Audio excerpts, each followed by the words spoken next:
The CBS Radio Mystery Theater presents...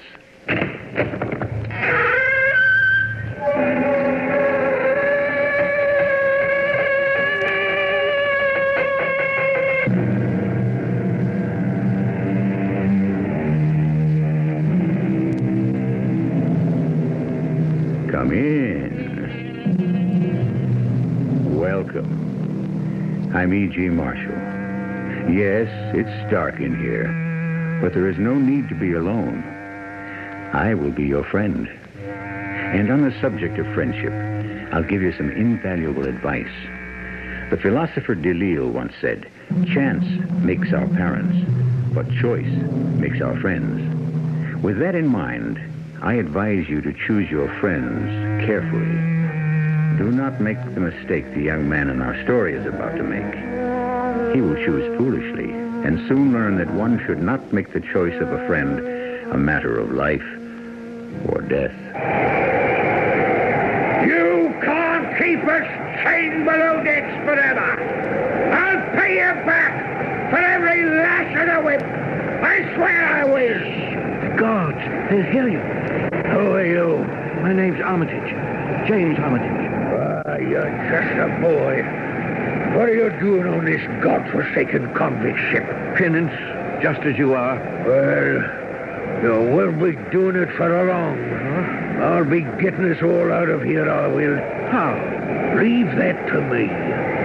The name's Hudson. Mark it well, lad. You'll learn to bless it before I'm done with you.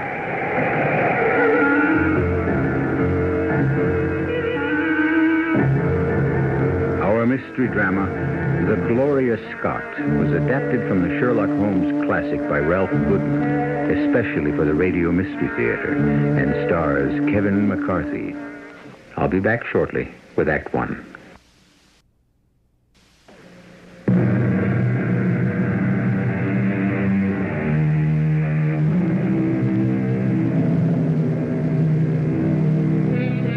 Sherlock Holmes looked upon the sea as a vast, open expanse of hypnotic tranquility, a contrast to the wheels within wheels that turn the deductive turbine of his analytical mind. But the sea is not always tranquil. There are times of violence, and when the churning ceases, the open expanse buries its secrets, shrouding them from the eyes of man. It was a time such as this of which Sherlock Holmes' creator A. Conan Doyle speaks in this story, faithfully and fully depicted by the admirable Watson. Early in the winter of 1886, I was returning from a medical symposium, eager to see my good friend and companion Sherlock Holmes. I soon found myself at the familiar door on Baker Street. My friend was obviously in the study playing on his violin. Holmes was a man of many talents. I decided not to disturb him and started upstairs to my room, only to find my way blocked by the very friend I didn't wish to disturb. Watson, this is a surprise.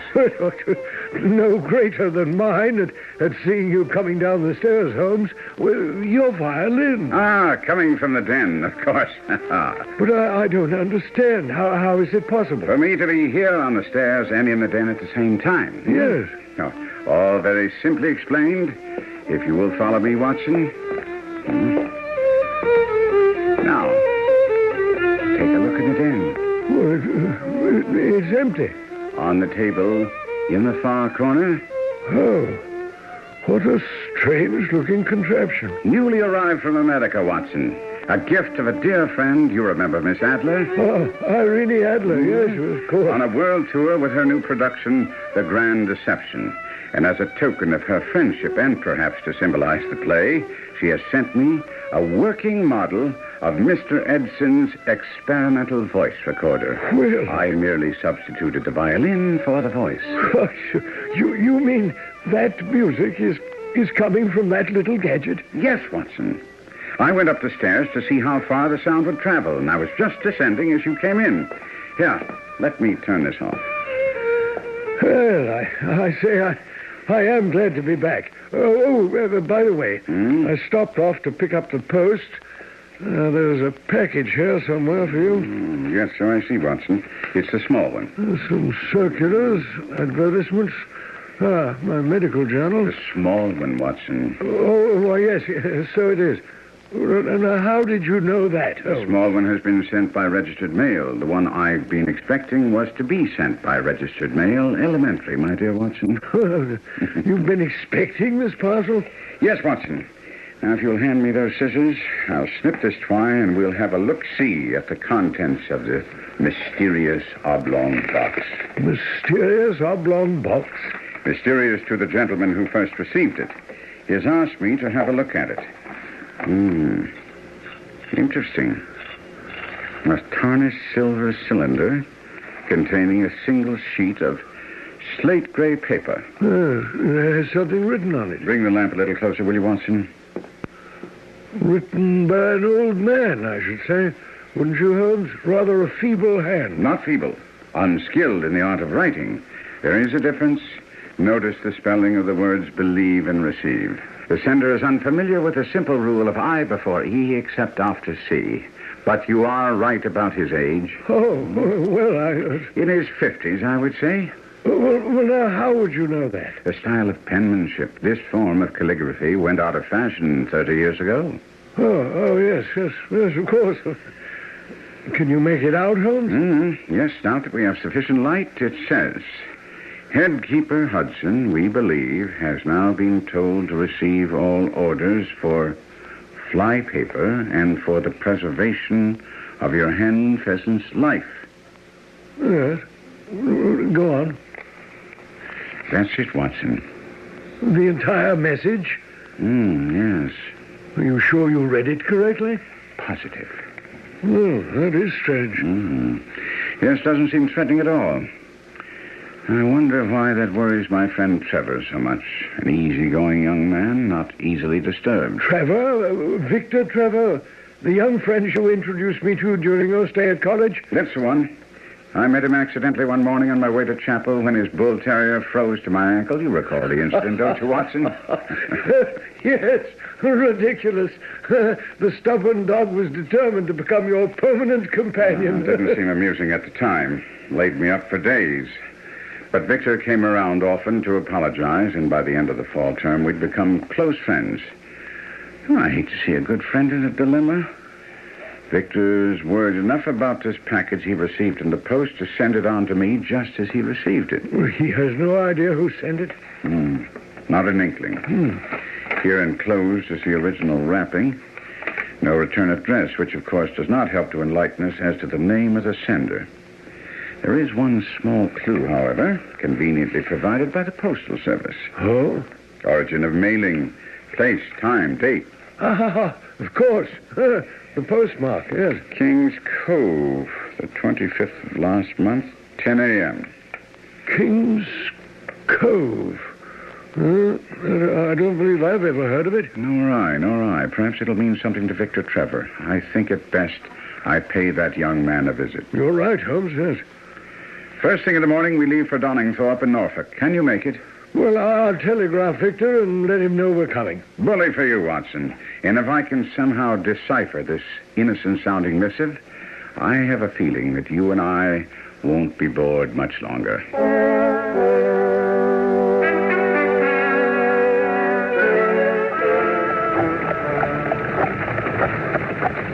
No, we should reach our destination shortly, Watson. How are you bearing up under the journey? Oh, dear. As well as can be expected, Holmes. I do wish we'd waited for another carriage. I dare say this one's seen better days, I tell you, Holmes. It wasn't for my curiosity over the contents of that tarnished cylinder. Oh, I say, you did bring the cylinder in the message? Oh, yes, of course. Well, have you made anything at all of all that gibberish? Working on it, Watson, working on it. Excellent. They're up ahead. We're being welcomed. See there? Beyond those manicured gardens, the Trevor estate. I say, I had no idea young Trevor had such wealth. Family wealth. Victor's father, Sir James Trevor, is the lord of this manor. Victor lives with his father. Just the two of them in that spacious mansion? 3 quarreling servants, as I recall. This is getting more intriguing every moment. Hurry the driver along, will you, Holmes? Both my back and my curiosity can take it no longer. We were soon at the imposing entrance to Trevor Manor. Holmes and I stepped down from the carriage and moved toward the massive entrance door. It was made of solid oak, ornately carved to a depth of at least 2 or 8 inches, inlaid with sections of highly polished, impenetrable ironwood, obviously chosen with great care. And yet, I couldn't help wondering why a simple manor house had the appearance of a veritable fortress. Charles, how good to see you. Would you tell Mr. Victor that his guests have arrived? Holmes, how good of you to come. Oh, you don't know how pleased I am to see you. And I, too, Victor, to see you. That's all right, Charles. I'll welcome them. You may prepare their rooms. Yes, sir. And there's no need to disturb Father. I'll inform him of our guests' arrival after they're settled. As you wish, Mr. Victor. Come in. This is my good friend and companion, Dr. Watson. I believe you two have met. We have? Briefly, when Watson came to examine my injury at college. Oh, yes, that unfortunate incident. Yes. Oh, dear. When your bull terrier froze to Holmes's ankle on the way to chapel. Ridiculous situation. Yes, those were happy days, weren't they, Holmes? Happy for your bull terrier, I wager. At any rate, it's good to see you smiling. You looked so grim when we first entered. Did I? Hmm? Well, as you know, I have been concerned about the package. It was sent to Father, actually, and I intercepted it. He hasn't been well. Mister? Whom are you conversing with? Do we have guests? Yes, Father. Distinguished guests. Mr. Sherlock Holmes is here with his friend, Dr. Watson. Sherlock Holmes. The Sherlock Holmes, the celebrated detective about whom one hears so much these days? You are much too kind, Sir James. Oh, yes, Sir James. You heard about the recent honor bestowed upon me by the Crown. And deservedly so. You have been one of His Majesty's most distinguished jurists. Oh, yes, indeed. Oh, allow me to introduce my good friend, Dr. Watson. An honor, sir. I do hope our untimely arrival has not disturbed your rest. Untimely. Unexpected is more like it. Oh, I say. You did receive our wire, Victor? Yes, I'm sorry. I neglected to inform Father that... No matter. You are here, and I'll have Charles prepare your room. That's all taken care of, Father. I see. You can't wait to take charge here, can you, Victor? Father... Well, I'm not dead and gone yet. Seat your guests. I have an important matter to attend to. If you will forgive me, gentlemen, I'll see you at dinner. Let me help you to your room, Father. Leave me alone, Victor. I'll manage to stay alive without your help. Oh, dear. Feisty old gentleman, isn't it? Quite changed since I saw him last. I wonder what he's afraid of. He did have a strange look. Did you notice his walking stick, Watson? Walking stick? Yes, had a rather unusual brass club head. Nothing unusual about that, Holmes. I understand it's the latest fashion. True, but if you were to examine this one a bit more closely, you will find that Sir James has taken pains to bore the head and pour lead into the hole to make it a formidable weapon. Gentlemen, I'll show you to your rooms. I suggest we save all discussion about the packet and its contents for later, after Father has gone to sleep. Well, it seems Sherlock Holmes is not unfamiliar with the face of fear, having unmasked it on many a previous occasion. What will he find beneath the mask this time? We'll learn shortly when I return with Act 2.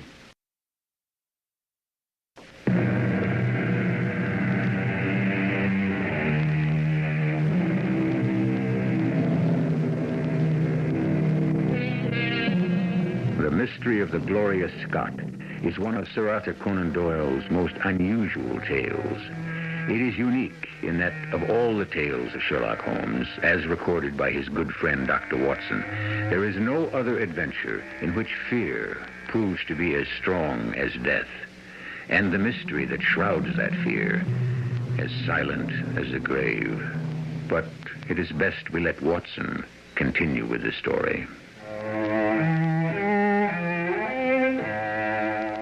That evening, we dressed for dinner, Holmes and I, in hopes of learning more about the packet Victor had sent to Holmes for his perusal. Our hopes were in vain, however, for during dinner, both Victor and his father remained silent. Holmes' attempt at chit-chat was failing miserably. Marvelous dinner, Sir James. Yes. Yes, it'll do. I'd almost forgotten the magnificent table you spread, sir. It's been some time since my visit here with you and your son. Yes, of course. Sometime. Pass the salt liquor. You recall, Father, it was 3 summers ago we went fishing on the lake. Yes. Of course, Mr. Holmes doesn't have time for such frivolity these days. He's become quite a celebrated figure. We read about you all the time, Holmes. Oh, well, then, you've read the account of the Hound of the Baskervilles, eh? If it wasn't for Holmes' amazing deductive powers... Yes, Watson. I'm sure Sir James is not the least bit interested. As a matter of fact, I found it all quite hard to believe. Father. And those fabled deductive powers of yours, Mr. Holmes, would you care to put them to a test? A test, sir? Here, at the dinner table. Father, I'm sure Mr. Holmes is... I'd be pleased to oblige you, Sir James, but in order to perform, I need a subject. May I use you, Sir James? Me? Why not? But I must warn you, all my life I've been an island unto myself. We have spoken very little since your arrival here. There's no need for you to say anything. Your hands speak for you, Sir James. My hands? Yes. Outwardly, you are landed gentry, and yet you have the hands of a laborer. Calloused, hard, worn in the days of your youth. True, I worked the gold mines as a boy. Then you've been to Australia. Oh, yes, I've been to many a foreign port. Ah.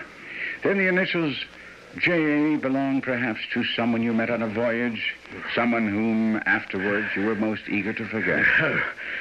How could you possibly know about that? Forgive me, sir. Not until you tell me how much you know. Father, are you all right? His heart, Holmes. The doctor said that... Damn that doctor. I've asked you a question, Mr. Holmes. I know nothing really, sir. Only that during my sabbatical here, that day we went fishing on the lake, I saw the initials J.A. tattooed on your arm. Oh, sir. Yes, Watson. At the time, it struck me as being unusual, too, for a gentleman. But you said this J.A. person was someone Sir James was eager to forget. On what did you base that conclusion? The staining of the skin around the letters, Watson. It was obvious from the blurred appearance of the tattoo that its wearer had tried but failed to eradicate the memory of J.A. I've had enough. It is true.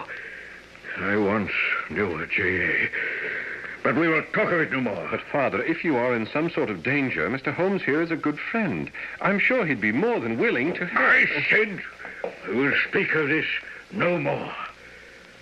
Forgive me, Mr. Holmes, but the past is a closed chapter of my life. Charles, you may serve the brandy now. None for me. Prepare my room.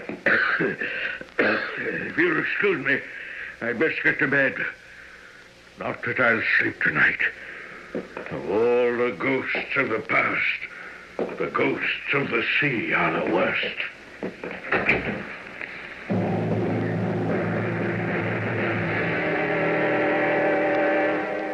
And so, once again, there was silence in the great hall.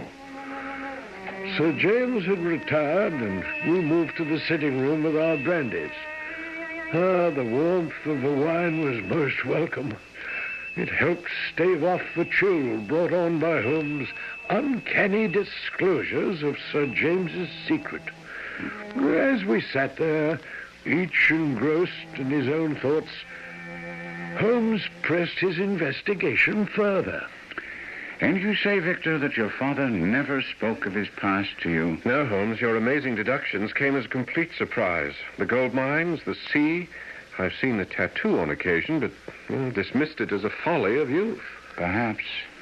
But not likely, Holmes. Did you see the sudden flush? The advance of pulse rate at the mention of J.A.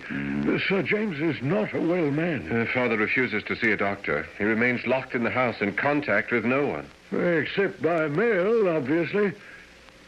I say, was there a mention of anyone with the initials J.A. in that message you received in the post? No, I'm afraid not, Watson. The only name mentioned was someone named Hudson.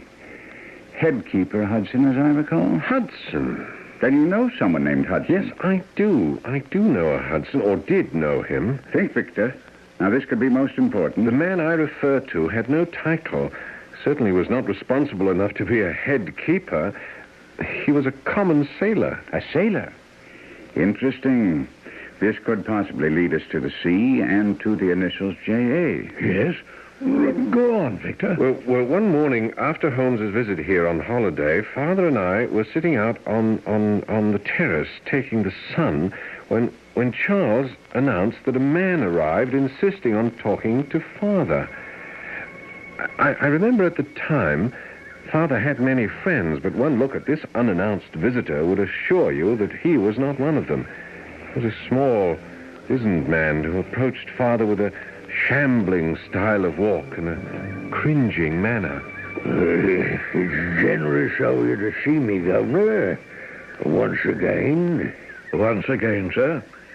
I'm afraid I don't recall our previous meeting. If you'll refresh my memory. Don't you recognize me? Dear me. It is truly Mr. Hudson. Right you are. That's been my name, sir. Good of you to recall. It's been so many years. 32, to be exact.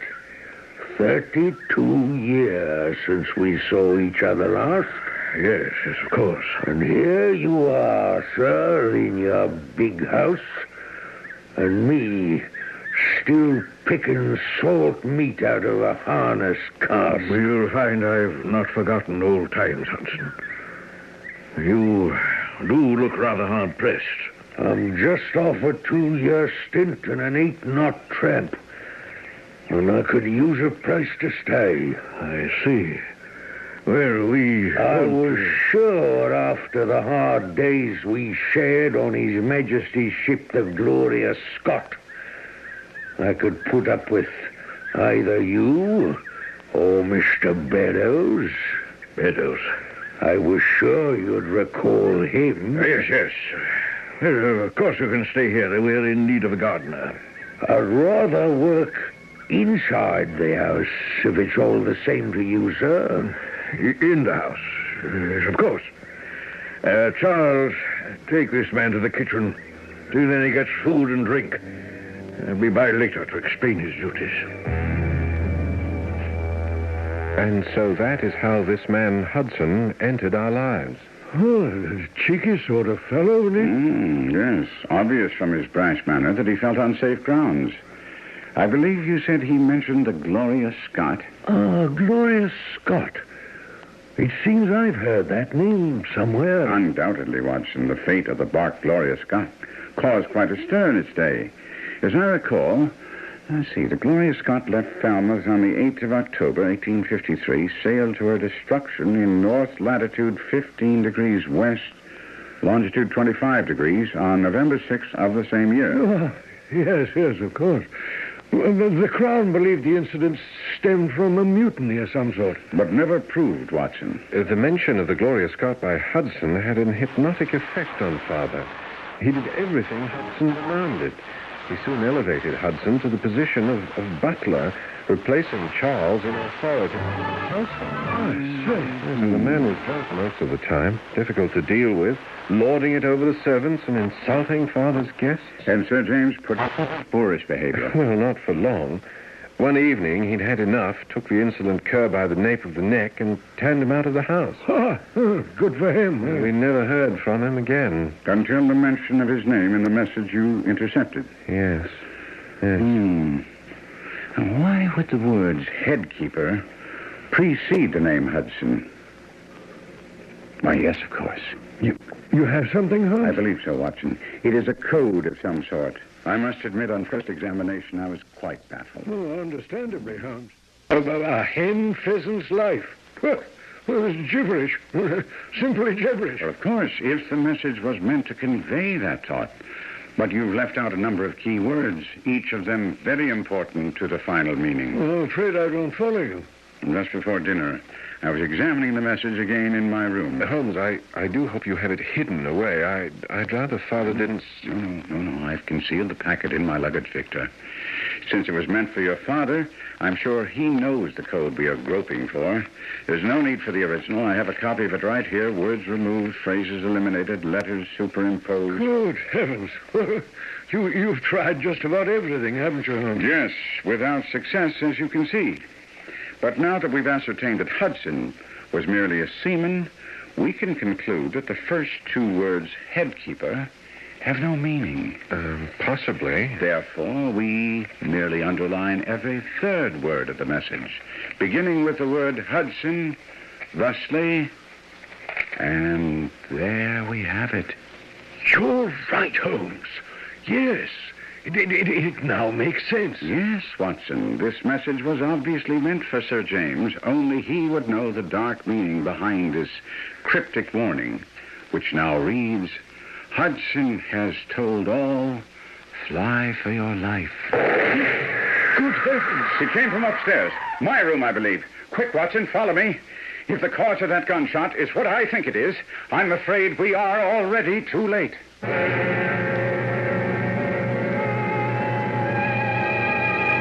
Trevor Manor has always been a quiet residential country estate. But in a very few minutes, that quiet is to be shattered by a shocking incident. One that will even baffle the master of the unexpected, Sherlock Holmes. We will share with Holmes the horror of a shocking discovery when we return shortly with Act 3.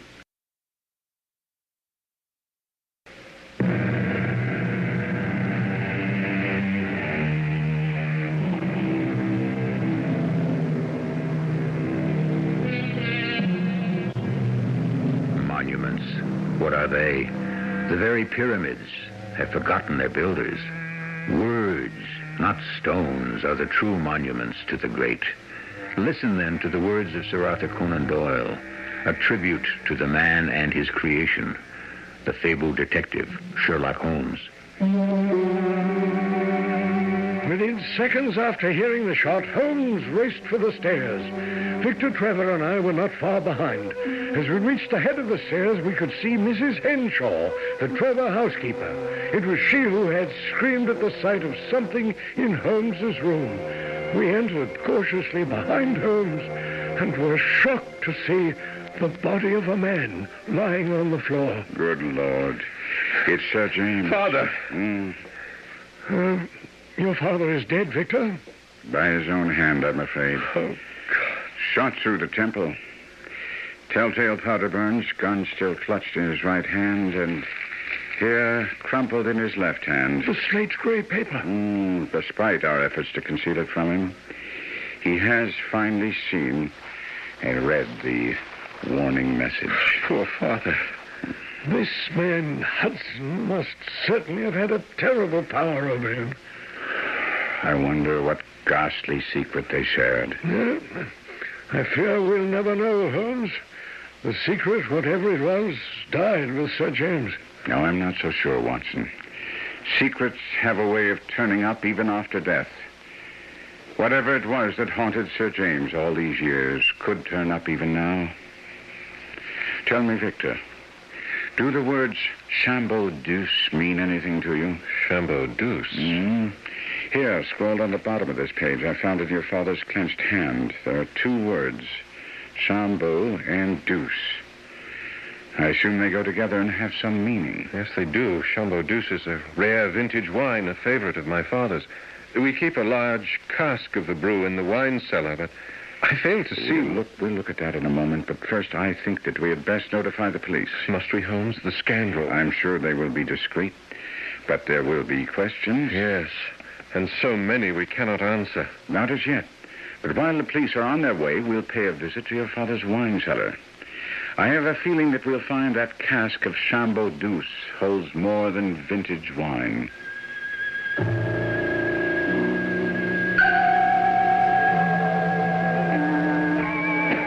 Steady with that candle, Watson. Ah, here's the door to the wine cellar. The key is just above your head, Holmes. Here, allow me. I haven't been down here in months. There we are. Now, if you gentlemen will step aside. Yeah. I must agree with you, Victor, when you say you haven't been down here in months. I don't believe anyone has. Look at those ugly spider webs. Yes, but someone has been here not too long ago. See there, a recently broken web in the far corner. Well, that's where Father stores his keg of Chambeau Douce. If you will lead the way, Watson. There in the far corner, Doctor. We're right behind you. Yes. Well, it's a rather large cask. Quite old, I'd say. Yes, and very interesting. A seagoing cask at that. You're quite right, Holmes. I never noticed. Bring the light a little closer, would you please? The cask is rather large. Large enough to contain a man's body, wouldn't you say, Watson? Good heavens, Holmes. You are not suggesting... No, of course not, Watson. Merely making a passing observation. Oh, well, I suppose anything is possible, Holmes, but I fail to see how one is able to stuff a man's body through a 3-inch bunghole. Well, if you'll examine the structure of the barrel, you'll find it's quite sturdy. It's impenetrable. The seal hasn't been broken. Quite good, Watson, quite good. Actually, I did not expect to find anything in the cask, but perhaps behind it. Behind it? Look at the floor, gentlemen. These track marks. This cask has been moved from time to time and returned to its original position. Why, you're right, Holmes.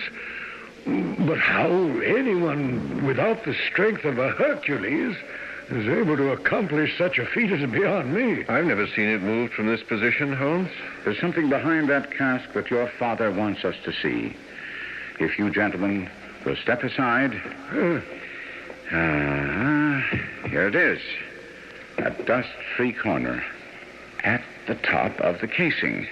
I wager if one were to apply pressure to this point.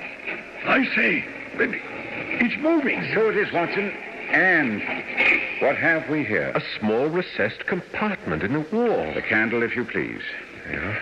Your father took great pains to conceal whatever he has placed in here, Victor.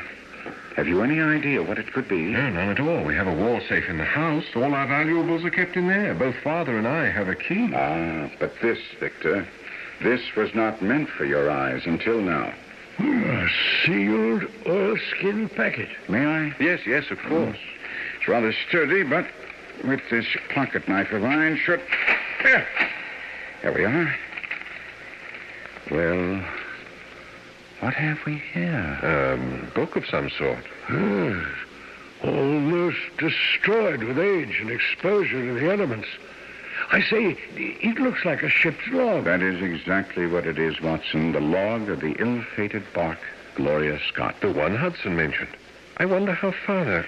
This may explain, Victor. A letter addressed to you. For my son, Victor Trevor. To be opened in the event of my death. Read it, would you, Holmes? My hands are much too shaky. As you wish, Victor.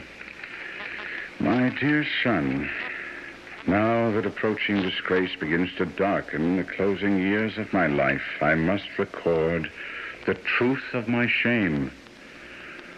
Our family name, dear son, is not Trevor. I say. I was known as James Armitage in my younger years, years that brought shame and disgrace. For as Armitage, I entered a London banking house, and as Armitage, I was convicted of using bank funds for my own purpose. Good heavens. The funds were used to pay a debt of honor but illegally come by. And so I soon found myself chained as a felon aboard the convict ship Gloria Scott, bound for Australia.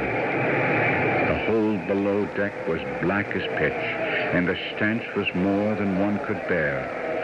There were others like me who bore their miserable lot in silence, while some shouted their defiance to the high heavens. You can't keep us chained below decks forever! I'll pay you back for every lash of the whip! I swear I will! The guards, they'll hear you. Huh? Who are you? My name's Armitage. James Armitage. Why, you're just a lad. What are you doing on this godforsaken convict ship? Penance, just as you are. Well, you won't be doing it for long. I'll be getting us all out of here, I will. How? You just leave it to me. My name is Hudson. Mark it well, lad. You'll learn to bless it before I am done with you. I murdered a man, I did. Even in this blackness, I can see you remember my case. My partner and I got away with over $1 million in cold, hard cash. Yes, I've heard. The money was never found. Where do you suppose it is, lad, eh? Sure, I don't know, sir. My partner, he's holding it for me. And where do you think he is? Right here on this ship. That's the devil's honest truth. He's topside. Respectable, right? He's the ship's chaplain, no less. Satan himself, dressed as a man of God. But why, sir, would he... We worked it all out, lad. A way for him to come aboard with enough money to buy the crew. By now, this floating coffin is ours from keel to main truck.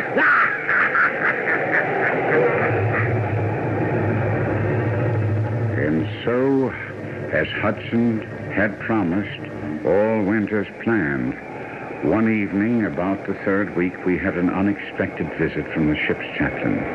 He had come to give the last rites to a dying prisoner. And when he left, Hudson, freed of his chains, soon freed us all. We fought our way to the upper deck, and soon the roar of muskets were in our ears as Hudson and the sham chaplain led the bloody mutiny. We've got one pound away! Not one pound away this boat! Believe me, my son, when I say there was never a slaughterhouse like that ship. The chaplain was killed in the fight. Others were falling all around. Only 3 of us escaped the Holocaust. Hudson, myself, and a young seaman named Beddoes. Beddoes? I say, Holmes, wasn't that the man who... Yes, the one mentioned by Hudson the day he came to see Sir James. Go on, Holmes. Perhaps we'll learn more of Beddoes and this devil Hudson. As we pulled away from the Gloria Scott, Hudson, Beddoes, and I could hear the sounds of mutiny fade away. We could still see the faint outlines of the ship when suddenly, without warning, a cloud of black smoke shot up from her bow. And within moments, a great explosion blew her apart from stem to stern. Hudson, Beddoes, and I pulled for safety with all our strength, and as later recorded in maritime records, all hands were lost. Such, in a few words, my dear lad, is the history of the terrible business in which I was involved as a youth.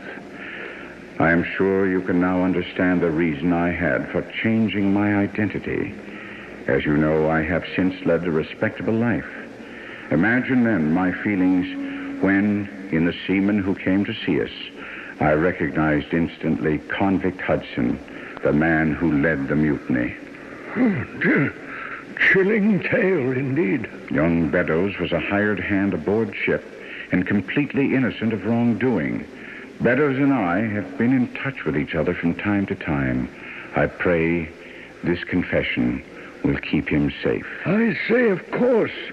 It was Beddoes who sent the warning to Sir James. Yes, Watson. Yes. I do hope this man Beddoes is safe and well. Fortunately, no one knows his identity. One man still does, Watson. A man I'm sure we have not heard the last of. A scoundrel named Hudson. As it turned out, Holmes was right. After a police investigation of Sir James's suicide, we returned to London. Holmes delivered the log of the Gloria Scott and the letter written by Sir James in hopes of clearing the seaman Beddoes of any charges.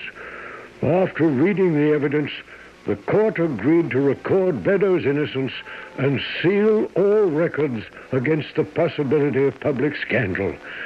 Well, some months went by, and Holmes had forgotten all about it when a reminder turned up in the post. I've just received a letter from Victor Trevor. Would you believe, Watson, he's in India. India? Oh, really? Yes. Says he sold the Trevor estate and is trying his hand at tea planting, of all things. Doing rather well at it. Well, good for him. Strange case, the Gloria Scott. Yes, I checked with the local police. No word on Hudson, and they haven't had any success in locating this man Beddoes. Both men seem to have vanished into thin air. Unusual, to say the least. I think it most probable that Beddoes, having heard of Sir James' demise, revenged himself upon Hudson and fled the country with as much money as he could lay his hands on. But Beddoes was a poor seaman, as was Hudson. Where would he get the money? From the sale of the Trevor estate. You mean he was given the money by Victor Trevor? Yes, Watson.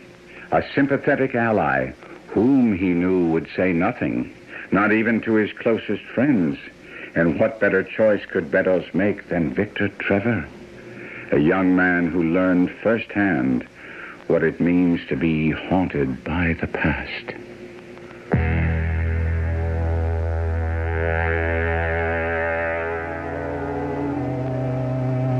The case of the Gloria Scott was an early one in the long and distinguished career of Sherlock Holmes.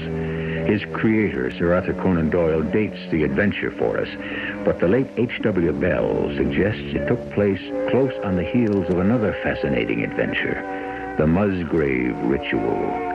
The writer of these unusual mysteries was quite prolific and had his favorite characters. One of them was the seaman Hudson, of whom we shall hear more when I return shortly.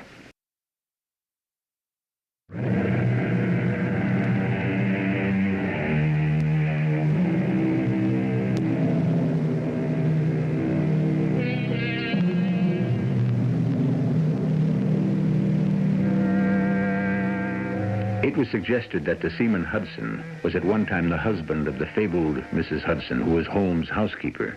This was denied by the feisty woman herself, who in the movie Mrs. Hudson Speaks says, "I never saw that bad Hudson and never wanted to.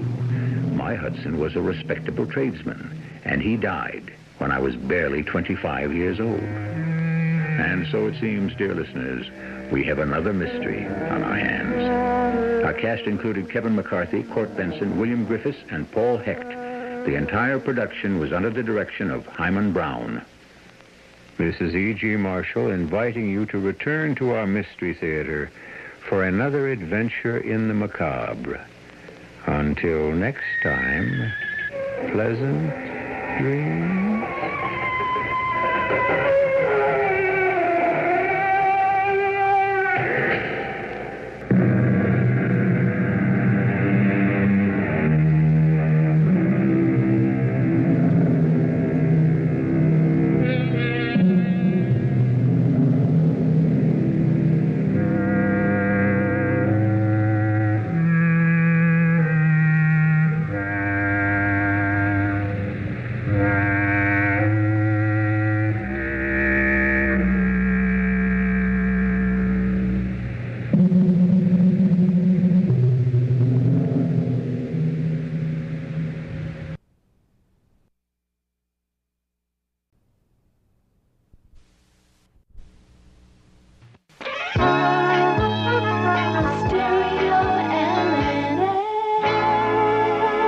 The CBS Radio Mystery Theater presents...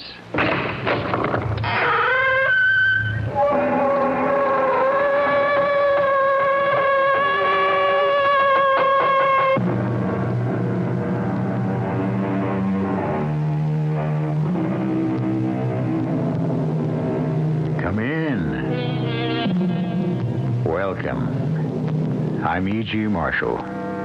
Good to have you with us. Settle down and be comfortable.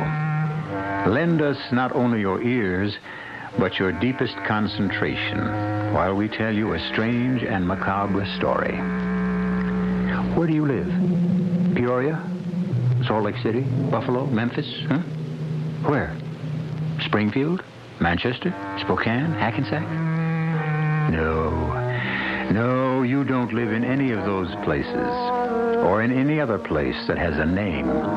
You live, each one of you, night and day, year after year, in the nameless, hidden places of your own mind. Mr. Z, who ever dreamed up the Black Room anyway? I have no idea. Somebody must have. There's always been a Black Room, Mr. K, far as I know. Hell of a place. Yes. How long do you think he'll last? Matter of days. Weeks, possibly. Then what? He'll go mad. Or die.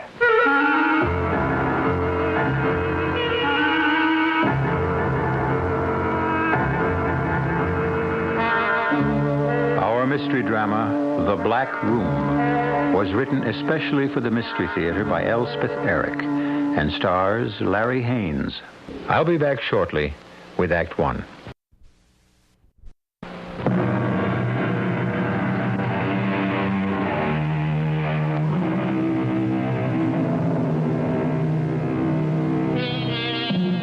Somewhere, in some unspecified place, are three men. Three men of no particular distinction and no particular importance except to themselves. Yet the urgency of their speech and the intensity of their attitudes would make you think that something of the gravest consequence is taking place. And for all that I know, it is. Listen now to the story of The Black Room. Why me? Why me? Of all people, I'm a very ordinary guy. I have a wife, I have a home, I have a job, I drink a little, I go bowling, I have some money. I'm just like everybody else, so why me? We didn't take you because we thought you unusual. Well, then, for God's sake, why? We need information. I haven't got any information. We think you have. Information about what?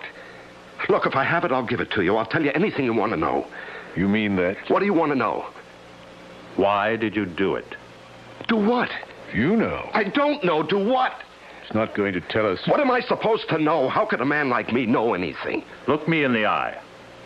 Step up here. Closer. Look me straight in the eye. Now, why did you do it? Well, I didn't do anything. Come on now. He'll never tell you. What am I supposed to have done? He's hopeless. You guys, I never saw you before in my life. Who the hell are you, anyway? I'm the man in charge here. And who's he? My deputy. Well, who gave you the right to bust into my house, drag me down here, and start asking me questions? Well, who gave you the right to do that? It's not a question of right. Well, it damn well should be. But it isn't. Can I make a phone call? I can make a phone call, can I? I'm afraid not. Well, everybody's allowed to make a phone call. That's what I always heard. I want to call my wife, my lawyer, somebody. Out of the question. We have no phone. I never heard of a place that had no phone. Now you have. But you just can't keep me here. It's not right. What's your idea of what's right? We'd really like to know. Well, I can't tell you offhand like that. I don't know exactly. Quite so. Neither do we. Mr. K, I think it's time for the Black Room. Right. Come with me, please. Come with you where? No, I'm not going anywhere with you. Come on. I don't have to go. Yes, you do. Come on. Do I have to? Yes, you do. Right this way. I don't understand any of this. What is this place you're taking me to? What did he call it? The Black Room. Why do you call it that?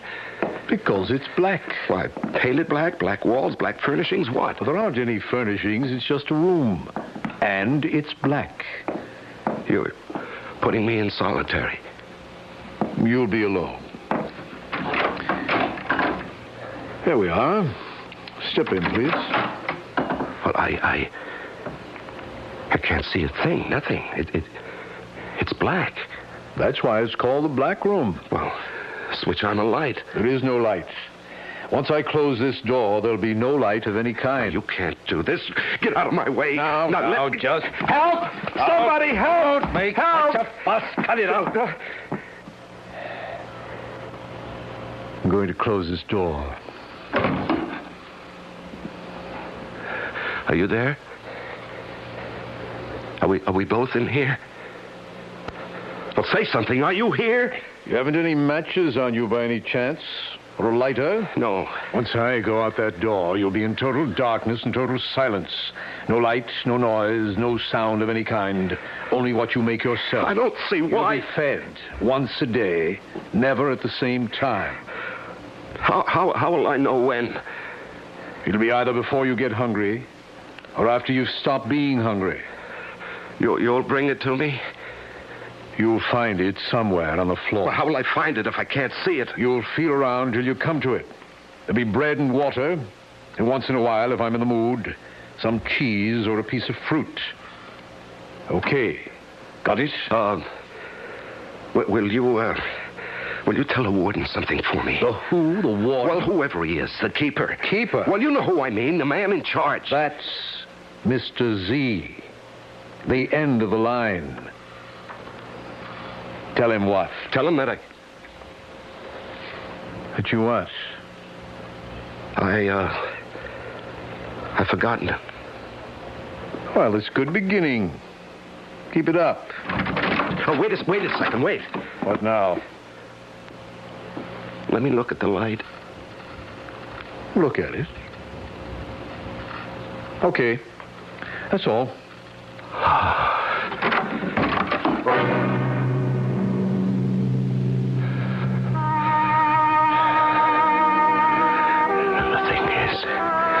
Not to be frightened. Only thing to fear. Fear itself. Yes. Why am I whispering? I should be shouting. What's that? I hear something. I hear. What is that? It's my heart. It's my heart beating. I'm hearing my own heart. The only thing I can hear is my own heart. My shh. Quiet. Quiet down. Quiet. That's better. Yes. That's better. Much better. Better.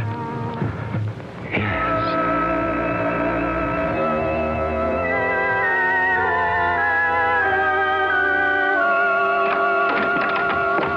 How did it go? Very routine. Good. He fussed a little. Oh? I found it necessary to step inside with him for a few seconds. No trouble, though. He went numb pretty fast. I thought he would. He wanted me to give you a message, but then he couldn't remember what it was. And he thinks you're some kind of a warden. A warden? Or a keeper. Poor man.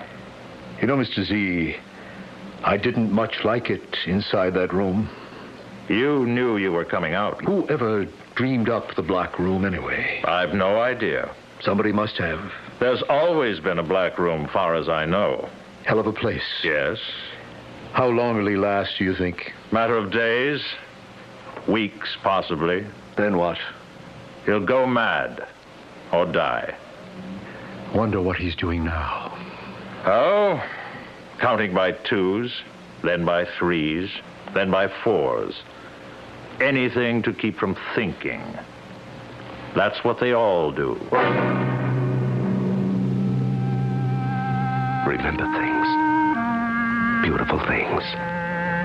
Remember the ocean, the sand, the sounds of the sea, the waves. winds, running on the beach. Oh, God, I'm crying. These are my tears. Come on, now, let's not have any of that. None of that. No, just remember other things. The house. No, not the house. I'm not ready to think about the house. School. Oh, yes, school. Matthew Arnold, English poet, 1822 to 1888. Yeah, something like that anyway. Is it so small a thing to have enjoyed the sun, to have lived light in the spring, to have lived, to have thought, to have done? I don't know the rest. Sleep. I want to sleep. No, I'm afraid to sleep. Will I ever sleep? What's that? I heard something. Yes, I hear something. Shh. Quiet. Shh.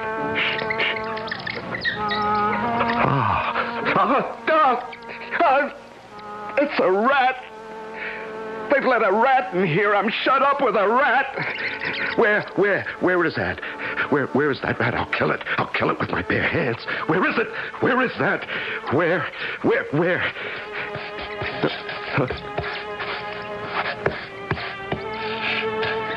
Can't hear it anymore. Where is that rat? Where is it hiding? What'll it do? No, that's enough of that. Just lie down on the floor. Stretch out. Just let go. What'll happen will happen. Just let it happen. That's the best way. Don't fight. Don't struggle. Just lie quiet. Empty your mind. Yes. It doesn't matter if my eyes are open or closed. Isn't that funny? They're not really funny. When I go to sleep, when my eyes close, well, they stay open. Yes, I can feel my eyelids raise themselves up. Now I feel them come down. But everything's the same. Black, just... It ran over my hand. The rat ran across my hand. Where is it now? I don't hear it. Did I imagine that? Did I ever hear it? Did I really feel it? There. I hear it again. Now, why would they do that? Why would they put me in a black room with a rat? They must be devils. Where is that rat now? Shh. Wait till it makes a noise. Shh. Again. Ran across my hand again. And wait. Just hold on now. Hold on. It's not so bad. The rat didn't bite you, did he? No, he simply ran across the back of your hand. That's all. You're not hurt. You're perfectly all right. Perfect. Oh, you don't sound like such a big rat. Oh, you sound like kind of a very small rat. Oh, you could be a mouse. Sure, a very small little mouse. Why not? Now, if I should just lie here quietly with my arms spread out like this, would you run across my hand again? Would you? Huh? Hey, you see, I'm calmer now, much more relaxed. I'm waiting. There you are. On my fingers. Oh, such light little feet, so delicate. Oh, I think you must be no more than 2 inches long. How are you, my friend? Huh? How is my mouse chum? My pal, Mr. Mouse. How's everything with you? Okay? Good. Me? Oh, I'm managing. So far, so good. Yeah. You know, I think I can hold out for a while. Anyway, at least I'm not alone. Not all altogether alone. Not quite.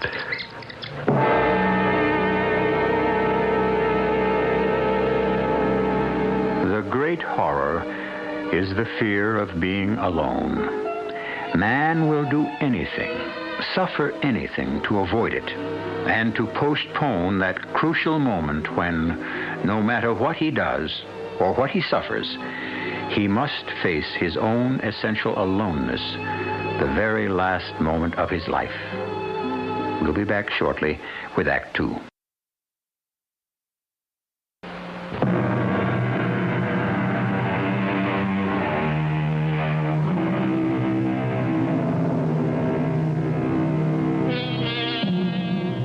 The simple man we have chosen to be our hero is confined in the Black Room, a bare place without light or sound. But by chance or fate or the mercy of God, he has found a companion, a mouse no bigger than his thumb. This tiny creature has become his sole defense against the terrors of being alone. Sit here on my hand and let me stroke your head, Mr. Mouse. There. You like that? Tell me you do. Somehow let me know that you do. You don't know how much it would mean to me to know that I was giving pleasure to someone. That's one of the chief horrors of being cut off from everything and everyone. There's no one to serve, to help, to amuse. Yes, that sounds strange, I suppose, but I never knew till now how important it is to bring pleasure and comfort and amusement into other lives. Will I ever laugh again? That's too much to expect. Yes, I know that. I don't mind crying anymore. I cry a lot. I don't care. When I weep at the hopelessness of it all, I feel somehow it's not quite so hopeless. Now, why is that? Do you know, Mr. Mouse? Mice don't cry? Is that what you're saying? Mice take life as it comes. Yes, but men can't do that. Men rebel and struggle and suffer. Oh, yes. Yes, how they suffer. Oh, are you agreeing with me? Or are you telling me you're hungry? You know what I have for you this time? Some cheese. Yes. They left me a piece of cheese this time. I ate most of it, but there are some crumbs.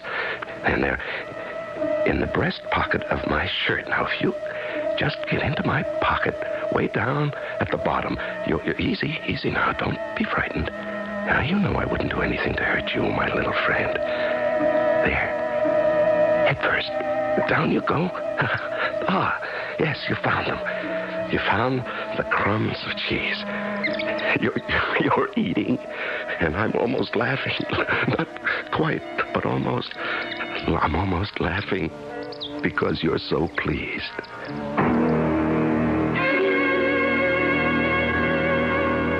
I gave him a piece of cheese this time. What for? Oh, I don't know. Just to give him a little hope, I guess. Well, if you want to drag it out. Bread and water get so monotonous. I imagine the last thing in the world that concerns him is monotony. Well, it gets monotonous for me, too. You say he's eating well. So far, every crumb. That won't last. I suppose not. Not if he's like the others, it won't. A few more days, then...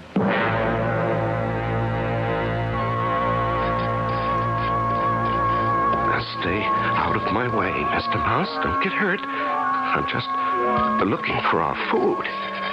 Oh, maybe he hasn't left it yet. You know, there hasn't been any cheese for a long time.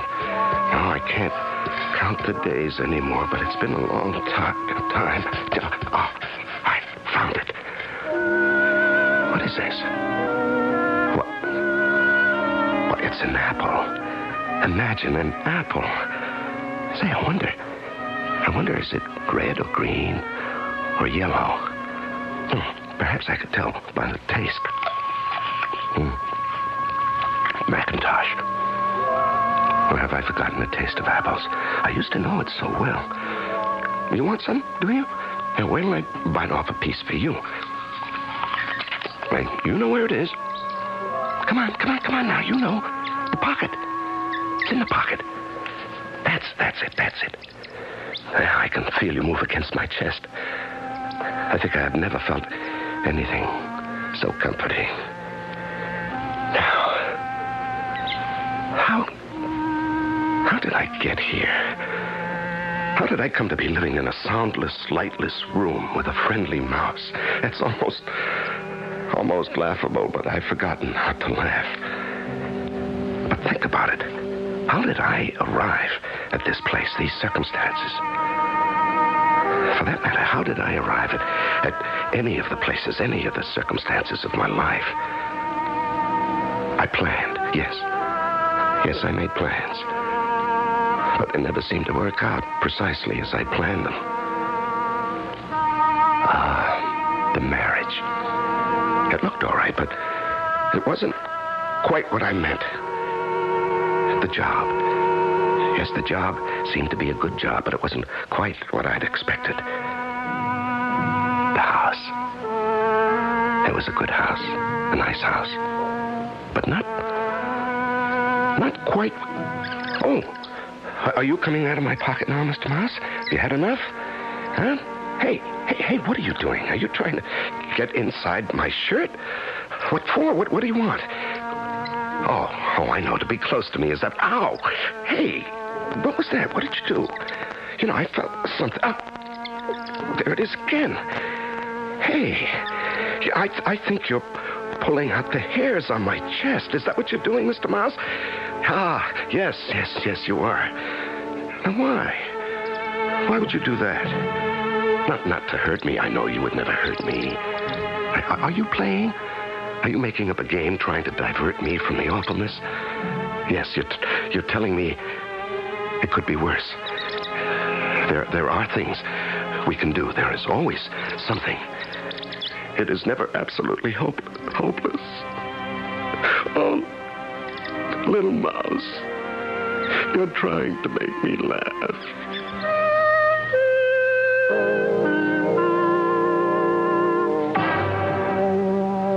I gave him an apple today. If you want to play the game that way, I can't stop you. He ate every bit of it. There wasn't a thing left on the plate. No core, nothing.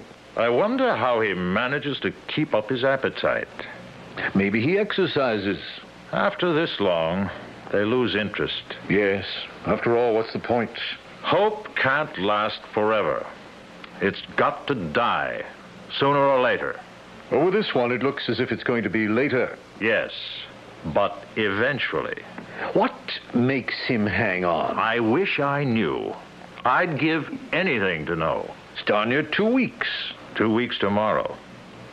Should I go in after him? No, wait a while longer. He can't last. You're sure about that? No one ever has.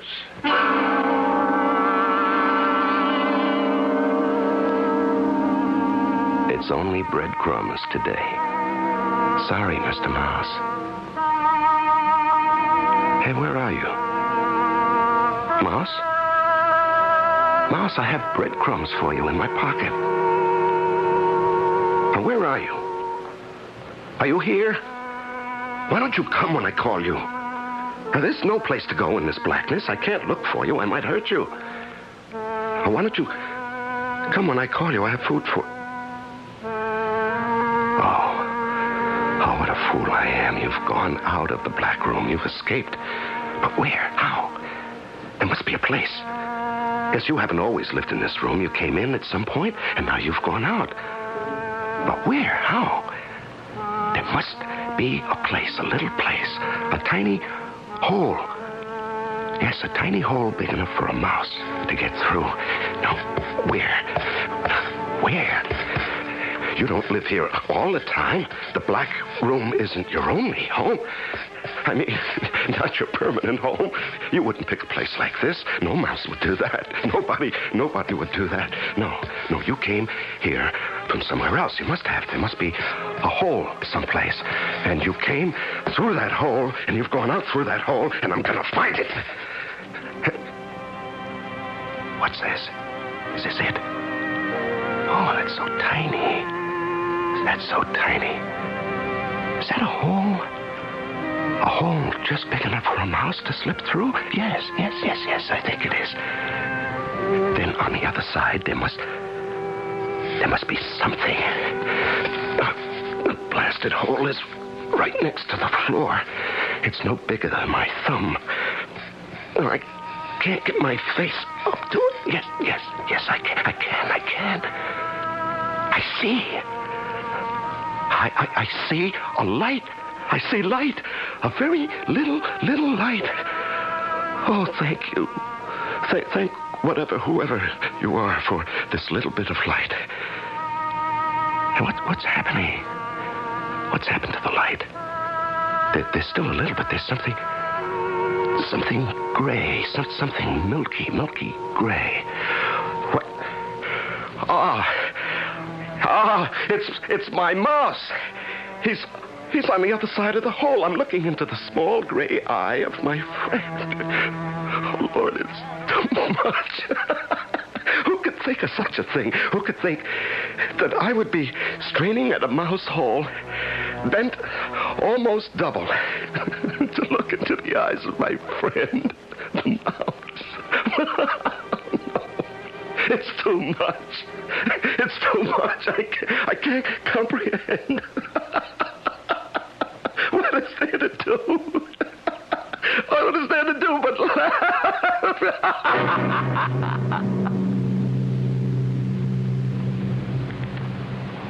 He's off his feet.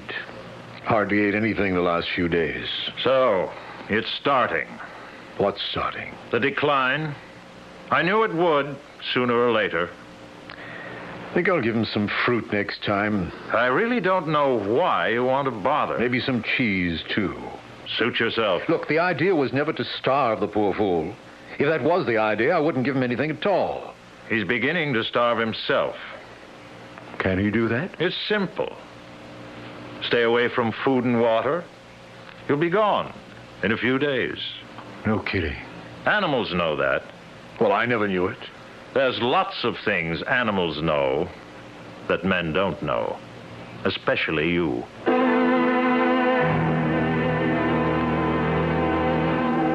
I could cry. But there's a place beyond crying. Yes, there's a despair too deep for crying. Here, in the dark and the silence, there's nobody. Not a creature is stirring, not even a mouse. I can't laugh either. I think my life is closing. What? Oh, you're back. You're back, are you? You're in the pocket of my shirt. Well, I have some cheese and part of a pear. You'll have to come to me if you want it. No, I can't look for you again. I just don't care anymore. I just don't care. I don't care anymore.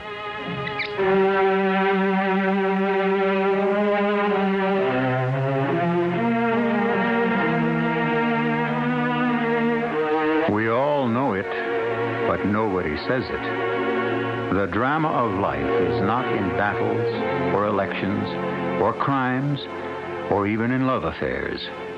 The drama of life takes place in the dark, silent soul of every man or woman who has had the luck or the misfortune to live. We'll be back shortly with Act 3.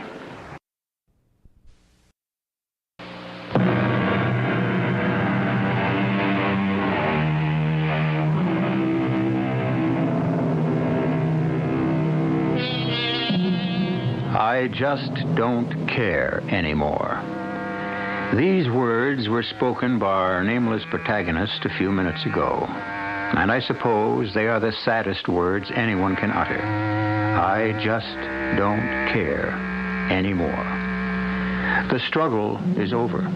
Life is over when we just don't care anymore. He hasn't eaten anything for 2 days. Oh? Last thing he ate was that pear. That was 2 days ago. He's starting down the slide. You sound as if you enjoy this. I don't. I think it's terrible, really terrible. It's necessary. I don't see why. I swear I don't. We need the information, don't we? But do we absolutely have to have it? I don't see why. It's the most important information in the world. I just think maybe it's not worth all this. It's worth all this and more. I don't know why. Look, you're a good fellow. And you're not the stupidest man in the world, or you wouldn't be my deputy. But there are certain things that are, let's say, beyond your comprehension. You agree? I guess so. You guess so? I'm sure. I'm sure there are certain things that are beyond my comprehension. Just the same. Yes? What were you going to say? How do I know they're not beyond your comprehension, too?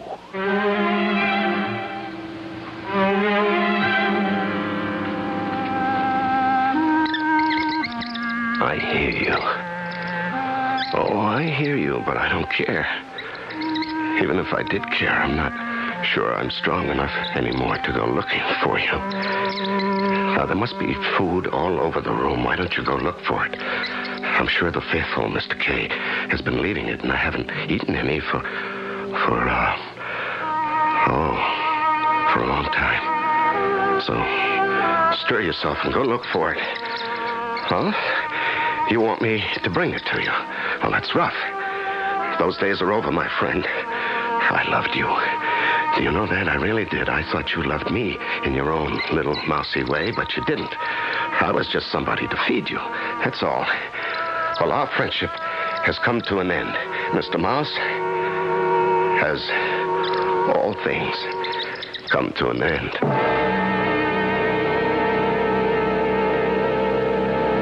He isn't drinking any water either. That's too bad.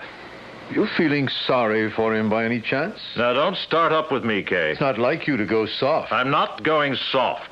It's just that... Yes? What?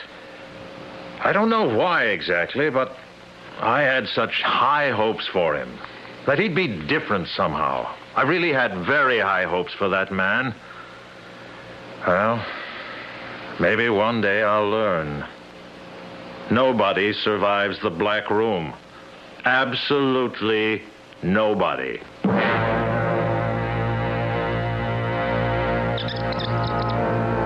All right, one more time. One last time I'll look for you. I'll bring you the cheese and the pear. My legacy to you, Mr. Mouse. My last salute, Mr. Mouse. Maletroit salutamus. Well, why wouldn't you come to me? You used to come to me. Why did you stop? You knew I needed you, that's why. I needed you more than you needed me. And when that happens, after all, you had a way out of the Black Room, and I didn't. Where is that little hole of yours, Mr. Mouse? I found it once. Where is that? I'd like to see the light once more before the darkness closes in. Where is the little mouse hole? Is this it? Is it? Yes. Oh, I'm much too weak. I can't get my eye to it. I've forgotten how hard it was. I can't.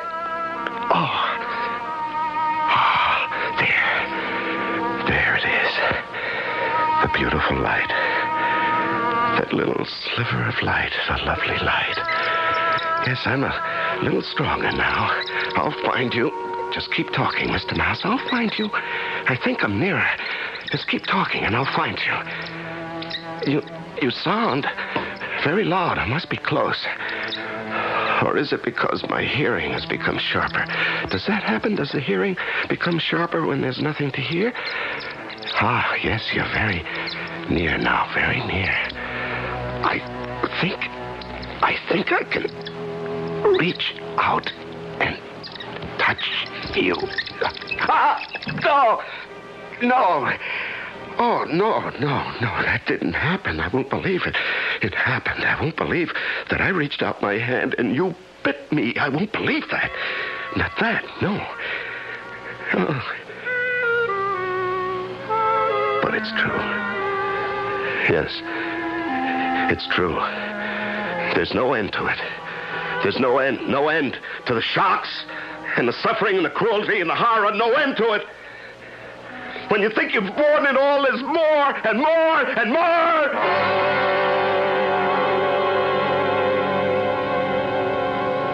How is he? Not eating, not drinking, nothing. Too bad. I think it's time to go in. You think he's alive? I don't know. He could be, I guess. Okay. Go on in. I hate this part. Oh, Mr. K. Yes? If he should be alive, by some chance, and if he should be even remotely in his right mind... Oh, I doubt that, Mr. Z. I know, but if he should be, take him upstairs and let him take a shower. Let him shave, give him some clean clothes, and bring him down here to me. That's it. If he's alive and in his right mind. Well, there's always a chance.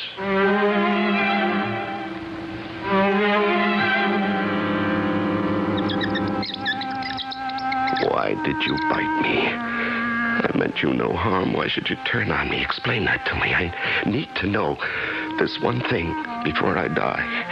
Here, look. Here's what I brought you. See? 3 little pieces of cheese. And I'll put them down right here. You know what? Do you know what? I could kill you if I wanted to, but I don't want to. Now, for a little while, you kept me from going mad. And for that, I'm grateful. Yes. So, go on. Go on, bite me if you want to. I won't mind. Go ahead. You're not saying anything, Mr. Mouse. Are you still here? Or did you run away? Did you run to your mouse hole? Did you run through to the other side to live in the light, in the beautiful light? Or are you still here? Why don't you say something? What's this? Is that you? Is this your little furry body? Huh? Yes. Wait, no. No. What is that? Oh, no. Oh, that can't be. 1, 2, 3, 4. Why? Oh, you're not Mr. Mouse at all. You're Mrs. Mouse. You're Mother Mouse. 4, 5, baby. 5? How many? Oh, yes, you were afraid I might hurt them. That's why you bit my hand. Yes, I understand. But now you trust me. Now you know. Oh, Mother Mouse. My beautiful little Mother Mouse. My dear friend. Do you know I'm crying again? And my tears are falling on you and on your children. What? I came to get you. What? Come on. You can see your way to the door, can't you? Yes. Well, come on. Nothing like a shave and a shower, am I right? I think you've lost a little weight, a few pounds. Oh, here. I brought you some clean socks. I hope they're the right size. I had to guess. You care to weigh yourself? There's some scales over there. Oh, thank you. Well, the rations were pretty thin, I know that. Now, how did you like the fruit? What? The fruit I left for you, and the cheese. Did you like it? Very much. I thought you would.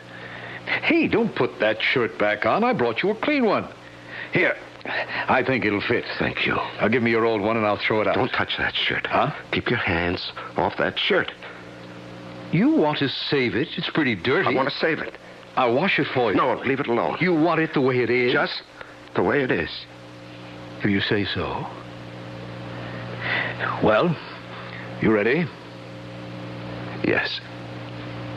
Let's go visit Mr. Z. He's dying to talk to you.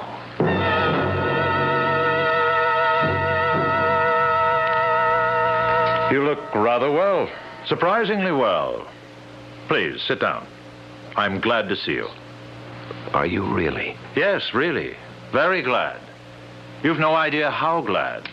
It's been, let's see, 26 days. That's remarkable. Truly remarkable. Tell me something, if you can. How did you do it? How does a man survive 26 days in the Black Room? Can you tell me? I really want to know. What does a man need to have to come out of there intact? He needs to care for some living soul. That's all he needs? He needs to care a lot. That's all? Just that? That and a little light. You're very tired, aren't you? Yes. It's been quite an ordeal. Oh, yes. We'd like to give you a complete physical examination before you go, if you don't mind. I can go? Also a psychiatric testing. And then I can go? One other thing. Oh. And what's that? After we've completed the examinations, would you be so kind, sir, as to address a few words to the membership? Not a long speech. We wouldn't expect that. But if you'd expand a little on what you've told me here. Now, wait a moment. What membership? Don't you know? Well, how am I supposed to know? I thought you'd guess. Is this a club? Some kind of a cult? Not precisely a club. Certainly not a cult. Well, then what is it? Who are the members? People in trouble. Troubled people. But that's practically everybody. Quite so. Yes. Will you talk to them, sir? They'd be ever so grateful. Then you can go home.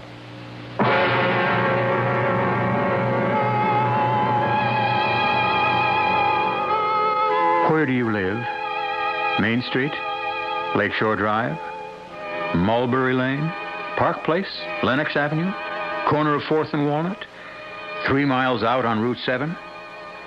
Come now. You know better than that.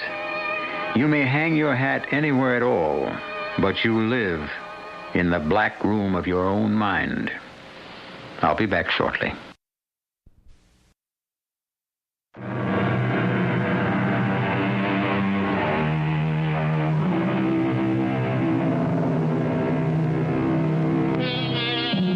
Has our little story depressed you? Made you unhappy? I hope not. And if it has, I'm sorry. I'd like to leave you with a piece of gentle advice. As long as you must live in the black room at the center of yourself, get to know it. Know it well. It will frighten you, yes, but it will reward you, too, in ways you would hardly believe. Our cast included Larry Haynes, George Petrie, and Peter Collins. The entire production was under the direction of Hyman Brown. This is E.G. Marshall inviting you to return to our Mystery Theater for another adventure in the macabre. Until next time, pleasant dreams.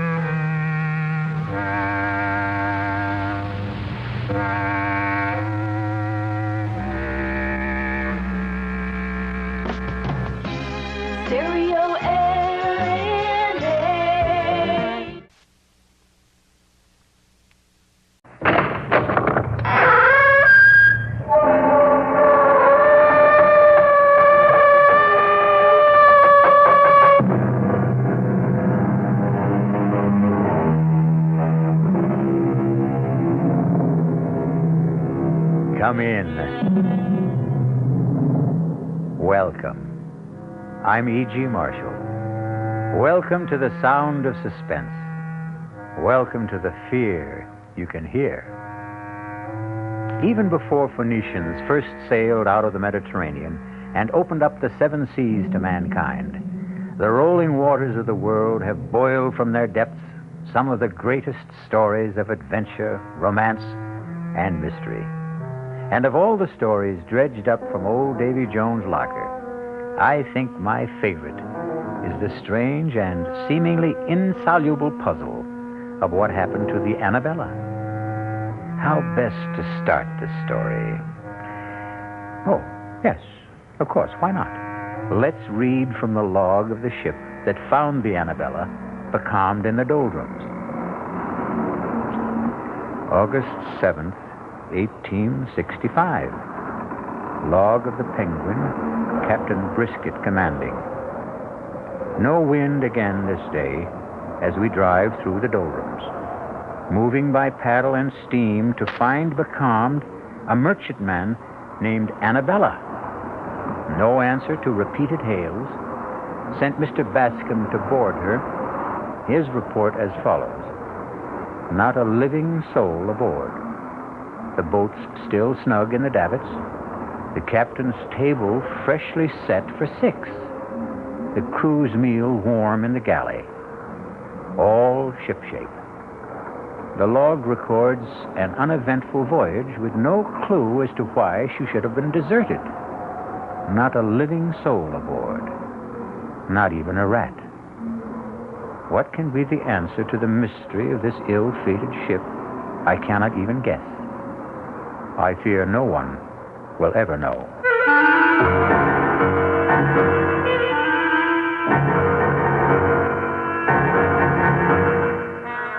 Our mystery drama, Sea Fever, was written especially for the Mystery Theater by Ian Martin and stars George Matthews and Brett Morrison.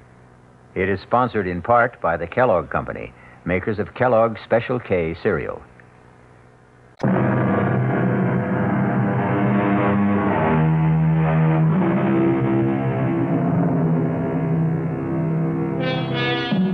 The Annabella set sail from Charlestown Harbor on the 13th day of July, 1865. Her captain was Josiah Adams, a huge and forbidding giant of a man. And all the rest on board were as choice a crew of cutthroats, thieves, and murderers as you could set between bulkheads. There was 1 woman aboard and 19 men, including the cook and 2 passengers. And the mood of all of them was ugly. In the forecastle, the bosun led the grumbling. I tell you, Briggs, I saw 'em. 6 of 'em, running down the after hawser like old Nick was after 'em. 6 of 'em, Briggs. I don't like it. When the rats leave a ship, it's a nasty sign. I don't like much about this ship. 7 men on the crew shanghaied, no cargo aboard, and sailing on the 13th. Still, the pay is good. When we get it. If we get it. Now, you don't think we're the owner aboard? No, it ain't Mr. Ames that worries me. It's Captain Josiah Adams. Huh? Not much gives me a turn, but he does. I'm big, but he'd make twice of me. More like an ape than a man. Strong as one anyway. Yeah. Or like a bull, as you might say, if the liquor hasn't rotted his vitals. He's got a scowl on him like the colic was at him. Colic? There's no colic that's eaten him. You ever seen him without his cap? Huh. How often does a forecastle hand see a captain bareheaded? What do you mean? It was when I piped Mr. Ames aboard. I went to his cabin to tell him the owner was on ship. He opened the door and I saw him. His head, bald as a white turnip, and his scalp as chewed up as the riptide off Chatham Light. I don't get you. They say he lost his last ship in Hudson Bay. He was washed ashore and found his way back to the States overland. The Indians caught him and... You mean... I scalped him. And he lived. You see? So that explains his sour face. He mightn't be a bad master at that. I wouldn't count on it. I think his heart is as black as his skull is white. And don't forget the rats. There's 4 bells. Your trick at the wheel. Best not keep Mr. Peabody waiting. Come on. What more do you know? Why don't you ask the captain himself? I think you're full of wind. I'd best get to the helm. You're afraid to ask the captain, Briggs. Why don't you ask the mate? Just this way. Tell me, Mr. Peabody, where are we sailing with no cargo? Why did we have to Shanghai half a crew? Take a leg there, Briggs. You're late. 4 bells sounded and gone. Stand to the wheel. Aye, sir, Mr. Peabody. Mr. Peabody, sir. Yes? It's like I was wondering to myself, as it might be, where are we headed for, sir? Africa. The Gold Coast. I knew it. I knew it in my bones. You knew it? Why did you ask? It's blackbirding. That's what it is. Slave trade, ain't it? The slave trade is dead, I believe, Briggs. In America, legally. But not in Brazil. They still pay fancy prices in Brazil. That's what it is. I might have known. And if it is, would you object? Me? Not if the pay is high enough.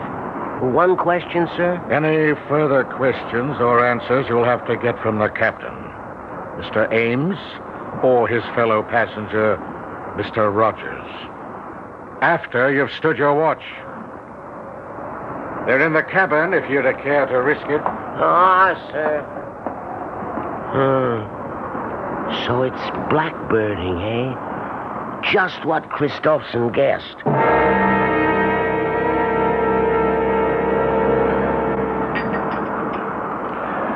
Wine, Rogers?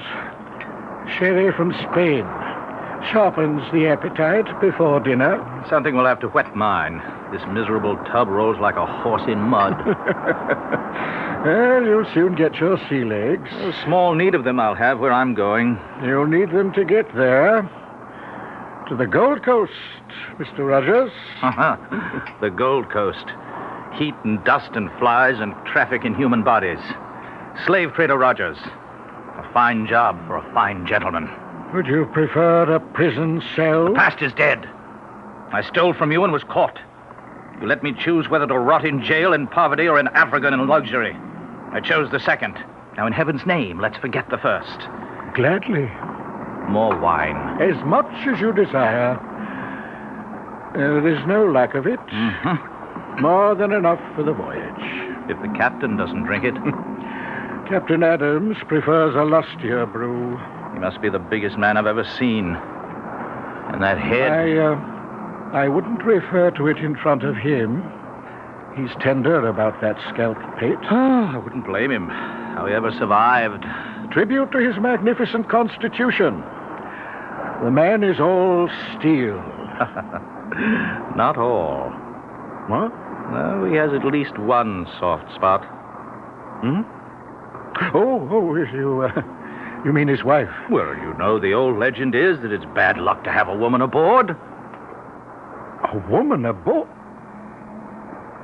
Are you trying to tell me that Mistress Adams is aboard this ship? Why, of course. I thought you knew. This is no place for a woman. Oh, damn it, Rogers, I won't have it. The woman must be put ashore. I want to talk to the captain immediately. If you want the captain, you'll find him on the bridge. How do you know? My reputation as a ladies' man, Mr. Ames, remember? I make it a point to determine first when the lady is available. You'd better be joking, Rogers. I wouldn't give that for your life if Captain Adams discovered you toying with his wife.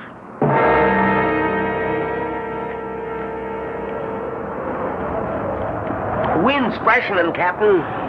That's God's worry and mine, Seaman, not yours. Hold it to the point. Aye, sir. Captain Adams. What is it, Mr. Ames? A word with you, sir. No.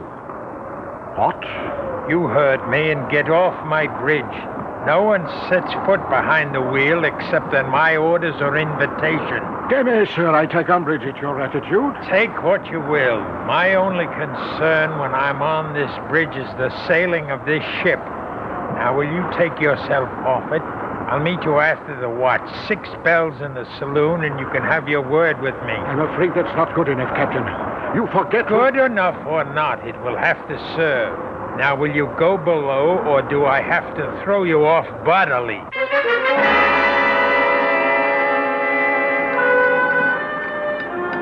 What time is dinner, cook? Oh, Captain has 6 bills for you and Mr. Rogers and the mates. He and his lady will eat later. What? They don't join us? No, sir. Really? Neither one? No, sir. Curiouser and curiouser. Why is this lady so afraid for us to meet her? I couldn't care less. She won't be with us long enough to trouble about it. Well, still, it's intriguing. Whitey, you've shipped with the captain before. Is it always like this when his wife is aboard? Mistress Annabella has never sailed with the captain. Ah, till this time. And this time will be a short voyage. Tell me, Whitey, what does the lady look like? Is she fair? Dark? Whitey, you talk too much. This is the last time I warn you. Now hustle those old bones of yours to the galley and tend to your own affairs. sir. You want to know what my wife looks like, Mr. Rogers? Oh, a natural curiosity, surely? Then let me satisfy it. Once and for all, Annabella is as lovely as I am ugly. Ah, and we are not to meet the lady? No, we dine alone, tonight and always. One further word to you, Mr. Rogers. My wife is on board this voyage because I've decided that I will never go anywhere without her, nor will she go anywhere without me. We cling to ourselves, Mr. Rogers, and need no other companionship. I want you to understand this very clearly. You need have no fears for your wife's privacy. For by tomorrow, I want her off this ship. What? I'm ordering you to turn about. You could have saved time and trouble had you let me tell you earlier on the bridge. Turn about for where? Back to port. I don't want your wife on board. This voyage has begun. The course is set, and it will not be changed. May I remind you, Captain, that this is my ship. This is my ship, Mr. Ames. My ship. From port to port.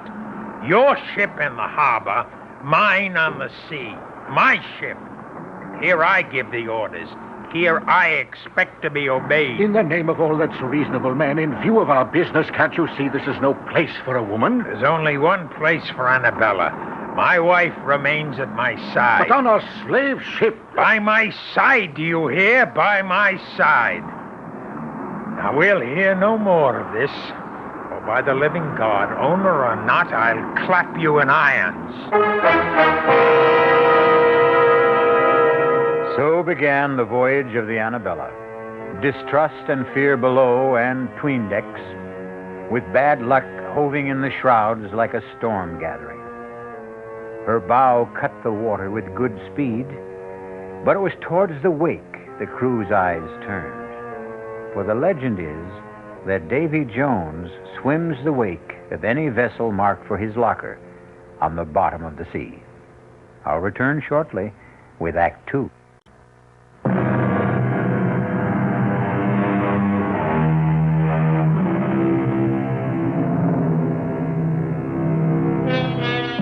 For the first week, the Annabella sailed southeast by south, beating down towards the tropics.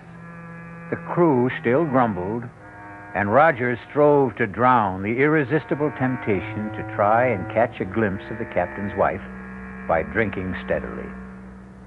2 things served to deter him: the captain's wary vigilance and his fear of the sheer brute strength of the man.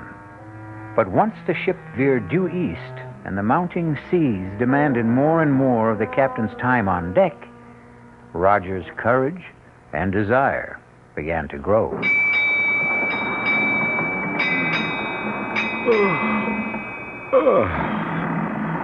It's time to turn in. Really? What time is that? 8 bells. I'd take a turn on deck if the sun wasn't down. Instead, I'm for my bunk and a book. And you? Oh, the only book I care to open is the closed one that lies astern of us. If you're wise, you'll steer clear of both the captain and his wife. And that Spanish sherry, it's stronger than it seems. Good night, Rogers. Good night, Mr. Ames. Oh, good evening, Captain. Off for the bridge. Yeah, it's making up some dirty weather out. I won't sleep much this night. Batten down tight, Mr. Ames. We may be taking some seas. Are you now for bed, Rogers? No, Captain, I'm not quite finished the bottle. I'd take it with me to my bunk if I were you. You'll be safer on your back when the swells begin to lift. Aye, aye, Captain. But you'll bring us through safe and sound, won't you? I won't leave the bridge till I know all's secure. I want you to sleep sound this night, Rogers. Who mans the wheel, Mr. Peabody? Hazard, sir. Soundest hand we have. And the second mate mans the bridge? Aye, aye, sir. Good enough. Follow me aft. Right, Captain. Here. Help me to move this hatch. Here. That's well enough. Now batten down tight when I've dropped through. Make sure she's watertight. Aye, aye, sir.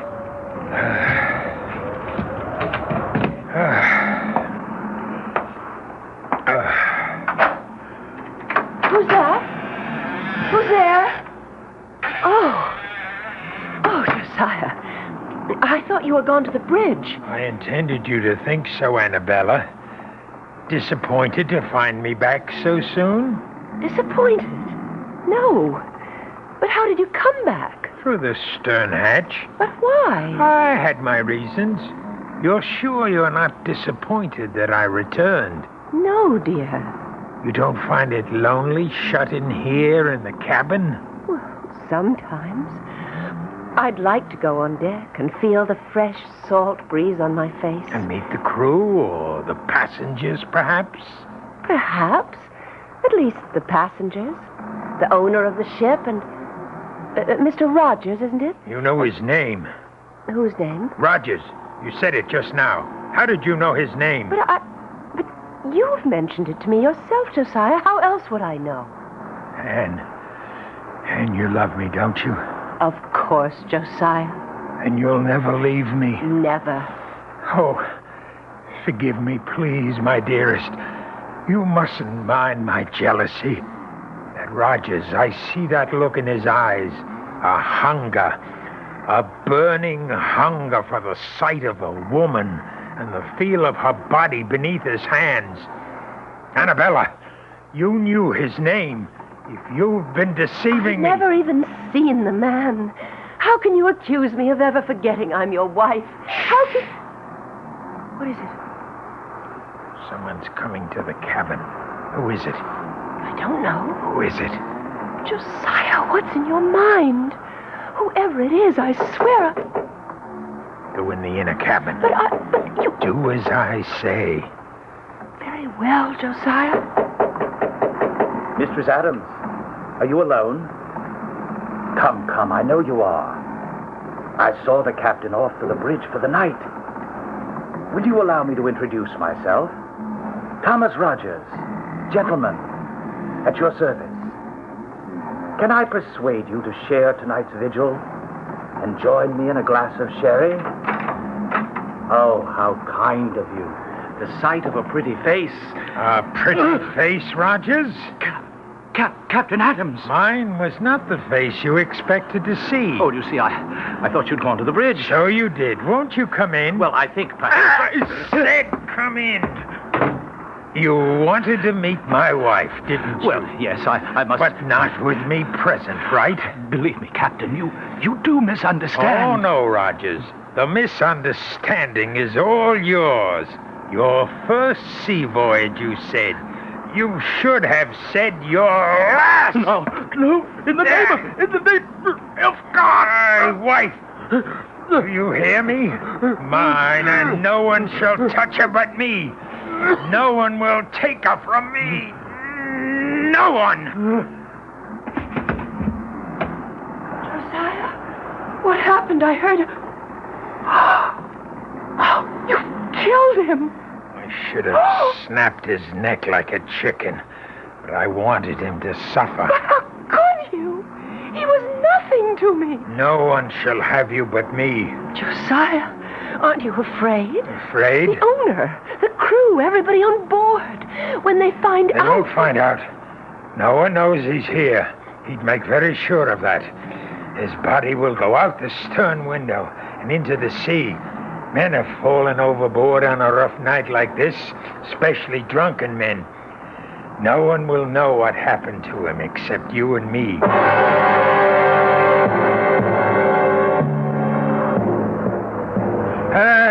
Trim her a little, Briggs. You're losing wind. Bring her nose up, man. God rot you for a clumsy fool. Here, let me have the wheel. Aye, sir. Damn your eyes, you've lost way on her. Sorry, Captain. The wind just veered a couple of points. A sailor should smell a wind change. Yes, but I Save your excuses. You think you can hold her on this tack?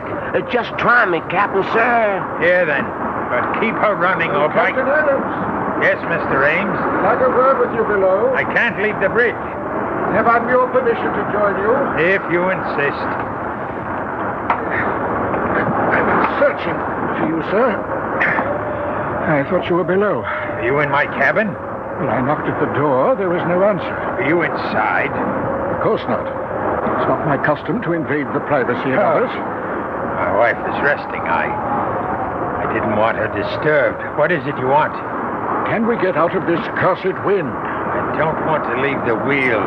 This fool handles it like a landlubber. You can trust me, Captain. I wonder. Come aft to the taffrail, Mr. Ames. Lead the way, Captain.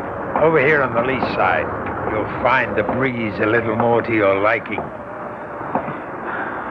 You know, I've been concerned since Mr. Rogers' mysterious disappearance last night. Mysterious? A drunken sot who never found his sea legs? I warned him to steer clear of the deck. We did every mortal thing we could to find him. Yes, I know. But without him now to leave as my agent on the Gold Coast, Go on. Well, it's deuced awkward. Without someone to recruit the next batch after we leave, there's little point in continuing on. So, you think we should put back for America? Or the nearest port where I can pick up a suitable man for replacement. And perhaps put my wife ashore. Well, since you mention it, I don't trust women too much in a business like this. They talk too much. Just drop her at whatever port we touch. Well, I should be glad to make sure she's suitably settled, if you wish it. If I wish it. Do you take me to be mad, Mr. Ames? Mad? Why, believe me, sir, nothing... Don't you think I see through your childish subterfuge? Leave Annabelle with you while I sail off to the ends of the earth? No, please, You, too, trying to steal her away from me. But you can't have her any more than Rogers could. Captain, your wife means nothing to me. I'll make sure she doesn't. Just as I made sure with Rogers. Then it was you who... Yes, I killed him with these two hands. And he disappeared. Just as you will. No! She's mine. Only mine. No one can have her but me.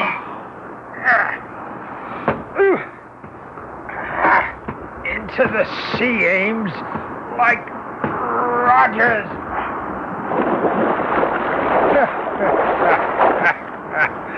The sea can hold her secrets. You all right, Captain? I thought I heard a... Briggs, I told you to mind that wheel. Well, I put the lash on it, sir. I thought I heard a cry, and said I could trust you. Well, you can, sir. Well, where's Mr. Ames? He's left. Why? Well, it was just that I thought I heard a splash, and... Oh.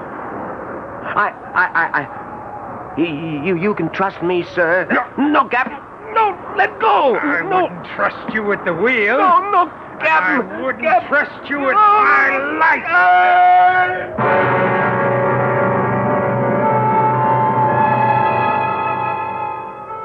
Two more overboard. 19 men the Annabella sailed with, and now there were 17. Evil men, all of them. And Davy Jones swam the wake, waiting for them. For the captain, mad with imagined jealousy, had crossed the line of sanity. His obsession convinced him that he would know no peace till everyone on the Annabella was gone, save himself and his wife. I'll be back shortly with Act 3.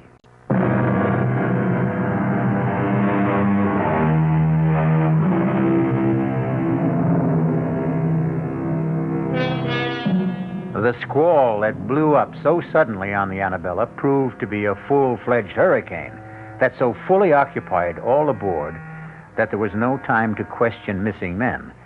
Indeed, 2 other hands were blown out of the rigging or shaken loose before the Annabella found calm waters in the eye of the storm. Now again, discontent grows in the forecastle. The talk of a haunted ship resumes. The word mutiny is on everyone's lips.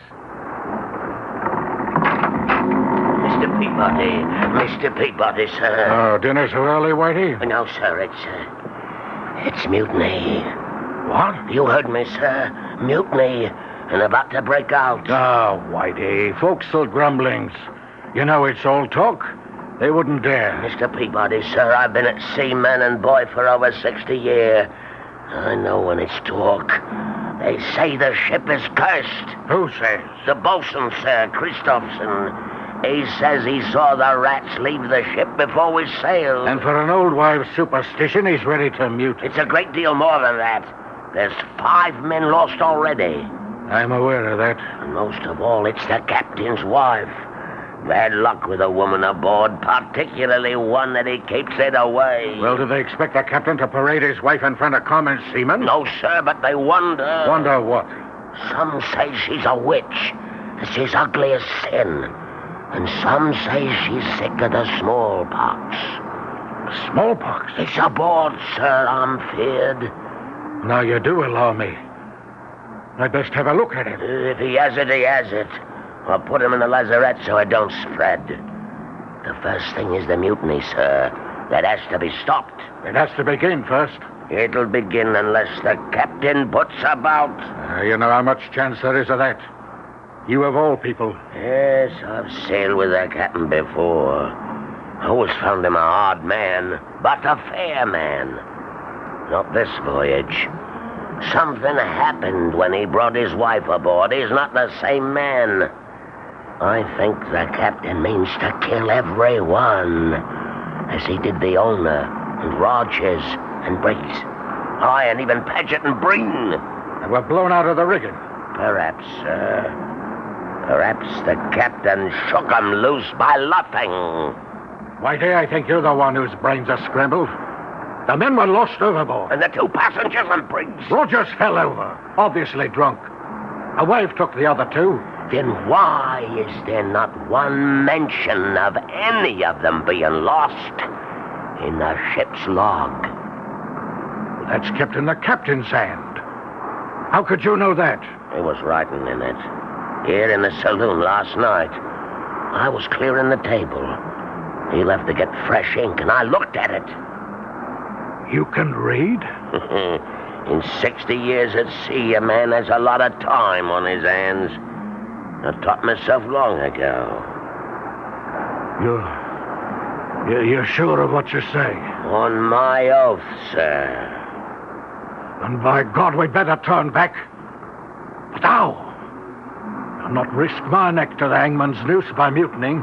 Maybe if you was to speak to the captain's lady, she's the only one to influence him. By damn, you're right, Whitey. Look, go hold off the crew till I see if the lady'll come to our help. Aye, aye, Mr. Peabody.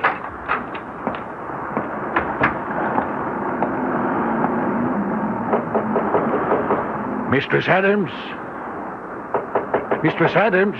It is Mr. Peabody, first mate under the captain.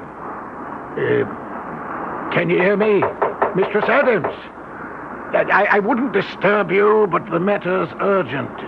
Mr. Peabody, may I ask what you are doing? Captain, I wanted to talk to your wife. My wife is indisposed. She's a poor sailor, and these last days have worn her out. How dare you disturb her? I felt the matter urgent. Attend me in the saloon, Mr. Peabody. First, let me see to my wife. Aye, aye, sir.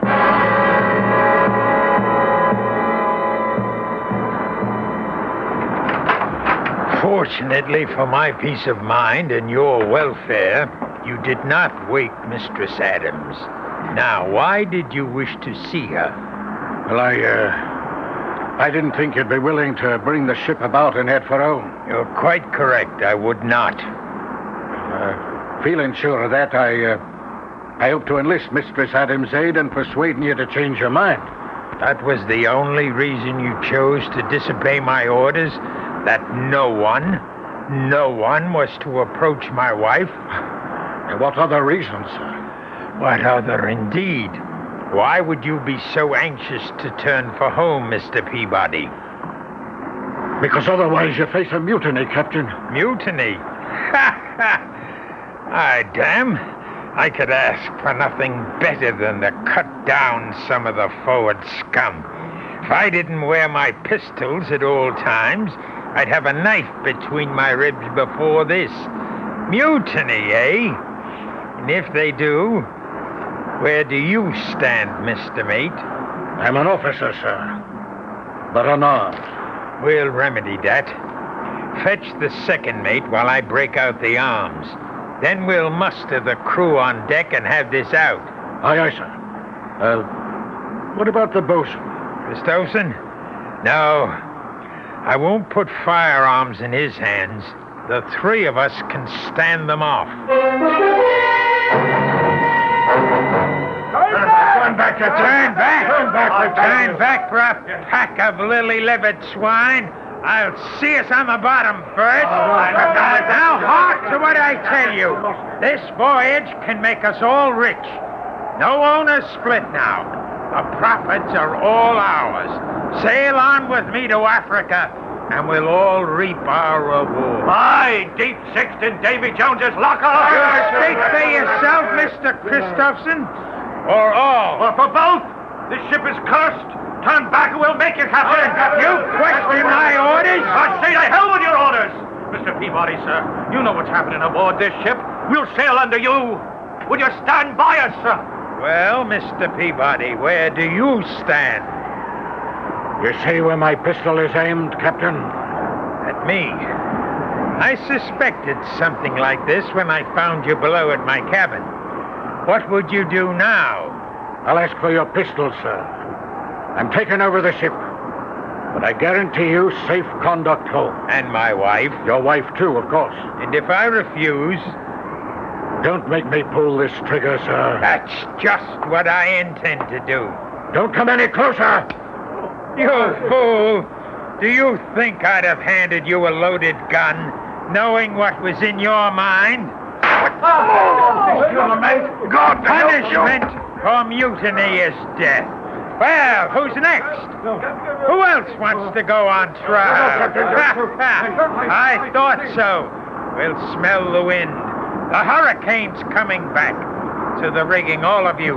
And reef sail, or by heaven... Reef them yourself, old baldhead! We've taken our last order from you, you murdering devil! Go back to your cabin and tell your wife... I warned you, Christopherson! Captain Josiah, some are armed. You should never have started this. Never started it. It's just what I want. I want to be rid of you scum. Now I have my chance. Turn back to where I will lose Annabella forever. Never! Never!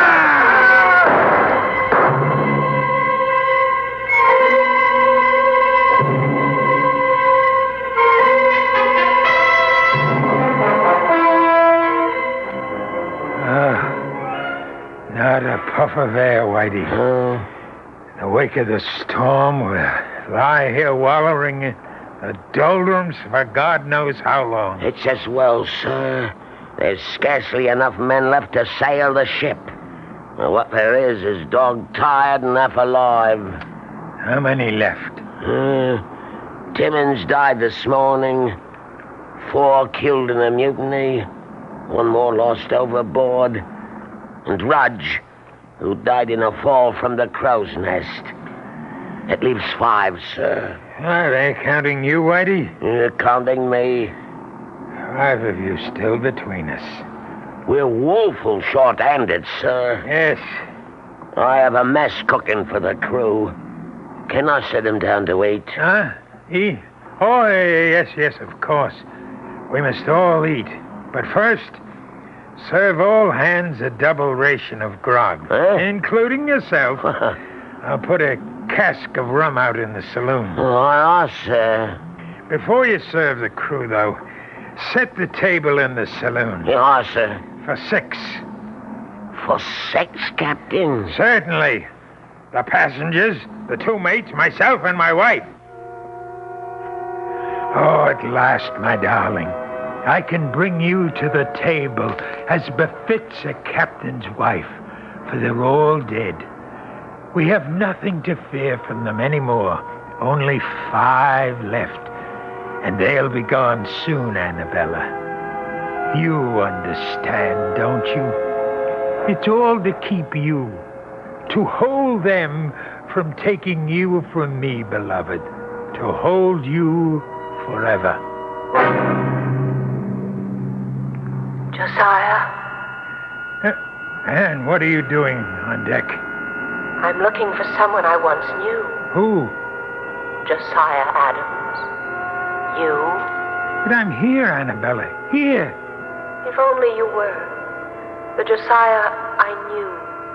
I still am. With the blood of all those men you killed on your hands. They stood between us. And the ones that were left, whose drinks you poisoned, who are dying now. I had to kill them so we could be together always. Don't you see? That's what's tearing us apart. What were any of them worth to deserve to live? Blackbirders and thieves, riffraff and murderers. They stand between us no longer. Only one thing stands between us, Josiah. Why are you too blind to see? No, Anne. No, I took you from America with me. We can be safe on the other side of the world. I can sail the longboat. Just the 2 of us across the seas. We can scuttle the ship. And even if she were raised, no one would know her secrets. I've kept the log as though the voyage was calm and uneventful. Let them find the ship. We'll be gone. Tonight, at last, you can dine at the captain's table, as you always should have. And then we'll sail away. No, Josiah. Search your heart, and you know it can never be. It's all a dream. It's all a dream. Never, never, never. Anna, speak to me. Answer me. Call for her, Captain. Call for her. Whitey. Don't be afraid. I'm still alive, but not for long. I thought you were a ghost. No. Only one ghost sailed with this ship. Be quiet. You can't scare me anymore, Captain. I'm dying. But your wife... What about my wife? She's dead, Captain. No! She always has been. Long before we ever sailed. No! Yes. Killed when the Indians got you. Dead for over 2 years. No. It had to be, Captain. It had to be. There's nobody in your cabin. Never has been. Don't you think I didn't know? Didn't I see her die before my eyes? But I cheated death, and I cheated him of her. I took her away with me to the ship. I had to keep her alive. I had to. And you had to kill all of us to do it. Because all of us, alive, were proof that she wasn't. It had to be. And you're alone at last. Or will be. All of us are dead save me. And I'm almost gone. I'll be alone at last. And I can bring her to my table, like the lady she is. The table is set for 6. But there'll be only one of you there, Captain. Or 5. The dead don't mix with the living. There's only one way to find your wife again. Only one way. The last of them. Annabella, we're free. Annabella, where are you? Anna, come to me. Annabella. Annabella.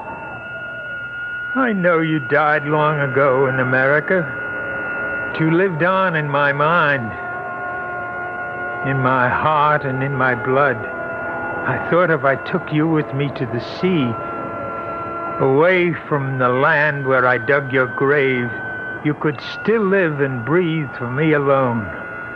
There's only one way to find you at last. Oh, Annabella, forgive me, love, for all that I've done. I'm coming home to you.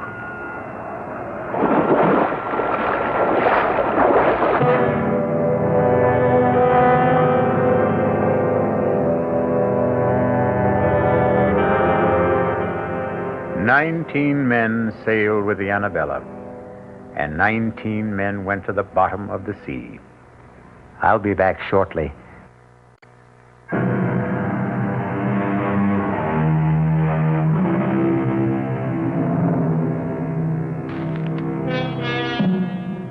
Somewhere in the green depths, I wonder if the captain sits presiding at his table. But if he does, there's at least one empty seat. For Mistress Annabella died on land.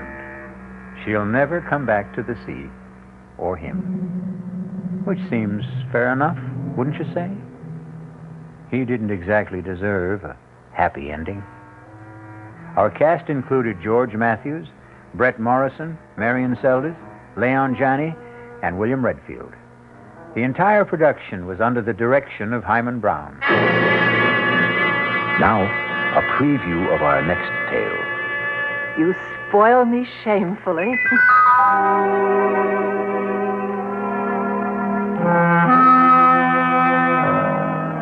And that night, I spoiled her just a bit more by bringing hot cocoa to her in bed. Oh, Richard, you shouldn't have bothered. But I know how you like your hot cocoa before retiring, Luna. You can't get to sleep without it. No, but Parker could have brought it to me. Oh, no, this is something I had to do myself. Drink it down now. Yes. Does it taste all right? Oh, it tastes just fine. Now, that was very good news, because I'd prepared the hot cocoa myself. And I had no idea whether 25 melted sleeping pills would seriously affect the flavor.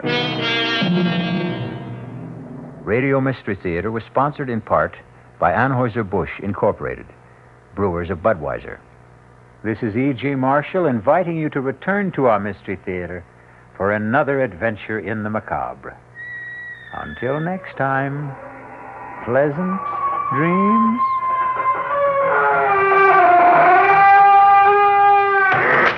The CBS Radio Mystery Theater presents...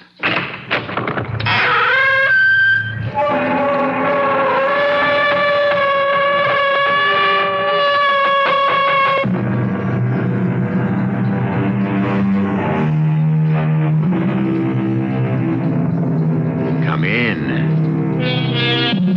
Welcome. I'm E.G. Marshall. In spite of all the books, the exposés, the articles that make patients think they are more knowledgeable than the doctors, the greatest mystery in our lexicon of science is still the human body. Murder, visitors from strange planets, the suspense of spectral visitors from the grave, none can compete with the simple but electrifying drama of the operating room. Ready, Dr. Schaefer? Ready, Dr. Marshall. Patient's all yours, Ed. Scalpel. McBurney incision, sir? Up to you. It's what I'd use, but I'm not the surgeon. You are, Dr. Schaefer. There's nothing to be afraid of? Not on your sweet... no, sir. Well, then, why don't you begin?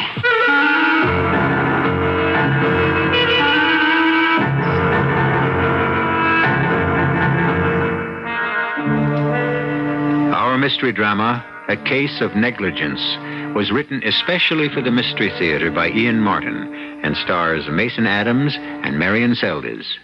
It is sponsored in part by Sign-Off, the Sinus Medicines, and Anheuser-Busch Incorporated, Brewers of Budweiser. I'll be back shortly with Act One.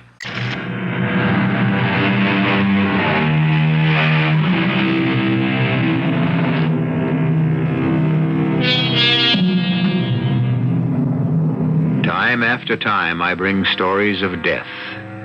Spirits that rise from the grave, murder in every conceivable form, the torture of a man or woman knowing they are doomed. Death which comes, as it must, to all men. Death, the great mystery. This story is about those men most concerned with it and with life.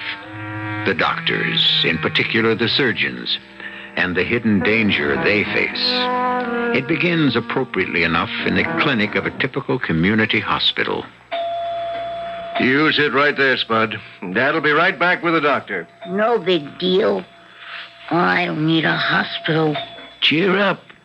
It's only an emergency ward. What you do, cut your hand? Get it caught in a cookie jar?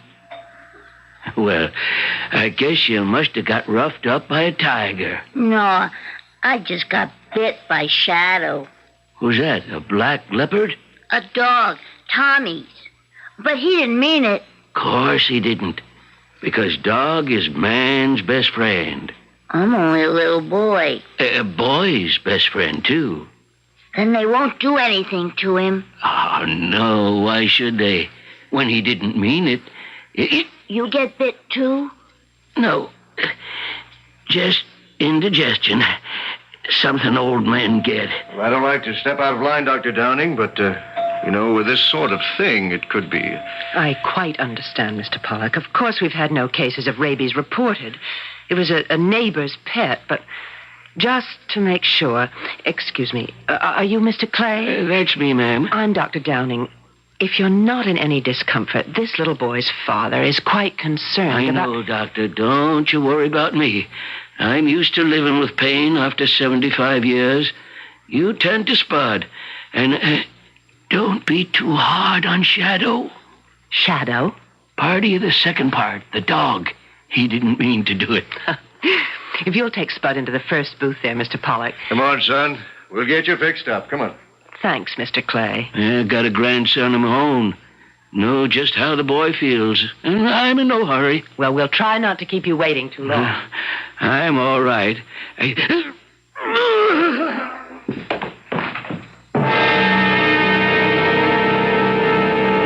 What happened, Tom? I don't know, Fran. The old man just collapsed. Why, that's Mr. Clay. Your patient? What's wrong with him? Well, when he came in, he just listed slight stomach disorder, indigestion, nothing to suggest an emergency. He certainly didn't act like there was one. I had this kid with a dog bite in the next booth. Well, you stay with the kid. I'll take you over here. Maybe he just got a little dizzy. They keep this place too hot anyway. No, not that hot. And he looks too rugged for anything that simple. Well, don't worry about it. I'll check him out. Well, thanks for the helping hand, Tom. Mr. Clay? Yes? I'm Dr. Schaefer. Feel up to a few questions? Sure. I'm all right. Not quite. You just passed out. Well, almost. Oh, I had a bunch of cherry stones for dinner last night. Dug 'em myself. Must have caught a bad one. Woke up with a real bellyache. Well, let's pin that down. Expose the abdomen, nurse. What kind of ache? First off, I thought it was gas. Kind of sharp. Then real dull. Hey, that don't feel so good. I'm not surprised. Draw some blood, nurse. I want a WBX stat. You feel it here? Here? How about here? That's mighty tender. Mm-hmm. Well, let's get a little history on you. Okay, nurse, get me that blood count. Green light. You live at 17 Oakwood Lane, Mr. Clay? Well, that's my home. Right now, I'm on the Janie. The what? My boat, named after my wife. God rest her soul. A sloop rig built to myself. Well, how about that? You live on it alone? Yep. No family? Oh, yeah. Got a son, Dan, and his wife, Doris, and my grandson. They live in the house. Well, who sent you here? If you mean a doctor, don't have one. Never need one. Never get sick. You have a cold now? Thought I shook it, but it hangs on. It'll go. But you haven't seen a doctor for it? Nope. Salt and soda, mustard plasters, and a steam kettle. Got me over every one I ever had. This one, too. Do you have a family physician? Told you, nope. Guess that makes you my doctor. I wish you'd lay off pressing on my belly. Sure does hurt. I'm sorry. I'm surprised you were able to move around as much as you did. How'd you get to the clinic? Drove. I was in town for supplies. Then driving back to the boat right near the hospital. I got a real Jim Dandy. Doubled me right over the wheel. Mm-hmm. Figured I'd better have someone take a look at it. You figured right. You know what's wrong with me, don't you, young fella? I can make a guess. Acute vermiform appendix. That mean an operation? The way it looks, I'd say yes. May I have the phone number at your house? Why? Just to notify your son and daughter-in-law. Don't bother them, unless you think I'm going to kick off. An appendix isn't that much of a deal today. Well, even if 'twas, I don't think they'd worry anyways. Oh, look, what do you say we get this damn thing out? It's beginning to bother me.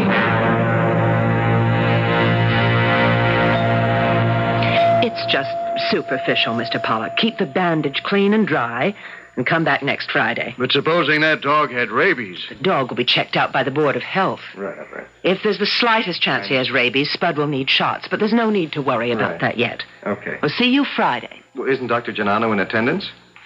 A colectomy. Well, he won't be out for at least 3 hours. You better notify Dr. Marshall and have him schedule someone. Well, I know that appendix has got to come out.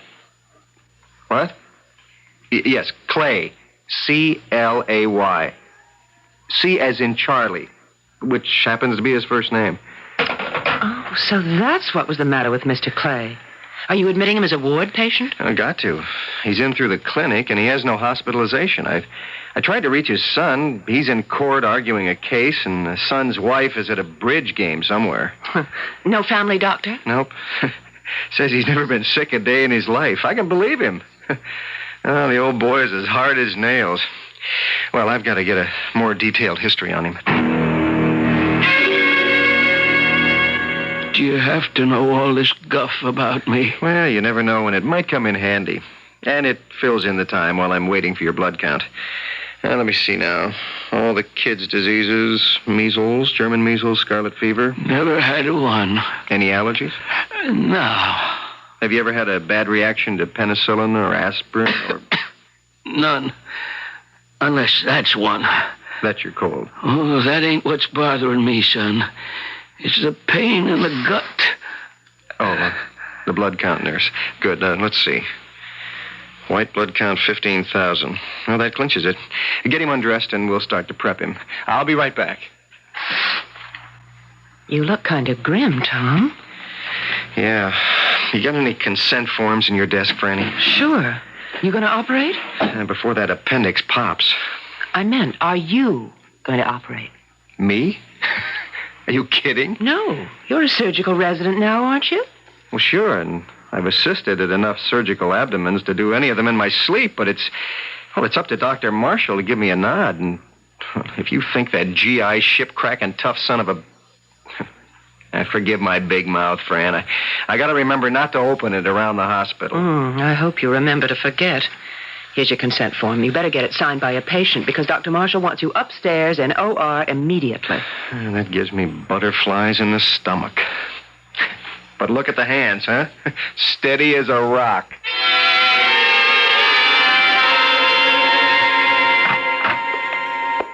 Well, Well, Dr. Schaefer, you took your own sweet time about getting here. Well, as fast as I could, sir. I had to get a consent form from the patient. Did you get a history?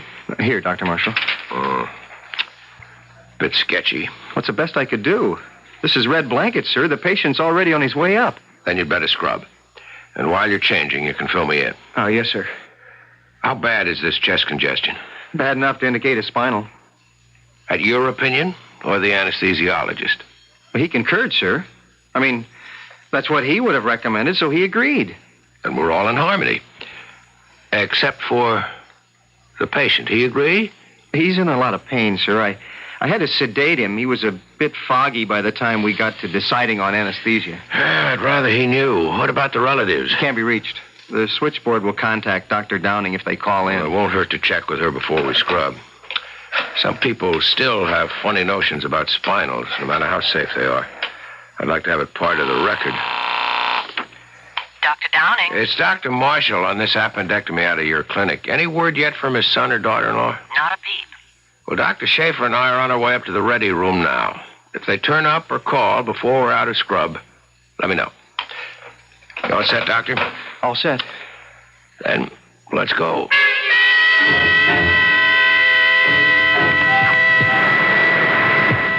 Gloves, nurse. Sir? Yes, Dr. Schaefer. Excuse me, Dr. Marshall, but you think there's anything wrong about this case? Not at all. Why? Well, I don't know. I just had a notion you... forget it. No, you're right in a way. When I found we were so short-handed, I thought this case might be the perfect one to let you get your feet wet as a surgeon. Well, I'd like to, if you give me the chance. Think you can handle this, Schaefer? Oh, yes, sir. Yes, sir, I do. I can promise you won't be sorry. Very well. The patient is yours once the anesthesiologist hands him over. May I have the patient, Dr. Davis? Thanks. Scalpel. McBurney incision, sir? Up to you. It's what I'd use, but I'm not the surgeon. You are, Dr. Schaefer. There's nothing you're afraid of? Not on your sweet... no, sir. Now, why don't you begin? Geronimo. Clamps, please. Good. Face your scalpel. Swab, please. Clamps.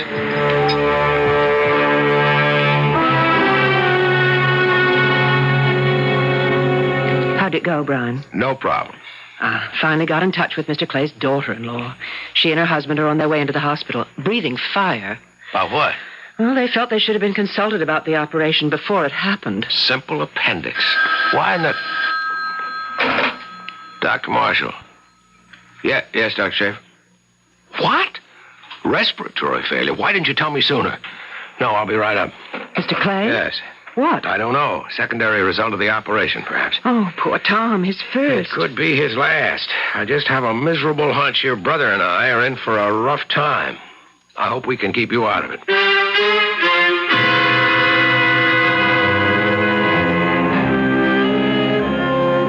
What trouble does Dr. Marshall anticipate after a simple operation? And what does he mean by your brother? And why, without the threat of murder or violence or any superhuman agency, does the shadow of death and mystery suddenly unfold its shadow over the people we have met and are still to meet? I'll return shortly with Act 2.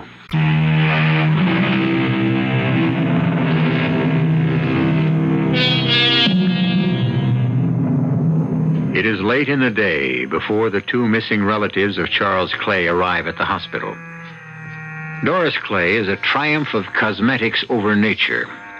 But if you look closely enough, the eyes are small and agate hard, the turn of the mouth downward and mean. Her husband Dan is heavy set, not with muscle, but by indulgence. His air of arrogance and assuredness is the armor he wears to cover his weakness. I'm sorry we had so much difficulty getting in touch with you both. I was in the middle of a bridge tournament. I don't know why the message didn't get to me. I was in court arguing a case, and naturally they didn't want to interrupt. And after all, it wasn't anything serious, was it? Just an acute appendicitis. Well, we don't have to waste any more time talking about it. I'd like to see my father. Well, that's why I met you and brought you to Dr. Marshall's office. Why? What's wrong?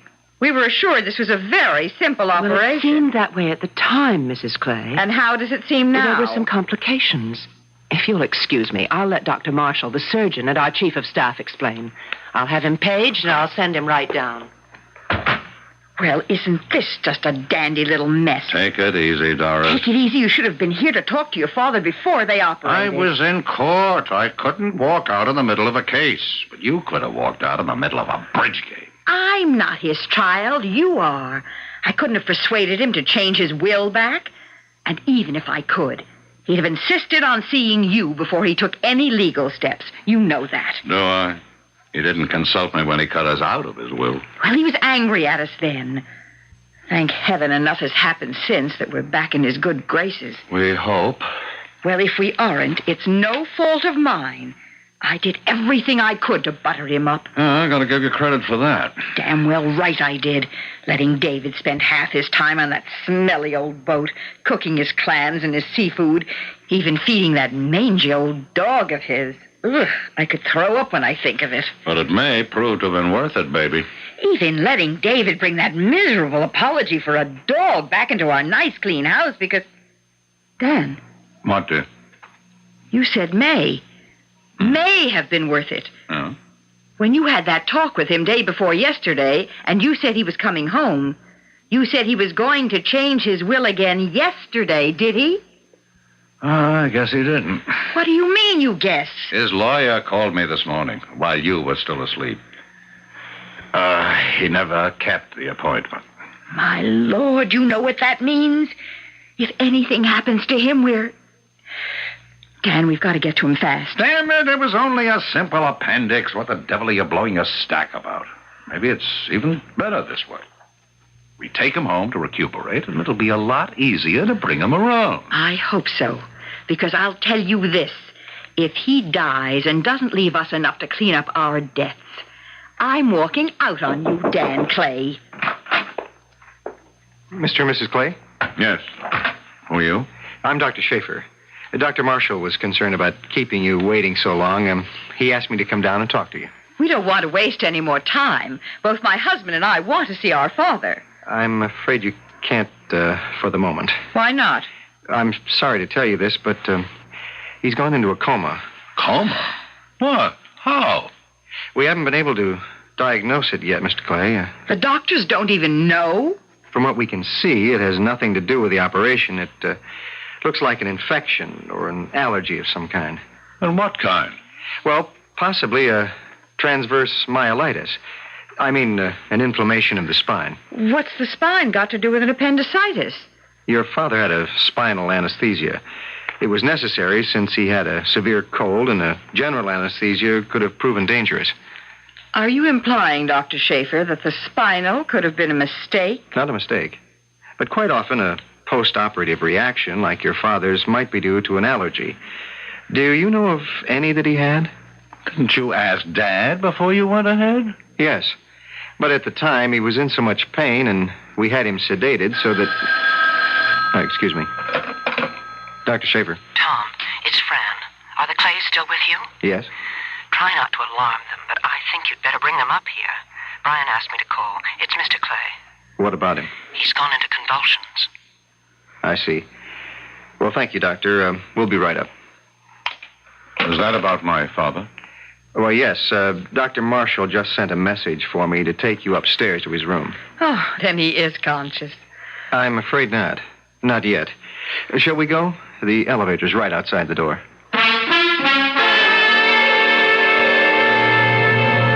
You were asking about allergies, Dr. Schaefer. A question, of course, you should have asked my father. I did. He said he had none. That he'd never been sick a day in his life. Just a big front he kept up. He was always getting colds, and he had trouble with his teeth. But you couldn't get him near a dentist. You remember why, Doris? 4 years ago when he had the tooth pulled? I'm not likely to forget. Oh, he had a terrible reaction to the Novocaine. We thought that... Do you use Novocaine with spinals? No, but we do use a related drug.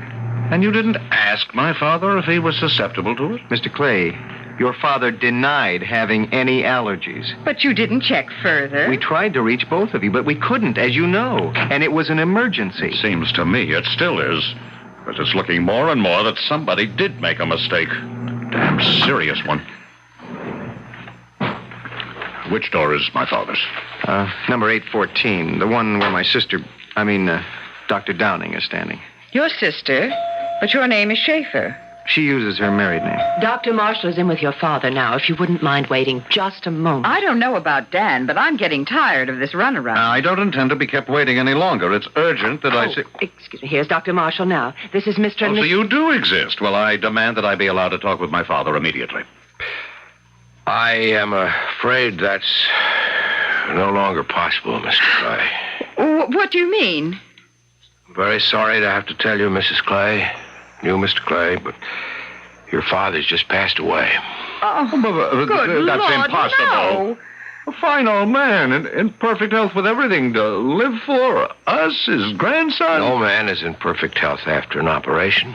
And besides... But we were led to believe it was a very simple operation. It was, Mrs. Clay.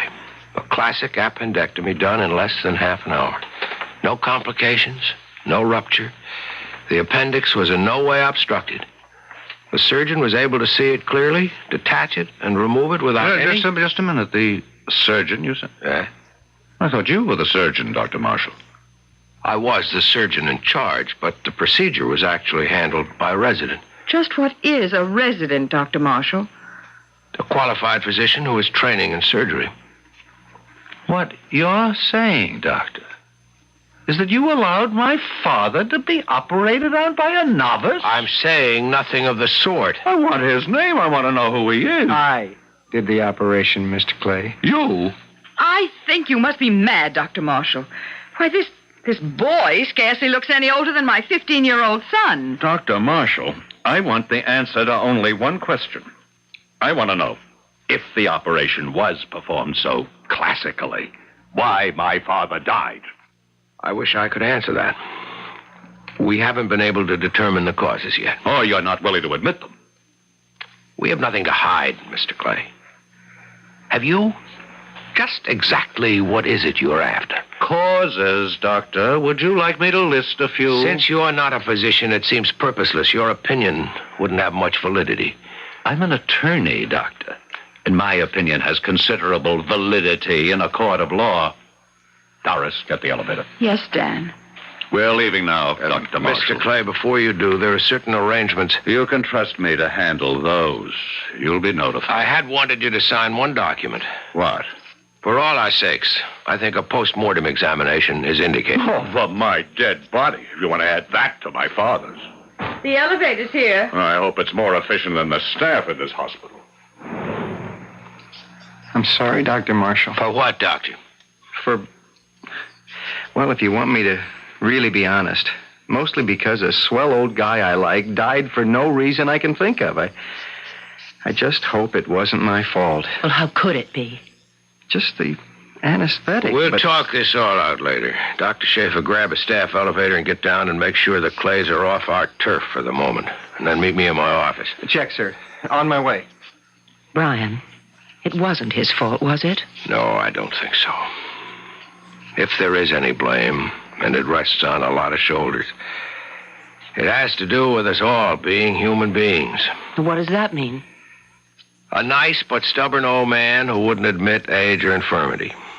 A doctor approaching middle age who lost his wife and fell in love with another man's. And a rapacious pair of people who don't deserve the title of human being, who had little love for a nice old guy until suddenly he died mysteriously. Why? I don't know about them. Only about us. I'm married to a husband who should have been a retired racehorse. He's a natural stud. He won't divorce me or allow a divorce, and I won't force it because we do have a daughter who adores her father. And I'd rather break my heart than hers. And my wife is dead. I thought I'd never love another woman. And now I do. There's nothing I can do about it. Oh, darling. Oh, darling. Let us go for a moment. The other thing's more immediate, isn't it? Those two awful people. They're going to sue, aren't they? I'd guess that's what they have in mind. And if they ever got wind of us, they could crucify Tom. And us. And the hospital, perhaps. How can we stop them? An autopsy is the best answer. We can force that. If it vindicates what Tom and I have done, that's that. And if it doesn't? We could all be up the creek without a paddle.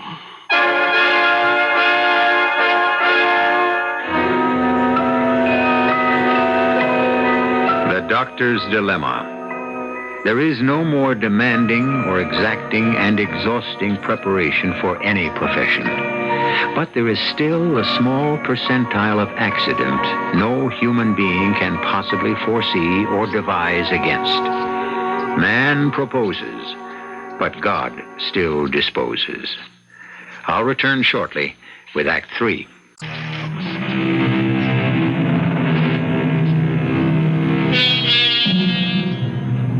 Flood, famine, death, or whatever, Doris Clay rises late in the morning. It is one of her completely selfish indulgences she allows nothing to interfere with. Even this morning, which could well be one of the most important in her life, she is barely coming to, with the help of black coffee, propped up in the big bed with the satin sheets, as Dan, who is an early riser, comes to join her just before noon. Oh, you look like the wrath of God. I feel like it. My nose isn't any good. I got to Chapman, Dad's lawyer. Fat old fool. But I've seen the will. And? The bulk of his estate is left in trust for David. Hedged in so tight we couldn't even borrow, beg, steal, or finagle a nickel. And the rest? It might be ironically funny if we weren't personally involved. The rest of it goes to the hospital. A gift from someone who didn't believe in doctors. He only did it to hurt us. But, Dan, not a penny. Not unless we break it. Can we? It's a fallback position. I don't know if it's worth the investment. There's a much easier way out of our troubles. There's got to be some way. We're in debt up to our ears. And we can't hold it off any longer. I know. I think we have a good chance for at least a settlement. We're going to sue for malpractice. Who? The doctors, of course. At least Marshall must have insurance. But most of all, because clinic and a resident physician are involved, the hospital. That's where the real dough is.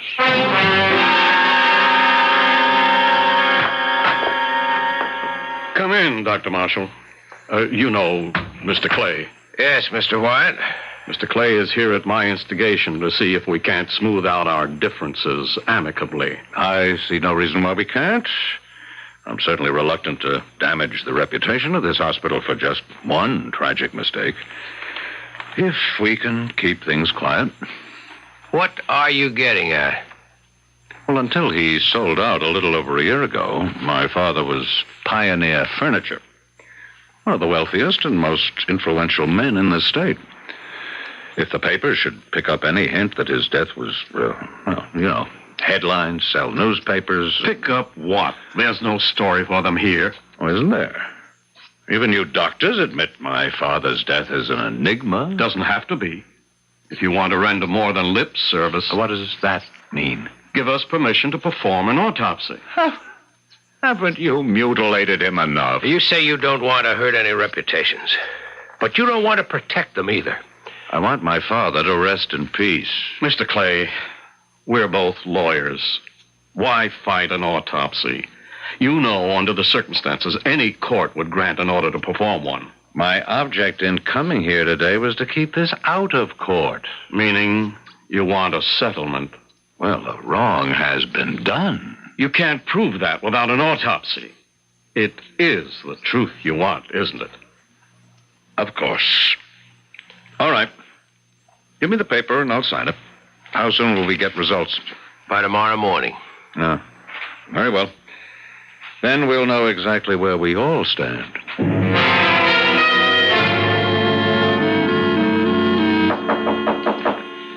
Come in. Good morning, Brian. You got one of these too, Fran? A subpoena. I never had one before. You have plenty of company. You, me, Tom, Dr. Davis, and the hospital. The moment the results of the postmortem were in. But it was negative. I mean, cause of death unknown. It didn't prove any of us responsible. Unfortunately, it didn't prove that any or all of us weren't. There's one easy way out of this. What? I resign as chief of staff, take the blame, and make the best settlement with Clay that I can out of court. But why would you do a thing like that? None of us is guilty of anything. He has no case. Darling, the danger here is you and me. But we haven't done anything wrong. No, I'm rather sorry to say, no sin of commission. But a hospital is like a school or a small village, and the grapevine trembles in the slightest wind. If Dan Clay got any notion that you, a married woman, have any concern for me, and that I, because Tom is your brother, made any special consideration to allow him to operate. But you've done just the opposite. You've almost held him back because of that conscience of yours. I know that, my darling. You know it. But does the rest of the world? Long before all of this happened, I've been trying to face the fact that I should go away and leave you to... To Alec. In and out of any other bed he can find. Oh, no. You don't walk out because of me. Maybe it's time to get it all out in the open anyway. I can't protect my daughter much longer. She's getting old enough to know about her father. And we can take it as long as we know we're right. We are, aren't we, darling? As God is my judge, I believe so. Then what killed that poor old man? Nothing we did. I'm sure of it. The question is, how can I prove it? Dr. Marshall. Yes, Mr. Wyatt. I know. Yes, of course. I can't promise that we can't. I know, sir. Much better. I have Dr. Downing with me now. I'll round up the others and join you in your office. What was that? Mr. Wyatt wants us, Tom, and Dr. Davis up in his office. He's gotten Clay to agree to a pre-court hearing. It's worth a try to keep this thing from getting out of hand. Just a quick explanation of what an examination before trial consists of. This is Mr. Cooper, who's a court stenographer. He will take a complete transcript of everything said here, just as in a court of law. Though there is no judge present here, everyone will receive the full transcript, and you will be bound by oath to whatever statements they make. All right, Mr. Clay. Thank you, Mr. Wyatt. Dr. Downing, you admitted my father to the clinic? I signed him in, yes. Did you bring a copy of the roster for that evening as requested? I did. Was there a patient named Spud Pollock on that roster? Yes. But according to this, he was fourth in order after Charles Clay, and yet he was taken ahead of him. Well, the child had been bitten by a dog. It was an emergency. And an acute appendix is not? Well, at the time, I wasn't aware that... How could you be, since you hadn't asked? I submit that it was gross negligence for you. Negligence has not been established. Let it also be noted that Charles Clay did have an acute appendix and subsequently died the very next day. Now, as I understand it, Dr. Schaefer, you were the one who diagnosed acute appendix? I did. And you recommended an immediate operation? Correct. For which some form of general anesthetic is used? Not in this case. The patient appeared to have an upper respiratory infection, so Dr. Davis, the anesthesiologist, and I agreed that a spinal was the safest to use. Did my father sign a consent for the operation? Yes. And he was told about the spinal? At the time he signed the consent, it had not been decided on. So he was never told? Well, he was in great pain and under sedation by the time it was agreed on. Were you aware that Mr. Clay was allergic to Novocaine? I asked him if he had any allergies. He said no. Just general allergies or what, Doctor? There wasn't time to go into it in detail. There was risk of the appendix rupturing. If an appendix ruptures, is it usually fatal? Not by any means. But in this case, it didn't. Still, the patient died. Why? Do you know? You know we don't.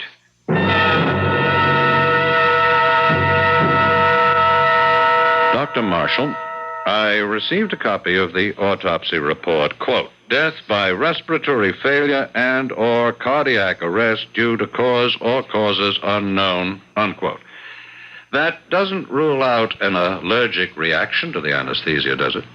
No, but... And when my father was examined before the operation, there was no indication of any other serious condition other than the inflamed appendix? That's substantially correct. So what will you say in court, Doctor, when I ask, would Charles Clay have died if there had not been an operation? Don't answer that, Dr. Marshall. We'll wait till, or if, we get to court to argue that.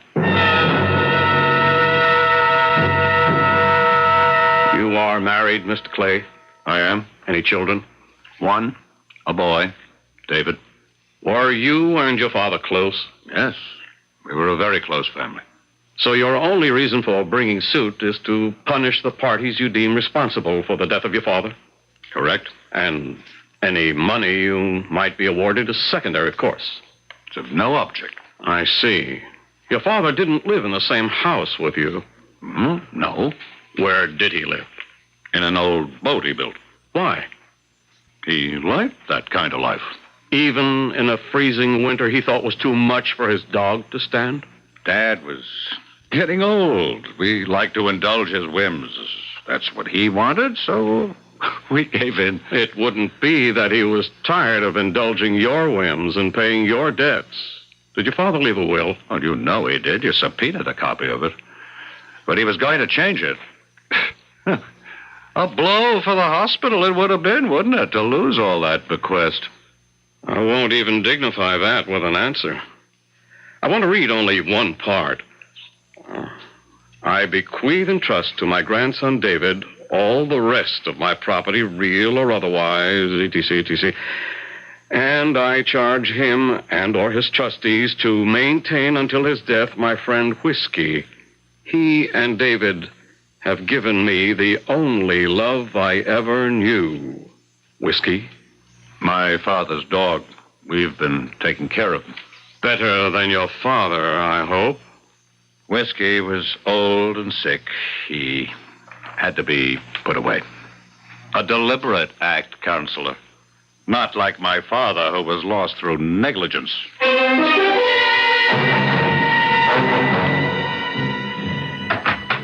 What is it, Brian? Are we alone? Yes. I just came from a long talk with Wyatt. I've handed him my resignation. Oh, no. Why? It's the only way. Wyatt had Clay backed against the wall at one point, and he really opened up and threatened to fight dirty. He's so desperate. He'd ruin Tom's career and yours. Mine? His wife, a prize harpy, and also something of a swinger, apparently knows your husband. In return for all the phony dirt he could hand her about us, she promised to make sure they discredit you enough in an open trial so he could get custody of your child. Well, I'm not going to let you sacrifice yourself for me and Tom. It isn't only that. The old man did go into convulsive seizure before he died. Now, with that in the books, and considering the vicious, rabid prosecution Dan Clay would put on in court, the press coverage... Rabid? What is it? That kid with the dog bite. Charles Clay's old dog. Francis, maybe I just found the answer. We've got to have another post-mortem.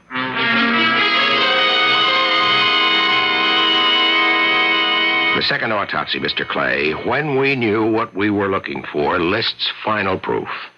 In the cornuomonas, the characteristic inclusion bodies of negri were found. In layman's terms, your father died of rabies, which he got from his dog, Whiskey. But the dog never had convulsions. There are two forms, the furious and the dumb. In the second, the dog is just lethargic and comatose. He looks old. But my father never was bitten. The saliva of the dog, when someone fondled him, if there was any break in the skin whatsoever, would have been enough to infect him. You're just lucky you had that dog put away before he infected your son, David. Now, get out of here before I give you a valid case to prosecute.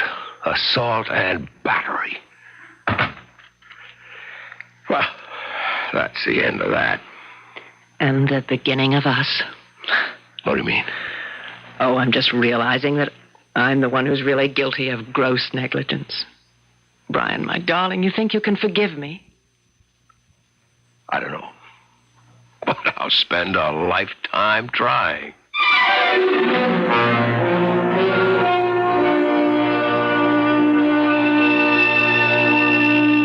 No gothic tale of horror, certainly. No murders, no horrendous, tortured spirits rising from the grave, but a mystery story, and a story of jeopardy more important than most. For a doctor's good name must, like Caesar's wife, always be above reproach. I'll be back shortly.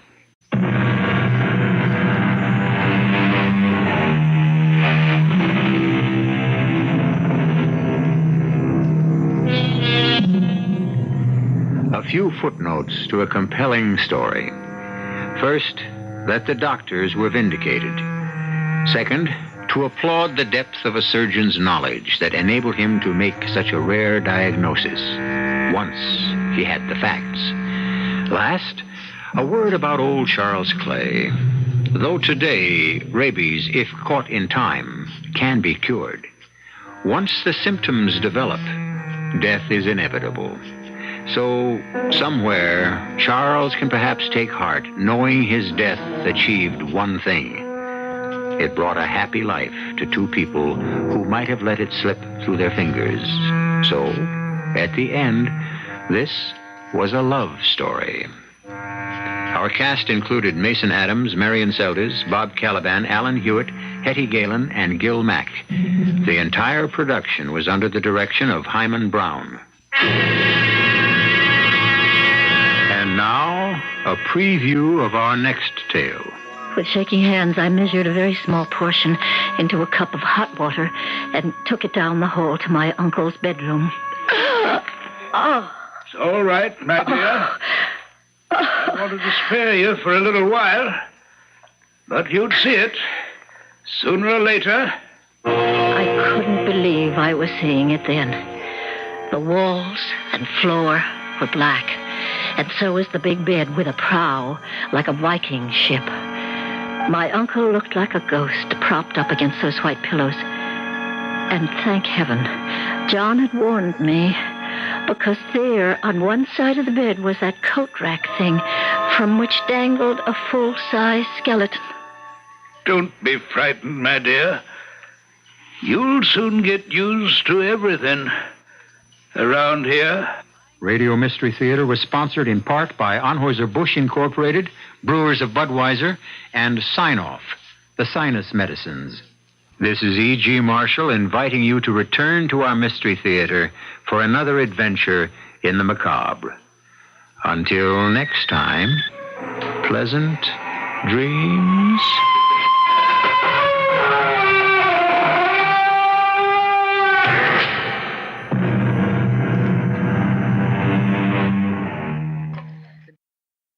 The CBS Radio Mystery Theater presents...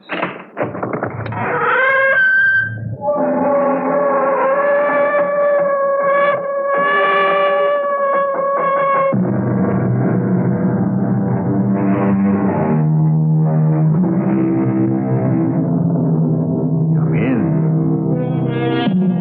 Welcome. I'm E.G. Marshall. The Bible speaks of a voice that cries out in the wilderness. And yet, there is an even vaster wilderness than the trackless, arid desert that is spoken of in the book. This is a wilderness so terrifying that it stretches out even beyond infinity. It is a wilderness of boundless, limitless space. But desolate though it may be, this is not a quiet wilderness, nor is it empty. It hums and buzzes and crackles with noise and sound, and even voices. Yes, there are voices that cry out in this wilderness, too.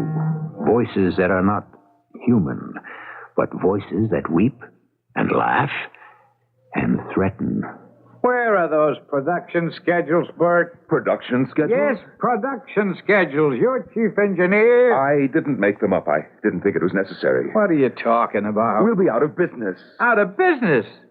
How could we go out of business? We get more orders than we can handle. That doesn't matter. We'll be out of business anyhow. Why, Bert? Just tell me why. Because the world is about to come to an end. Oh. Where did you hear this? On the radio. The radio? I didn't hear it. I know that. It's something that you can only hear on my radio.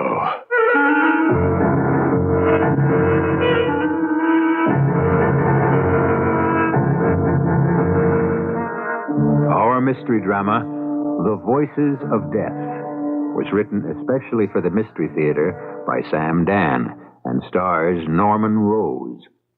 It is sponsored in part by Uncle Ben's Long Grain and Wild Rice and Buick Motor Division. I'll be back shortly with Act One.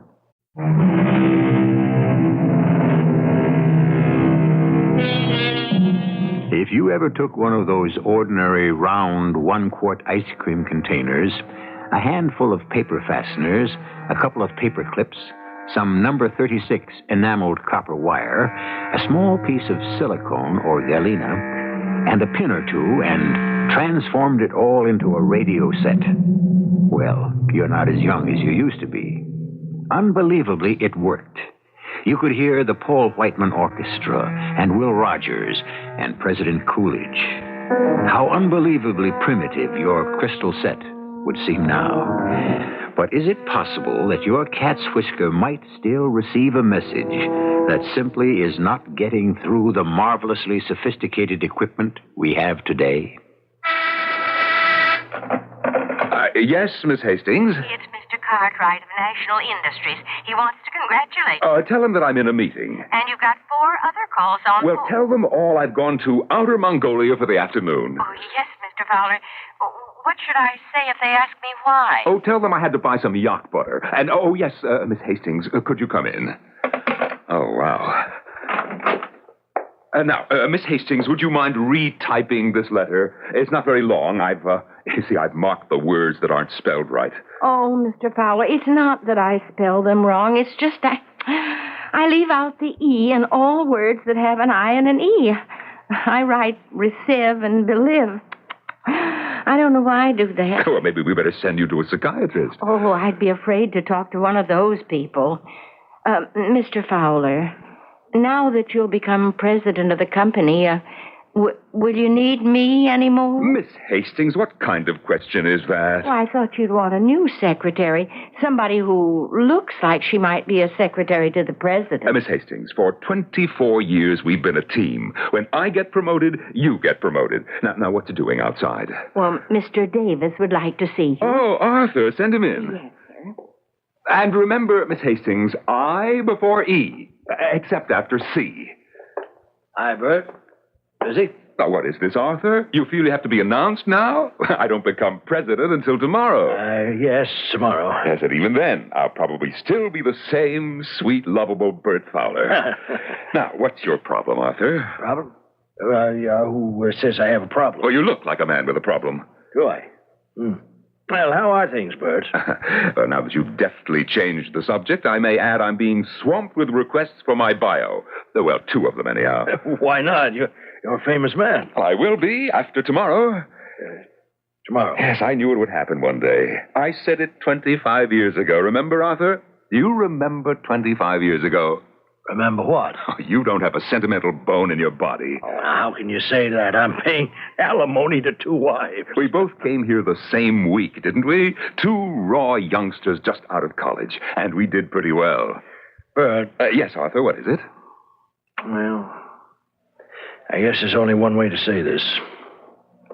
You're not going to be made president of this company. What? But I'm not? The board of directors met last week. The decision was made to name Ron Anderson. Ron Anderson? Oh, you can't be serious. Now, the board wanted me to break the news to cushion the shock. Oh, I see. Because we're old friends. Oh, it's quite perceptive and sensitive. Everybody agrees that you're entitled to greater recognition, and Well, a special title will be created for you. But it won't be the title I deserve, President. And more money, a lot more money, stock options, bonus. Yes, thank you, Arthur. Excuse me. Yes, Mr. Fowler? Take a letter, please. My personal stationery. Today's date. To the chairman of the board. Dear Frank, please accept my resignation, effective immediately. I'll sign it the moment you've finished. But you can't do it. I've just done it. Now, listen to me. Please don't. Just please. Mr. Fowler, did I just hear you say that... No, now, Miss Hastings, now please go back to your desk. I want that typed immediately. Don't you type one word. Now, everything's going to be just fine. You just go out to your desk, Miss Hastings. Now, Bert. The board of directors. There was no board of directors 25 years ago. Huh. How high and mighty we've become. We now have a board of directors. Just calm down. I walked into this company 25 years ago, and it was going down for the third time. This pathetic little 2x4 fly-by-night. But you have to realize... Whose ideas turned this company around? Yours. Whose designs made the difference? Yours. Nobody denies that, Bert, but times have changed, and you don't have the right image for the president of the company. Oh, really? Let's talk about images, shall we? Who worked out the circuit that enables this company to create the world's best image on a screen? It's a new ball game. Well, if it is, you can play it. You represent the past. Bert, you're too old. What? At 53, I'm too old? No, it's the way you dress and the way you cut your hair and the way you impress people. You're just...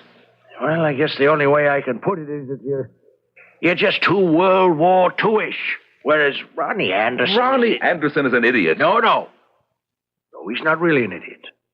It's just that he talks their language. Whose language? The language of the people who pull the buying strings today. It's the accent on youth.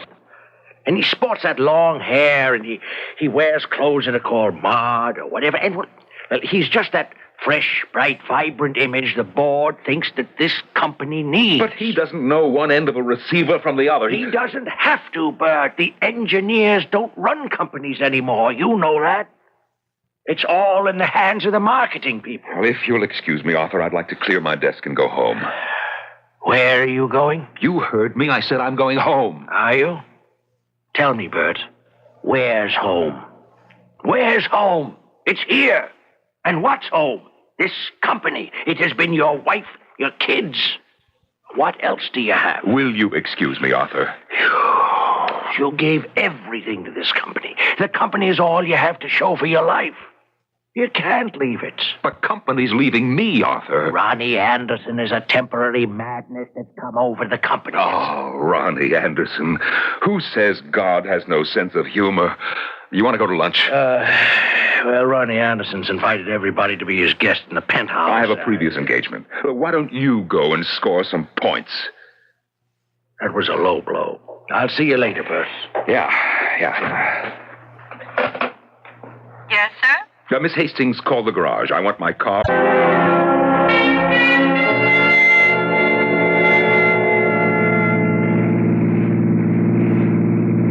Thank you for lunch, Mr. Fowler. Isn't it a beautiful day? Oh, I can't remember ever doing anything like this before. Anything like what, Miss Hastings? Oh, driving out in the country during the middle of a working day. Oh, the woods are so beautiful. Yes. Now, you've been my secretary for so many years, Miss Hastings, and, well, I know so little about you. For example, why have you never married? Well, because no one ever asked me. You never married because no one ever asked you. And I never married because I never asked anyone. Why are all those cars parked along the side of the road? Oh, well, according to those signs, it's a garage sale. Oh, what's a garage sale? Oh, people want to get rid of a lot of old things around the house, so they just hold a sale. What a coincidence. I'm an old thing that was gotten rid of today myself. You know, I feel an affinity for this place. Let's stop and browse about.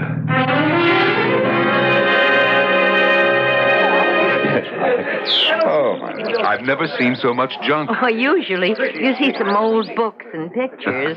You see that stuff over there, Miss Hastings? It's typical of what you'd see in a home about, 50 years ago.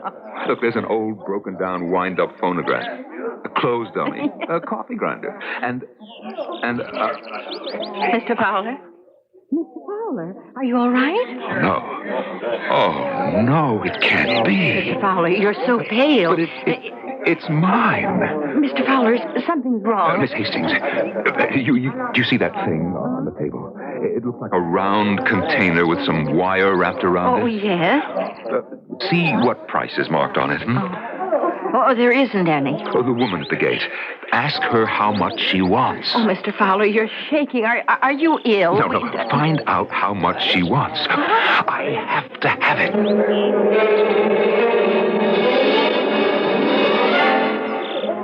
$1. $1? Well, I'd have given her 1,000. Well, now it's yours. But it was always mine. Mr. Fowler, are you saying you once owned this, whatever it is, and now, by I don't know what kind of coincidence, you just came across it again? What do you think this is, Miss Hastings? I couldn't tell you. It's a radio. A radio?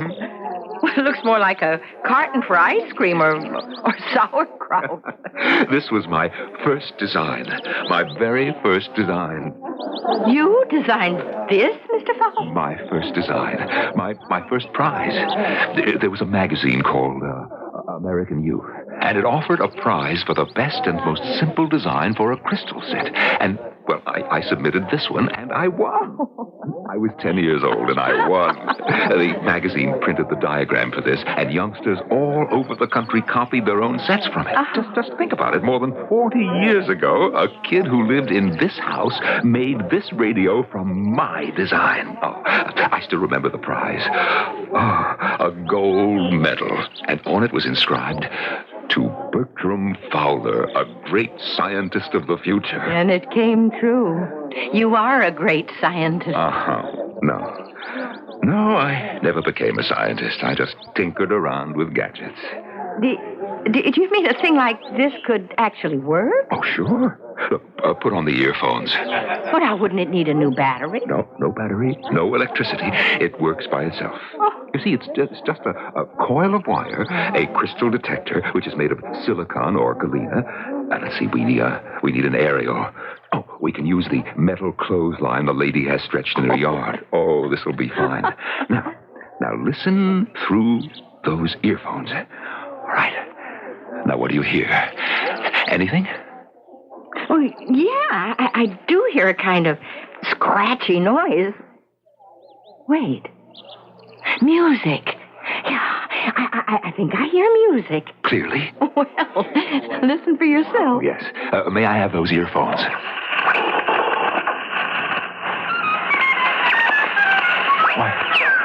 Why, that's the music of Paul Whiteman, King of Jazz. And it has been brought to you from the Grand Ballroom, Ritz-Carlton Hotel in New York City. Paul Whiteman? But it's not possible. And now for the news. President Coolidge said today that he will call for a 3-power naval conference in Geneva, Switzerland, to be attended by Mr. Fowler, what's wrong? Oh, somebody help me. We need a doctor. Please. Oh, Mr. Fowler, don't faint. Anyone would have a right to pass out if he tunes in the news and he gets the bad news of 1927. But why is he picking up that kind of news and that kind of music now? What kind of radio set did our friend Bert Fowler design, anyhow? I'll be back shortly with Act 2.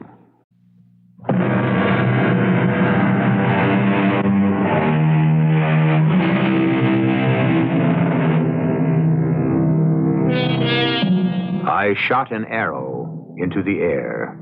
It fell to earth, I know not where, said Mr. Longfellow. But the fact of the matter is, the arrow did fall, finally, to the earth. There is evidently then a significant difference between arrows and words.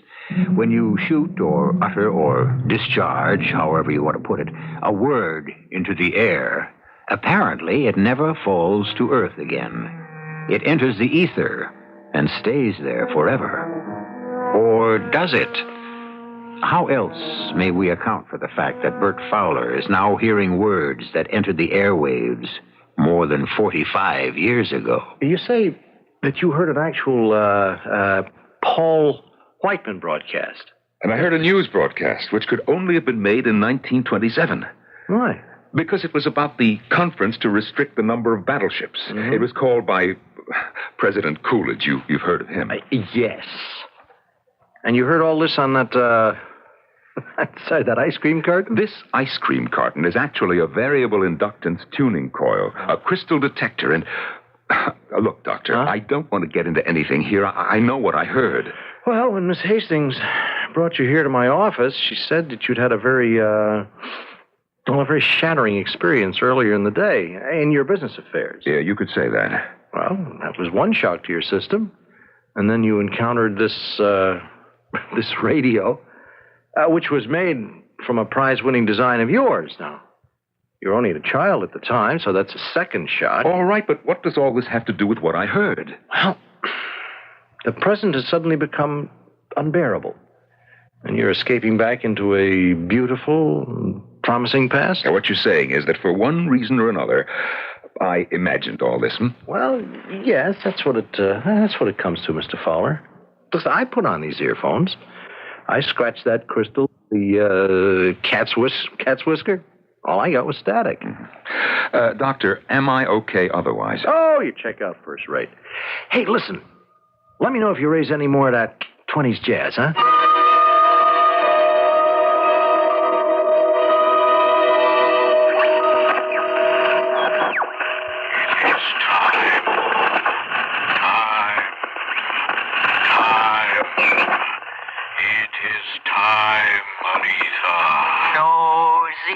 No, please.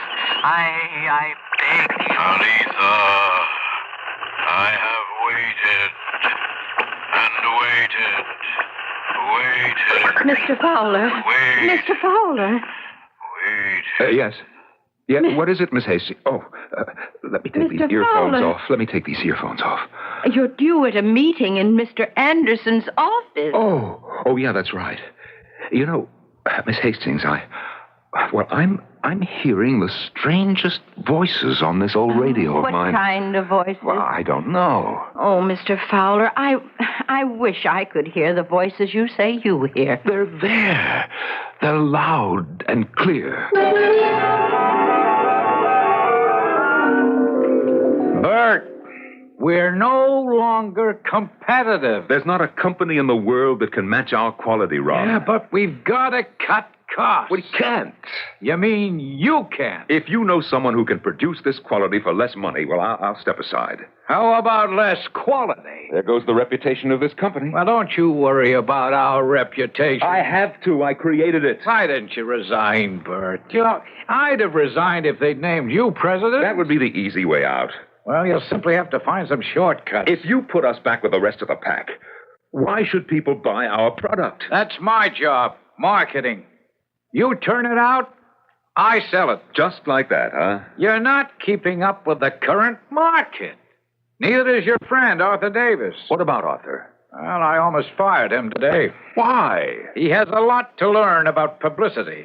That little thingamajig of yours, that crystal set, just because it won a prize almost 50 years ago, he thought it was worth sending word to the press. For that, you'd fire him? Here's that old magazine. It's dead and gone, and pictures of kids in short haircuts and knickers, and this crazy-looking carton with all those clips and fasteners. And you're our executive engineer. Ron, you may have missed the point. The image is old-fashioned. The direction is backwards. Nobody cares about yesterday, Bert.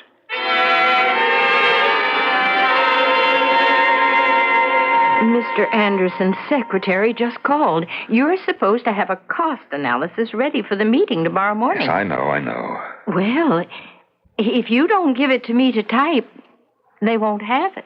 That's very well put. And I know you haven't even started it. That's right. Now, Mr. Fowler, don't you think that you ought... and Aletha. Zitha is a man's voice. It sounds like a man's voice. And Aletha, it must be a woman's voice, but who are they?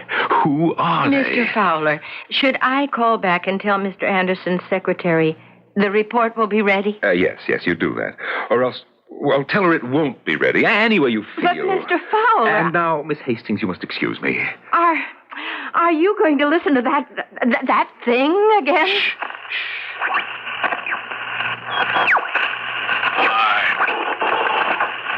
It's time, Marina.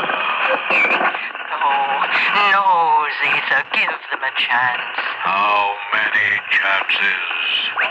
How many? One more. You say one more. I give one more. Then they do something even more frightful. The children of today, they are different. There's so little space, so few planets that are green and cool and fertile. Another chance. Neither you and I. We would use the space wisely. What space? What space? Young men and women, they will be different.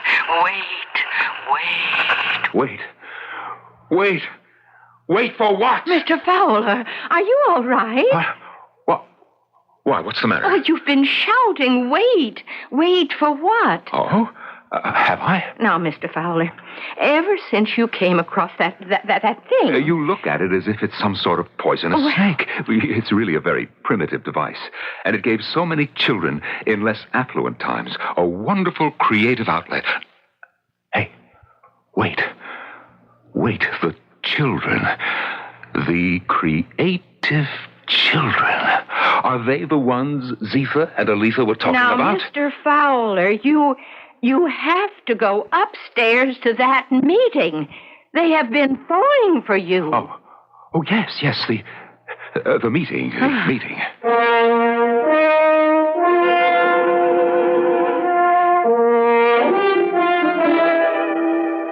I don't see where there's a reduction in any of these costs, Bert. That's right, Ron, you don't. I thought we agreed that we would cut costs. No, as a matter of fact, I think we have to increase them. You know what you're saying. Certainly. I'm the president of this company. I set the policy. I am not aware that the board has canceled its commitment to quality. I see. So you want to take this to the board? Absolutely. You're supposed to be the hotshot, but how much ability does it take to sell cheap junk? If you're any good, you should be able to sell quality. I would like to remind you that the board has already chosen me over you. Then what are you worried about?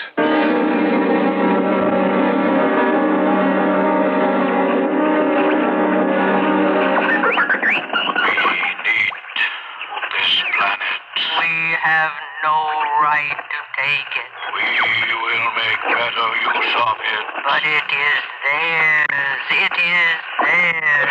They will destroy it. No, the children. The children growing up today. Those children will save it. These are the children who will destroy it. Give them a little more time. How much? A little more. Just a little more. We have to stop. Do you hear, Miss Hastings? We have to stop. Mr. Fowler, I don't understand you. What are you saying? We have to stop. Stop what? Stop destroying the world. Oh. Miss Hastings, tell Arthur Davis I must see him in my office right away. Arthur, I want you to contact the science editors and writers of all the newspapers, magazines, and wire services. What for, Bert? What for? I'm going to hold a press conference, that's what for. Well, what? Well, have you cleared it with Ron? No, I haven't cleared it with Ron, and I don't intend to clear it with Ron either. Now, you just get these guys to meet with me, say, Tuesday morning. You'd have to tell me why. And I would have to check it out. Arthur, I'm asking you to do this for me. Please, Bert. Ron calls the shots, you know that. Sure. Yes, sure. Okay, Arthur, I'm sorry that I asked. Look, Bert, I am on your side, but you understand my position. Oh, absolutely. And so why don't you leave before we both burst into tears? Yes, sir? Miss Hastings, call the scientific editors of all the newspapers, magazines, networks, wire services, and tell them I'm having a press conference on Tuesday morning at 10. Oh, but that's Mr. Davis's job. I know, but he needs some help.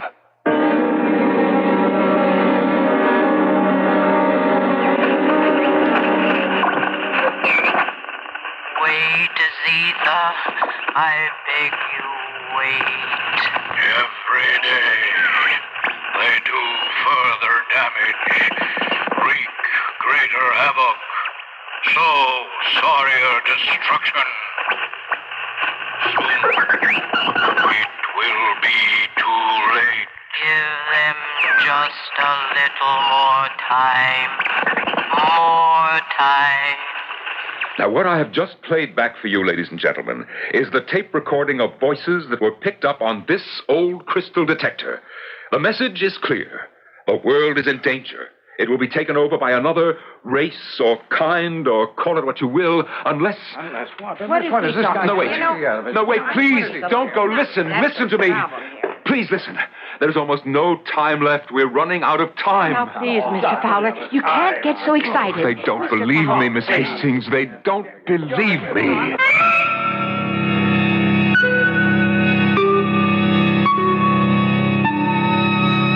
Well, do you believe him? The air of the night is filled with voices, and not all of them are heard by everyone. It is said that some men hear the rhythm of a different drummer. What about the rest of us? If we do not hear that drummer, does that mean he doesn't exist?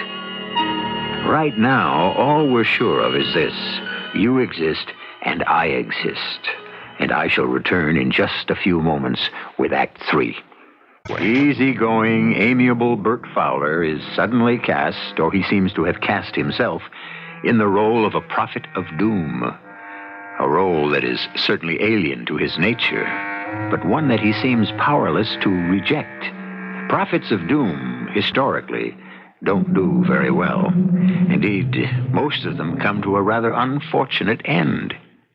Is this the fate that awaits our Bert Fowler? Gentlemen, this meeting was called originally to acquaint this board with some fundamental policy differences between Bert Fowler and me. But that is insignificant now.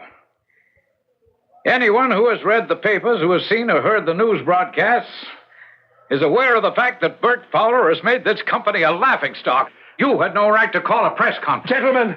Gentlemen, please listen to me. We must put a stop to this. Put a stop to what? Put a stop to this exclusive pursuit of our own private interests. And what does that mean, Bert? We are in danger. Of what? Of running out of time to save ourselves. From whom? Well, from whom? It's here. You can hear it on this crystal detector. Look, Bert, all of us have clamped on those earphones. All of us have humored you. The voices are there. The voices are clear. And so I can only conclude that you do not wish to hear them. Gentlemen, I recommend we relieve Bert of his duties as Chief of Engineering and Design and retire him on his very generous pension. Now, listen, we have to devote ourselves to peace, to the betterment of the... Bert, you're out of order. Now, why don't you just leave quietly? Take your hands off of me. Bert, for your own good. I said take your hands off of me.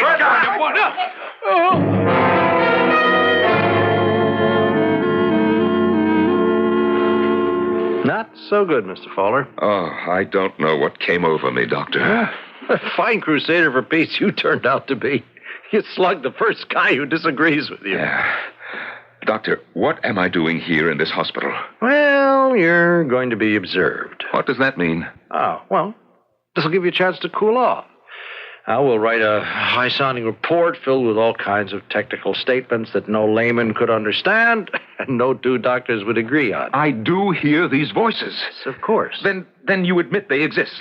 I agree that you hear them. Oh, Doctor, what am I going to do? Face reality. What I hear is real. Well, there are many realities. The problem is, you have to get along with the one that's popular. Now, the voices you hear are your voices, Mr. Fowler. They remind you of a happier time. No, I am not talking about the news and the music. I mean Zitha and Aletha. Ah, Aletha and Zitha. Yes, A to Z. See, that's how you see your life. It's completely fouled up. It's no wife, no kids, no real fame. You know, it's a brilliant potential that was never realized. That's how you account for it. Bert, I'm on your side. I think the whole thing is absolutely wild. According to Aletha and Zitha, the young people of my generation should have turned things around. I guess we only made them worse. How about your generation, Doctor? Well, we make a lot of noise, but we'll get older, too. But, Doctor, if we do nothing, the world will come to an end. You want to know what I think? I think the world came to an end a long time ago.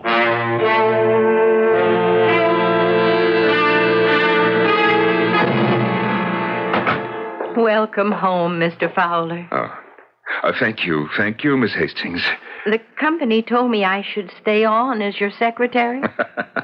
That's one of the bonuses you get at the end of the rat race, assuming you've been one of the bigger rats. Although I don't know what my duties are. Well, you come to the apartment every day at 9, and you're going to put in a full day's work. That is, unless you'd rather go get yourself another job. Oh, no.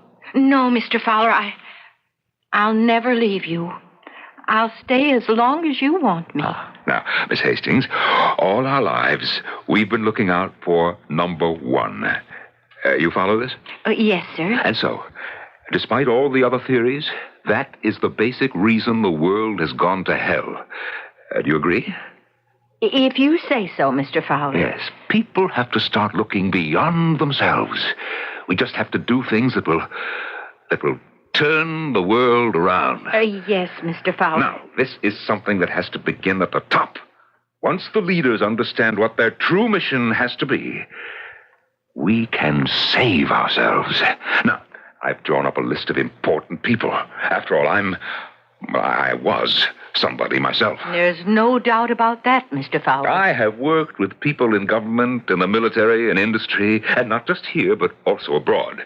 And I'm going to put it to these people. Now, here's the list, and I want you to put through some calls for me. I have Admiral Chadwick on the phone, Mr. Fowler. Oh, thank you, Miss Hastings. Hello, George. You got my letter? What do you mean, what's the punchline? But no. No, I'm serious. We all have to unite against this new menace. We have to change our self-centered thinking. George, you know I'm not crazy. Oh, sure. Oh, yes, we'll get together for lunch one day. Right. Bye.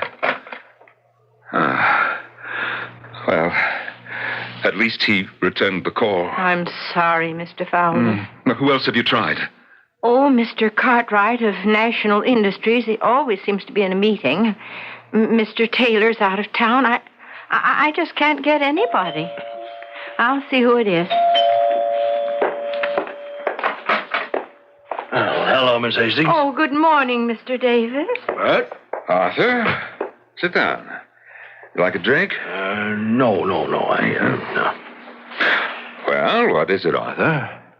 I like to think that we're still friends. If you like to think so, by all means.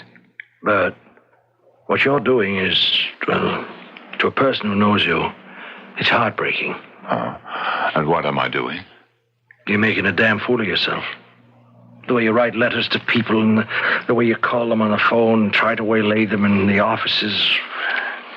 But you look ridiculous. Huh? Do I? Bert, it's tragic to see you ending up like this, an eccentric, a crack brain, a nut, and besides, Yes? Well, there's the company. Oh, but I've retired. I'm no longer with the company. Your name will always be associated with the company. And so what you're doing is a reflection. What do you suggest I do? Oh, enjoy life. You're still comparatively young. You have plenty of money. Arthur, friend to friend, if you were me, how would you go about it? Go about what?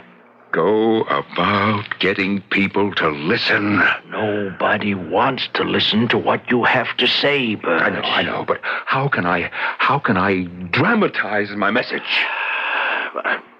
You just answered your own question. Dramatize. Call attention to yourself somehow. Make people listen. Do something. Yes? Oh, I don't know.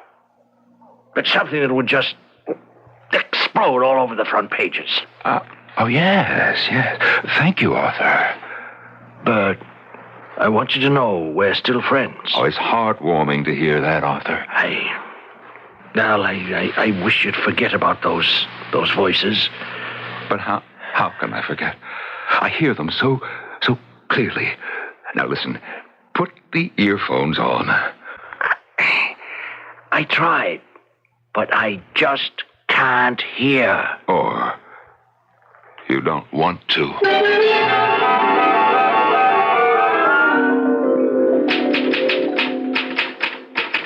Miss Hastings, what are you doing? Oh, I'm typing your letter to the President of the United States and a copy for the Premier of the Soviet and the Prime Minister of China. Just hold off on that for a little while. Oh, yes, sir. Miss Hastings,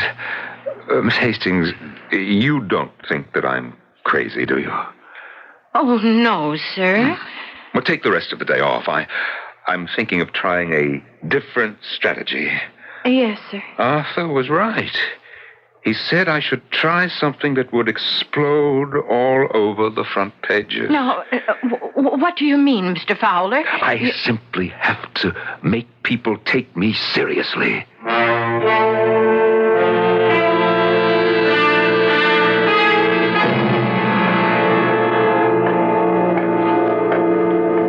Who's that?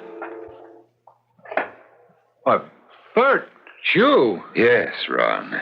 It's me. What are you doing here? Oh, I got lonesome for the place. I thought I'd come by for a little visit. 10 o'clock at night? Well, you're still here, Ron. Wait, what have you got in that valise? What do you think I've got? I'm going to call a security guard. I just saw him. He's asleep. But he's outside. He won't get hurt. What have you got in that valise? Fuses, wiring, for explosives. But you're crazy. Nobody wants to listen. I'll have you thrown into jail. Get out of here. I don't want anybody hurt, not even you. This place will go up in 30 seconds. Well, you're a maniac. Run for your life! Run! Why are you standing there? Because it's my company. I'll stay with it. You're out of your mind. Better run for your life!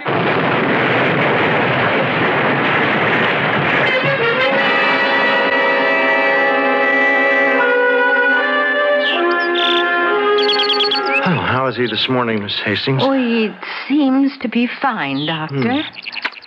And where's the crystal set? Oh, he hasn't asked for it since I don't think he even remembers it. Oh. Well, hello, Mr. Fowler. Hello? Oh, yes. Hello, Doctor. Yeah. They treating you okay? Oh, just fine. Good.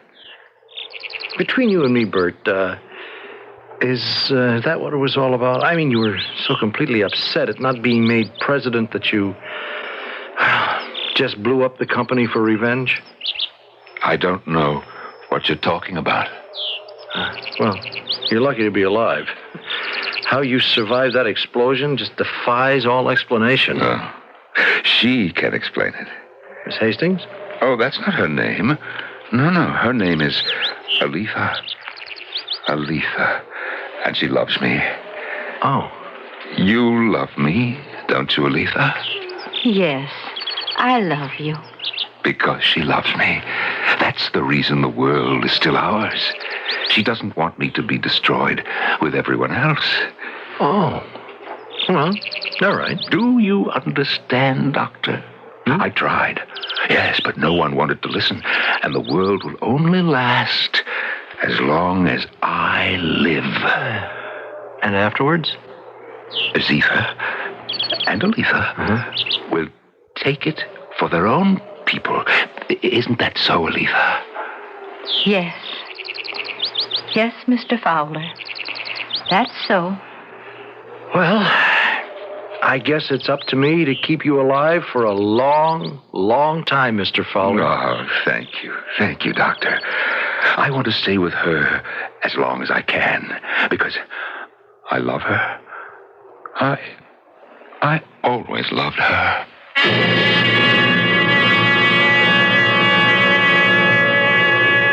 Let's hope he stays with her for a long, long time. Because if her name is Aletha, we are all only safe as long as Bert Fowler lives. Well, you must admit the end of the world could happen any time for any number of reasons. Just add Bert Fowler to the list. At any rate, I'm reasonably sure the world won't end before I come back in just a few moments.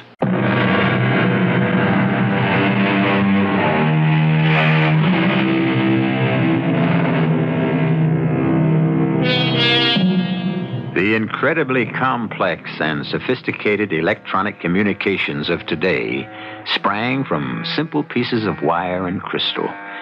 The fantastically complicated jet airplane originated in some pieces of wood, cloth, and bicycle wheels. Our age of technology has come into being within the memory of people who are still alive today. It is so new, so strange that we hardly believe it or understand it. Are we using it properly? What were we supposed to do with it? Our cast included Norman Rose, Mary Jane Higby, Earl Hammond, and Ian Martin. The entire production was under the direction of Hyman Brown. And now, a preview of our next tale. Marvin Hale Prentice, MHP. In the poetry, all of Creston's writings, the first line always starts with a word that begins with an M. The second line starts with a word that begins with an H. And the third with a P. But that could be a... That could be what? Coincidence? Remember what I just quoted over the TV show.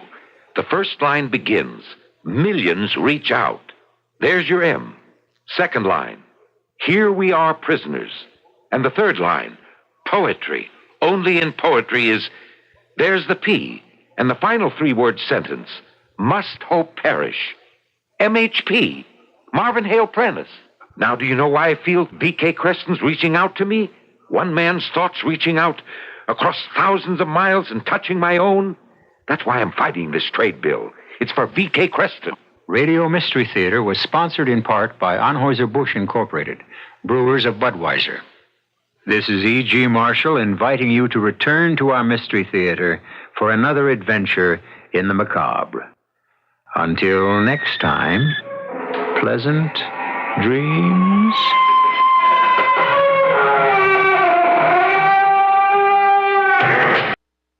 The CBS Radio Mystery Theater presents...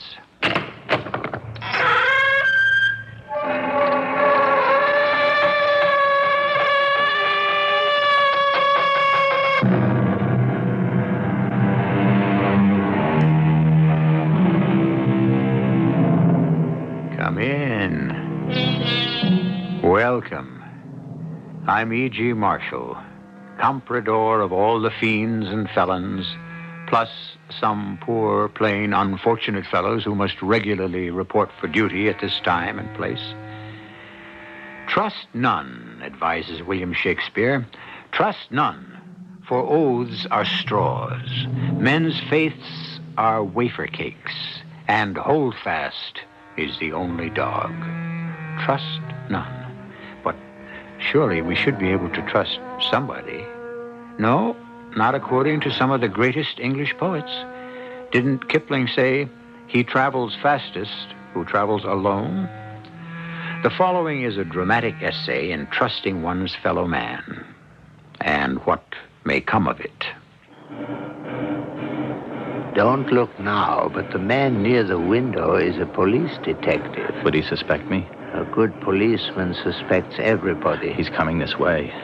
Maybe he isn't after you. But if I'm found in civilian clothes... You mustn't try to get away. You'll only look guilty. With forged papers?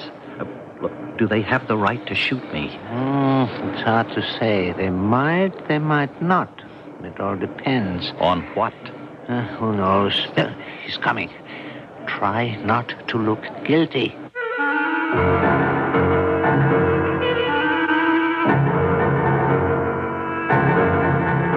Our mystery drama, Overnight to Freedom, was written especially for the Mystery Theater by Sam Dan and stars William Redfield.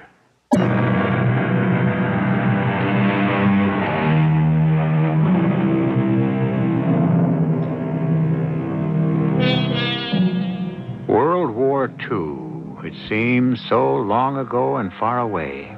Such ancient history. Half the people living today weren't born till after it was over.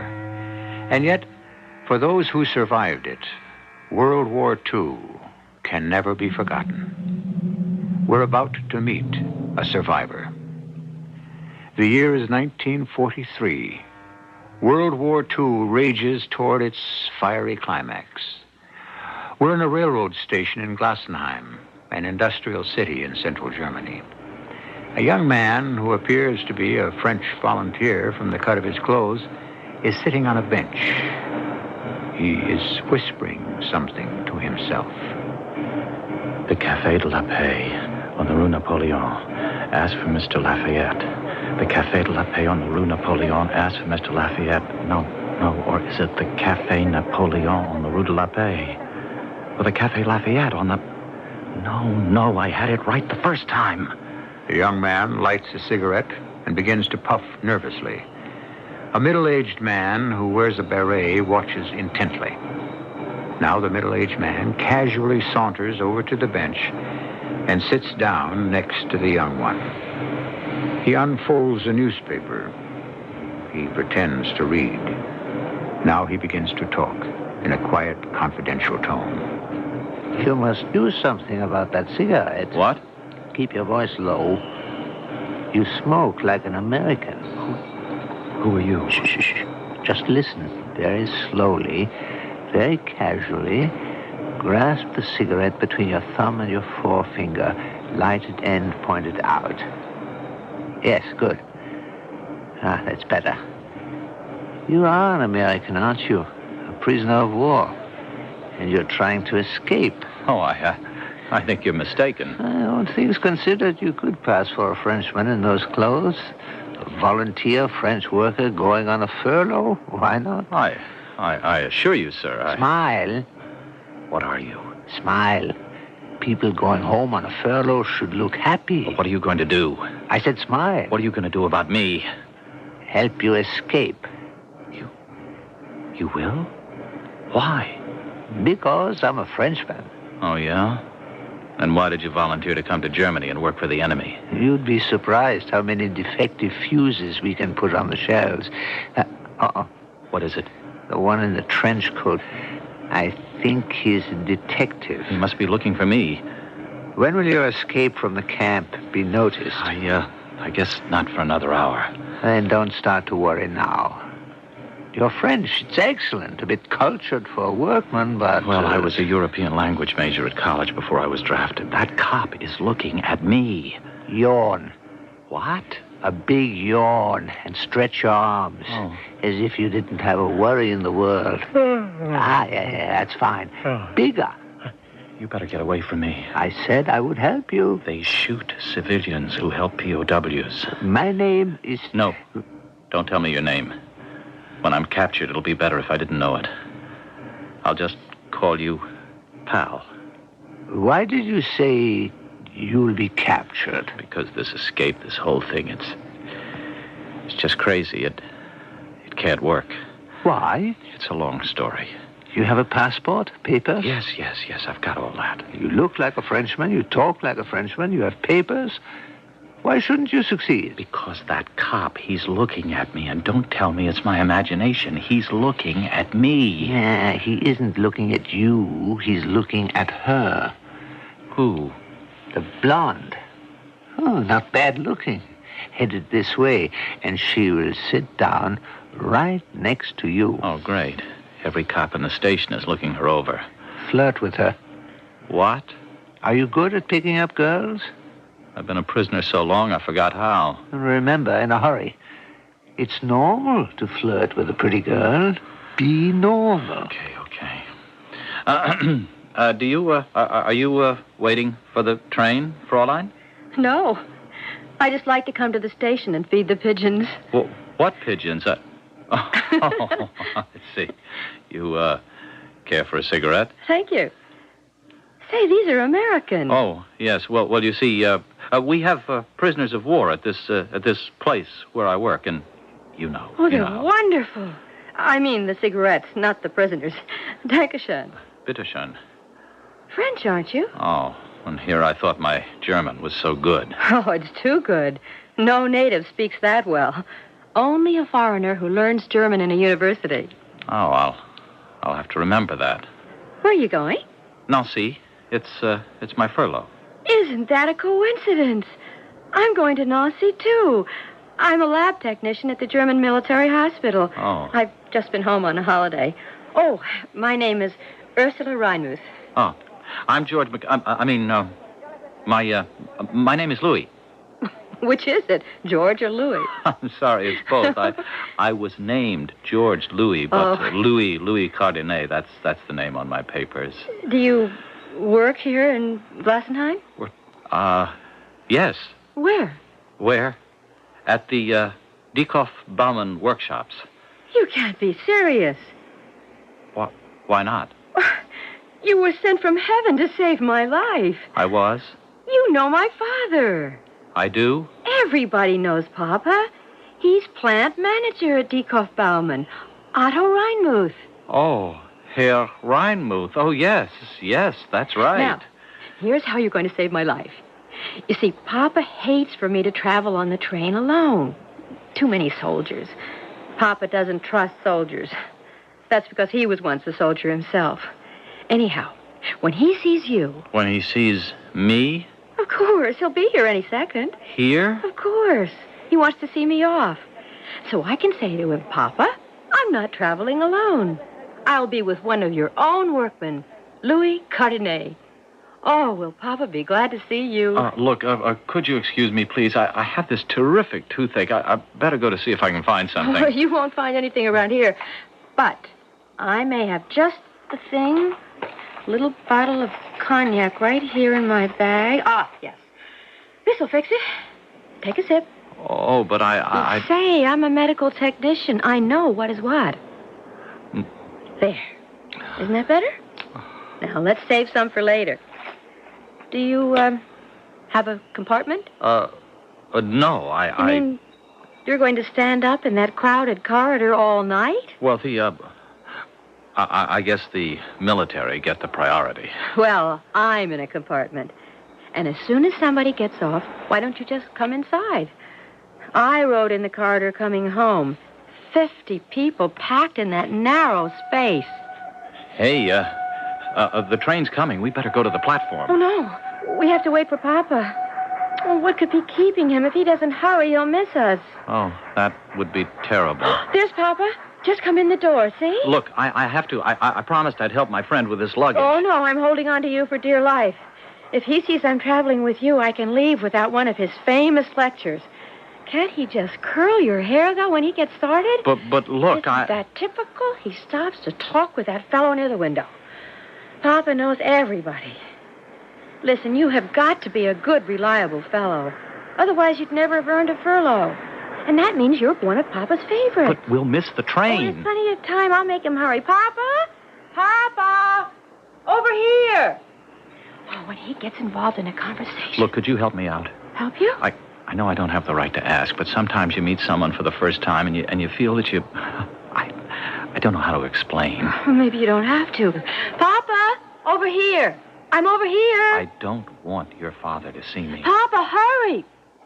What did you say? I'd rather he didn't see me. What do you mean?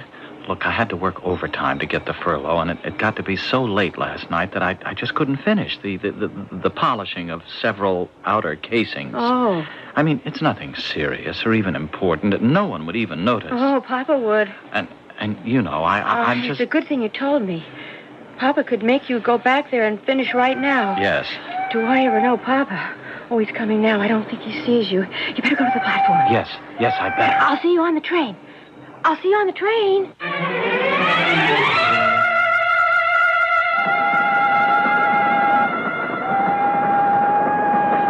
So far, not bad, huh? Oh, yeah. See how you used your head with that girl back in the station? I never thought so many people could jam into a corridor. Isn't it the same on trains in America? We have different trains. Why do you look so nervous? Well, to tell you the truth, I'm scared. Well, just try to relax. You'll be all right. Maybe I'd have been better off if I was still in the Stalag. The thing with that girl in the waiting room, it was... I don't know, it was just too much for me. You were magnificent. Yeah, but it made a wreck out of me. I can't live that way. I'm not that kind of person. I'm... What is it? I forgot my name. The name that's on my papers. The name of the person I'm supposed to be. What if the police come by and ask me? But so far, they're not here. Now, wait a minute. I told that girl my name back in the station. You heard me. Do you remember? Yes. Well, tell me. No. No? But you said you'd help me. It wouldn't be helping. Look, you're starting to panic. You bet your life. You must work your way out just as you did with the girl. Have they the right to shoot me if I'm caught wearing these clothes and with stolen papers? These Germans, shooting or not shooting, it's never a matter of right or law. It's a whim, an attitude, a policy. There's a war. Al, the very best day in my whole life was the day they took me prisoner. They dumped me into the Stalag at Glossenheim, where you freeze and you starve and heaven help you if you get sick, but at least I was alive. And with luck, I could keep alive till it was over and I could go home. Smile, smile. Your face is becoming intense. Intense people arouse suspicion. I had good friends. You can escape, George. Only you can pull it off. You know why? Well, you parlez français. You sprechen Deutsch. They didn't ask me. They told me. And they risked their lives to steal every stitch of clothes I'm wearing. Plus money and papers. And they figured a way to get me out of there. I didn't want to go, but could I say no? I don't have a prayer of getting away with this. What I feel like doing right now is going up to the nearest cop and say, take me back to the Stalag. My name is... Now I remember. The name on my papers is Louis. Louis Cardinet. And just in time. See? At the head of the car... Those two SS officers, they're checking to see if everyone has papers. Oh, no. They're looking at papers. They're examining papers. Just be calm. Be calm. These guys mean business. You see how they're staring at that man's papers? My friend, you do have papers, don't you? Papers. I do, and I don't. Well, what does that mean? It means I have papers that I can flash, but not the kind of papers that can really be examined. Are they forged? No. They're real. A buddy stole them from that machine shop in Glossenheim. There is a guy named Louis Cardinet. Except he's twice my age and half my size. Well, there's no help for it. You will have to show the papers. But I can't. Do not panic. I gotta get out of here. Where can you go? Out the other end of the car. If I have to, I'll jump off the train. Maybe I can climb onto the roof. You can't do that. It's worth a try. It's too late. See? Another team of SS inspectors has just entered. Both exits are blocked. Oh, now what am I going to do? Think, my friend. Think of something.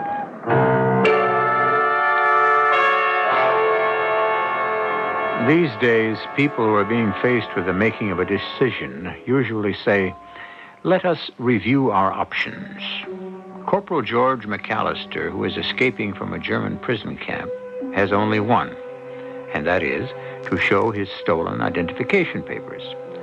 Unless, of course, he can think of something. What can he possibly think of in the short space we have between now and the second act?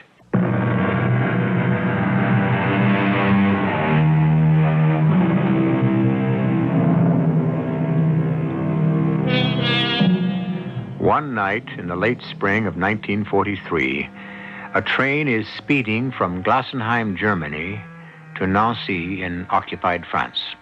The train is filled with German soldiers, officials, businessmen, volunteer workers from the conquered countries, and one escaping American prisoner of war.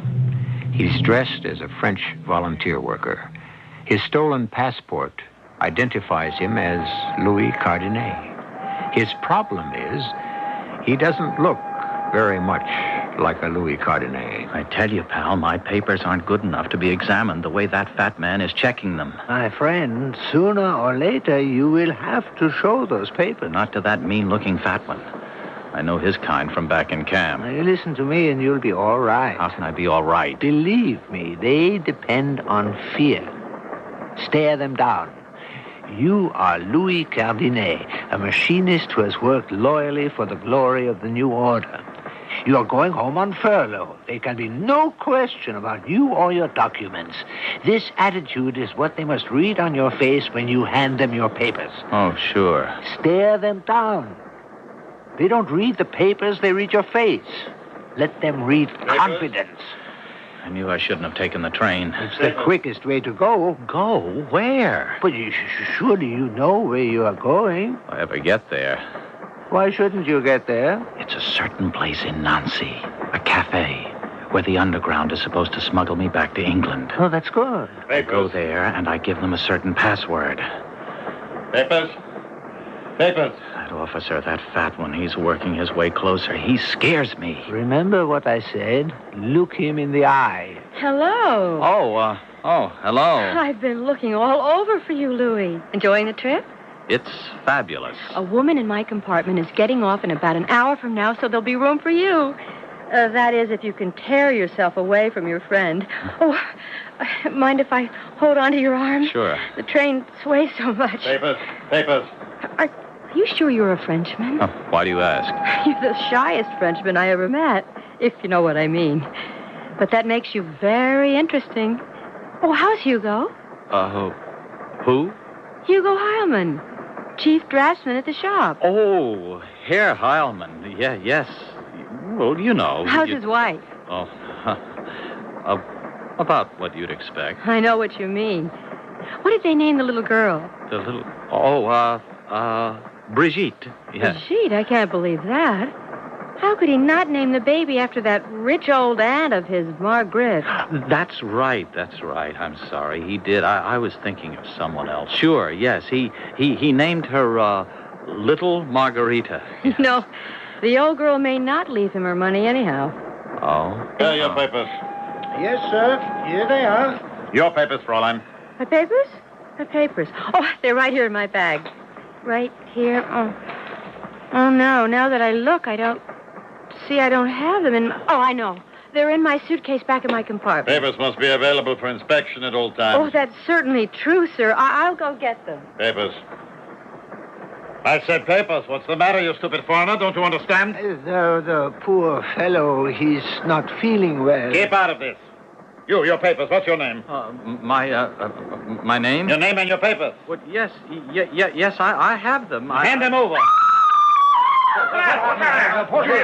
Remain here until I get back. Out of my way. Hans, Westermann, who have you got? Now's my chance. I'll go out the other door and try for the roof. It's impossible. I can't face him. I fell apart. You saw it happen. I couldn't control it.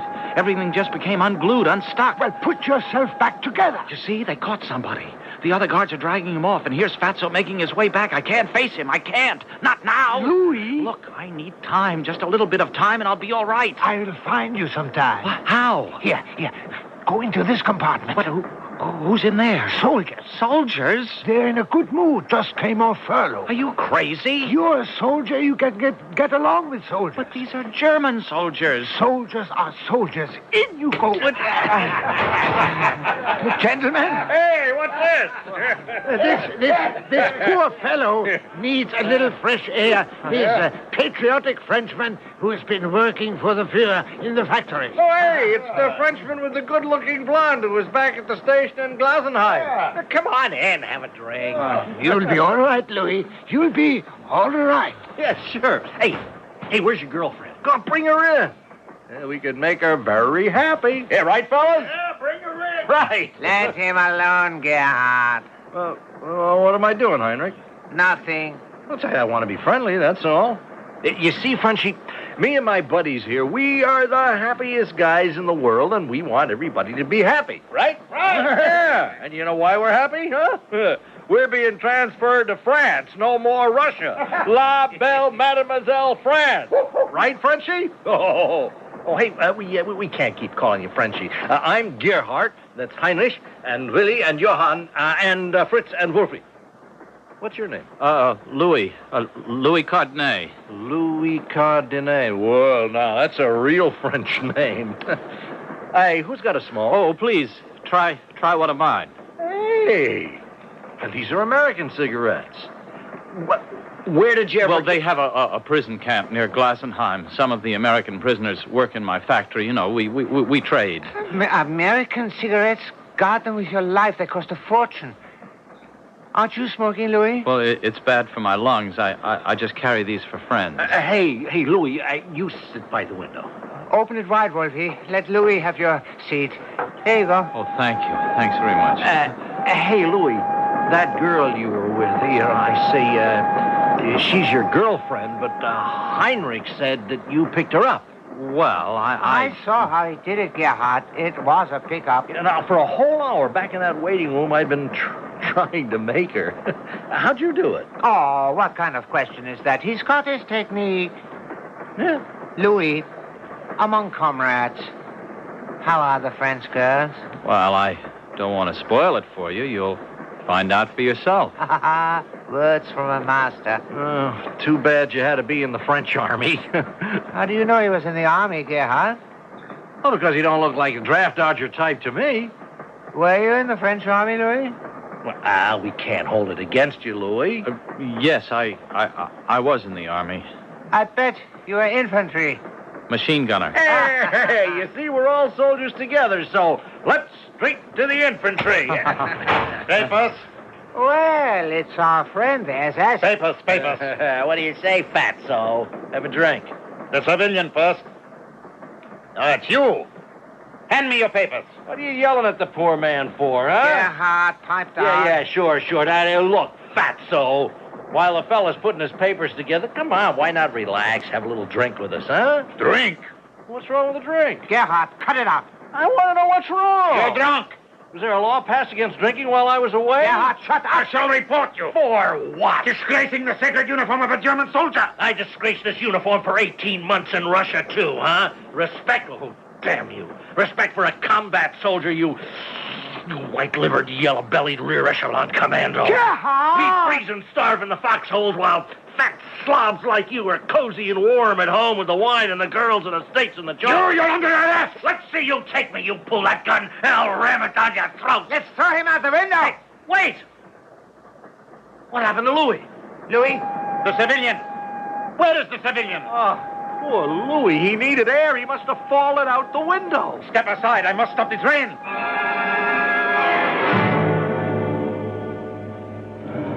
Hello there. Seen Louis? Oh, Fräulein.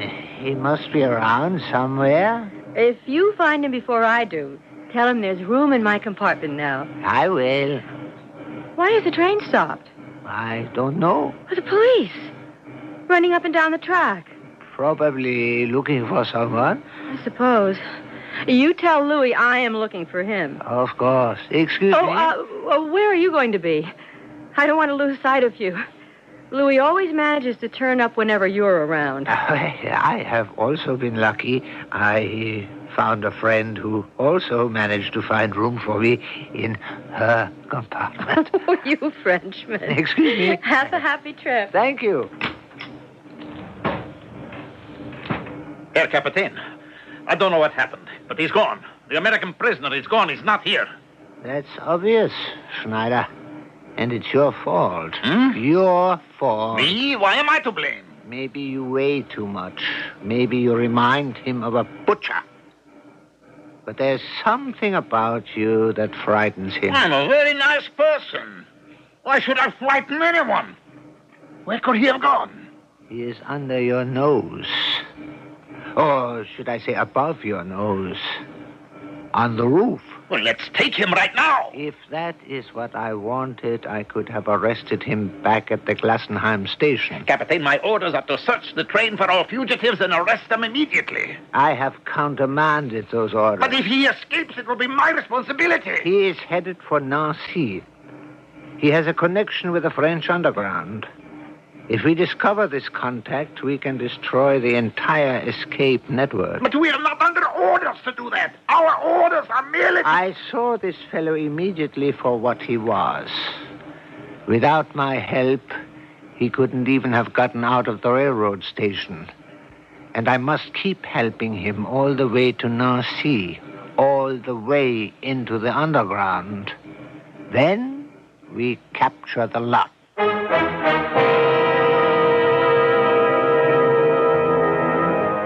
Place not your trust in princes, the bard advises. From the look of things here, place not your trust in anybody. Poor George McAllister or Louis Cardenet, the game he's in is rough enough, but to have to play it against a stacked deck, well, the cards are now being shuffled for Act 3.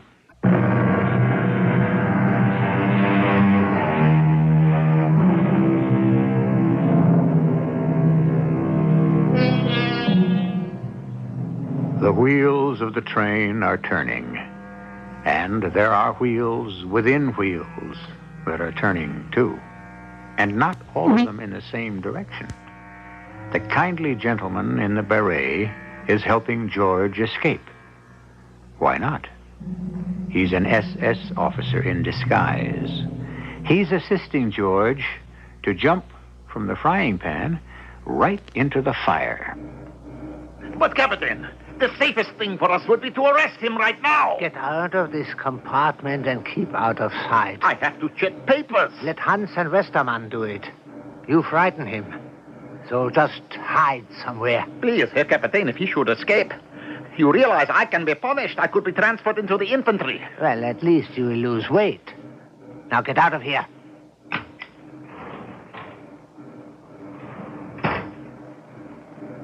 Louis! Louis!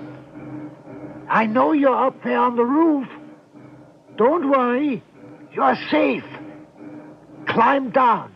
Get in here. Oh. Here, let me give you a hand. That's it. Good. Whose compartment is this?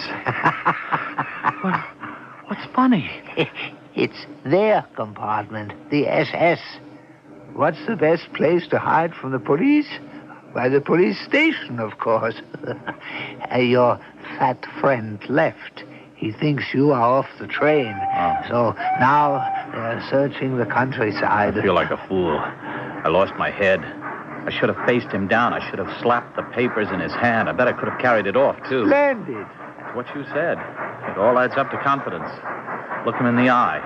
That's the thing. I always lacked real confidence. I thought I could never succeed at anything, and the result was I didn't. The man who feels confidence radiates confidence, and that's the difference between failure and success. I can be successful. I feel that now. All you need is nerve. And I'm learning, thanks to you. I guess you're my guardian angel. You're always there when I need you. Yesterday morning, I was hoping something would come up to upset the escape plan, you know? I didn't have enough faith in myself, but meeting you, being with you helped me find belief in myself. If only I could repay you. I'll get my reward. Now, let's get out of this compartment. Louis, here I am. I'm scared of that girl. Oh, no, don't be. She's your guardian angel. Who suspects young lovers? She acts flighty, but she's smart. Every now and then she gets in a question, as if she's out to trap me. It may be your imagination. Stay there, Louis. Wish I could get rid of her. No. She turned the train inside out looking for you. Don't fight fate, Louis. Found you, finally. Is the tooth still bothering you? Well, We've got the medicine for it in my compartment. Come on. There's plenty of room now. We have it all to ourselves.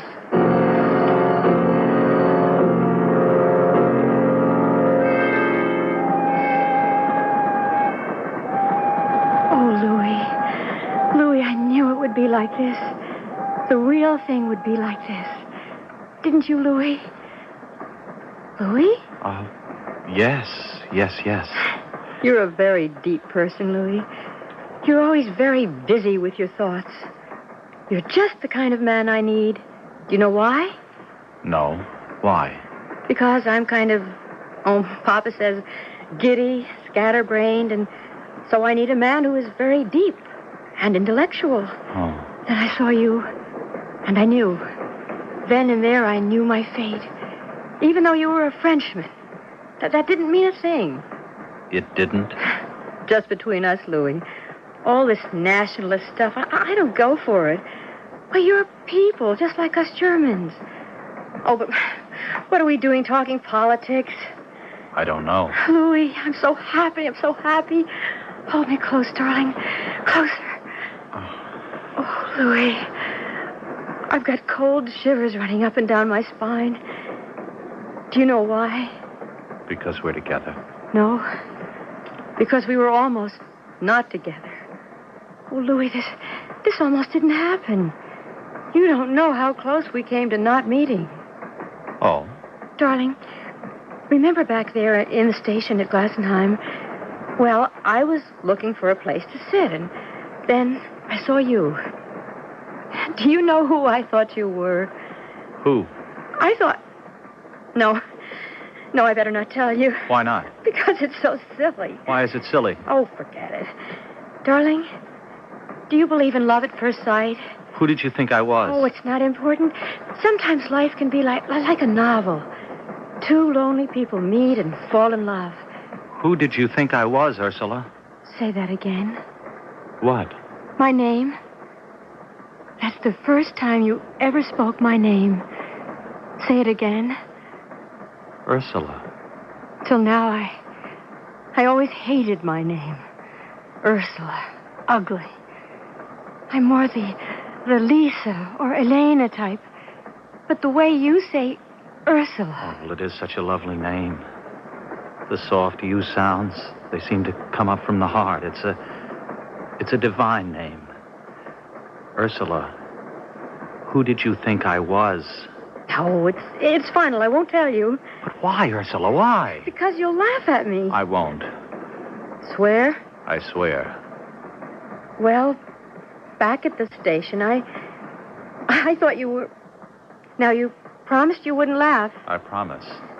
A man can lie to me, beat me, even betray me. But he mustn't laugh at me.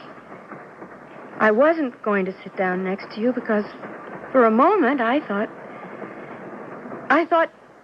you were a Gestapo agent. Me? A Gestapo agent? Didn't I tell you it was ridiculous? But why? Why would you think I was one of the secret police? Why would you think I was a Gestapo agent? Because you were sitting next to one. Who was sitting next to one? You were. And the two of you seemed to be having such a confidential conversation. Naturally, I thought you were colleagues. But the moment you spoke to me, I knew I was mistaken. You were a Frenchman, and then I really became interested. But I wasn't sitting next to... I was talking to another Frenchman. Oh, he's a German. You must be mistaken, darling. Of course not. And he is the same man you've been talking to on the train. How do you know? My father is an important person in Glassenheim. He pointed this fellow out to me once. Oh, I know he doesn't look like an agent, but that's why he's supposed to be so good. I understand he's very big in the party, too. Oh, don't mention this to a soul. He's probably on a mission right now, and if we talk loosely, we could ruin everything. It's hard to believe. What am I going to do?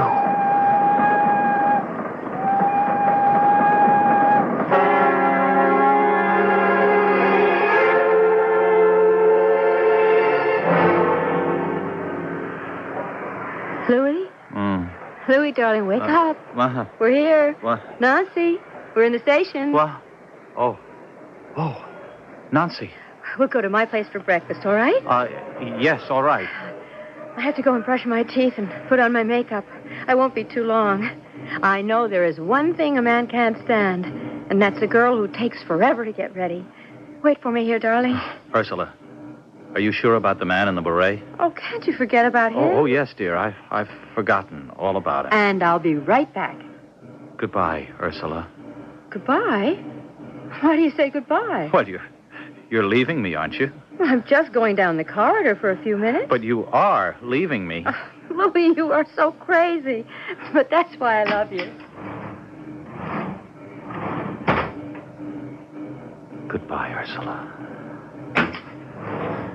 Louis, where are you going? Oh, I thought I'd sneak out through the window. I have to give her the slip. Wait.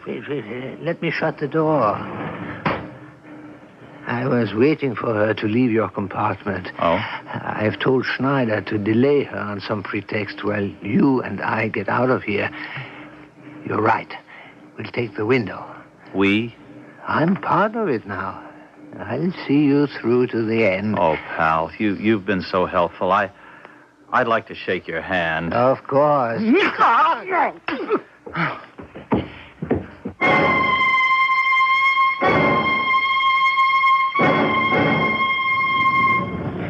I better go down this street. No, that's no good. There's a squad of police. All civilians against the wall. Show your papers.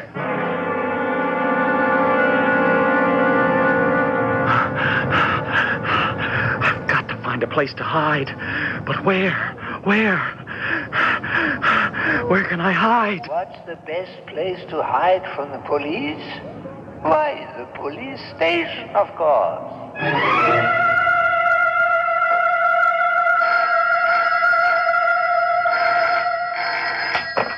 Police control, Lieutenant Donitz. Yes, we have the news and the man's description. About 6 feet tall. Yes, I have every available man scouring the city. We'll capture this American. He can't possibly get through the net. Lieutenant. Yes. Sir, I have come to Nancy to... Oh, speak up. Speak up. I'm not a mind reader. Oh, excuse me. I applied for a furlough so I could see my mother, but she isn't here in Nancy anymore. Yes? I found out she ran away with a German soldier. Well, she's better off. Smart thing to do.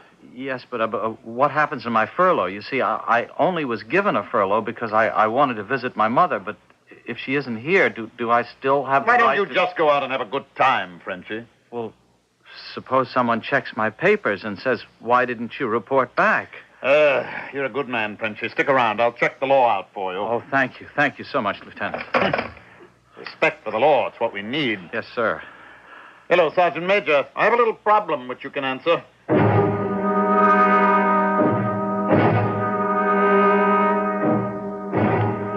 Oh, Lieutenant, I've been such a bother to you. No trouble at all. Interesting point in the law. But it's been hours. Well, I get all kinds of opinions, but no facts. Too late to solve it tonight. Come by again tomorrow. Oh, Lieutenant, it's after curfew.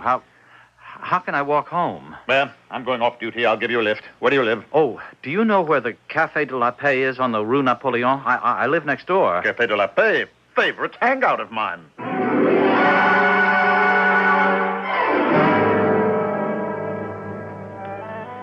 Lieutenant? Oh, what's up? Law says we have to close. Well, if that's what the law says, that's what the law says. So, good night, Frenchie. See you tomorrow. Good night, sir. Well, mister, time for everyone to leave. Bartender, I'm looking for Mr. Lafayette. Are you kidding? I hadn't had any Lafayette brandy since 1939. I was told to ask for Mr. Lafayette. Who told you? Friends of mine in Germany. I don't know anybody in Germany. Mister, I'm in a jam. I'm an escaped POW, American. Oh, is that a fact? Oh, wait, I remember now. The password. It's not Mr. Lafayette. It's Lafayette. You are here. What's your name? Corporal George McAllister. You're the guy we're waiting for. Francois, no, don't shoot. No, don't shoot me. Francois is behind the door. You came in here with a Gestapo officer. Oh. You pretended to be French. What were we supposed to think? You were going to shoot me. You're a cool customer, friend. You sure know how to escape. Why don't you write a book?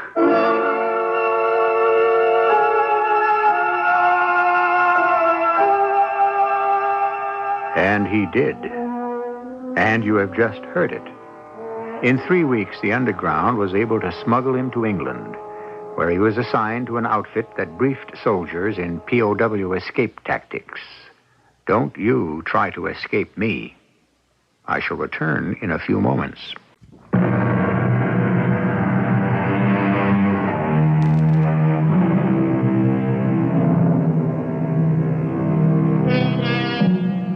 What began as an essay in trust has been expanded to include a treatise on confidence, self-confidence. You are what you think you are. The limits to your ability are those that you yourself choose to impose. And there should be no limits to your ability to listen to us 7 times each week. Our cast included William Redfield, Robert Dryden, Earl Hammond, Mandel Kramer, and Rosemary Rice. The entire production was under the direction of Hyman Brown. Until next time, pleasant dreams.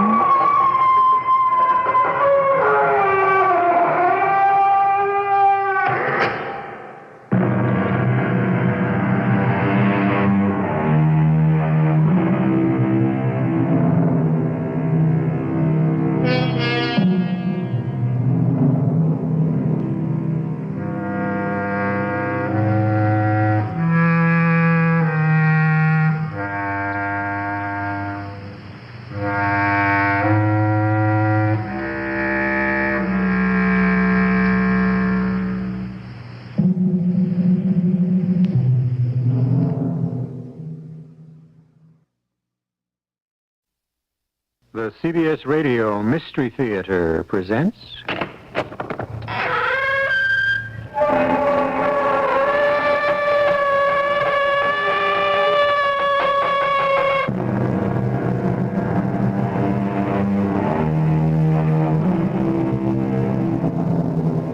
Come in. Welcome. I'm E.G. Marshall, host for certain dark and mysterious ceremonies that are celebrated regularly at this time and place. Why do we do it?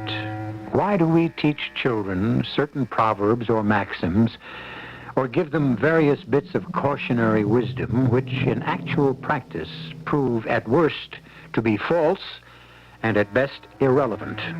For instance, we say, all the world loves a lover. Really? Half the people in his own hometown were out to kill Romeo. And how many friends did Don Juan have? The truth is, being a lover can turn out to be the most hazardous occupation of them all.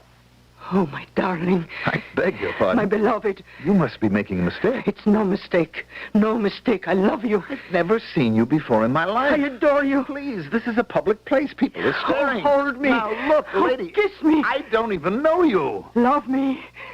Love me. Or I'll kill you.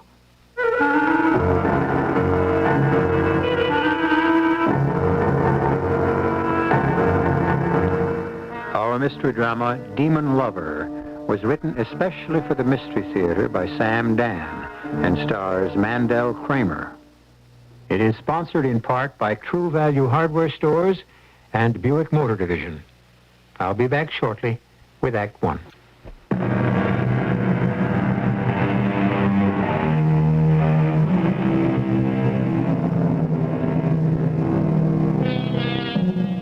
Why are so many love stories written? Well, writers love them. A writer doesn't have to prove or justify anything as far as love is concerned. His characters fall in love because he commands them to, for any reason or for no reason. And isn't that also the way it is in what we are pleased to call real life?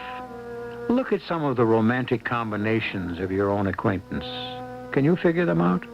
Why do people fall in love? Here, we deal in answers. And so, we're about to meet Professor Albert Morrison. It's 2 in the morning. I know it is 2 a.m., even though there is no clock in the room. And they've taken my wristwatch from me. There was nothing malicious about that. Evidently, they fear I could break the crystal and do myself some injury. Of course, I could ring for the orderly, and he would tell me. The big heavy one, Joe, he's on tonight. And for all that he looks like a gorilla, he's really very kind and gentle. But I don't have to ask anyone. I can see the sky. And I can tell by the location of Cassiopeia. You see, I can center the whole constellation between the 2 middle bars of the window. Well, it doesn't really matter what time it is. I don't think I'll be going anywhere. But the fact is, I am right about the time because I hear Joe outside with my 2 o'clock medication. You asleep, Doc? No. I got your pill. I swiped some grape juice for you. Thanks, Joe. You know, you're supposed to drink it with water. But I know how much you like grape juice. You're very kind, Joe. I think you're getting a bum deal. You know, after all, what'd you do? You killed a dame. Well, so what? One less dame in the world. Who's gonna miss her, huh? Doc? Yes, Joe? Hey, I quit fighting City Hall. City Hall? Yeah, the wheels. You know, the establishment. You know what I mean. Look, they want to think you're nuts. Okay, leave them. Go along. Play ball. Then they'll say, oh, well, we got to give him therapy and return him as a useful member of society. Huh? You follow that? Yes, I think so. And so you play the game with him for a year or 2 years. Yeah, just to make it look good. You follow that? Huh? And before you know it, you're free. You're out of here. And it's like nothing ever happened. Believe me, Doc, in your whole life, nobody's ever going to give you a better chunk of advice. Thank you, Joe. Now, tomorrow, I got it through the grapevine. You're getting a new doctor. I hadn't heard that. Yeah. Somebody who wrote a couple of books, and so she's suddenly a hot property. She? Yeah, dame. So, she'll be out to score points. So just lead her along, you know? Leave her find out you ain't with us. Look, Joe, I can't play a role. The truth is... The truth? Oh. That's the trouble with you educated guys. You worry about the truth.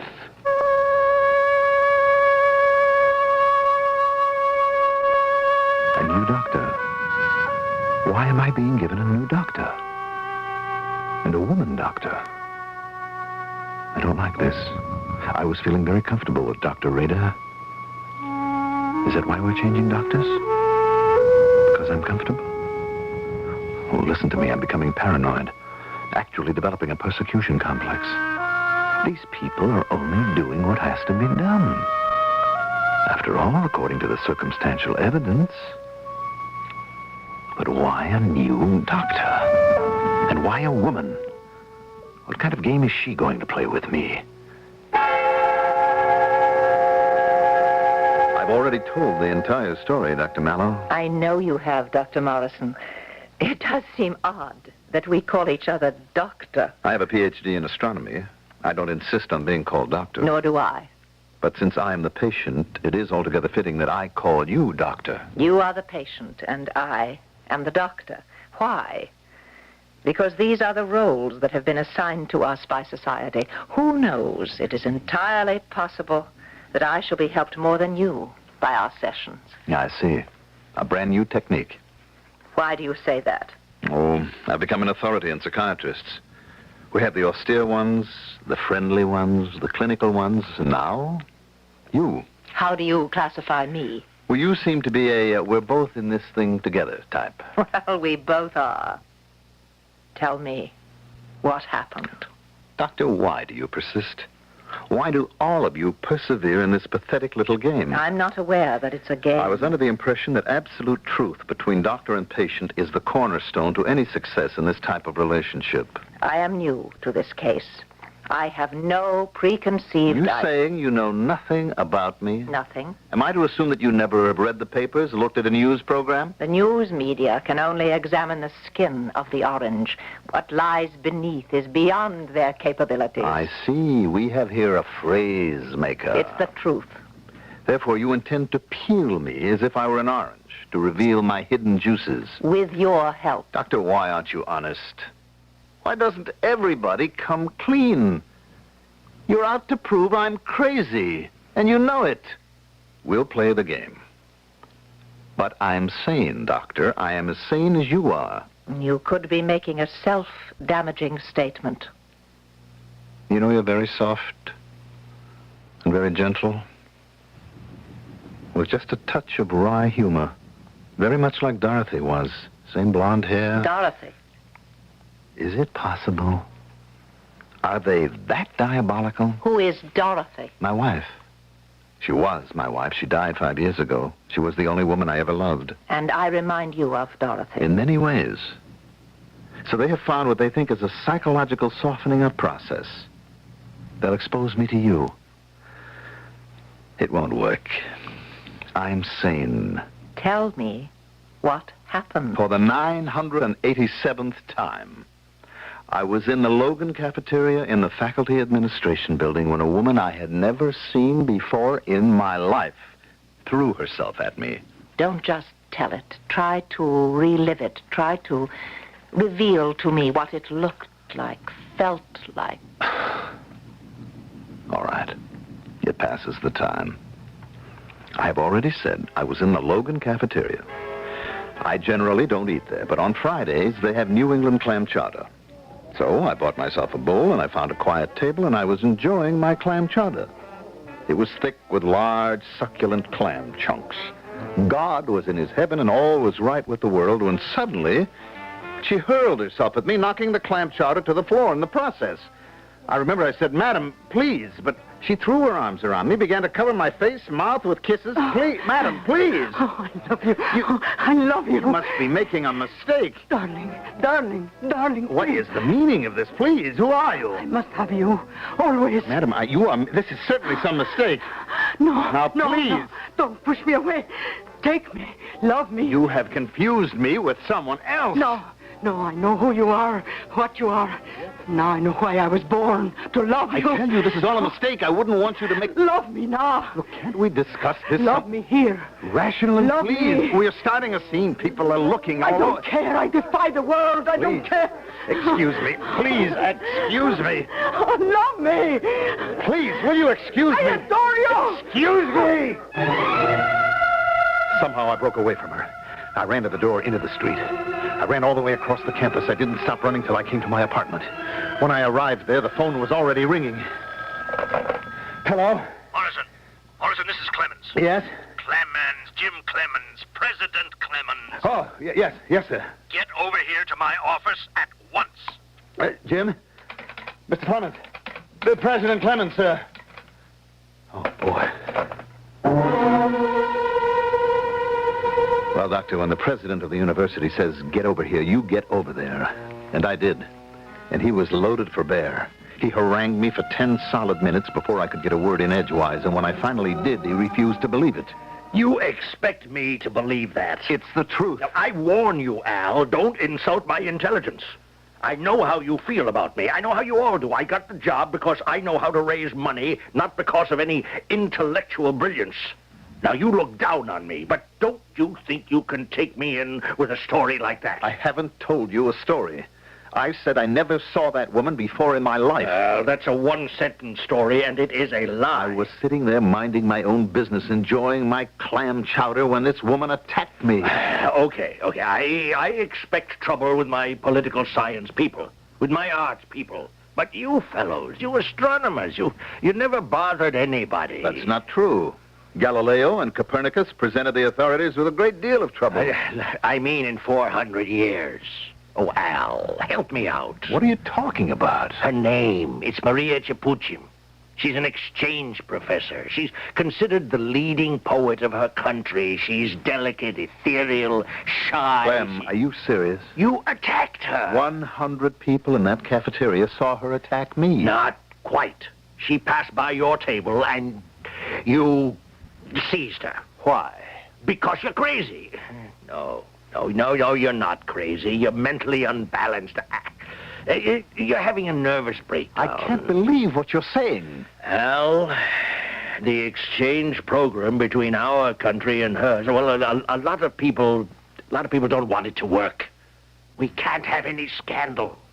You see, they love her back home. If you can't come off as a nut, we'll have an international incident on our hands. I don't care. The government wants us to preserve her reputation at all costs. How about my reputation? We must all make sacrifices. We? What sacrifices are you going to make? You need a new telescope at the observatory? We can get a government grant. The answer's no. Albert. That woman is crazy. And that's the kindest word I can think of to describe her. She threw herself at me for no reason at all. Think it over. Think of what's at stake. All right, what is at stake? Many things. For one, the foreign policy of our country. For another, peaceful relations with one of the most powerful nations in the world. But, most important, I would say, your job. Now, Albert, will you think about it?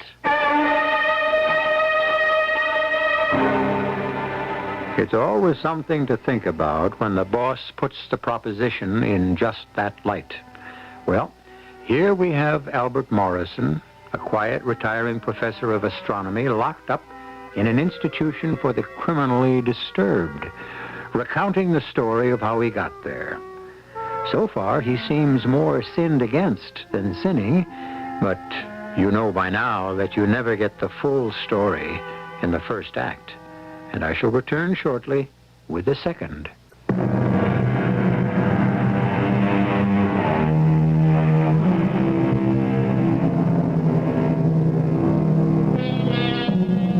There I was, minding my own business, when this beautiful blonde threw her arms around my neck and started making passionate love to me. I tell you, I never saw her before in my life. This is the story that Albert Morrison, an astronomy professor, is telling Dr. Florence Mallow, a psychiatrist, in a state institution for the criminally disturbed. How did things get this far? You insist you never saw Maria Capuchin before. It's true, Doctor. But you changed your story. I have it here. I know. That's a lie. This affidavit of yours is a lie. Yes. Why did you sign it? They brainwashed me. Are you serious? Doctor, what do you think brainwashing is? Weeks? Months? Of physical and mental torture? Until at last the exhausted and ravaged psyche collapses? No. It can be done in an hour. Even less. By playing on what a man believes in. Honor, duty, responsibility. That's what he convinced me of, finally. Don't threaten me, Clem. Before you fire me, I'll quit. Albert, please. Now, I wouldn't do that, but there are times... Look, Albert. A man has to make sacrifices for his country. The more peaceful contacts we can have with her country, the better for our economy. Albert, it is the policy of our government, our democratically elected government has chosen in relation to her country. And who are you to sabotage relations between us and them? Especially since you believe in peace. This stubbornness of yours could cost friends of yours their jobs. Now you must help us. All right, Clem, let's make sure we understand each other. We do. I was minding my own business, and she simply attacked me. Now, that's what happened, isn't it? Yes, absolutely. But for public consumption, and for reasons that we understand, we're saying that I was the aggressor. Precisely. Now, just sign this affidavit that you've been feeling psychologically disturbed for quite a while, and you request psychiatric help. I still don't know if I'm doing the right thing. Albert, we are in your hands. You must save us. All right. We'll when do I have to go to the nut house? Oh, please, Albert. It's a sanitarium. When? Now, I suppose. I mean, why wait? Well, I have some things to take care of. Papers I want to finish. I'd like to work on them tonight. Could I go in the morning? Absolutely. All right, Clem. Goodbye. Albert, I know how you feel. But believe me, one day we'll both look back on this, and we're going to laugh. And that's why you signed this affidavit. Yes. Very well. You returned to your apartment. What did you do? I put some things in order. I wrote another chapter in my book, and then... Yes? Then the bell rang. I opened the door. And she was standing there. Yes. She was standing there. Oh, my beloved. Oh, no. Please, I'm busy. Why, my beloved, do you spurn me, reject me? Just a minute. Let me close this door. Very well. We had no audience like the one in the cafeteria. You have no one to play to. Play? What is this act all about? Oh, I love you. You've never seen me before. Admit that. I love you. Look, I understand that you are the great love poet. Poetess back in your own country. Now, what are you out to do? Get some publicity? I love you. That needle is stuck. I adore you. Why me? I have 10, 15 years on you. What do you want from me? I worship you. Fine. Let it be the way you say. Love, adore, worship. Let's assume that you fell in love with me at first sight. That happens. But I didn't fall in love with you. Take me. I don't want you. Do you understand? I don't want any woman. The memory of my wife is enough for me. I must have you.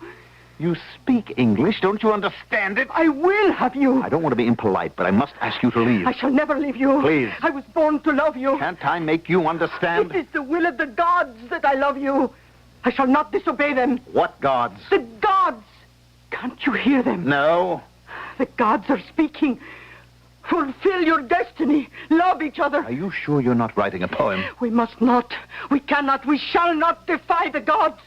Oh, please, take me in your arms. Please, don't force me to do something. There's another woman. There was another woman. She must step aside to give you up. She is dead. She claims you still. She must give way. Whether she does or she doesn't, Miss Japuchin, quite frankly, I am not interested in you that way. No other woman shall have you. No other woman does have me. Dead or alive, she shall give you up. Let me call you a cab and you can go home. This is my home. Now, just hold on. You are my home. Isn't that what the goddess Isis declared to Ra, the immortal lord of all creation? I wouldn't know. Obey the gods and love me. Now, look, I am very sorry, but I just can't. But you must. You must love me. No other woman can have you. I'll kill you first. Now, just hold on a minute. I must kill you. It's the will of the gods. That pistol of yours is small, but it can certainly do the job, so don't point it at me. Say you love me. I really can't do that. Then die. No, you don't. Now, you let go of that thing, you idiot. I must kill you. Let go.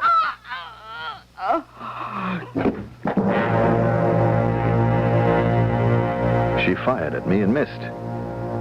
We struggled. I tried to get the gun away from her, but she was stronger than she looked. It went off, and the bullet went right into her heart. She was dead.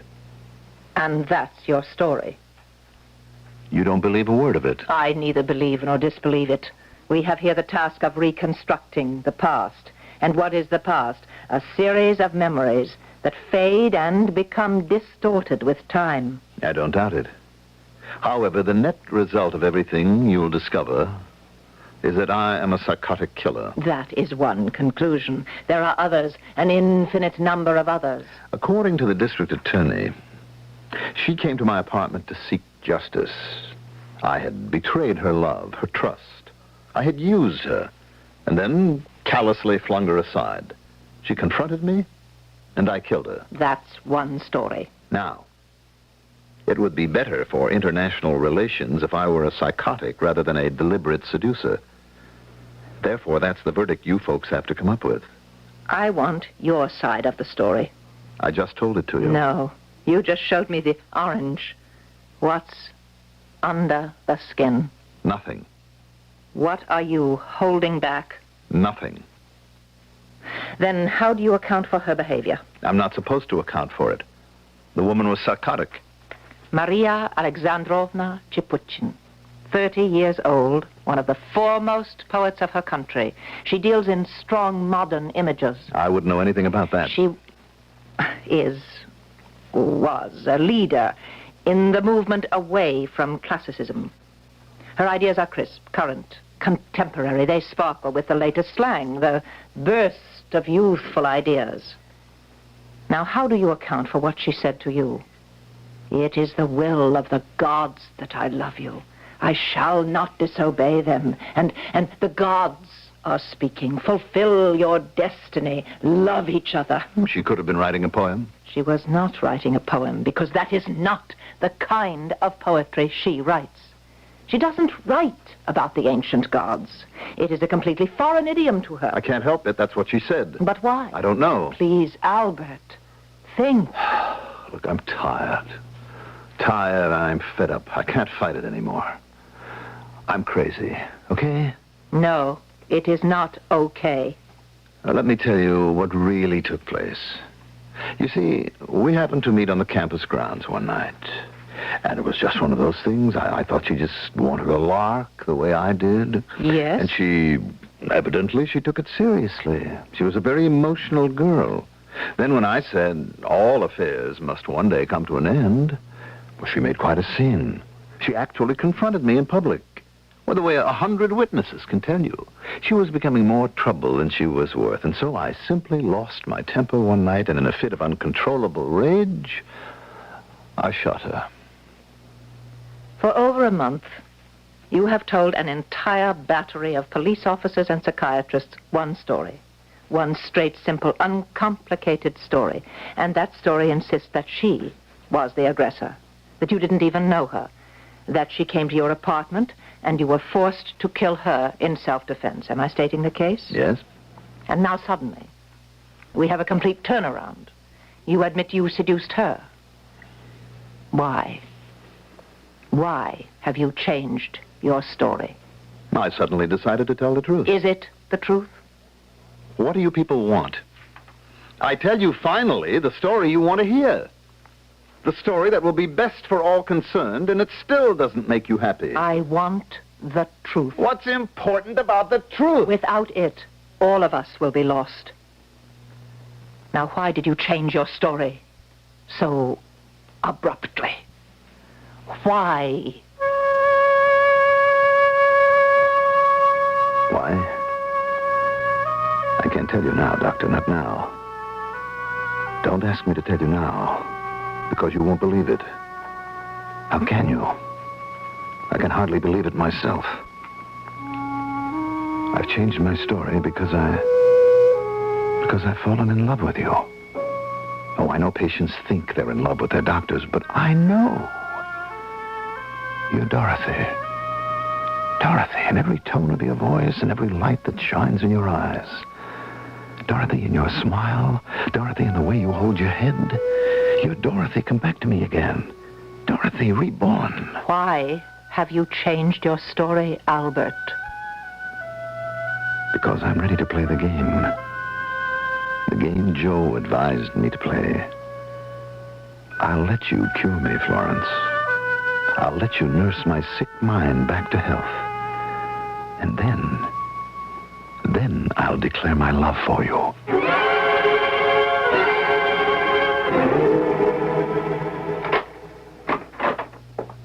Hey, it's breakfast time, Professor. Wonderful, Joe. I'm hungry. Hey, way to go, Professor. Knock 'em all off. Minerals, vitamins, proteins, the whole joint's talking about you and that Dr. Mallow. Oh, what are they saying? Positive results, pal.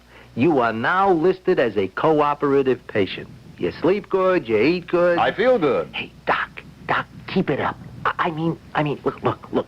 I see you finally took my advice. I don't know what you're talking about. That's the ticket.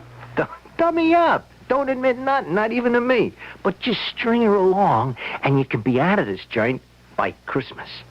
And Doc, she ain't a bad-looking dame. And the grapevine says she goes for you.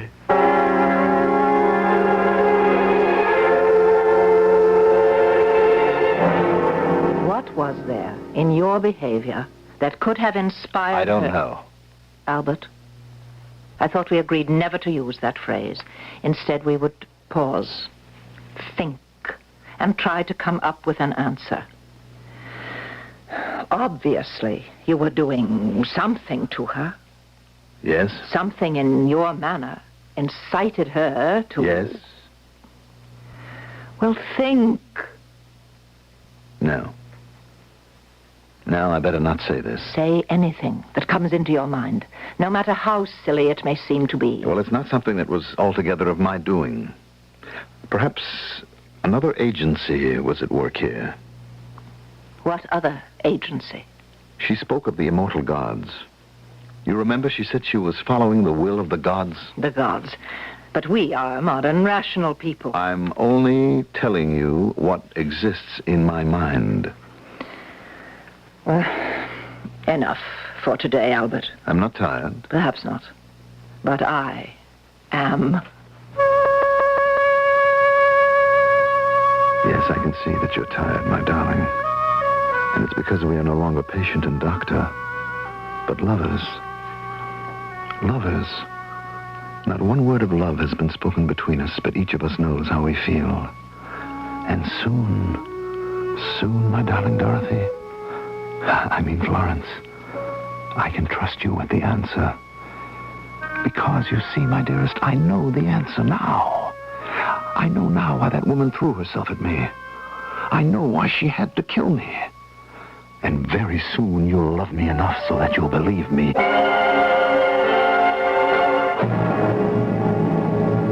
Very well. What does he know? Does he really know why poor Maria actually threw herself at him? If he does, he knows more than we do, and even more than she did. Well, all knowledge is usually revealed in the third act, and I shall return shortly.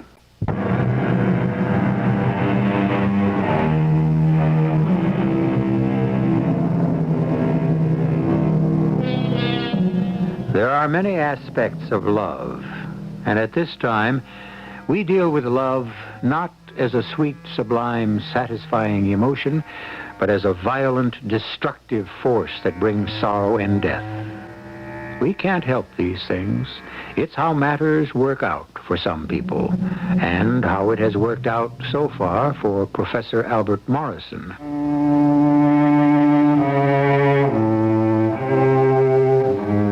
Suddenly it all falls into place. It's remarkable how so many discoveries occur in a sudden flash of insight. We stagger and stumble in the dark, and without warning, the white-hot idea illumines every nook and cranny of our consciousness. I know why that Maria became infatuated. No, not infatuated, fell in love. Not even fell in love, but was consumed. I know. There's only one answer, and it was so obvious. All the time I was wearing the sweater. Dorothy's sweater. Dorothy, even in death, you'll be the one to save me.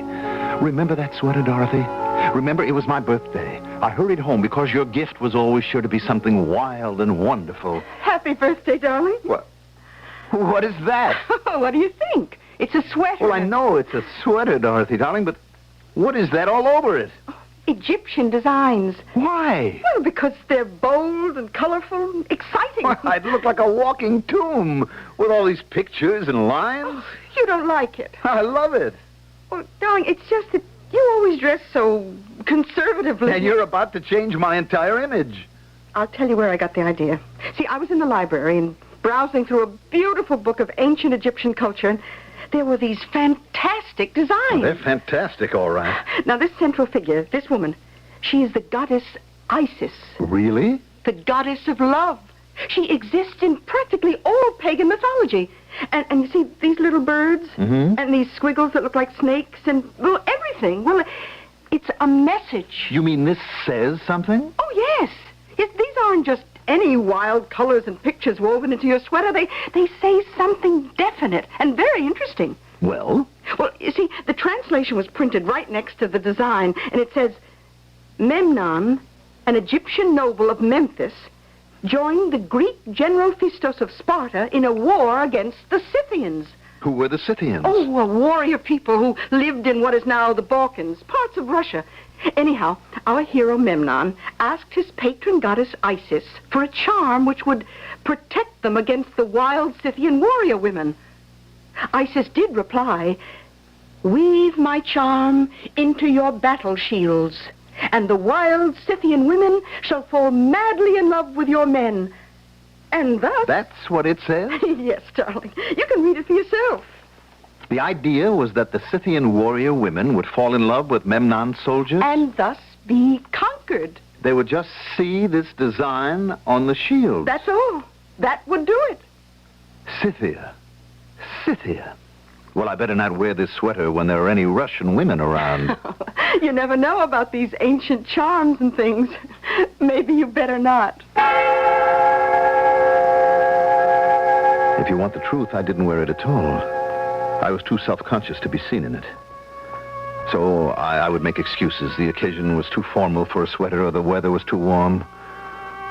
Darling Dorothy. She understood, but she never took me to task. I always intended to wear the sweater. A few months after my birthday, she died. She left me. I must make Florence believe the story. Florence is so much like Dorothy. And Dorothy always believed me. I see you ain't touched your breakfast this morning, Doc. I'm not hungry. Hey, you ain't going back to being nervous again, are you, Doc? No. It's just that this is going to be an important day for me, Joe. Well, you're doing fine, Doc. Yeah, you got this rap as good as beat, you know. Today is the day that I must tell something very vital to Dr. Mallow. Oh, no sweat, Doc. You know, you can feed that chick anything you want, you know. She digs you. Joe, could you do something for me? Just name it, Doc. Look, as soon as you can, could you get over to my apartment? I don't have the key. Oh, I know where they keep your things. I can swipe it.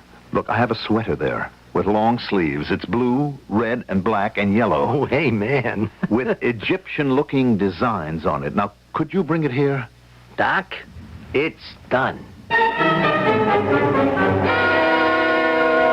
I know it's hard to believe, Florence, but it's the truth. And so you insist that this charm of the goddess is what made Maria Chipuchin throw herself at you? Yes, it has to be the answer. Why? What other answer is possible? I know I never encouraged her in any way. In any way that you are aware of? She is the one who spoke about the goddess Isis. No, you are the one who said she spoke about it. I have only your word for that conversation. Florence, do you doubt my word? I thought you cared for me. I do care for you, Albert. How do you care for me? The way a doctor cares for a patient? Yes. Or the way a woman cares for a man? My personal emotions are not at issue here. Oh, they are.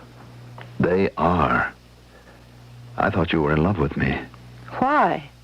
Because I'm in love with you. Oh. Is that all you can say? Oh? Albert, I do care for you. And I just asked you how. I don't want to go into that, not now. Why not now? Because it's too premature. If we're in love, we're in love. How do you know you are in love with me? Love is something you know. You just know. On the other hand, you can still be in love with Dorothy. You think I am Dorothy. I know you are not Dorothy. Well, I'm enough like her. I'm in love with you. Now, getting back to the goddess, Isis, and the sweater. I was wearing the sweater that day in the cafeteria. But why? You said you never wore it. I can prove it. There were witnesses. They would testify to the fact that I wore a crazy-looking sweater. Show it to them. They'll recognize it. But why did you wear it that day? Because it was my birthday. And I couldn't stop thinking about Dorothy. I felt I had to be close to her. And so I wore the sweater that she had made with her own hands. And there, in the cafeteria, Maria Chipuchin saw the design. Maria Chipuchin was obviously a descendant of those Scythian warrior women. But we can't prove that she could read Egyptian picture writing. She didn't have to read it. Her ancestors couldn't read it either. It was the power of the goddess Isis that commanded them. How can you, a man of the 20th century, a doctor of philosophy, an astronomer, a scientist... I'm only telling you what happened. Where is the sweater now, Albert? In my apartment. I sent Joe to bring it.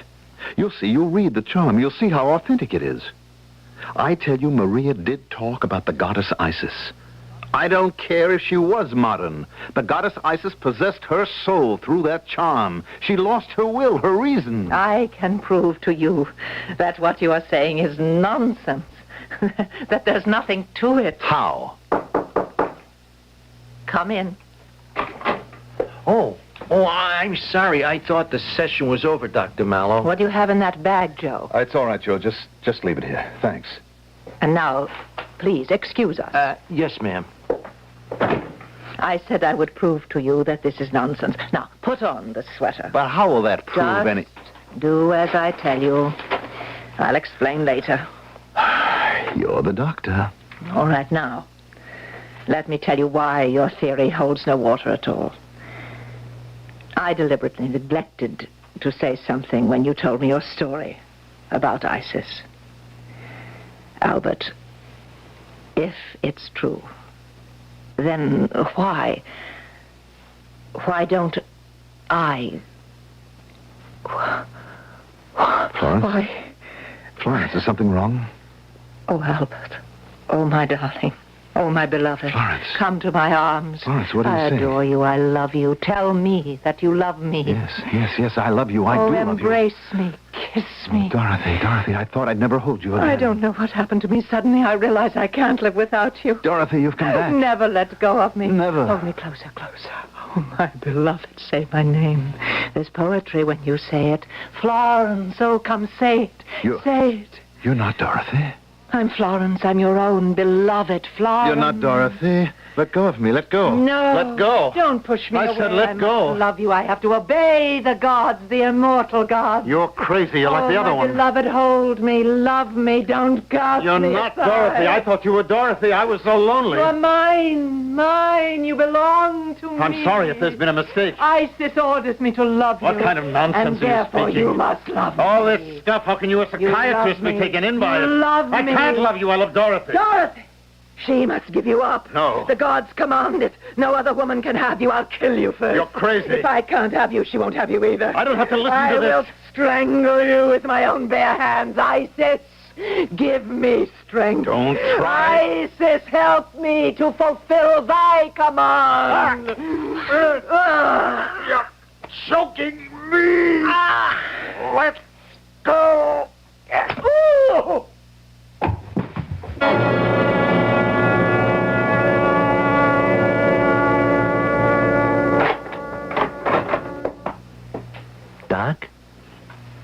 Doc, you hungry?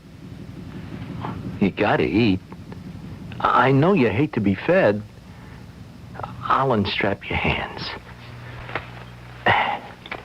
Okay. Here. Joe? Yeah, he did Joe. Oh, man. Man, you went and you did it again. I couldn't help it. It was self-defense. No kidding. She was choking me to death. That little bit of a gal. She had the strength of Isis in her fingers. Yeah? I had to hit her. I must have hit her too hard. She fell back and hit her head against... Killed her like that, huh? Hey, what makes you do it, Doc? I mean, one time I dig, but, gee, 2 in a row. I don't know. I just don't know. She was okay. I mean, for a dame. She worked hard, you know. She come to this country. She was just a little kid. She made her own way, you know. Gotta hand it to her. You say she came to this country when she was just a little kid? Uh-huh. Where did she come from? I don't know. I hear it might have been Russia, Yugoslavia, you know, one of them places. Russia? What's the matter, Doc? That was what she wanted to tell me.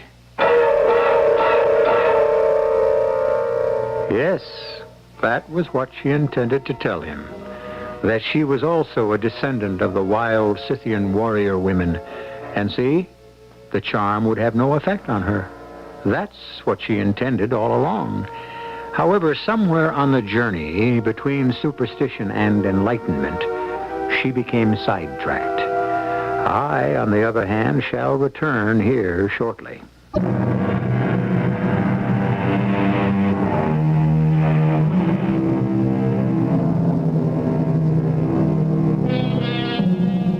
What is really different since 3,000 years ago? When the ancients wanted advice, they asked the oracle at Delphi, who was the priestess of Apollo. She listened to all the facts and then made her prediction. We, on the other hand, feed our facts into a computer and let the computer give us the answer. Was the priestess of Apollo always right? No. Is the computer always right? No. But you can always be right if you listen to us 7 times each week. Our cast included Mandel Kramer, Marion Seldes, Bryna Rayburn, and Earl Hammond. The entire production was under the direction of Hyman Brown. Radio Mystery Theater was sponsored in part by your nearby Goodyear Auto Service Center. This is E.G. Marshall inviting you to return to our Mystery Theater for another adventure in the macabre. Until next time, pleasant dreams.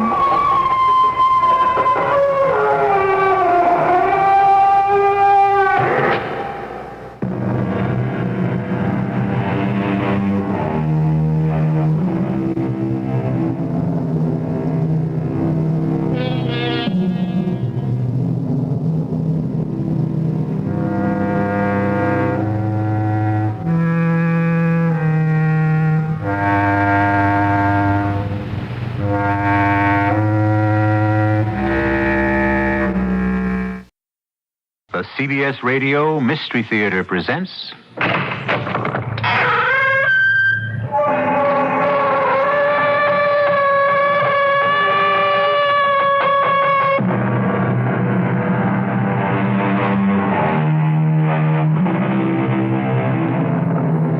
Come in.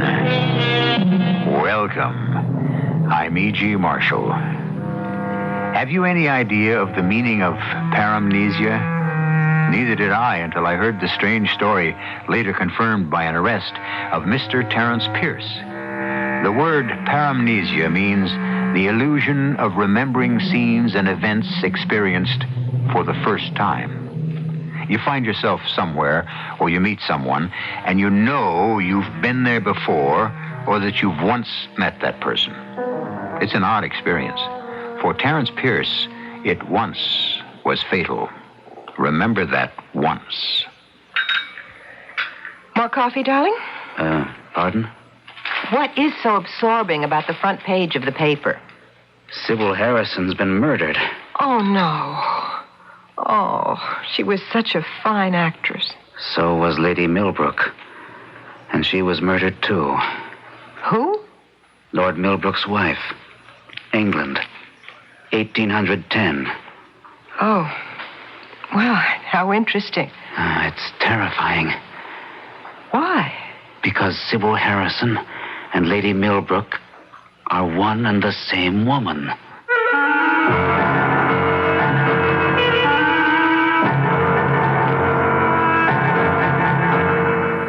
Our mystery drama, Insight into Murder, was written especially for the Mystery Theater by Roy Windsor and stars Gordon Gould and Terry Keane. It is sponsored in part by Buick Motor Division and Anheuser-Busch Incorporated, Brewers of Budweiser. I'll be back shortly with Act One.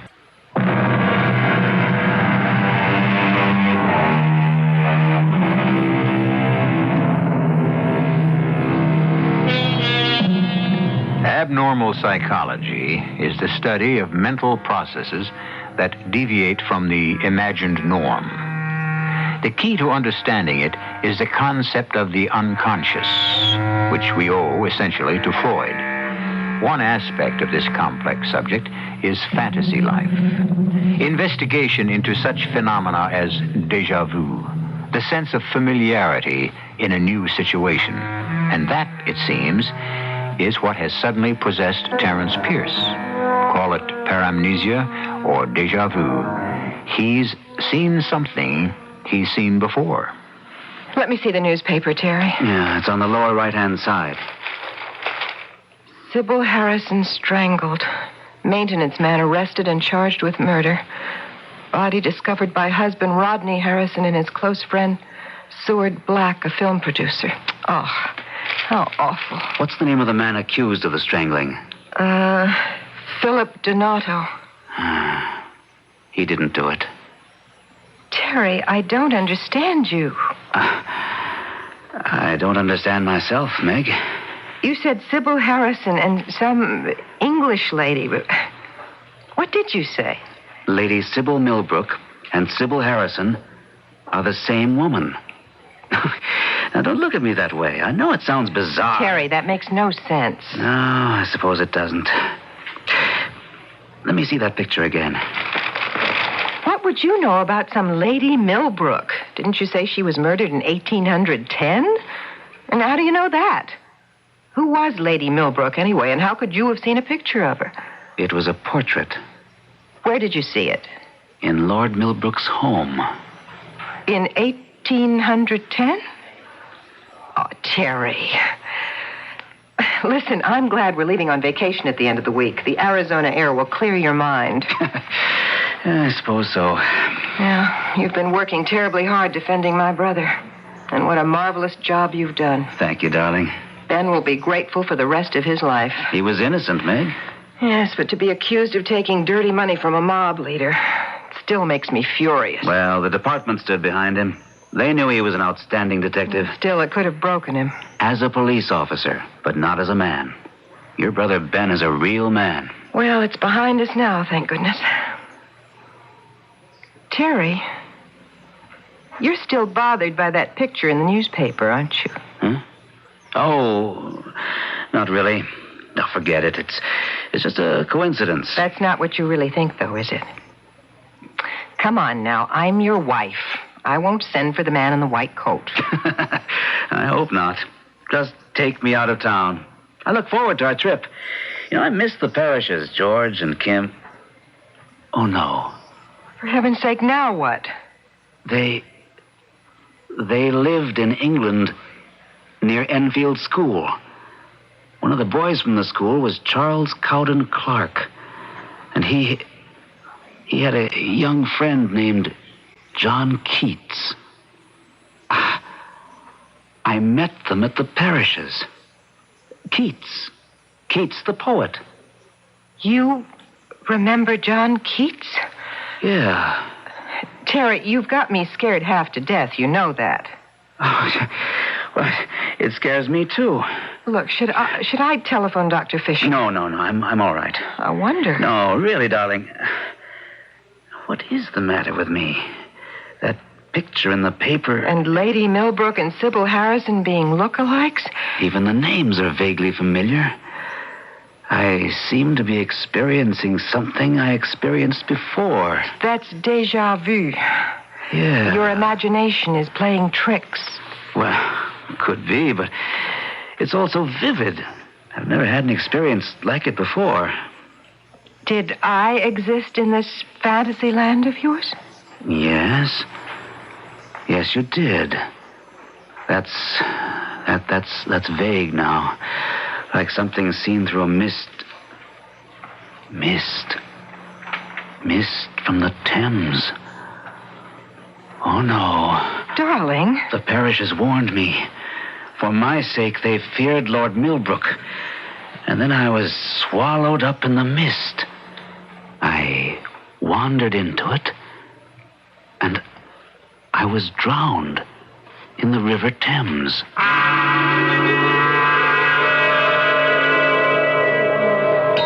To you, Terry, for saving my life and my career.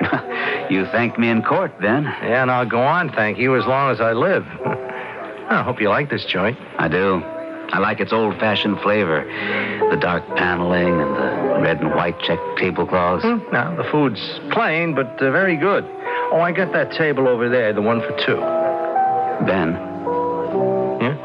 Isn't that a man named Seward Black? Huh? Oh, yeah, looks like him. The friend of Rod Harrison. Whose wife was strangled a few nights ago? Yeah, the actress.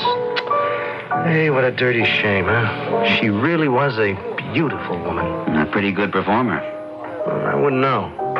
She could light up the screen, though. I've seen him before. Sure, why not? His picture's been in the paper before. He's a producer. It's a nasty case. No, that's not right. It's no case at all. Donato was found in the bedroom with a picture wire in his hands and lipstick on his face, smeared all over. Drunk as the Lord. He'll go up the river for life. Should. Donato didn't commit that murder, Ben. Huh? Of course he did. Harrison and this guy, Seward Black, walked in and found the wife strangled and Donato sprawled on the floor with the evidence in his hands. It's an open and shut case. What are you talking about, Terry? Excuse me for just a minute. Oh, well, I'll meet you back at our table. Mr. Black? Yes? You are Seward Black. Is there something I can do for you, Mr. Terrence Pierce. I'm an attorney. Don't you remember me? I've never seen you before in my life. Now, if you don't mind. Not in this life, no, Mr. Black. You've had one too many, Miss Pierce. I don't want to be rude. You don't remember 1810? And the murder of Lady Rodney Millbrook? Or the Lord's close friend, Sir Seward Humphrey? You're drunk or insane, Mr. Pierce, or a little bit of both. Please leave me alone. 1810, that's 165 years ago. Well, what was that all about, Terry? I wish I knew. Well, why did you want to speak to Seward Black? I'd prefer not to risk it. You lock me up. That'll be the day. Come on. Yeah, you worked up my curiosity. Well, Seward Black's the man who murdered Sybil Harrison. Are you serious? Dead serious. To explain it? No, you'll think I'm crazy. Well, what I think isn't important. Well, now, we've locked up Phil Donato for the murder of Mrs. Harrison. Now, you're saying that Black committed the murder, huh? What's your evidence for making such a charge? I haven't got any.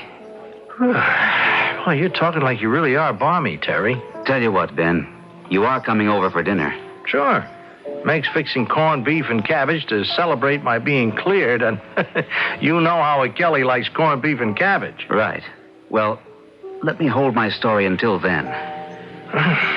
Okay. Does Meg know anything about this? Yes. I told her over breakfast. It was the picture in the morning paper that started it. Started it? Started what? A journey into the unconscious. Oh, holy Saint Simon.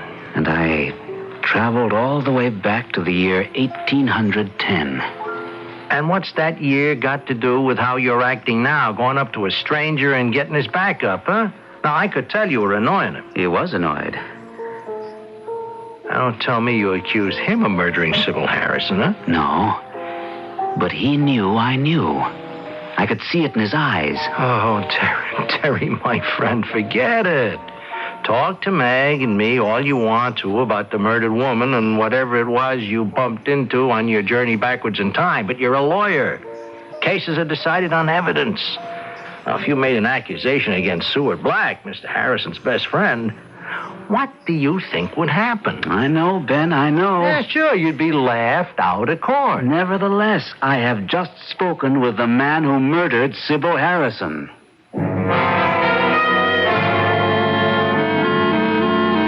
Hi. Don't you look lovely, Meg? What's that color? Primrose. You like? That's a beautiful blouse. And you become it. Well, thank you. My goodness, after 20 years, how nice. Many men take their wives for granted. Not this man. I hear we're having corned beef and cabbage for dinner. How did you... Oh, of course, you were having lunch with Ben. Oh, he ought to be along soon. So, come on, sit down and tell me about your day. Oh, there isn't much to tell.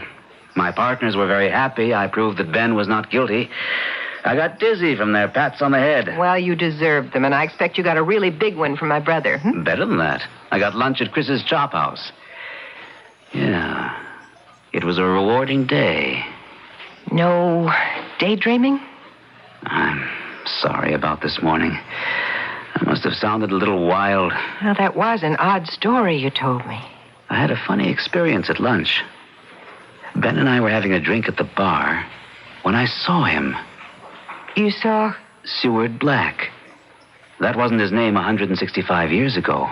Oh, no. It was Sir Seward something. And? He committed a murder for which a vagrant was arrested and hanged. Terry.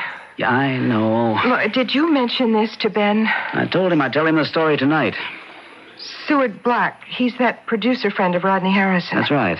I spoke to him. Not about... No. I just asked him if he remembered me.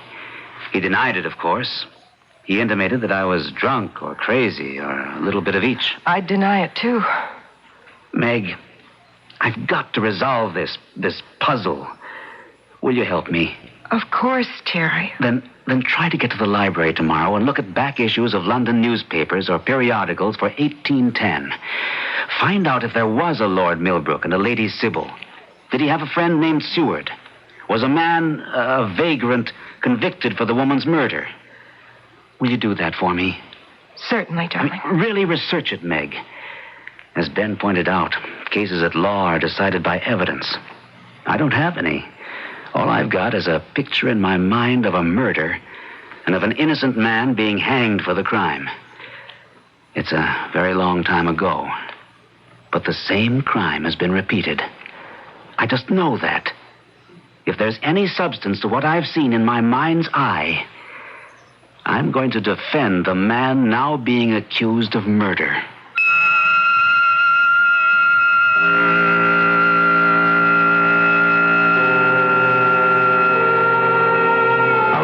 Journey back into time. Paramnesia or deja vu. Give it either name or call it nonsense. But I've experienced it, and so I imagine have you. You find yourself in a place you've never been before, and it's familiar to you. Or you meet someone you know you've known before. Is it nonsense? Daydreaming? It wasn't for Terence Pierce, as we'll find out when I return shortly with Act 2.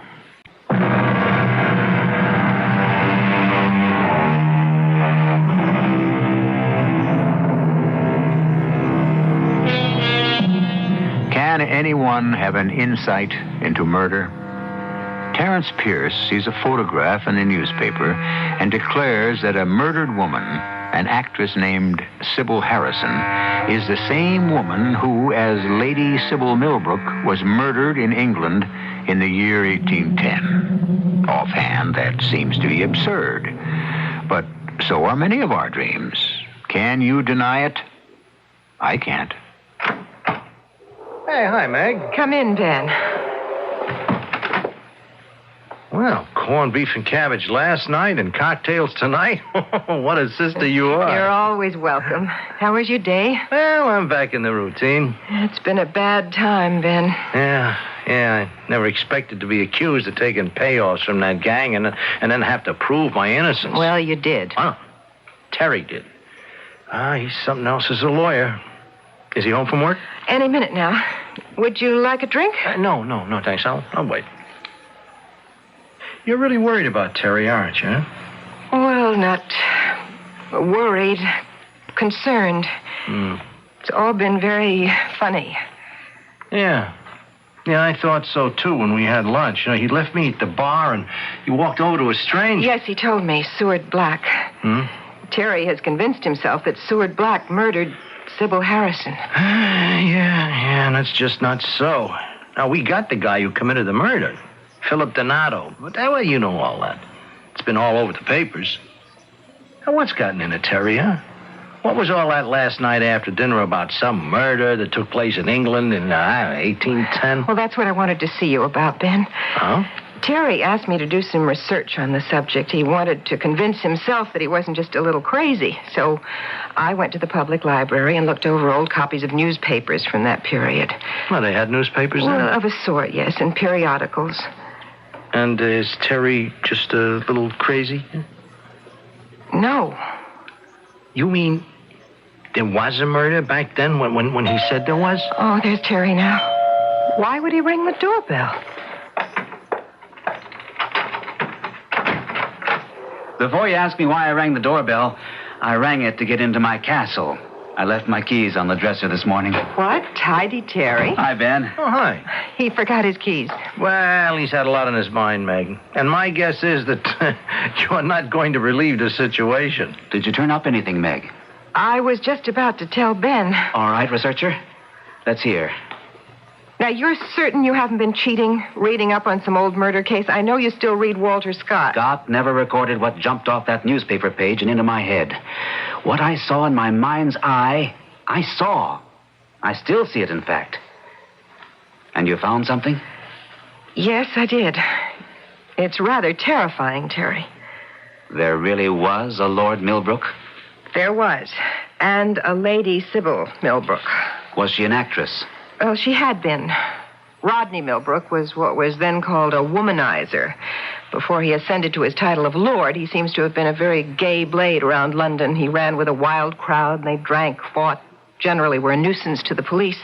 He bought himself out of scrapes many times. Oh, it was going on even then, huh? It's always been going on, Ben. Well, Millbrook's buddy was a baronet. Hey, what's a baronet, Meg? A commoner, a person of common birth who's somehow distinguished himself. Oh. The crown then might bestow a Sir on him. Seward Humphrey became Sir Seward because of some service, I'm not clear on this, which he performed for the king. A spy mission, I think. Sir Seward. And in 1808, Lord Rodney Millbrook married Sybil Harrison, who was then appearing in Johanna Bailey's plays on the Passions, whatever that was. Not good, I gather, but Sybil lit up the stage. Millbrook was wild about her, and he married her. And then she was murdered? It was in November 1810 that Lord and Lady Millbrook were paying a visit to friends near Winchester. Millbrook and his host had gone riding. A maid discovered Lady Millbrook's body in her bedroom, strangled to death. Good Lord. Just like Sybil Harrison. Sir Seward, who had gone with the Millbrooks on the visit, scoured the countryside and found a tramp. His name was Pip Donat. Philip Donato. Pip's a nickname for Philip. And Donat is another version of Donato. I don't know what it is. And you know all this? Almost all of it. Go on, Meg. Terry, I don't like the rest of it. Let's hear it. There was a solicitor. Me? Could be. Anyway, there was a solicitor, a lawyer in London. He was suspicious of Lady Millbrook's death, so he began to investigate. He learned that Millbrook had grown very tired of his wife, Sybil, and wanted in every way to get rid of her. The solicitor... What was his name, darling? Edgerton. Rob Edgerton. Edgerton? Why, isn't that your middle name, Terry?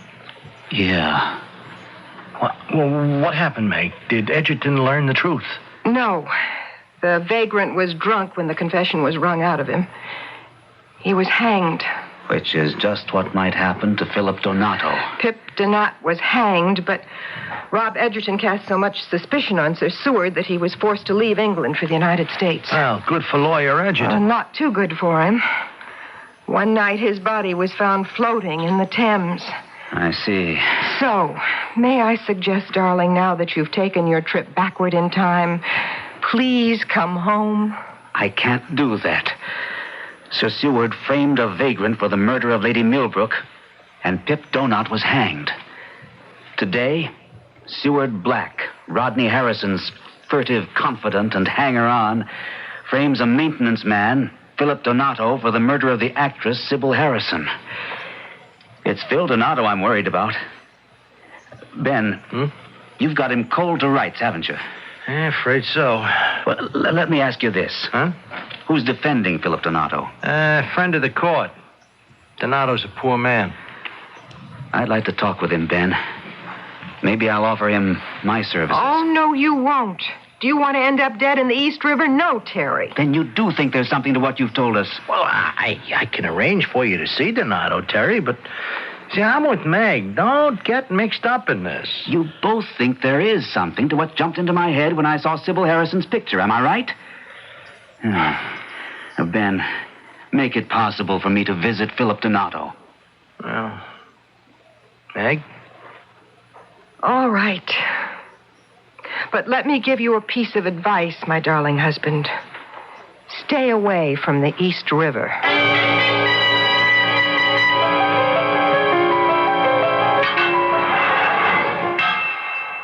Good morning, Mr. Donato.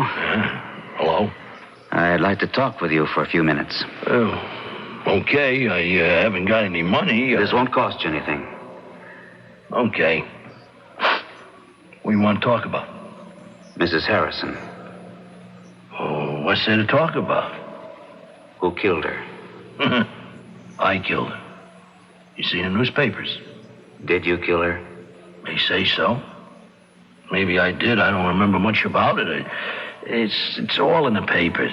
Were you drunk at the time? Nah. No, I don't drink. Oh, I have a beer when I'm watching a ball game, but I don't touch the hard stuff. Then how does it happen that when the police found you with the picture wire in your hands, you were drunk? Yeah, I was drunk, all right. But you don't drink? Do you remember drinking on the morning of the murder?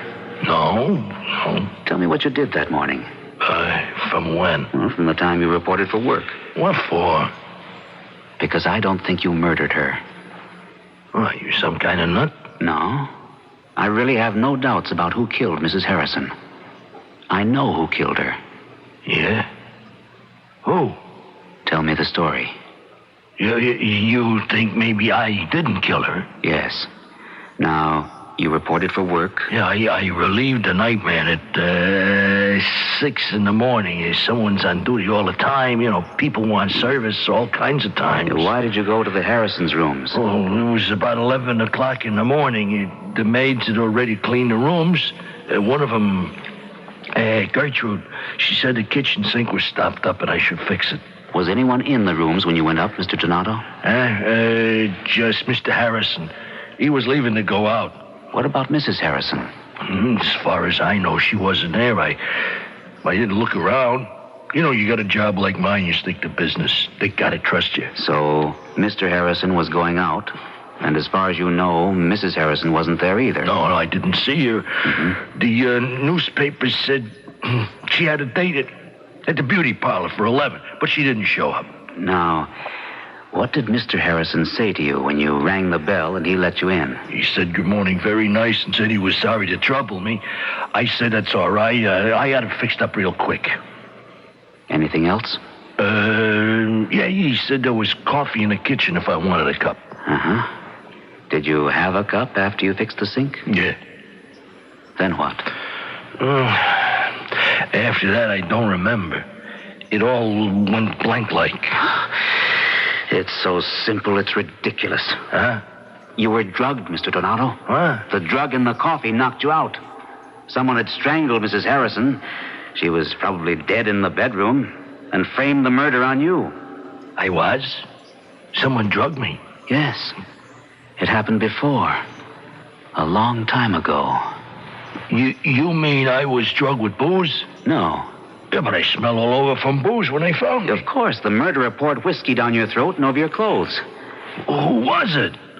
I know, but I can't prove it. Mr. Harrison admitted that he told you to have a cup of coffee, didn't he? Yeah, at the door when he was leaving. That's when he told me. And no one else was in the rooms? Like I told you, I didn't look around. Hey, you really don't think I killed her? That's right. But how to prove it? That's the question. Terry, have you seen the evening paper? Have I ever? Well, who talked? I did. You? They make you out to be some kind of nut. Look here. I know, darling. Prominent attorney's theory about Harrison killing, and then it goes on about the journey you took backward into time, and Harrison and Seward are going to sue for libel. Why did you do it? Because I'm right. Some alert reporter wondered about my visit to Donato.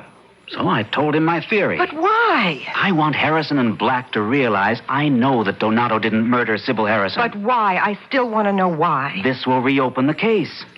I've spoken to Ben, though he's not optimistic, but he didn't laugh at Donato's story. What's he got to work on? The only evidence that drugged coffee is long since gone. We'll see, darling. We'll check on Seward Black's movements on the morning of the murder. And I want to talk to the maid who serves the Harrisons. Oh, Terry. There goes our trip to Arizona. No, it doesn't. That's still on. But... Ben and the police can handle what has to be done, and I'll be perfectly safe. Well, I hope so. I'm worried silly, Terry. Don't be. There's no Thames or East River in carefree Arizona.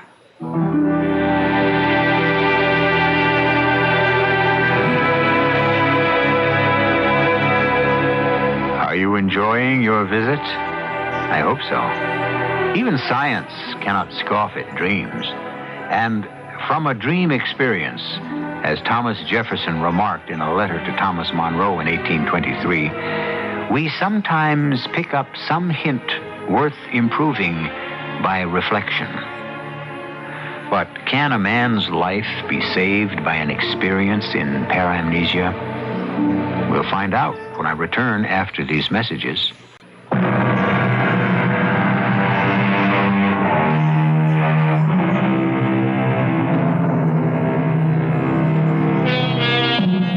Insight into Murder. A strange and rather chilling story. A lurid murder in England in 1810. Its duplicate in 1975. Even the names of the victims and the perpetrators are quite similar. And Terence Pierce, otherwise an attractive, successful lawyer, is possessed with the conviction that the man arrested for the murder is an innocent man.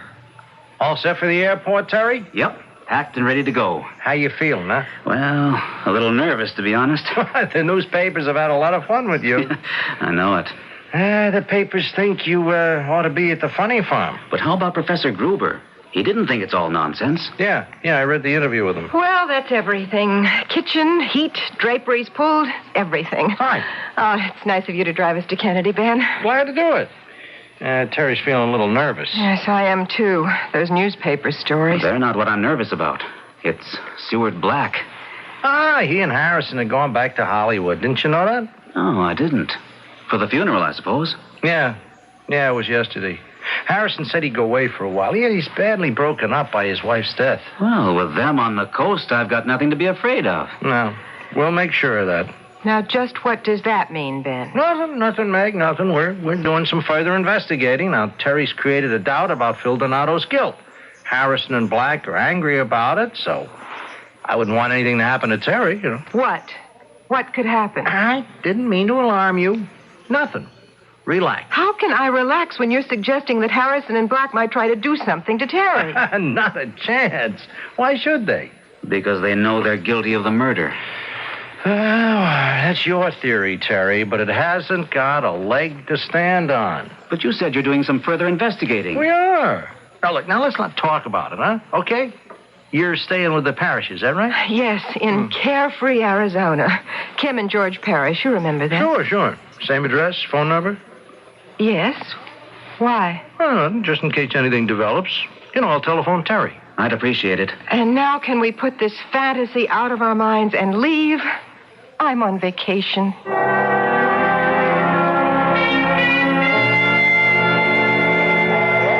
There they are. Kim, Meg, welcome to the theater. Hello, George. Hi. Good flight? George, it was just perfect. And the land and all this sunshine, it's just marvelous. I'll get the bags and meet you in front. Oh, George. No, I can manage. I'll see you in a few minutes. Oh, it's so good to see you, Meg. I worried that you might not come. Why? Oh, well, yes, that worried me, too. It's a remarkable story. It's been in the local papers. It won't embarrass you, will it? Good heavens, no. Terry might be right. Oh, I'm so glad to hear you say that, George. Everybody thinks we're crazy. You include yourself, I see. Well, of course. I must say that at first I thought Terry was suffering from something, nervous exhaustion or whatever, but I did the research, and it's amazing that Terry remembers what happened all those years ago as if he had been there. 1810. I mean, it boggles my mind to think the murder of Lady Millbrook could have any connection with the murder of Sybil Harrison. It's been driving us both batty. That's why it was so good to get away. And now, sunshine in your wonderful Arizona. I'll get the car, Kim. We'll be right along. I've read, Meg, that your brother Ben has persuaded the police to reinvestigate the charge against Philip Donato. Well, he's doing it for Terry. The trouble is, there's no solid evidence to be found against Seward Black. The historic Sir Seward Humphrey.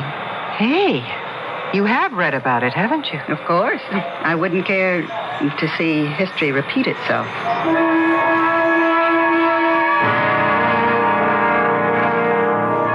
This is wonderful, darling. Clean, dry air. And look at the view over the desert and up to the mountains. Tomorrow I'm going to swim and lie by the pool and burn myself to a crisp. Pool? Sure. Look out the other window, the one facing the back patio. You see? Doesn't that look inviting? Tomorrow I'm going to wear it out. Yes, very nice. You say that kind of funny. I didn't mean to. Water.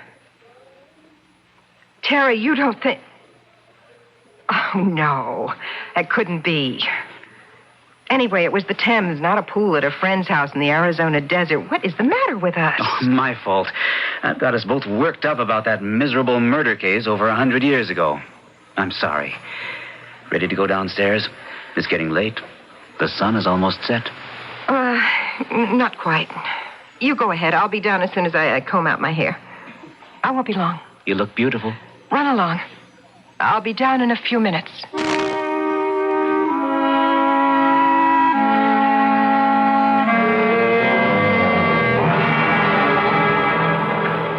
We meet again, Mr. Edgerton. What?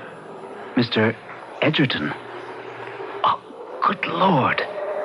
You're Sir Seward Humphrey. Well, then it's true.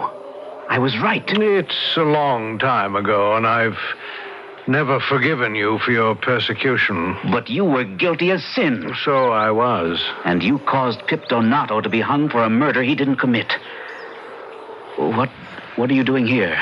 Harrison wanted to get away from Hollywood after his wife's tragic death. Just as Lord Millbrook left London after the death of his wife, Sybil. I remember. He and his faithful hanger-on, Sir Seward Humphrey, went abroad. History repeats itself, Edgerton. I knew that when I spoke to you in Chris's bar.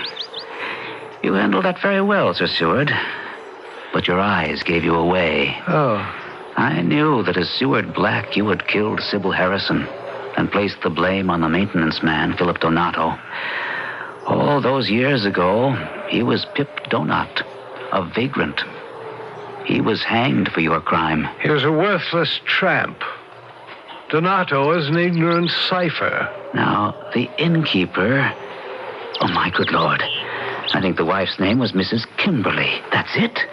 She reported that some gentleman had brought the vagrant glass after glass of brandy.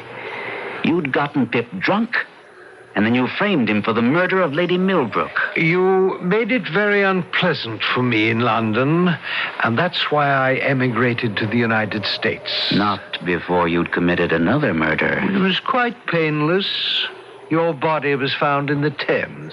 So it was. And now, history is repeating itself.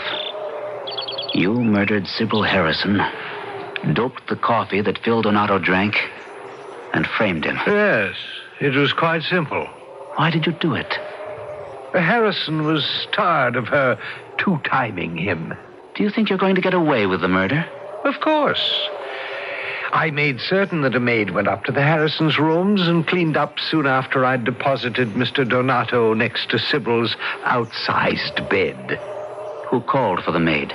Well, that's unimportant. And where were you supposed to be the morning of the murder? More details. Harrison and I can give each other alibis. No one has a chance of placing a charge of murder against me. We'll see about that. You freely confess that you did murder Sybil Harrison? Well, certainly. It was a pleasure. Why? Because you couldn't have her? I wouldn't have touched that. No good. Just about the same thing you said about Lady Millbrook when everyone in London wondered if you were a frustrated lover. That's a lie. I don't think so. What you think is unimportant. And we haven't completed our little drama. Harrison and I are going abroad. I'm producing a film in the south of France. But before I go, before my second emigration, shall I say, there's one more thing that I have to do. I suppose there is. It was the Thames back in 1810. And in 1976, it's a pool of Harrison's friends, the Parishes. Intimate friends, I might say. Kim is Harrison's cousin. She invited us to spend a few days here until the publicity dies down. And just how do you propose to have me drown, Mr. Black? Oh, it'll be quite simple. I don't intend to try to overpower you physically. I rather doubt I could. You intend to mesmerize me? Would you settle for tranquilize? What's that in your hand? Fall down, Terry! My arm! You dirty... I'll take that, Mr. Black. Now, don't move or I'll break your head. Ben, what the devil? I'll be back in a minute, Terry. The police are outside. Let me turn this bum over to them. Let's go, Black. We've been after you for 165 years. Are you all right, Meg, dear? You're still white as snow. Drink your brandy. Well, I'm still trembling, and I still don't know what went on. Well, you were redoing your golden locks, and I strolled downstairs and outside to the pool. Seward Black was waiting for Terry. But how come he was here? I don't understand. Ben arranged it with Kim. Kim's a cousin of Rod Harrison. She invited them to stay here for a few days. Ben, you used Terry as bait? Well, there was no real danger, Meg. I had Seward covered all the time. What I wanted was to hear what they would have to say to each other. But that's horrible. Not as it turned out. Kim, Terry could have been killed. It was a weird experience. It's a nightmare. No, it isn't, Meg. Ben telephoned me a few days ago. He knew that you and Terry were coming to visit us for a week or 10 days, and he told me what had been going on in New York. It sounded pretty wild, but George thought there was something to it. Terry's whatever you call it. Deja vu, yeah. To him, it was very vivid. I was intrigued. I did some research, too. Well, it struck us that Terry really had a vivid deja vu experience. He knew the murdered woman, Lady Millbrook, and the names fascinated us. Many are so similar, especially the first names. Well, except for Terry's 19th century name, Rob Edgerton. Edgerton's my middle name, Kim. Well, then it all fits. Right down to me as Kimberly, the innkeeper's wife. Isn't it amazing?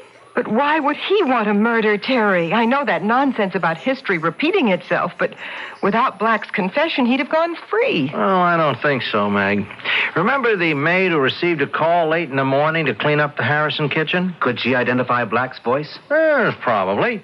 Even more important than that, she thought that the coffee pot had a very peculiar smell, as if it had been burned.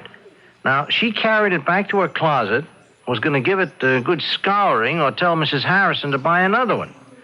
Well, with all the excitement, she forgot all about it. But we didn't, based on your suspicions and what Donato told you. The contents in the bottom of the pot were analyzed. Heroin. Well, I'll be.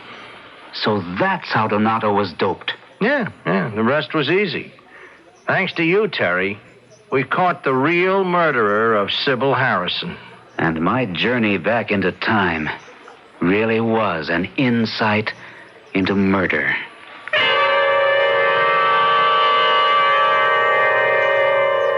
It began when a man saw a picture on the front page of a newspaper which jogged his memory and sent him spinning in his imagination back to a time long forgotten. Paramnesia, deja vu, whatever we call it, it was a phenomenon. More remarkable still, what Mr. Pierce saw in his subconscious was a pattern of murder about to be repeated. And it almost was. I'll return shortly with further observations.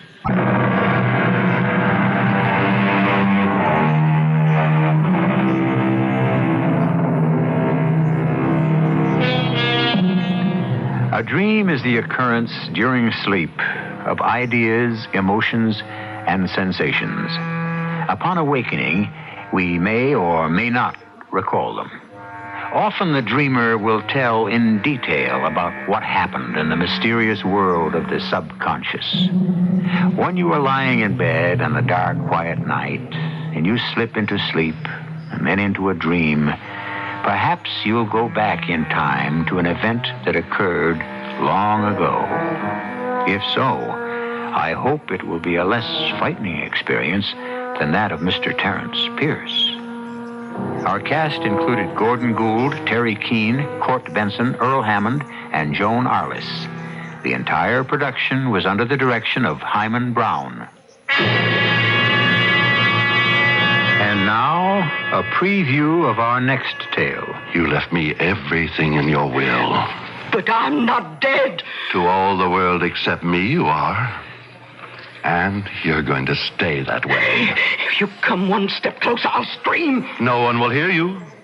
Not in this big old house. Westerly's thick walls have no ears. What are you going to do to me? You'll see, Mother. You'll see. Look, you're going to put me back in that coffin and bury me alive. Yes. I haven't any choice now. Please. Don't worry. You'll be quite comfortable. I'm going to bury you alive. But not in the coffin. Radio Mystery Theater was sponsored in part by True Value Hardware Stores and Contact, the 12-hour cold capsule. This is E.G. Marshall inviting you to return to our Mystery Theater for another adventure in the macabre. Until next time, pleasant dreams.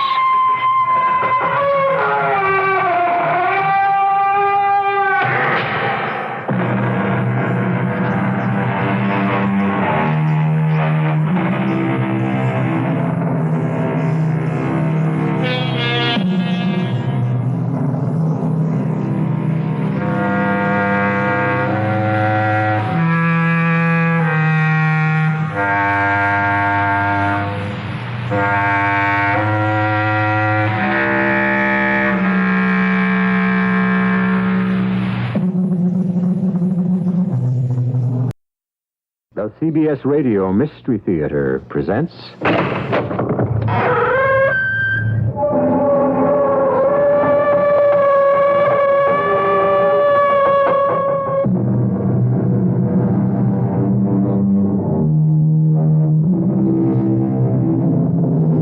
Come in. Welcome. I'm E.G. Marshall, harbinger of your hour of mystery, suspense, and the macabre. What do we think of when we think of the future? Actually, we think of our own future. And we think of it as tomorrow or next month. Perhaps a few years from now. Some of us can even envision the next decade. But this is as far as we can go for all practical, self-centered purposes. In a vague and even regretful way, we are aware that the world will go on after we're gone. And it will. It will. And what kind of world will it be? Hundreds, thousands, millions of years from now?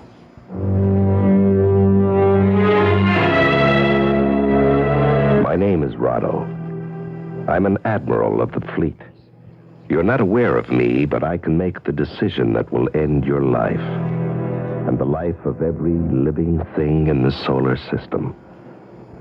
I have the power of decision. When we patrol space and I hear my observers say, Unknown ship. Range? 34 million miles. Clear for action? Clear for action. Aimer ready? Ready. Firing switch on? Firing switch on.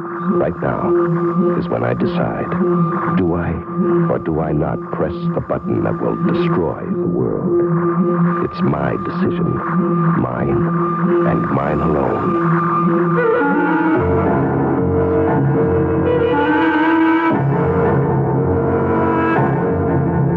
Our mystery drama, Who Made Me, was written especially for the Mystery Theater by Sam Dan and stars Larry Haynes.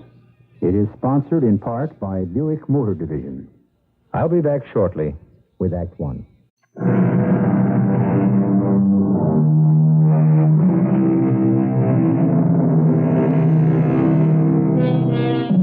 The name of the planet is 3. In our day, we called it Earth. But so much has happened since we lived here. So much time has gone by. They call the planet 3 because it's the 3rd planet from the sun. That much, at least, has remained the same. It's a world of people, and the people seem to be divided into 3 classes. First, the group 1s, a kind of aristocracy that rules the planet.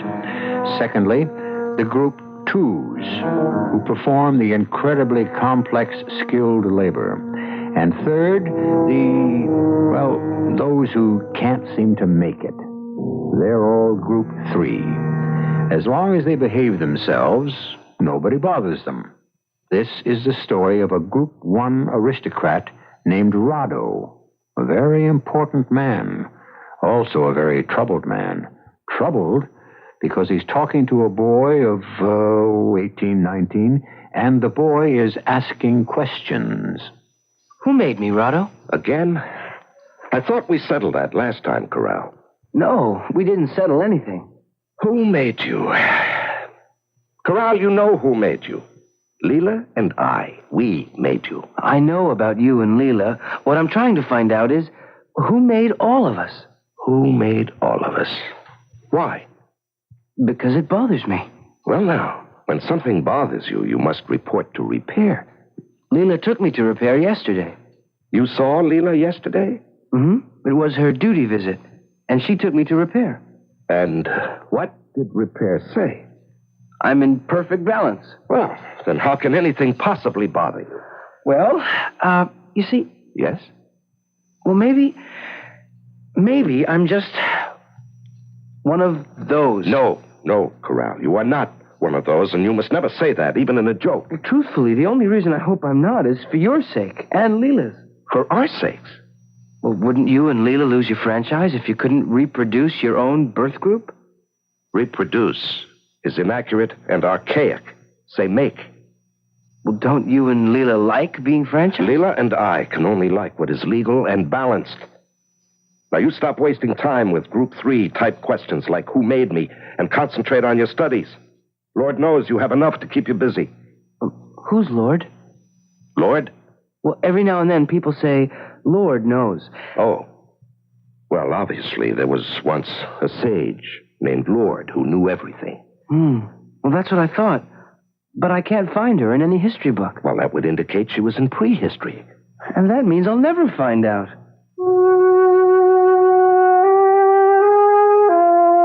And that's Corral. So far, he's the only one Leela and I made during our franchise partnership. I must admit that my attitude toward him has never been balanced. Legally, all we owe the ones we make is basic training. Yet, I have made, today included, countless free visits. A free visit is not exactly illegal, but it is unusual. Balanced people do not perform unusual actions. And of course, the chief of repair, the commanding officer of repair's fantastic complex of diagnostics, treatment, and therapy, happens to be my own franchise partner, the Lady Leela. But I know I am nurturing a secret imbalance. Because each visit with Corral gives me a feeling of exhilaration. It's wrong, this fear I have for his future, this pride I have in him, this hope I cherish for him. It's wrong. Now, Corral, remember, obey your supervisor. Yes, Rado. Keep your eye on the ball. What does it mean? Keep your eye on the ball? Well, it's quite possible the ancients may have inscribed the rules of conduct on a device shaped like a ball. Oh. And therefore, people would do well to keep looking at it. You know, you do ask a lot of questions, and after all, I am not a woman. Well, even though you're not a woman, people say you know just about everything, Rado.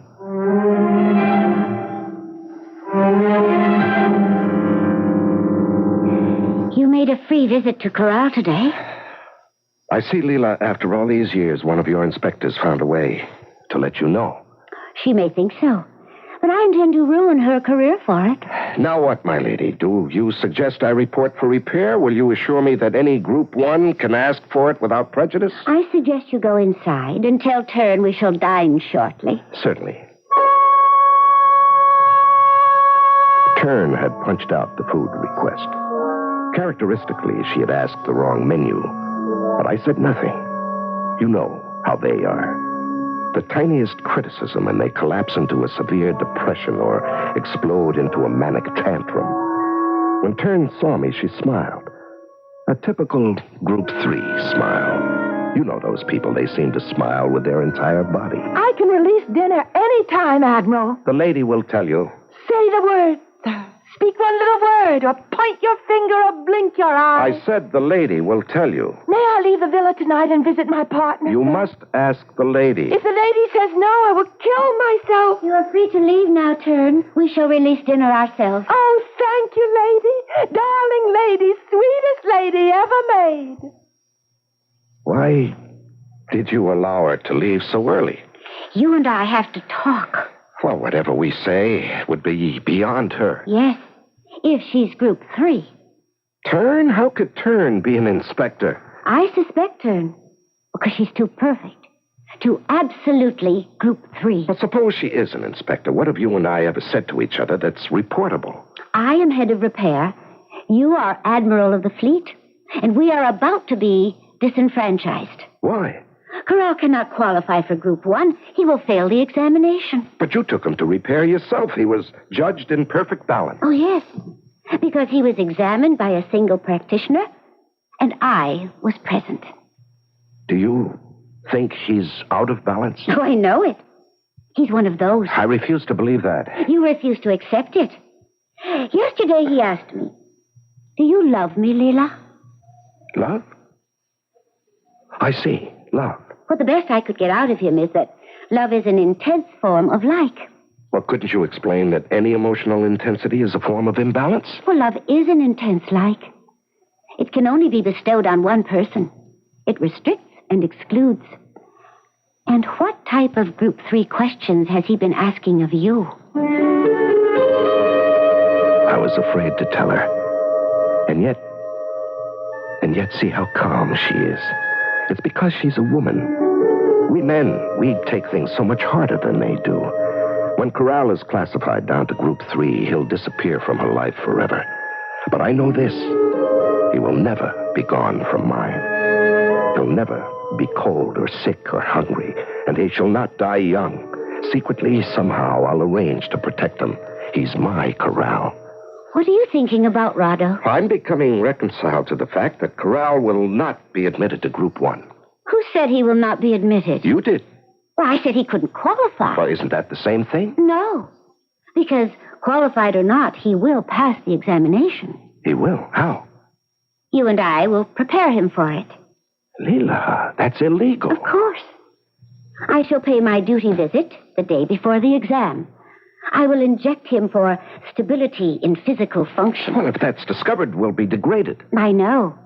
I wrote that law myself. But why, Leela? Why? Because I don't want to be disenfranchised. Leela, you're talking like a man. Oh, shut up. My lady, you're obviously out of balance. So report me to an inspector. Well, let me take you to repair. No.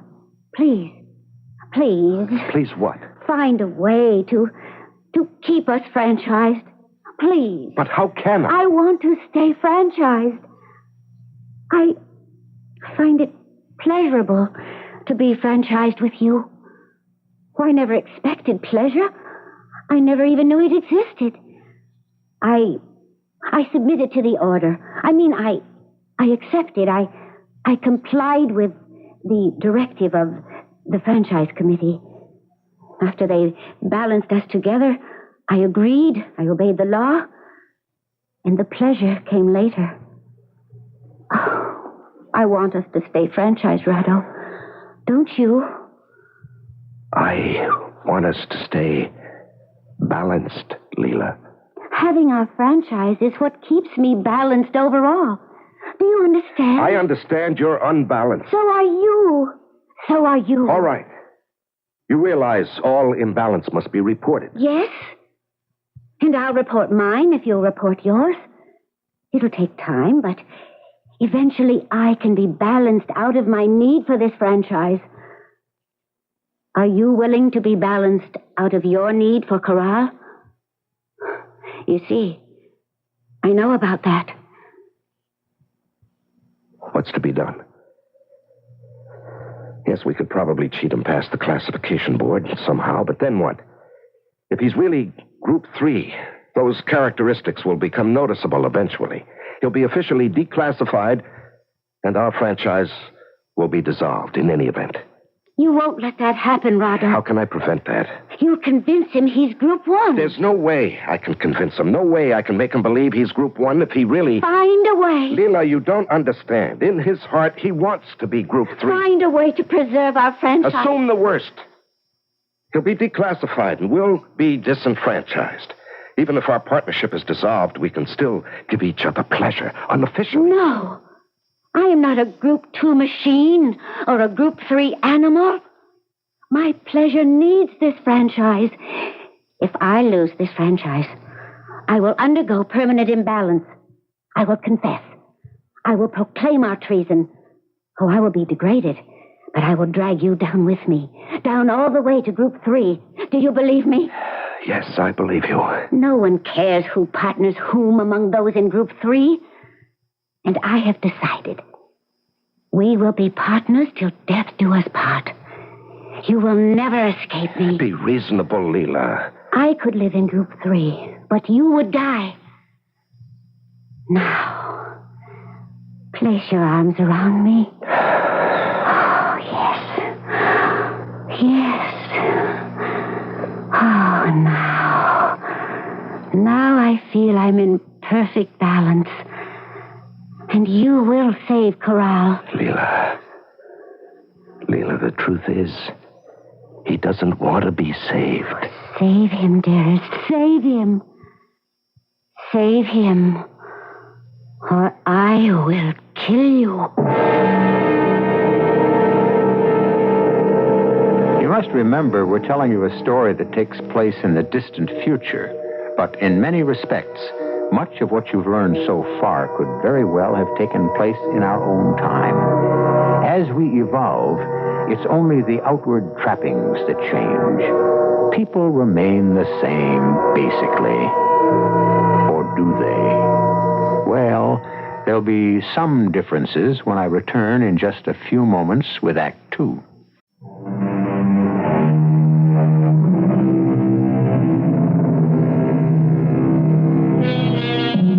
The history of the world is many things, but one thing that always remains constant is the relationship between men and women.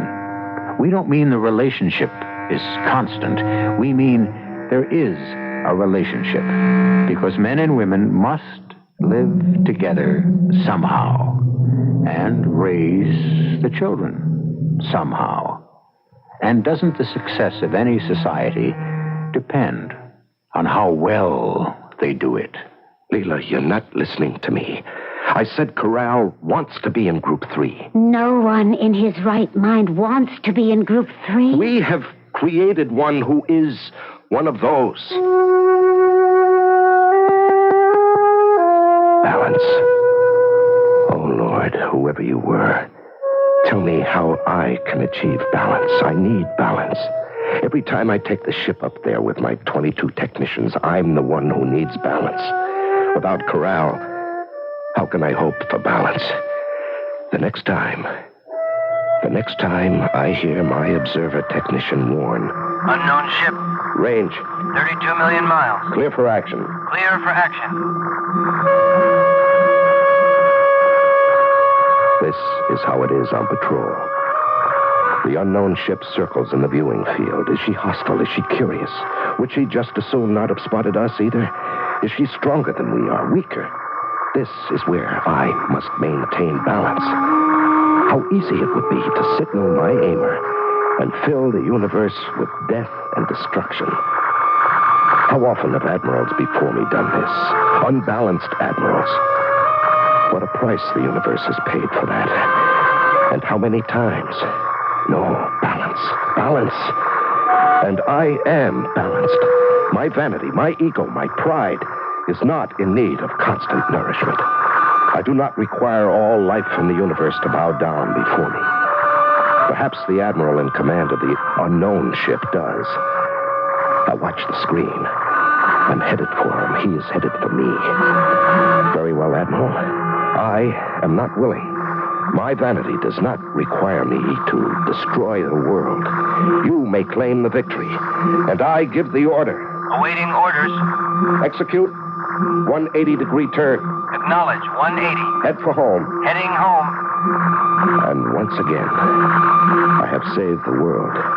Because I am balanced, I have saved the world. I must never lose this balance, but without Corral and without Laura, how I need you now, right now.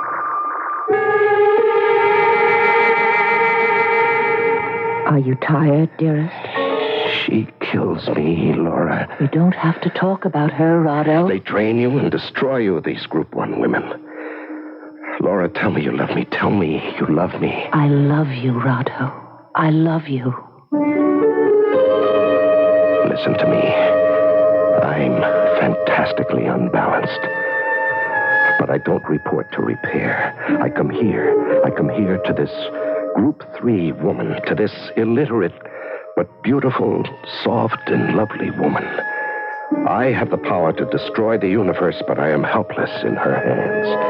I come to her so that she can save me from myself. Don't kiss me now. Why not? I love you. You don't want to kiss me. Not now. Not while there's something inside you that's angry, that's frightened. I can feel it.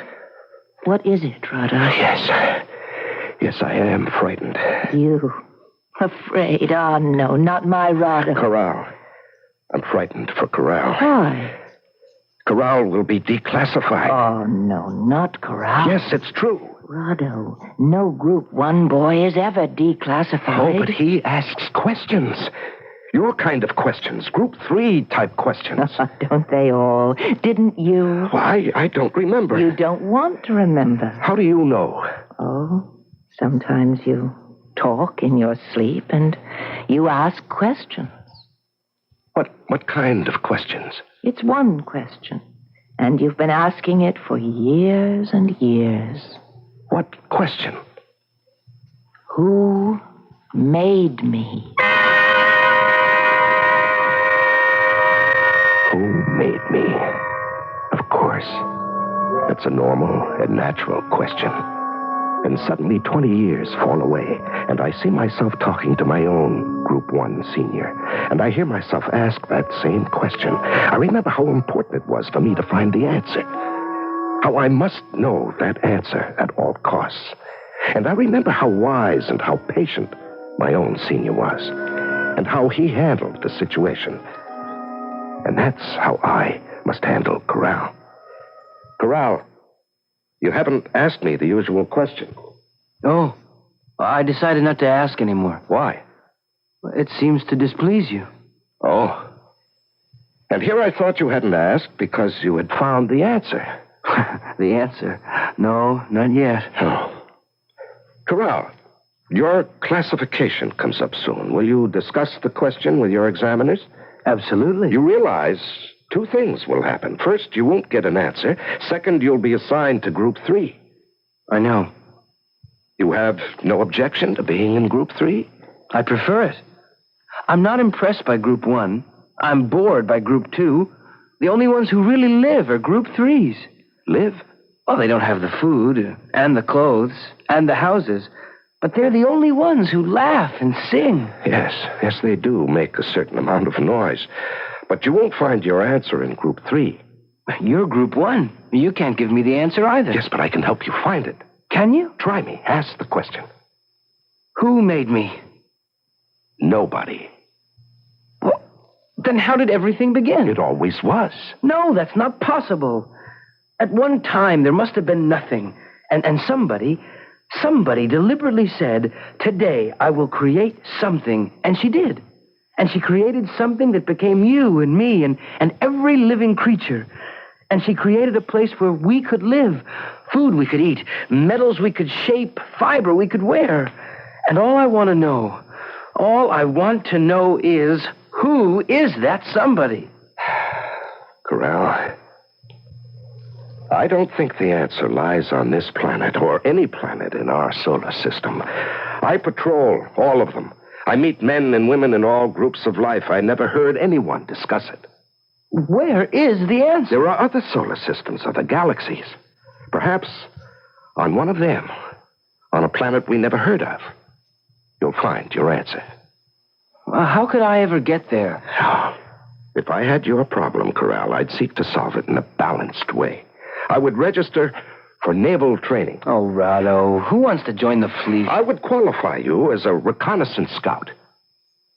Rado, I don't mean this personally, but I don't need a uniform and gold braid to bolster my ego. As a scout in your one-man cruiser, you would have to explore every sector of space. And while on scout, you'd be on search. A lone scout might find the answer. Could you really qualify me to become such a scout? Well, only Group 1s are eligible for officer status. That's unfair. Unfair is a Group 3 word. Is it fair for Group 1 to monopolize but it's right. The basic difference between the groups. Group 3s are concerned with what's fair. Group 1s are concerned with what's right. A machine is always right, too. It always makes the right decision, performs the right action, gives the right answer. No, not always. After a while, there's a bit of wear of malfunction. So it's taken to repair, to be corrected, adjusted, and balanced. How do you differ from machines, you righteous members of Group 1? Another typical Group 3 tactic, Corral. Always create an involved argument on another subject. The mechanistic personality of Group 1 is very much the subject of this discussion. Since when? I thought the subject was how to find a certain answer to a certain question. Interested? Yes, Rado. Bear it in mind. And you'll breeze through your exams. And don't ask embarrassing or unbalanced questions. But suppose that's how I feel. You must hide that fact from your examiners. But that defeats the purpose of the examination. Whose purpose? Suppose you ask an examiner an unbalanced question. He can't answer it. He'll try to repair it out of you. If he succeeds, you'll be balanced to his satisfaction. But you still won't have the answer. Suppose you say nothing. You show no outward imbalance. You will then have freedom of action to learn the answer in your own way, in your own time. You're saying the end justifies the means. That's how we must live. If you don't have the means you like, you must learn to like the means you have. Rado. How else? Where else can you find the answer? Maybe you're right. Keep your eye on the ball. I wish I knew what it said on that ball. Probably what I just told you. Just think, Corral. You'll be free to find the answer. Do you agree? Yes, I agree. I have saved him. I have saved him in spite of himself. Just as I was saved in spite of myself so many years ago. And I have saved the world because now I can remain in perfect balance. And the next time observer technician calls out, Unknown ship. Range. 42 million miles. Clear for action. Clear for action. What is she doing? Holding steady. Stand by to change course. Complete turn. 180 degrees. 180 turn. I'm balanced. I'm in perfect balance. With Leela, Laura, and Corral. And this balance must always remain exactly the way it is now. And I beg, I implore, whoever, whatever made me, keep me in this balance. Don't let me destroy the world.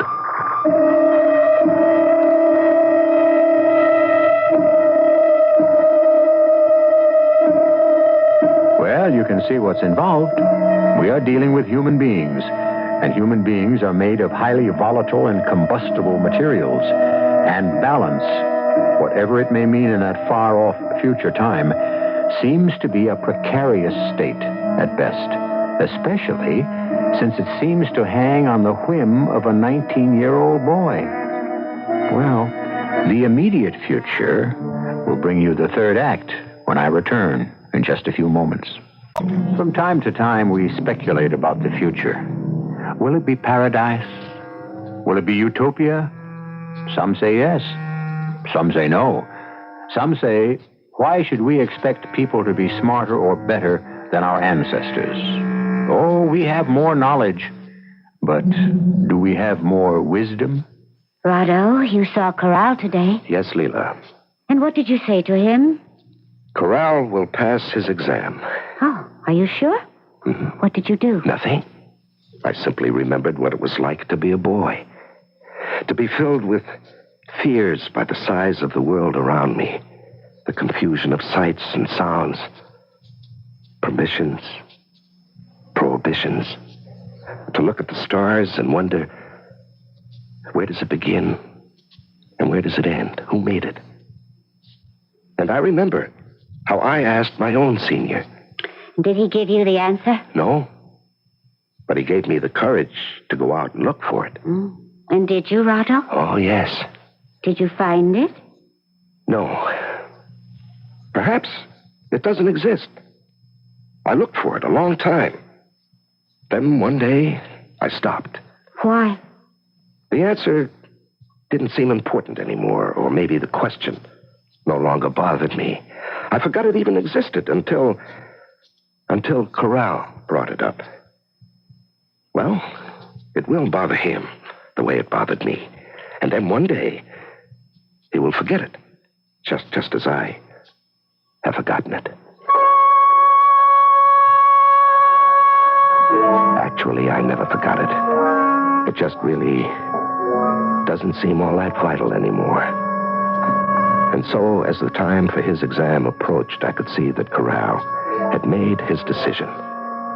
He wasn't happy, but he was making the best of it. It's more important to be balanced. Yes, Corral.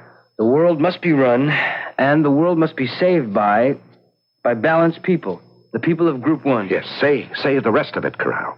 Our system requires balance. It ordains who is Group 1, who is Group 2, who is Group 3. This is our holy mission.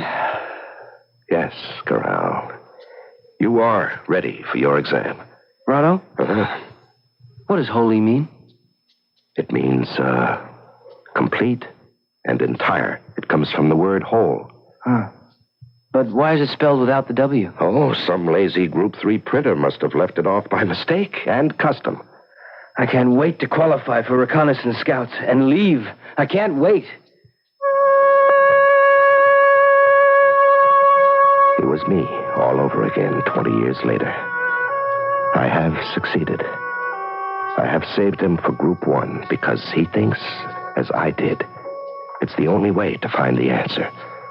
Of course, later on, he'll realize the answer exists here at home. He'll find a Group 3 woman like Laura, and she'll explain it to him the way Laura explained it to me. And like me, he won't be able to accept it. I remember when I learned the answer. Laura, do you ever ask yourself, who made me? I know. I don't mean your senior partners. No, nor do I. I mean, I know who made all of us. You do? Yes. Love. Love. There is a spirit. It's called love. And it has created this beautiful world we live in. How do you know? Have you ever seen the spirit? Well, of course. You see it in the trees, in the flowers, in laughter, and in everything that's good. Can you prove it? You don't have to prove it. You just feel it. You just know it. You just recognize it. Oh, Laura, you're so good for me. This nonsense that you prattle, it's so refreshing. But it isn't nonsense. Oh, now, Laura. I love you. And because I love you, I'm alive. You see, love has made me. Love is everything. Yes, of course. Well, one day, perhaps, you'll believe it. And on that day, I will be so unbalanced. Repair will have me reclassified out of Group 1. Love. It's true. True or not, only a member of Group 3 can afford to believe it.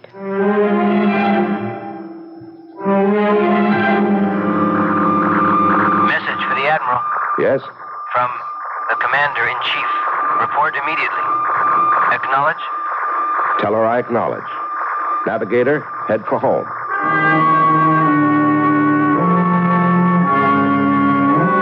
The Commander-in-Chief, the oldest, the wisest, the most powerful member of Group 1. And when she calls you in, it's for no trivial reason. It usually means war or revolution or something that could determine the very life of the people. I had never been summoned before. What could this mean? Be seated, Admiral. Yes, my lady. Do you know why I sent for you? No, my lady. I have here a directive. It is to be read to all Group 1 officers of the fleet. Effective immediately. No Group 1 commissioned officer is to associate with or visit any female member of Group 3. Signed, the Commander-in-Chief. Do you know the problem? No, my lady. Well, you should. You're part of it. In 18 years, how many offers have you made in your franchise? Well... You have made only one. Daily, our numbers dwindle. The Group 3s multiply like animals. Now, isn't that true? Yes, my lady. Now, you understand part of the reason for this directive. The other part is even more important, more sinister. The Group 3s are planning a revolution. A revolution? I can't believe that. You can't? Why not? Are we outnumbered heavily by Group 3? Of course. Since they form the majority, shouldn't it logically occur to them that they should rule the society? But, my lady... And isn't it a part of their strategy to seduce and debilitate the males of Group 1? And aren't they actually doing it? Do you agree? Yes, my lady, I agree. I thought so. That's the only balanced answer. No one in your command is to associate with Group 3 women. Understood? Yes. Intelligence has prepared a list of all known women in Group 3 who are visited regularly by Group 1 officers. Here's your copy. Thank you, my lady. They are all to be rounded up by fleet police and placed in special detention camps. For how long? For the rest of their lives. Oh, but my lady... It will discourage other women of that group from associating with Group 1 males. Yes, my lady. Well, is anything wrong, Admiral Rotto? No, ma'am. Perform your mission. You are dismissed. There was no way I could look at that list in her presence. I couldn't wait to get out of there. I couldn't wait to get to the bridge of my own ship where I could be alone and undisturbed.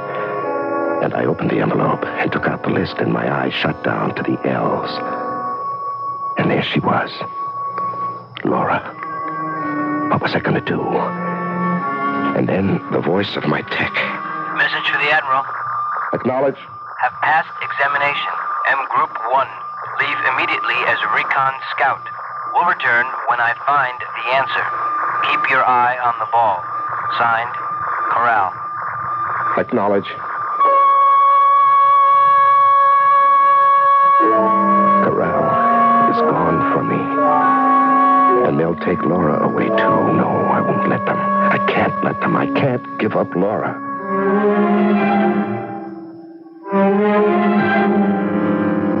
I can hide you, Laura. No, Rado, no. Why not? I couldn't live that way. But you'll die in that camp. I'll die anyway. I need people, music, happiness. I need life. Laura, listen. This is just a temporary scare. I believe it. What do you believe? I believe there'll be a revolt. Group 3 will revolt? Group 3 will try to overthrow the government. How? With what? Just by being, just by existing. For your own good, Rado. I will leave you. For my good? You're living a lie, and I'm helping. Laura, I can't give you up. You don't have to. But the law says... The law says no Group 1 commissioned officer is to associate with women of Group 3. You are commanded to round up the women of Group 3. I know all this. Rado, become a member of Group 3 yourself. Then there's no problem, no violation of the law. There's your answer, Rado. You can't do it. I love you, Laura. But not enough. Laura, please. Poor Rado. Don't leave me. Don't leave me. You You sent for me, Commander-in-Chief? Yes, Admiral. I have sent for you to give you a commendation. Read it. To Admiral of the Fleet, Rado. Well done. You have accomplished your mission in less than 1 month. Group 3 women are no longer the menace to an orderly, balanced society. Thank you, my lady. I shall overlook one tiny matter of imbalance. Madam? Yes, Rado. After all, I couldn't very well expect you to arrest your own Group 3 woman. My own? I couldn't expect any officer to arrest his own woman. And I know for a fact that every one of you took his own woman off the list. But, my lady... You see, Rado, this proves I'm right.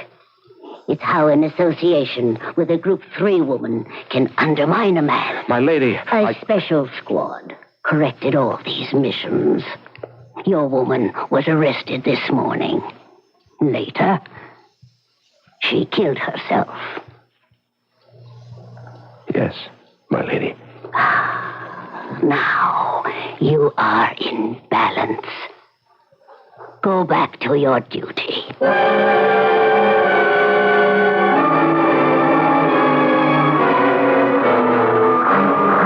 Unknown ship. Admiral, unknown ship. Yes, what is it? Unknown ship. Range. 32 million miles. Await orders. Sir. I should stand up to them. But I must back down. I must back down for the Commander-in-Chief. I must back down for Leela. And now look at this strange ship in the viewing field. Does her Admiral think I'm going to back down for him, too? I'll blow this whole universe apart. I'll show everybody. Look at him coming at me. Range, 29 million. 29 million. Full speed ahead. Full? Ahead? Aimer, ready. Aimer, ready. I won't back down for you, my friend. Firing switch on. Firings. Switch. On. Range. 24 million. I'll show everybody. I'll teach them to take Laura away from me. Laura, I will... No, Laura, not for you. Not for what I learned from you. Love made me. And not for Corral, not for my son. Yes, I know that word. It's the same word as the sun in the sky. That's what the one you make becomes, the sun in your sky. No, even though you're both gone, you will keep me balanced. Range, 22 million. Firing switch on. Firing switch off. Firing switch off. Navigator, prepare a 180-degree turn. We're headed home. Acknowledge. What's the unknown ship doing? She is turning, too.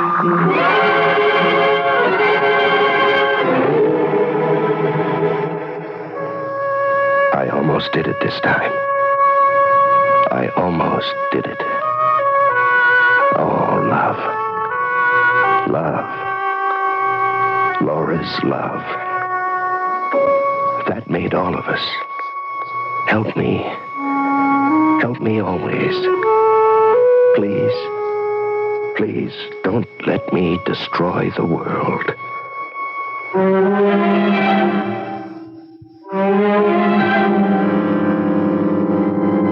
More and more, we develop machines that can annihilate the universe. And more, the decision to destroy or not to destroy rests in fewer and fewer hands. And these are human hands, impelled by human strengths and human weaknesses. And that's about where and how it is and will always be. I'll be back in a few moments.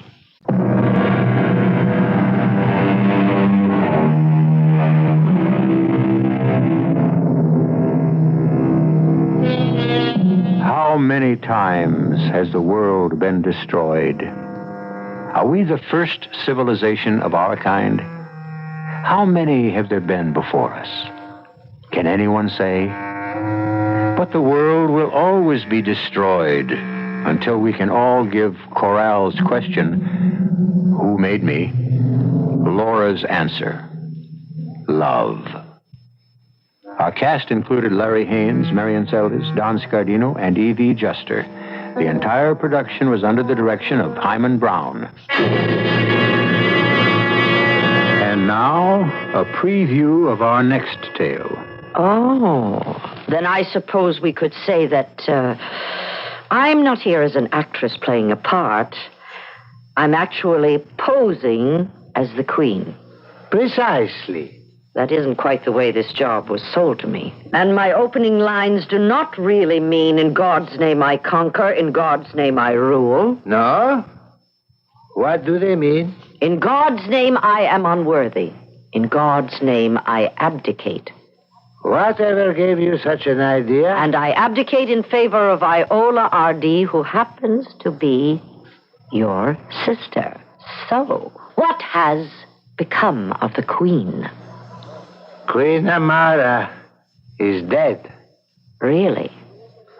How did it happen? Let us say her time had come.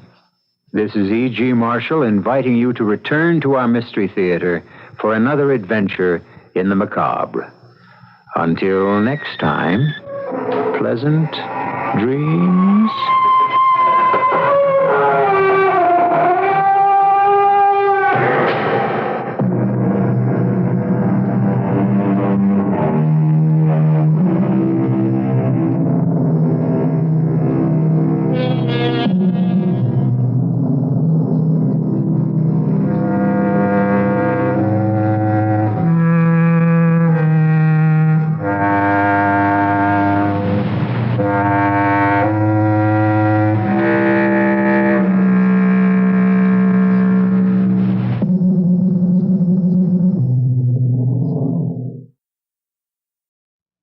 The CBS Radio Mystery Theater presents...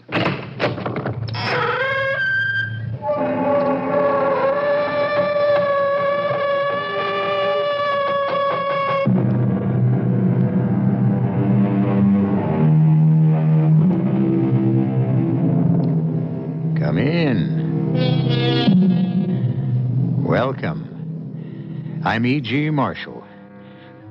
When death comes, he cannot be denied, and life must depart with him, leaving behind an emptiness and a void. That's for most people. There are a few, a resourceful few, who have been able to get around it. But, Lenore, you can't kill him. Why not, Frank? He's a police officer. Well, does that make him immortal? You just don't go around killing cops. He's too curious, too persistent. We have no choice but to kill him. How can we do that? Well, you're the idea person in this partnership. I'm sure you'll create a most interesting strategy.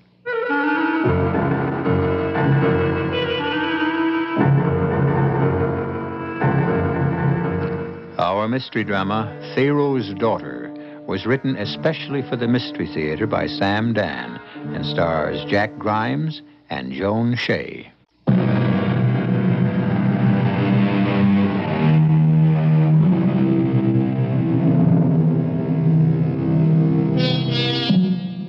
Carpe diem, seize the day, said the Roman poet, to which we might add, seize the hour, the minute, the second.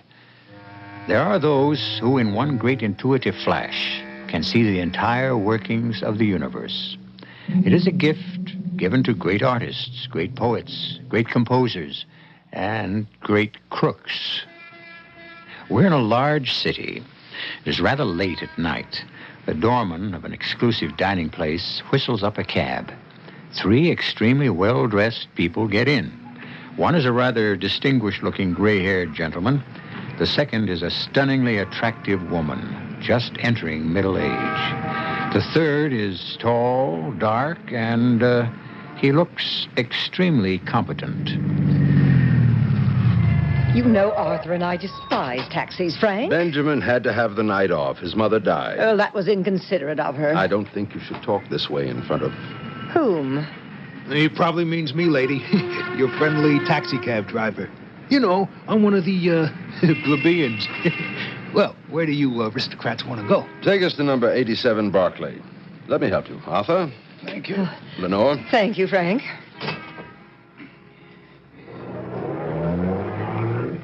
Say, hey, ain't you Mr. Drake, the Mr. Arthur K. Drake? Cabby, Mr. Drake is not in the mood for conversation. Oh, righto.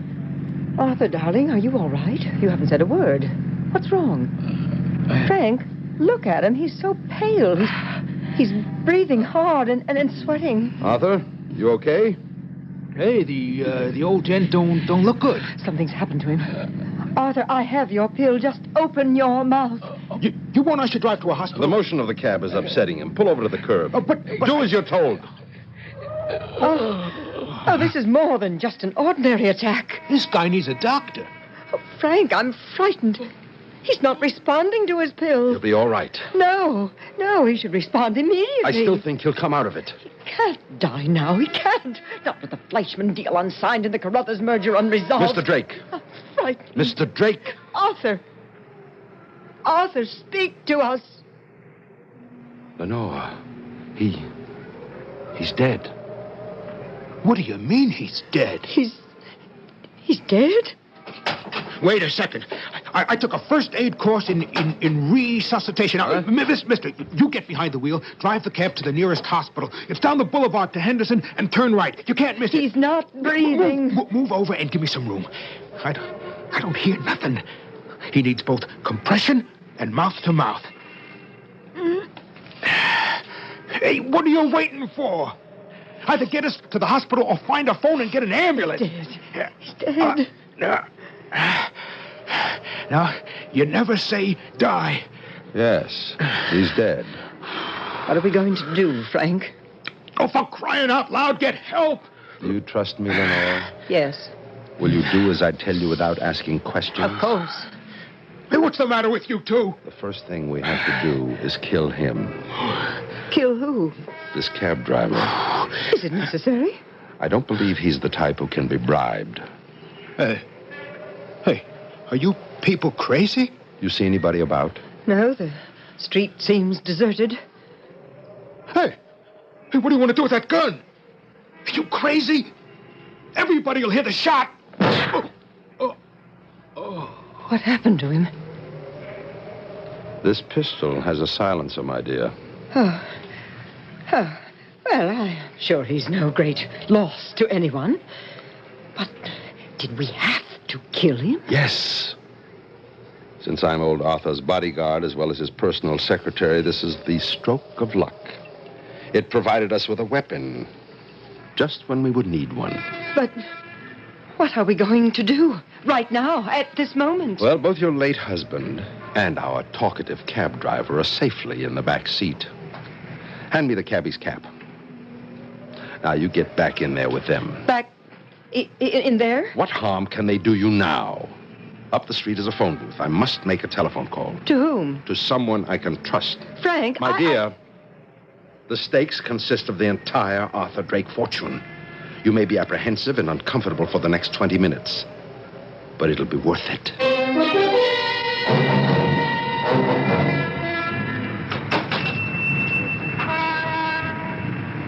Yes? Oh. What so? Is the guy in? Which guy? The pawnbroker. I'm the pawnbroker. No kidding. I never seen a lady pawnbroker before. What did you have in mind? I got this ring. Oh, everybody's got rings. It's got a diamond in it. Well, they all have diamonds.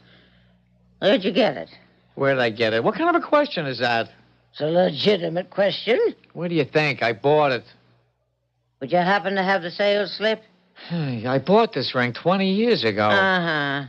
Yeah, well, I just remembered. I didn't buy it. Someone gave it to me as a present. Excuse me.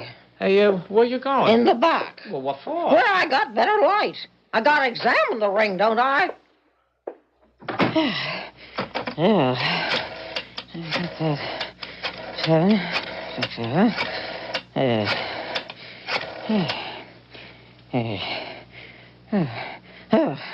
Police? This is Mrs. Molly Gordon. I got a shop on East 10th. You know the ring we're supposed to keep an eye open for? It belonged to the cab driver got killed? Well, a fella just walked in with it.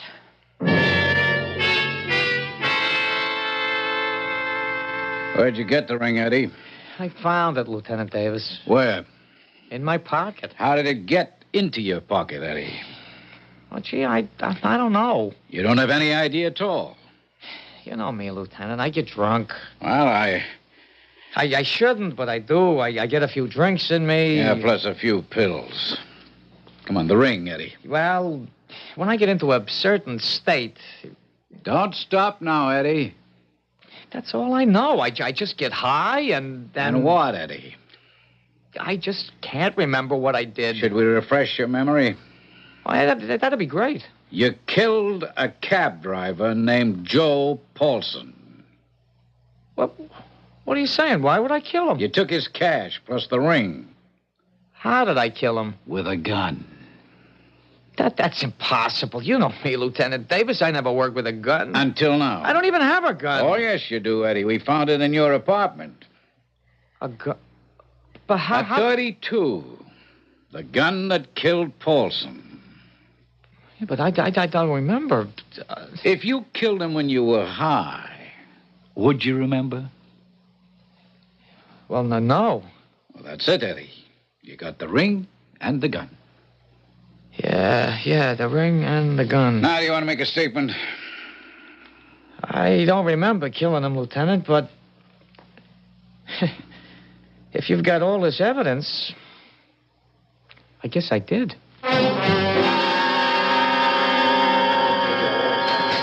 Lieutenant, that Joe Paulson case, it's getting very complicated. Oh, no, it isn't, Sergeant Gomez. Look, I was down to the taxi garage. It's over, sir. Well, how could it be over? Sometimes you're lucky and you get something for nothing. What are you talking about? You get a case that solves itself. Oh, and how in the world... We've got the killer of Arthur Drake and the cabbie. It's Eddie Judson. Eddie Judson? Oh, you can't be serious. Look, he had the gun. He was trying to hawk the cabbie's ring. Oh, no. I don't believe it. He signed a statement. You mean he confessed? Well, he did and he didn't. Come on, Lieutenant. When he gets into a kind of drunken high, you know? Yeah, I know, Lieutenant. And in that state, he doesn't know what he's doing. Even in that state, I don't believe Eddie Judson would kill anybody. But the gun and the ring. Solid evidence. It's not his style. Look, Al, it's the quiet hustle as far as he's concerned. A little con game here and there, some quick flim-flam. If he's real hungry, he might shoplift. Sure, all this is when he's himself, but he gets kind of high on booze and drugs, and he becomes a complete other personality. He didn't do it. Oh, come on, Al. Lieutenant, like I say, I've been to the taxi garage. Things there don't hang together. Now, look, I'm going to drop a name on you. Now, why don't you relax? Arthur K. Drake. Yeah? So what? A woman, obviously Drake's wife, and a guy who fits the description of Drake's personal secretary were the last fares to ride in Joe Paulson's cab. Which means what? Things don't add up. Why don't they? Joe Paulson was wearing a ring. This ring plus his cash was taken from him by some hood who killed him with a .32 caliber. Well, maybe that's what it looks like. The ring plus the murder gun are both in possession of an old friend of ours, Eddie Judson. Eddie Judson is a harmless nut. Would you forget it? But don't you want to know what I found out? It's a waste of time. Oh, okay.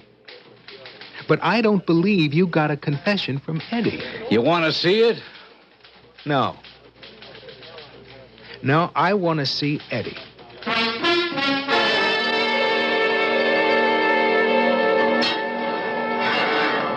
Well, how are they treating you, Eddie? Oh, not bad, Sergeant. You know me, I get along with everybody. Hey, when are they going to hold my trial?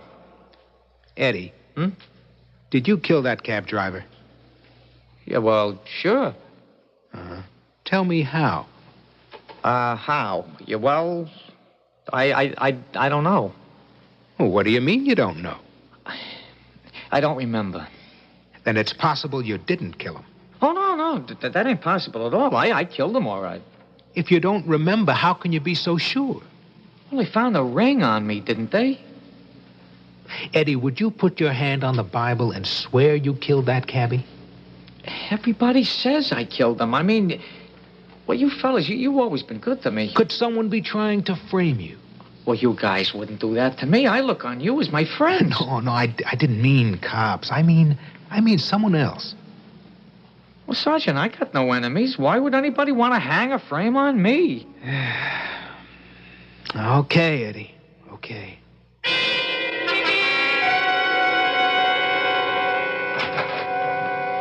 Mr. Hopkins? Yes? Come in. I'm a police detective. Here are my credentials. Sergeant Albert Gomez. Won't you sit down, Sergeant? Now, how may I help you? I would like to speak with Mr. Arthur Drake. No, I'm sorry. Mr. Drake is out of town. Oh. Well, perhaps Mrs. Drake could help me. May I ask why? I'm investigating a murder. Oh, indeed. That sounds grim. How can Mrs. Drake be of assistance? Suppose I discuss that with Mrs. Drake. Certainly. Excuse me a moment. Lenore? Yes, Frank? A police detective about the cab driver. I thought you had arranged that rather neatly. They do have a confession from the killer. I don't know what this man wants. Well, what does he say he wants? He wants to talk to you. All right. We shall give him that opportunity. Please, be very careful. Frank, I know how to talk to police officers. I know exactly how to handle him.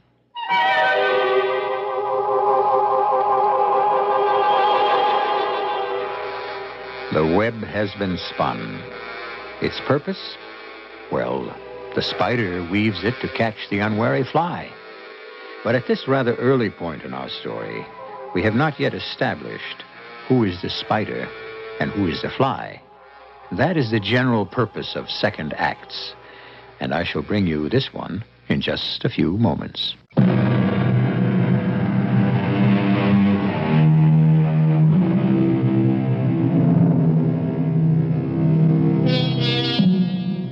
Money. Say what you like, but money is the great emancipator. Money emancipates you from so many petty worries. And a great deal of money emancipates you from practically any kind of care. Mrs. Arthur K. Drake, Lenore, was born to great wealth and married into fantastic wealth. Wealth, it colors your outlook on life and gives you a certain attitude toward people. Would you like to know how Eleanor of Aquitaine or Catherine de Medici spoke to their serfs and retainers? The next few minutes should prove a revelation. You are Sergeant Gomez of the police. Yes, Mrs. Drake? My husband was instrumental in choosing your Commissioner Sellers. Salters, ma'am. Well, whatever. Now, what is it you require of me? Some information. What information could I possibly have for the police? Several nights ago, a cab driver was murdered. Well, they're a surly lot, as you well know. His bad manners may have angered someone beyond all endurance. You, your husband, and another gentleman, Mr. Frank Hopkins, rode in that man's cab just before he was killed. That's impossible. Are you saying you did not ride in a cab driven by Joseph Paulson on the night of... I don't ride in cabs. I despise them. We always use our own motor car. I see. Well, I should like to speak with Mr. Drake. That would not be convenient at this time. I'm told he's out of town. When is he expected back? I was not aware that Mr. Drake is accountable to the police. Are you finished here? Not quite. Good day. I know my way out. One moment, please. How much money do you make? It's a matter of public record. You could look it up. How would you like to leave the police force? I never thought about that. And work for me? In what capacity? A confidential, intimate capacity. And how would Mr. Drake like that? Well, we needn't concern ourselves about Mr. Drake. And why not? Whatever you're making now, I'll double it. I don't think so. Isn't the offer attractive enough? Oh, it's very attractive. But, now I know who you remind me of. Yes? Pharaoh's daughter. Really? A legend says that Pharaoh's daughter became enamored. Enamored? An unusual word for a police officer. Some of us are fairly well educated. She fell for, does that make you see it more clearly? A Hebrew slave. She summoned him to her tent. And after he left, he was immediately speared to death. How exciting. Thank you for your most generous and exciting offer. Will you notify us when Mr. Drake returns? Oh, certainly. As I said, I know my way out. Lenore, why did you talk to him like that? He amused me. You shouldn't have. I thought you told me everything would go smoothly. Why did you deny we were in that cab? Well, it seemed like the smart thing to do. Who could have told him that?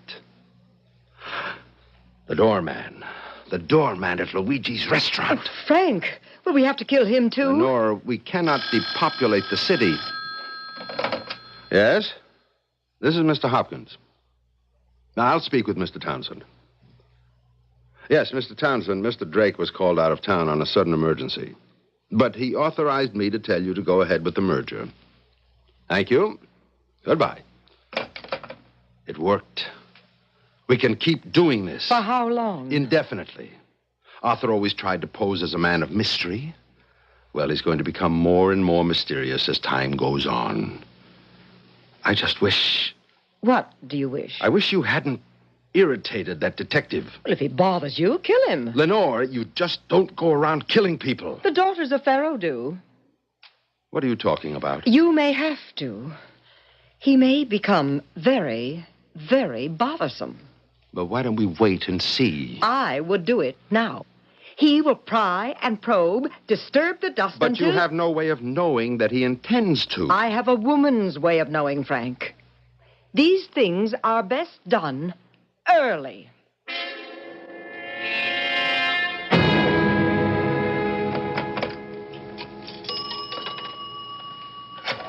I'll just get Davis to move on this.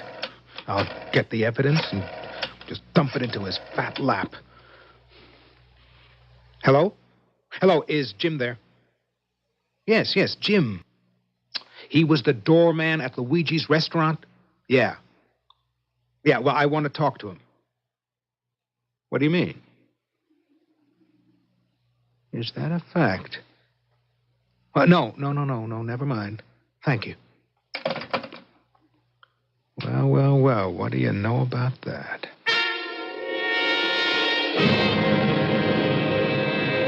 Well, I don't know why I should be impressed. The doorman, Lieutenant, the doorman at Luigi's. He said to me that he remembered putting Mr. Drake, Mrs. Drake, and this Mr. Hopkins into a cab that night. Yeah? Yeah, so I got to see Mr. Drake. You went to see Arthur Drake? Mr. Drake is an ordinary citizen. Look, a guy with $250 million, give or take, is not an ordinary citizen. I was under the impression that this was a democracy. Well, it is and it isn't. Anyhow, he wasn't in. Ah, that's a relief. I spoke to the wife. So what did she say? She said she wanted me to become her boyfriend. Oh, don't go flaky on me, Al. What she said that I found interesting was that they hadn't taken a cab that night. All right, so if she said that, then it's true. But it can't be true. Why not? Because that would contradict the testimony of the doorman, Jim Perry. Jim told me he put them in a cab. Well, he might have been wrong. So I called back there this afternoon, and guess what? He's gone. What do you mean, gone? He took off. To where? I don't know. He told Luigi he came into some money and could afford to quit. Oh, so why couldn't that be the truth? I called his rooming house, and the landlady said he left, like that, and no forwarding address. You want to tell me this is all coincidence? Al, my boy, all this messing around with the Drakes can only embarrass you. But I'm investigating a murder. What murder? The murder of cab driver Joseph Paulson. The case is closed. We already have the murderer. I don't believe it. Sergeant, what's gotten into you? Do you really and truly and sincerely believe that poor Eddie Judson is the killer? Yeah. Why? Why should Mrs. Drake deny that she and her husband and this other guy were in that cab when Jim, the doorman, told me otherwise? Well, does all this matter? Look, I got an assignment for you. Lieutenant, give me a little more time on this case. What case? There is no case. All right, but be advised. I'll work it on my spare time. Oh, Al, why don't you let well enough alone? No, Mr. Drake does not approve of that acquisition. Well, not at this time. Oh, yes, he will certainly let you know. Goodbye. Who else is on the line, Norton? Oh, very well. Put him on. Yes, what did you say your name was? Oh, yes. No, Mr. Drake has a policy about publicity. He shuns it completely. Under no conditions would he agree to an interview. Well, sir, there's no law that compels him to, is there? Good day. Yes, Frank, you're doing very nicely. He did die at the right time, didn't he? Considering that he intended to divorce me and fire you. He had no intention of firing me. He would have found out about those bonds sooner or later. Why talk about that now? Have you arranged for my little matter? Lenore, are you sure that What is the point in having power if you can't use it? Well, power is to decide the fate of a company, an industry, perhaps the economy of the nation. But what you want is just some personal thrill. That's what power is to everybody. Personal thrills. It all depends on what thrills you. I want that detective killed. And it's more than a whim. He's dangerous. Well, if I can't convince you... I'd like to give him another chance. I wish you would. Oh, no. You see, Pharaoh's daughter has her slave killed after he leaves her tent. What are you doing? I'm calling Sergeant Albert Gomez to give him another invitation. Hello? Is this Sergeant Gomez? Yes? Well, this is Pharaoh's daughter. Well, hi. The job is still open. Really? I thought we might even triple your salary. I'm afraid I'll just have to refuse. Why? There's no future in it. On the contrary, it's a beautiful future. It's not quite the one I had in mind. Well, no harm in asking. By the way, is Mr. Drake back in town? No. I'll keep trying. Goodbye, Mrs. Drake. Why did you do that? It amused me. You did it because you want to be in a position where we have no choice but to kill him. That's possible. I can put off reporters. I can put off clients. I can say Mr. Drake is indisposed, but I can't keep stalling the police. Eventually, I will have to produce Mr. Drake, and I can't do that. Sergeant Albert Gomez is your problem.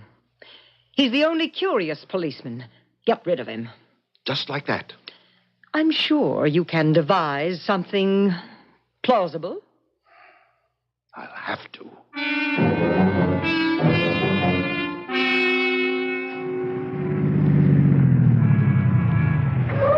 Hi, Sergeant. Oh, hello, Jerry. Fill her up, huh? Yeah. How's the detective business, Albert?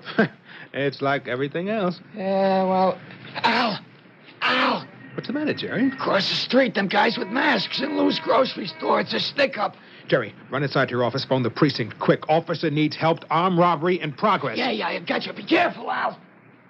Halt! I'm a police officer! Al!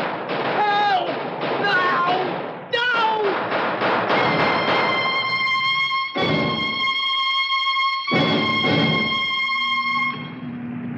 I seen them guys, Lieutenant. 2 or 3 maybe in Lou's grocery. They was holding up the joint. All right, what'd they look like? Well, they were wearing masks.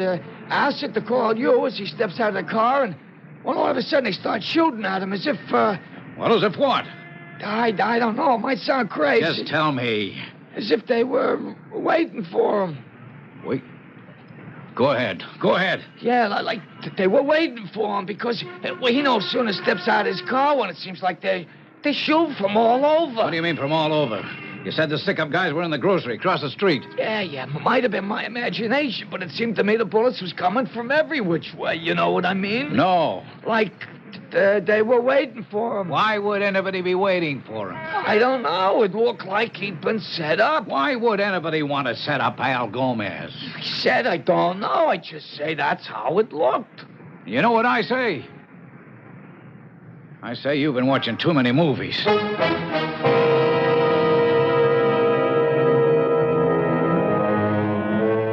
But even as he says it, a tiny ache of doubt begins to gnaw at Lieutenant Davis. First, there was a holdup and a killing of a cab driver, which Sergeant Gomez insisted was not really a holdup.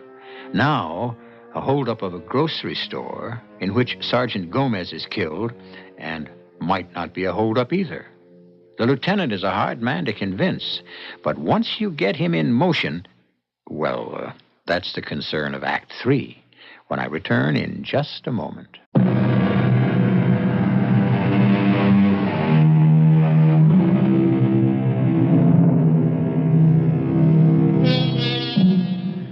The habits of a lifetime. How little we realize that they hold us in virtual servitude. For an entire career, Detective Lieutenant Davis has been strictly a book officer. Go by the evidence. Be guided by what exists, not by what might. The ultimate conservative, you could call him. Completely relaxed, comfortable, portly. But now, something bothers him. He's not sure what. Lieutenant Davis. Oh? Yeah, what does he want? Okay, I'll go over there. As if I don't have enough trouble.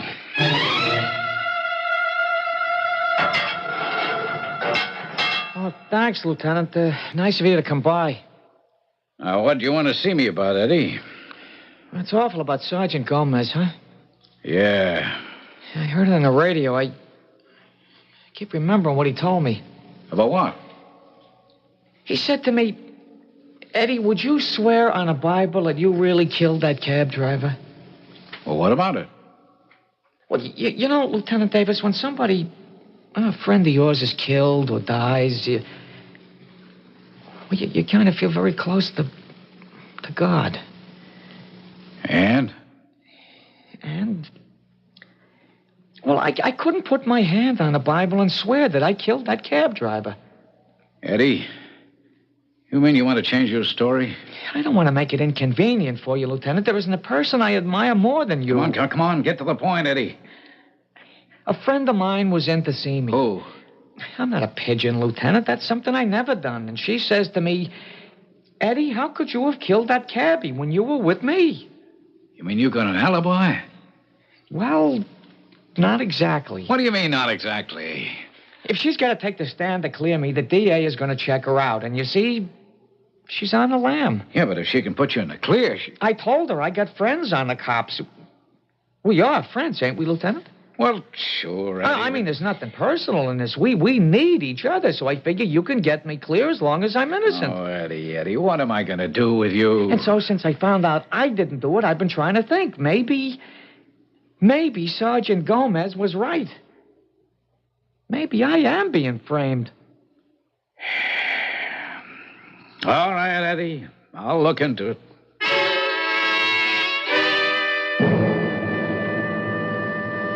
Lieutenant, we've already spoken to a police officer. Only unfortunately, he's been killed, Mrs. Drake. Oh, really? The other night, trying to prevent a holdup. Oh, how awful. Oh, Frank, that nice young detective, what was his name again? It had an ethnic ring to it. Gomez. Oh, yes. I'll have to make sure I have everything right. Now, you say you didn't ride in Joe Paulson's cab? We rode in no one's cab. That's a fact, Mrs. Drake? Oh, yes. And Mr. Drake could corroborate it if he was here. Well, of course. But he's out of town. Yes. Is he expected back shortly? Well, one never knows with Mr. Drake. Well, just for the sake of the record, do you suppose Mr. Drake could send us a deposition? A deposition? To what effect? Well, just a signed statement saying that he either did or didn't ride as a passenger in Joe Paulson's cab.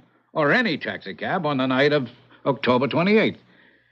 Oh, that's easily accomplished. Is there anything else we can do for you? No, I don't think so, Mrs. Drake. I'm afraid the police have taken up too much of your time as it is.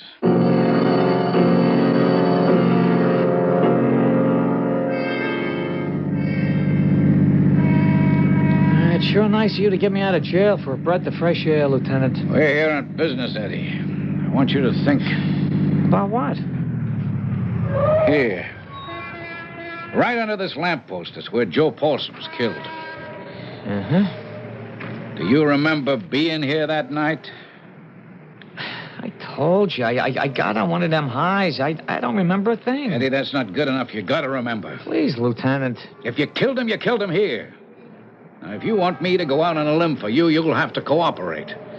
Otherwise, it's the rest of your life in jail. You're going to remember, Eddie, everything about that night. I'll try. Honest, I will. I was over to her apartment. Yeah, where's that? I told you, she's on a lam. I'm not a rat. Where's the apartment? It's around here, but don't ask me exactly where. I'll stay in jail first. Come on, Eddie, come on. She's one of them college kids. We're up in her pad. They're turning on pretty good. I guess she goes for older guys and kind of her old man. He never even spent any time with her. Eddie, tell me what happened right here. Yeah, right here. I'm trying to hold on to it, Lieutenant. I'm trying to capture it.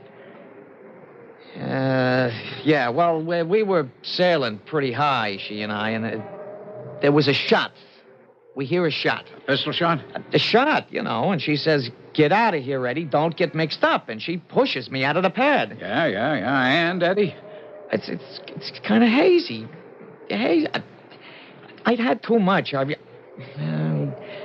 I remember walking down the street, and there was this cab near the curb, and I says to myself, "Oh, maybe I better take it home in my condition, And a guy says... A guy? Who?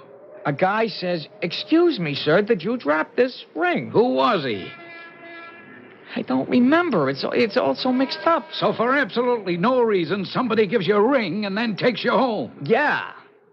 I think that's how it happened. Why, Eddie?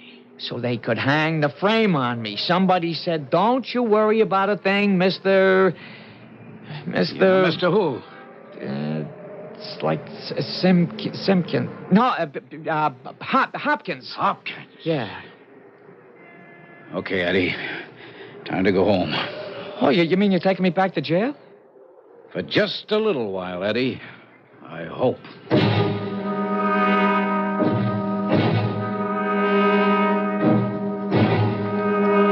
You the dispatcher? Yeah, but we don't need no driver. Police. This the garage Joe Paulson drove out of? Yeah. It's funny, the cop will come by a couple of days ago to talk to me about poor Joe. Well, I read where he gets killed in the stick-up, too. Joe Paulson. What do you know about him? Oh, Joe's kind of a regular guy, family man. And the night he was killed? Well, what can I tell you? Only what I told the other cop. According to his trip ticket, he picks up a fare at Sheridan and Madison. Sheridan and Madison? He's hit a cab line there every night. That's for Luigi's restaurant, Okay, so he picks up his fare. Where does he go? 87 Barclay. 87 Barclay? I was just there. That's where they live. Yeah? Who? Yeah, never mind. Yeah, but he never got there. How do you know? Because of what it said on his trip sheet. He makes the pickup at 10:30, right? You're telling it. From Luigi's to 87 Barclay is a good half an hour. Even late at night with no traffic. So? The cops, you guys, you say he was killed at 10:45 or thereabouts. And he's found at 499 Sheridan, just not quite halfway. You got that trip sheet? You know I got it. Law says we got to keep him at least a year. They're all filed away in this cabinet. I remember his by heart on account of what happened. That was his last fare. So the thing had to happen while they were still in the cab. Hey, that's funny. What's funny? The trip sheet. It's gone. How can it be gone? Well, it ain't here. Yeah. Yeah, sure. That figures. Well, what are you saying? Why does it figure? Why would anybody want to steal a trip sheet? Because that trip sheet is worth maybe $250 million. Oh, hi, Lieutenant Davis. Eddie, you want to get the people who killed Sergeant Gomez? I'd do anything for Sergeant Gomez. Okay, I've been through it all with the commissioner and everybody. We have evidence, but it doesn't exist. Huh? A witness who disappears. A taxicab driver's trip sheet that's missing. A deposition with a signature that might or might not be a forgery. The experts can't agree. Oh, them guys never can. So all we have is you, Eddie. And I want you to make a phone call. You're going to speak to a Mrs. Arthur Drake. Who? Mrs. Arthur Drake. The wife of that billionaire big shot? Yeah. Why do you want me to talk to her? Because, Eddie, you were framed to cover up the murder of Joe Paulson. And he was killed to cover up what I can only figure out is another murder. That's why nobody's seen him. Arthur Drake. That's Judy's old man. Eddie. Judy Drake? Now, wait. She's really a sweet kid, Lieutenant. Look. Wait a minute. My head is clear. It's coming back to me. Clear as a bell. Drake. Oh, man, that's the broom that sweeps the cobwebs clean. Now, listen. I ran out of Judy's pad down the street. There's a cab. A guy stops me. He says, "Hey, you dropped your ring. You're sick? Let me take you home." Yeah. I says, "I'll take that cab." He says, "You can't. It's taken." And he's right. I look inside. 2 guys are asleep on the back seat.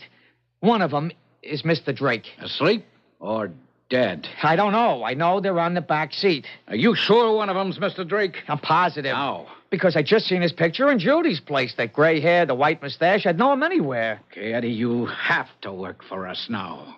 Me? Work for the cops? Yeah. And here's what you have to do.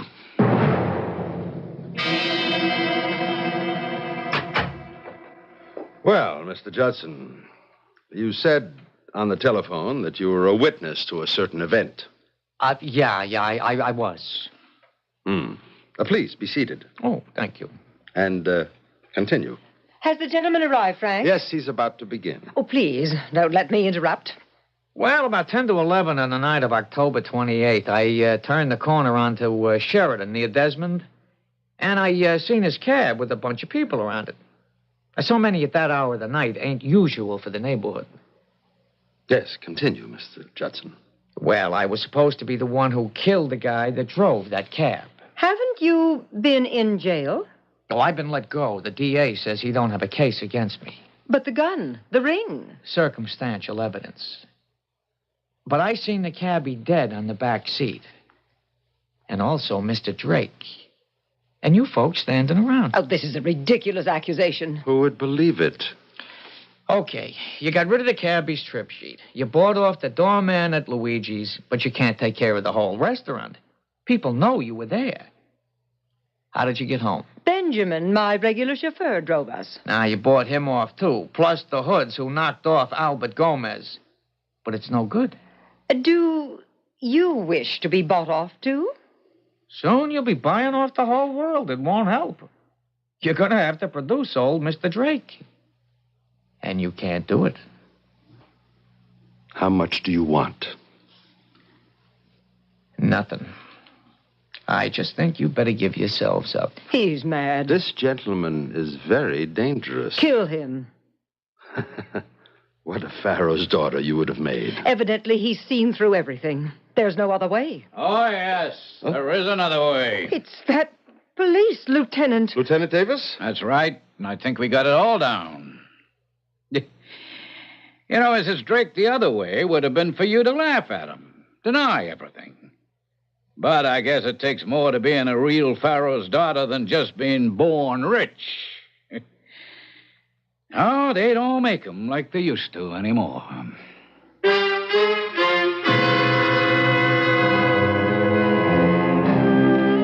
Even then, bravado, true bravado, could have saved them. But the plot was too far-flung, too many people, too many conflicting interests. And, of course, Lenore claimed she had fallen under Frank's malignant influence, and he made exactly the same counterclaim. Thieves, as you know, must always fall out. But we shall stick together, always. And I shall return in just a few moments.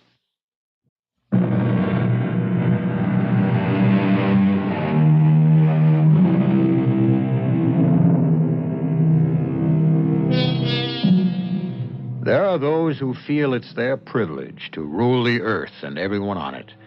Ancient kings and even modern dictators have held the absolute power of life and death.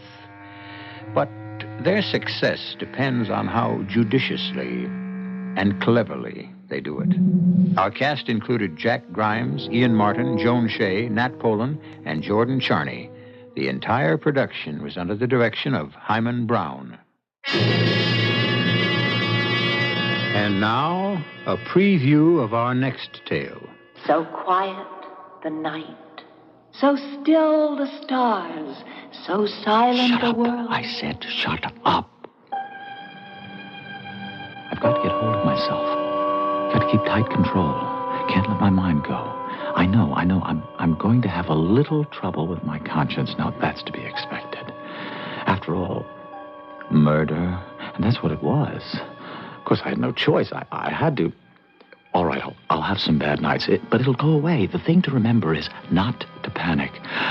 Take a deep breath, collect your thoughts, and... Russell. Yes. Yes, Cora Jean. I'm ready for you.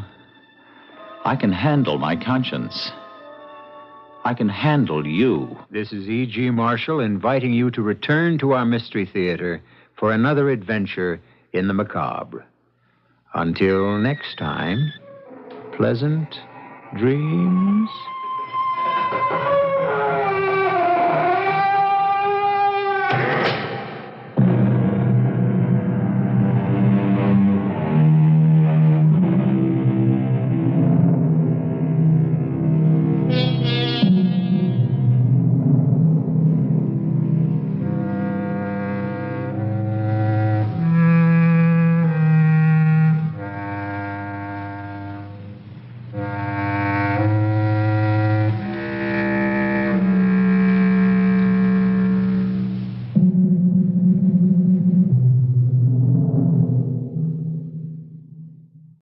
Mystery Theater.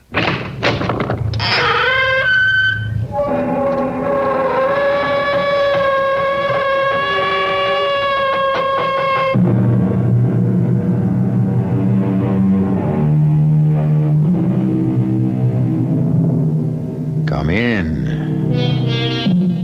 Welcome. I'm E.G. Marshall. This time, a mystery. A puzzle, if you will, which I challenge you to solve. As with all mysteries worthy of the name, each clue will be honestly and plainly presented to you. And yet, unless I miss my guess, the answer to the puzzle will elude you till the very end. We'll play a game of wits, you and I, just for the fun of it, and see who wins. Unhappily, one of the characters you'll meet lost. I found the shrunken head on the pillow of my bed, and that clock points to 12. That means I die at 12. The question is, Elizabeth dear, 12 what? 12 what? 12 noon or 12 midnight. The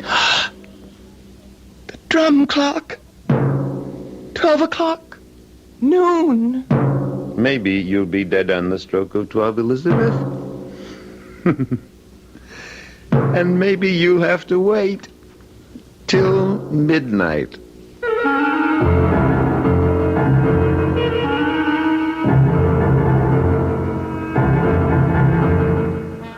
Our mystery drama, Sting of Death, was written especially for the Mystery Theater by George Lothar and stars William Prince.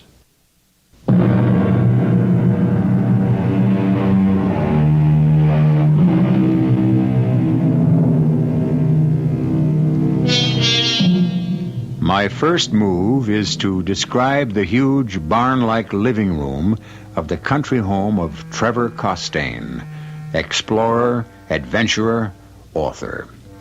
And the living room reflects the trophies of his travels. On the north wall, headdresses of native tribal chiefs from all over the world. The south wall is covered with awards, trophies. The west wall is hung with native spears, shields, primitive weapons. And on the east wall, above the huge fireplace, hangs a clock, a most bizarre clock. The face is made of a Tugari war shield. Headhunters, you know, the Tugari. The hands of the clock are made of, human thigh bones.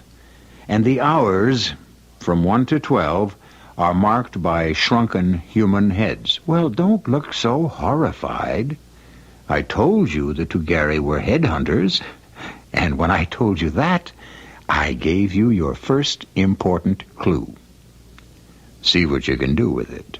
Liz, give me another drink. Trevor, the doctor... I know, but if I'm going to die, I'm going to die happy. Dad, the disease, you know what alcohol does to you because of it? I'm in enough pain, Forey. Stop calling me Dad. He is your son-in-law, Father. Don't remind me, Jackie. Liz, that drink, please. Some son-in-law. Some husband. An alcoholic who's put you through purgatory since the day you married him. That's ended now. I haven't had a drink since I joined AA 5 weeks ago. I wish I could believe that. You can. Oh, Forey.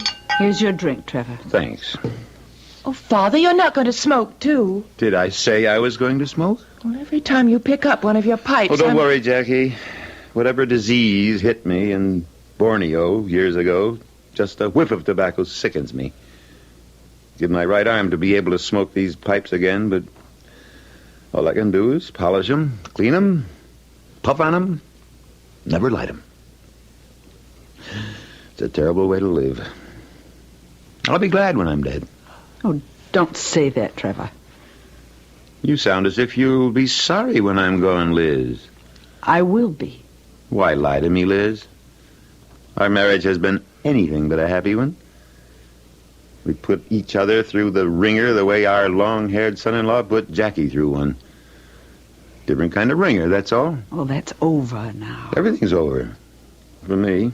Oh, Father, please don't get up if you want anything. Got to get up and ease the pain.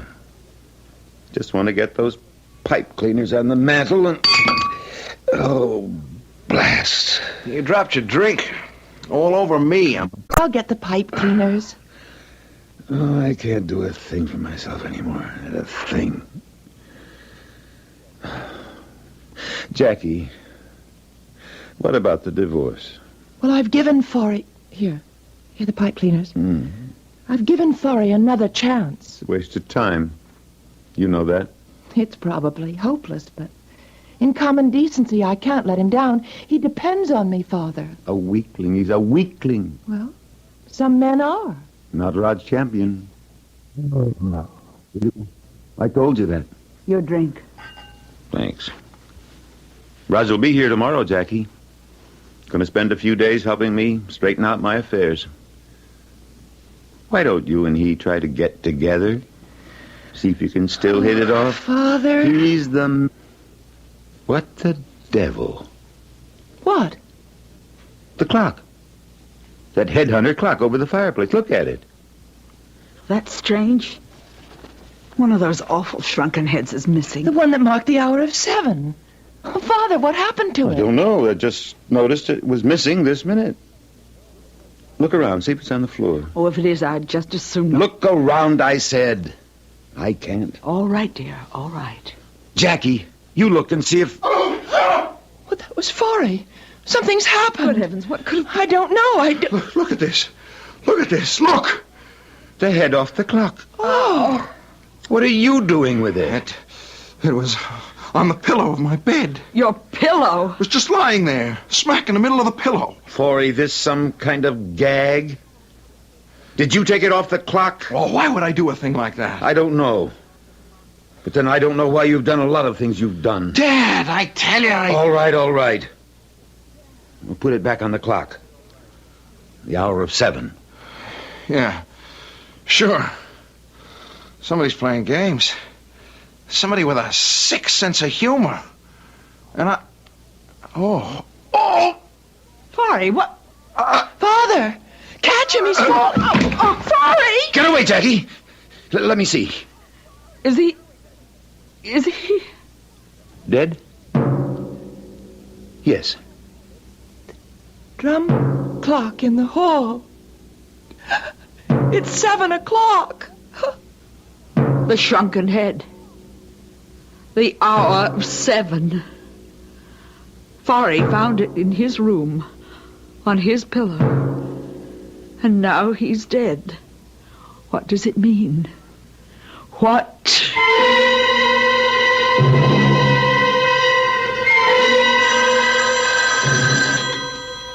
Yes? Oh, this is Trevor Costain. Oh, I see. Oh, yes. Well, I want to be informed the minute you find out. Fine. Goodbye. Who is that? The coroner's office. I've been bugging them all through the night to tell me what killed that husband of yours. And? Just wanted to let me know. They're starting the autopsy now. Oh. Jackie? Yes, Father? We've never pulled any punches with each other, you and me, so don't let's pull any now. You really sorry Pharaoh's dead? What a thing to ask. What's the answer? I don't know. Marriage to Pharaoh was purgatory, as you said last night, but he was starting a new life, joining AA, and... Oh, it isn't fair somehow. Not to him, maybe. But it's very fair to you. What do you mean? You can do what you should have done in the first place. You can marry Roger. Oh, Father, you're taking an awful lot for granted. You love him, don't you? Yes, I guess I do, but...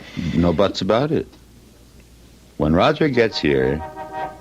Hey, sounds like he's here. Come on. Let's meet him at the door. Are you strong enough to walk? Sure. Having a good day. Come on. Can't wait to see him.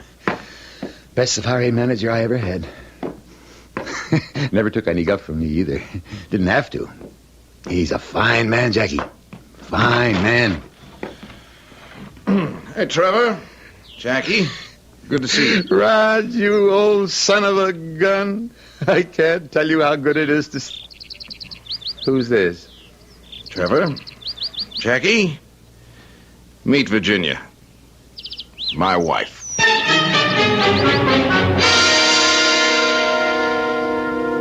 You've no idea at all what killed Pharaoh? Well, they're doing the autopsy now, Raj. Coroner, Dr. Dodd is a friend of mine. You'll let me know what they come up with as soon as they know. Help yourself to a drink, Raj. Oh, thanks. You? No, almost lunchtime. I have to limit myself. Can't even smoke. And with 3 months or less to live. Hell of a way to go out. Oh, hand me those pipe cleaners, will you? Yeah. Here you are. At least you get some satisfaction from fooling around with these old pipes of yours. Yes. Kind of makes not smoking a little easier. You know, Raj, you shocked me when you arrived with a wife. How come? I had plans for you and Jackie. I was in love with Jackie, yes, but when she married Pharaoh, well, that was that. Ginny's a wonderful girl, and she'll be a wonderful wife. Oh, I'm sure. Speaking of Jackie and Virginia, they ought to be back from their walk soon. It's almost... Now, what in blazes? What is it? The clock. Look at the clock. A head's missing. From 12. Now, what does this mean? Well, probably nothing at all. It probably just fell off. It didn't just fall off. And don't bother looking for it on the floor. Someone took that head off the clock, Raj. And unless I miss my guess, it means someone else is going to die. Oh, I can't believe that there's any significance. Oh, Father. Roger. Is something wrong? Jackie, your mother's still asleep in her room, worn out after last night. Better get her down here. Why? What's happened? The head is missing from the clock again, this time from the hour of 12. Oh, no. If it means another death, well, never mind. Wake your mother up and tell her to come down here. Liz, stay here. All of you. I'll handle this. Father, when did you discover this head missing? Just now. Seconds before you and Virginia came back from your walk. But, Father, you don't think it can't mean another... I'm afraid it could. Easy, Elizabeth. Trev, she woke up a minute ago to find this beside her on the pillow. The shrunken head. Oh, Mother. Oh, am I going to die? Is that what it means? That I'm going to die the way Pharaoh did? Oh, of course not. 12 o'clock. The head is missing from 12 o'clock. I'm going to die at 12. I know I'm going to die at 12. Question is 12 noon or 12 midnight. Oh. I didn't think of that. Well, you'd better.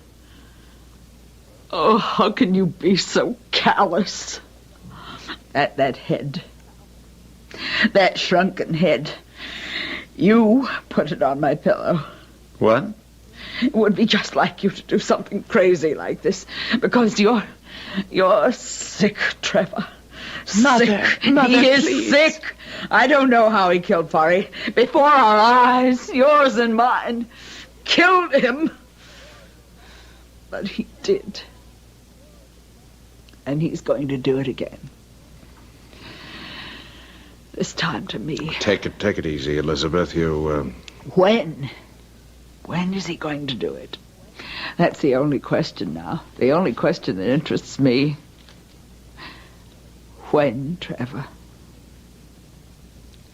12 noon? 12 midnight? I don't mind dying, but I can't bear not knowing when. Tell me, Trevor. Tell me.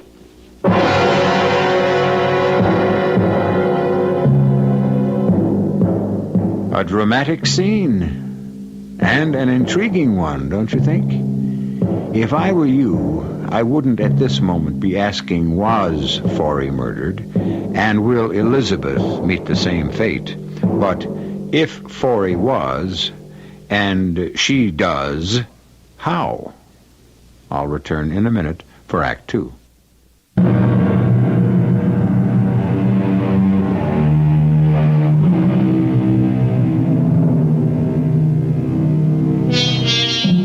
At this moment, you have all the clues you need. In fact, all the clues you're going to get, because that's all there are to answer the riddle of how Pharaoh Prescott died. And, let's face it is murder, and who killed him. If it comes to that, who will murder Elizabeth, and how? For surely she too is going to die. 9, 10, 11, 12. Catch her! She's falling! I've got her. Elizabeth? I'm all right. Oh, Mother, thank heaven you're alive! So you see, my dear Elizabeth, I didn't murder you after all. Oh, only because you mean to prolong the agony, Trevor. Now I must wait till midnight. Why? What do you mean, why? You can simply leave. Get out of here now. Yes, Mother, you can do that. I'll drive you to town. You could stay at the motel. Or if you want, I'll take you to New York. You could... No. But, Elizabeth, if you're afraid of being murdered at midnight... Then let it be at midnight. And get it over with. It's crazy. All this talk about murder. You, all of you. You're assuming Pharaoh was murdered when you don't even know what he died of. For all you know, he could simply have dropped dead. A heart attack. Cerebral hemorrhage. Why have you assumed, the three of you, Jackie, you, Trev, you, Elizabeth, why have you assumed from the start that Pharaoh was murdered? But if he wasn't, Raj, what's the meaning behind the shrunken head?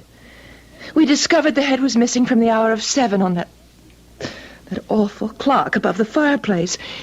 And then Pharaoh found it on the pillow of his bed, and Pharaoh died at exactly 7 o'clock. This time a head is missing from 12, and it's on the pillow of my bed, where I found it when I woke up from my nap. Hello? Oh, hello, Ed. Dr. Dodd, the coroner. I see. Mm-hmm. Well, how long will that take? Will you let me know? Thanks, Ed. Thanks very much. What did Dr. Dodd say, Father? Pharaoh was murdered. No. The autopsy revealed poison in the body tissues. What kind of poison? Well, they don't know yet. Ed's sending a tissue sample to the New York police lab to find out. No doubt about it now, though. Pharaoh was murdered. As you will murder me at midnight.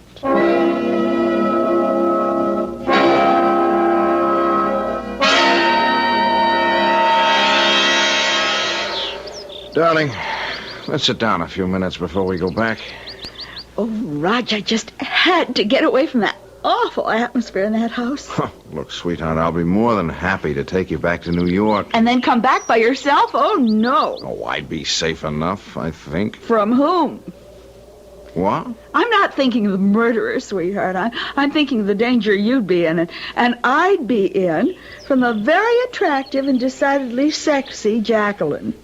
I owe it to Trevor to help him all I can with his records, papers, Lord knows what. Help him get them in order before he dies. Raj, what do you make of all this? Who do you think murdered Trevor's son-in-law? I don't know. Could be Trevor.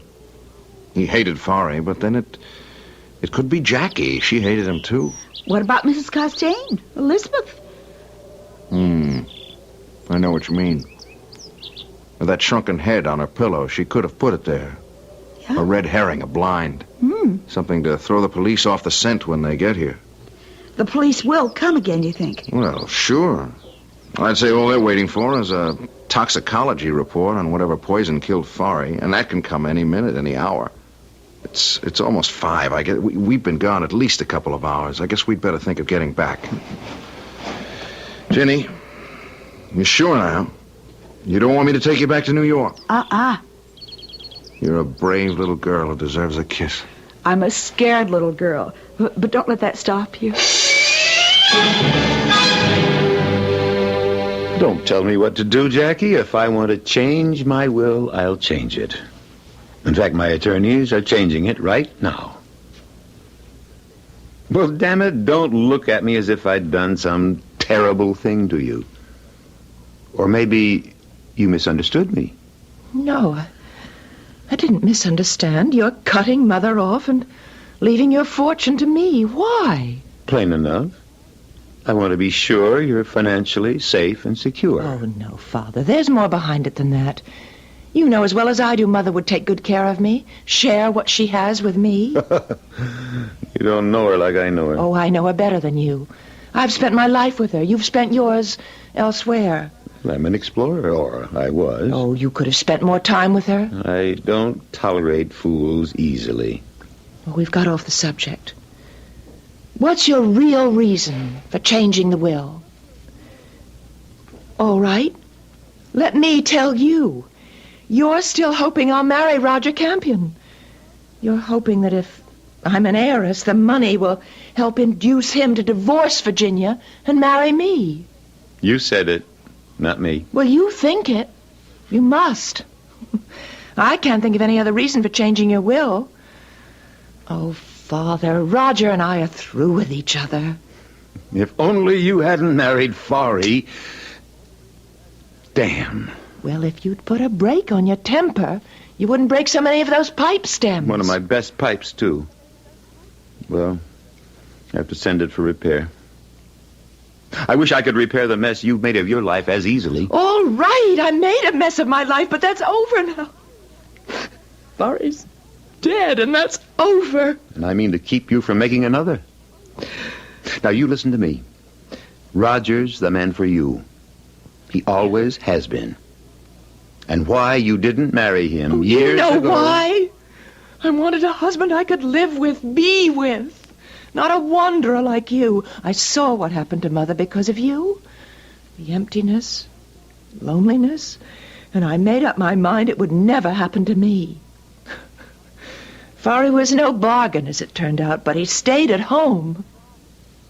So does Roger now. He runs his safaris from an office in New York. That disease you picked up in Borneo, it's just making you see things in a warped way, a distorted way. You're not yourself. You think it's crazy of me to change my will? It's crazy of me to hope that you'll persuade Roger to get a divorce and marry you. That what I want so much, the two people I love most in this world, should make it together. But I haven't got a prayer it'll happen. Well, it won't. I'm sorry, but it won't. It will. I want... You can't always have what you want. You're wrong. I always have, and always will. Till the day I die.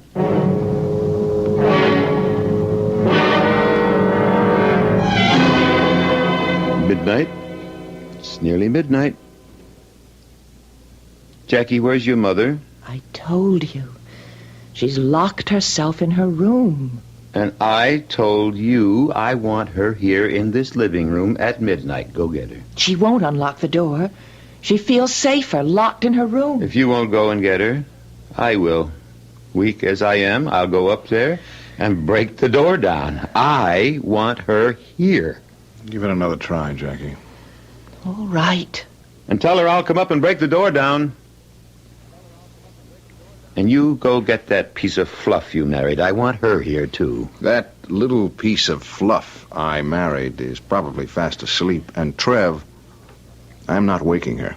You will do as I say. She's had a rough time since we got here this morning. If I'd known what we were heading into, I wouldn't have come, let alone bring Ginny. She went to bed after dinner, and that's where she's going to stay. All right. Now, that's the one thing I always liked about you, Raj. You never failed to stand up to me. You take a lot of standing up, too. Not anymore. Hand me that rack of pipes, will you? The one with church wardens.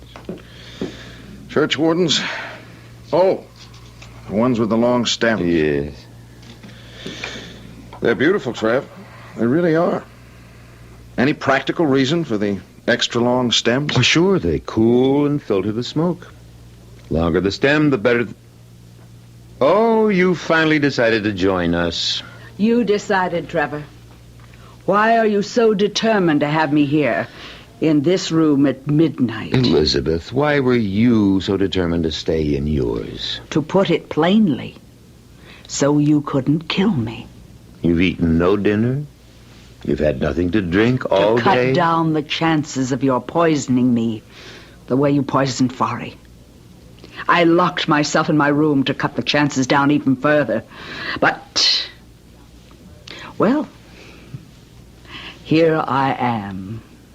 You wanted me here, in this room, so you could murder me. And I'm sure that when the drum clock strikes at midnight, you will. How, I don't know, but you will.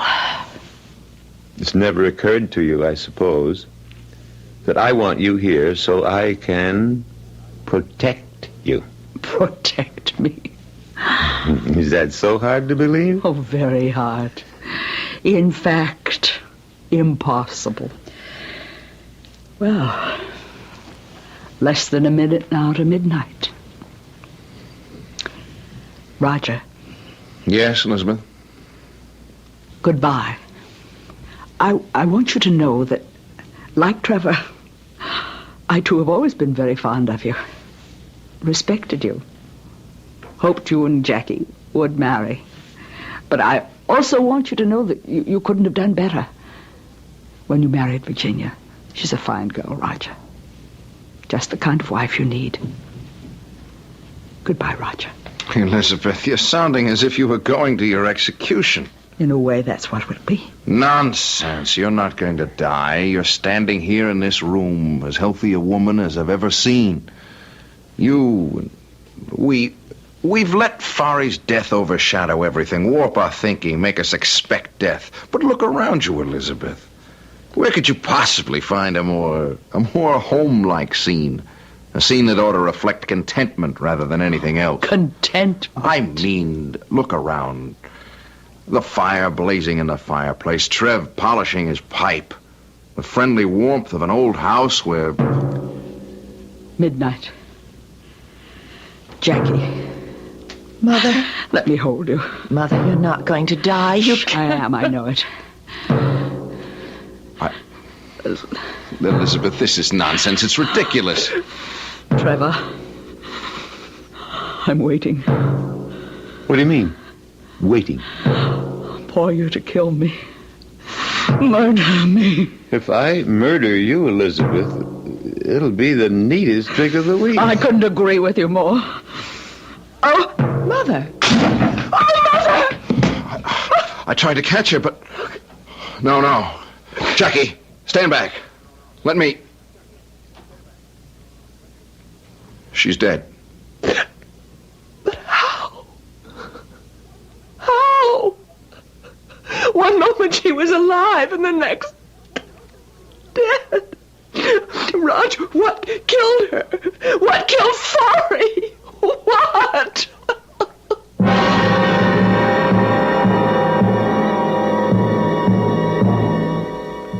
What? How? Do you know? Have you figured it all out? As I told you, you have all the clues I have, and I've figured it out. Well, I think I have. I'll be back shortly for Act 3.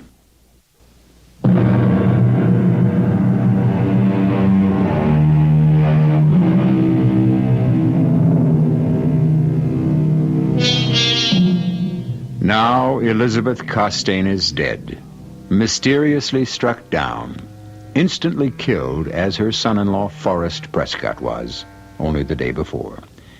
Now, the following morning in the guest room occupied by Roger and Virginia Campion... No, Virginia, I've made up my mind. We're leaving. Not if you plan to take me to New York and then return here. I won't be coming back.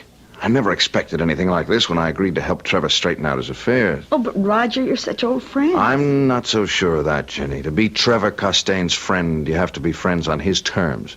Oh, he likes me, sure. He values my friendship up to a point.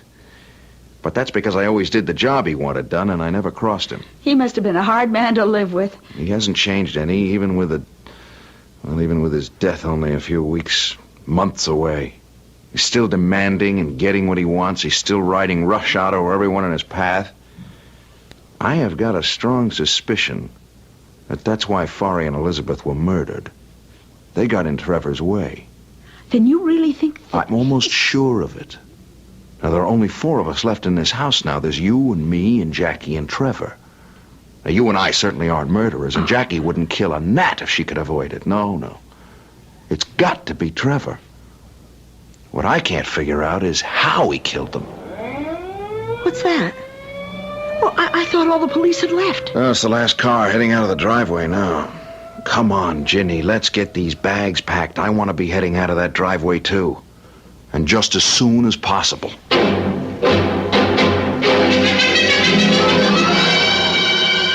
Father, will you please stop polishing that damn pipe and listen to me? What do you want, Jackie? The police have just left. I wondered if you'd like a cup of coffee. Give me a drink. No, you're not supposed to drink. I know what I'm not supposed to do. All right. Whatever you say. And hand me those pipe cleaners. Here you are.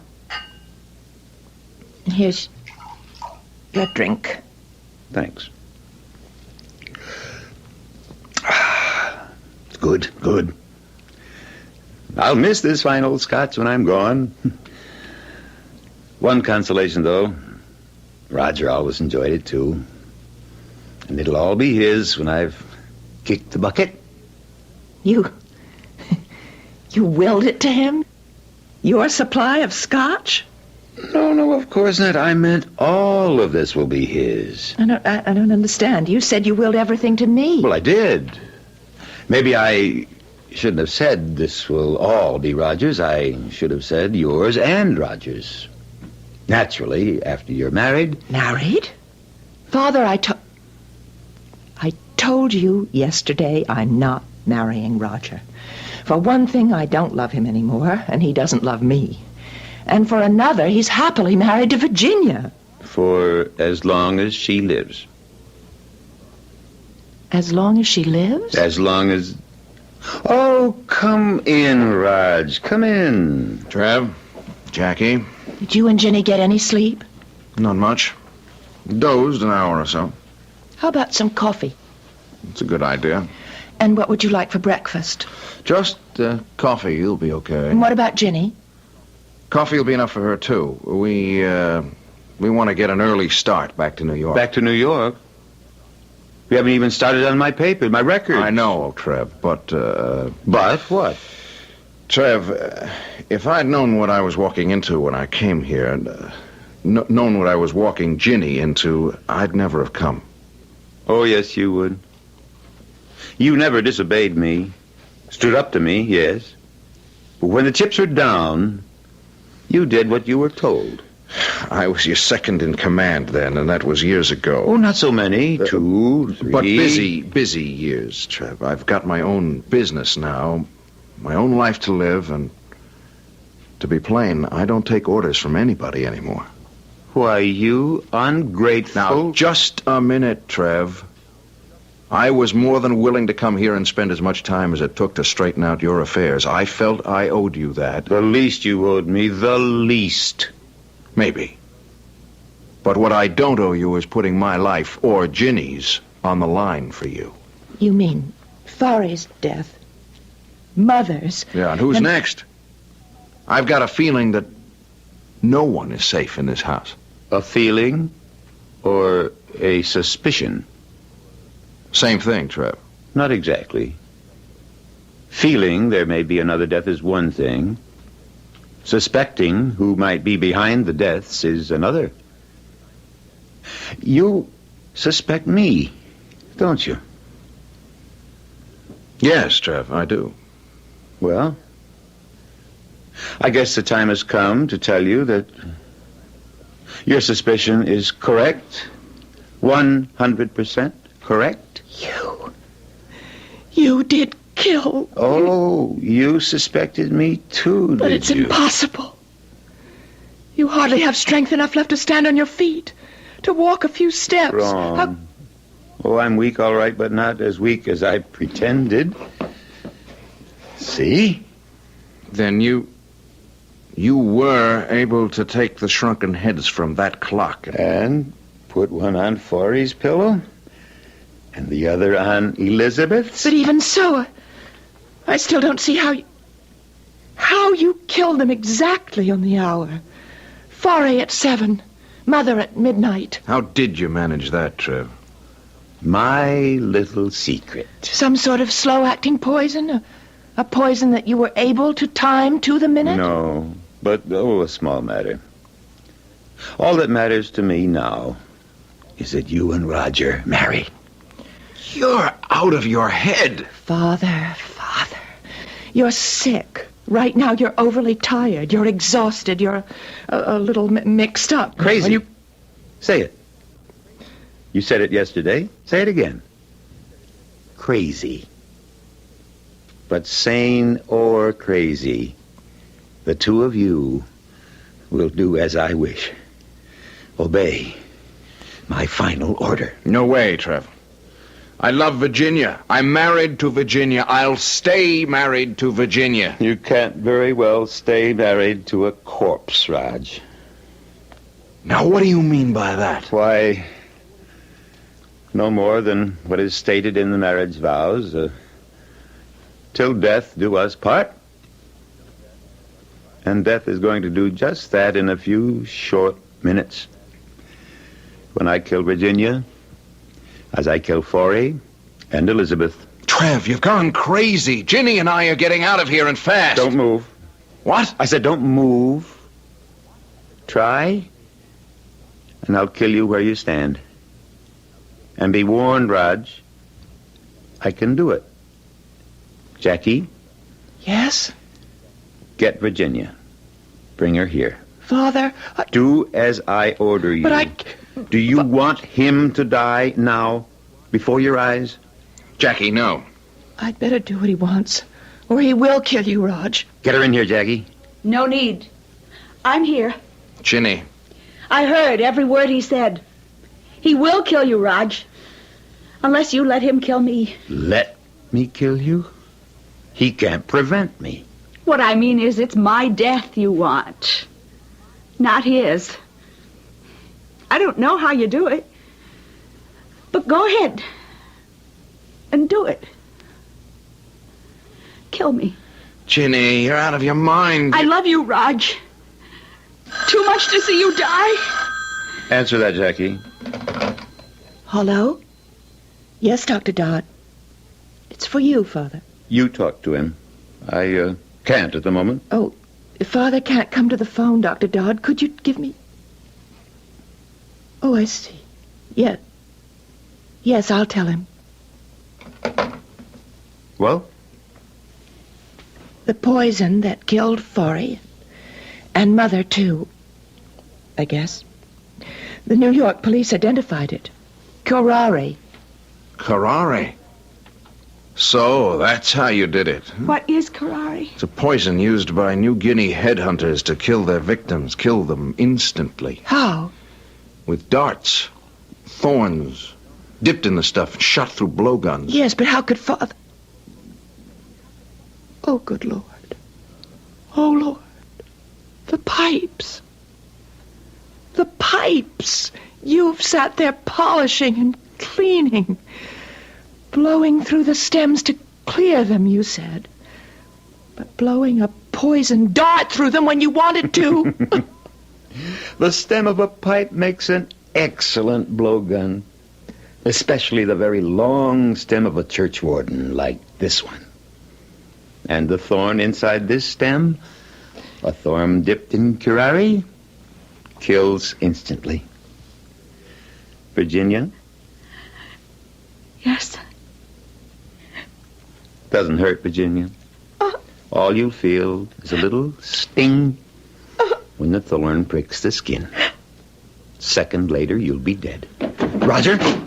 I warned you. Drop it, Trev. Drop that pipe stem or blowgun or whatever you call it. I don't see anything funny. You standing there holding that Masai war spear over your head, ready to throw it. You look a little silly, Raj. You're not exactly the Masai warrior type. I know how to throw one of these things, and you know I do. You've seen me do it. In Africa, yes. Those Masai spears fascinated you. Well, you practiced every day. Got quite good, too. But not good enough to put that spear through me before I blow this dart into your wife. Not you. I'm not going to throw it into you. I'm going to throw it into her. Me? Kill Jackie? You leave me no choice, Trev. You love your daughter. You love her more than anything, anyone on this earth. Kill Jenny, and I'll kill her. You haven't the guts. Yeah, try me. Jackie, take that pipe stem away from him. Give it to me, Father. Take it. Oh. I know when I'm licked. What are you doing? I'm calling the police. All things considered, Trev, the quicker you're taken into custody, the better. If you want to move really fast, call the morgue. The morgue? I gave Jackie the pipe stem, but I kept the thorn. Father, no!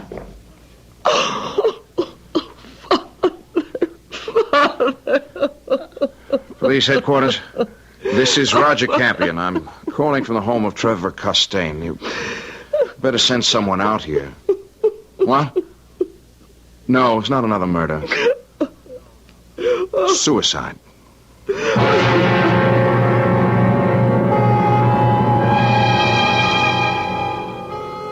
You'll admit I did play fair with you.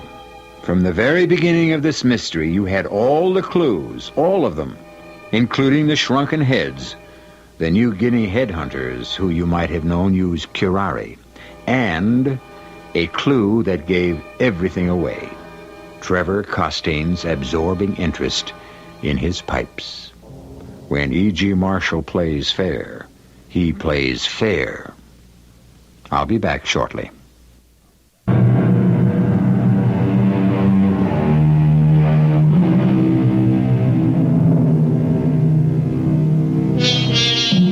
Hope you enjoyed our mystery. I certainly enjoyed playing a little game with you, because that's what all mysteries are, you know, a game of wits. Oh, sure, I have the advantage. I know the answer before I start. But in fairness to you, whenever I bring you a mystery, I'll make sure you have all the clues from the start. After that, it's up to you, entirely. Our cast included William Prince, Tony Roberts, Marion Seldes, and Martha Greenhouse. The entire production was under the direction of Hyman Brown. This is E.G. Marshall inviting you to return to our Mystery Theater for another adventure in the macabre. Until next time, pleasant dreams.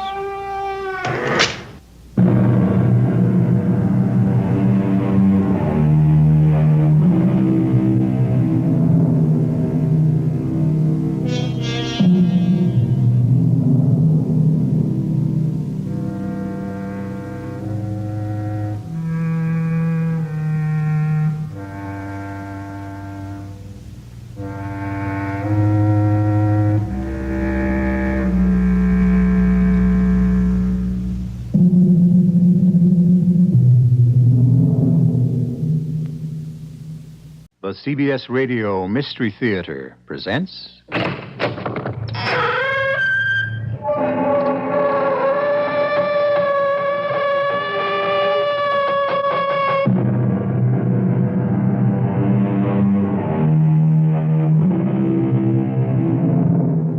Come in. Welcome. I'm E.G. Marshall. There are noises in the night. Noises that are only heard in the stillness of the night. Sighs and groans and creaks and moans. And they are made by no human voice. And they issue from no human throat. What are they? Why does the floor squeak when no one is stepping on it? Is it the house itself? Are there times when a house can become tired and restless and frightened, just like a human being? Who knows? Russell. Huh? Well, who's that? It's me, Cora Jean. Cora Jean? Yes, Russell. Cora Jean. But you can't be standing here.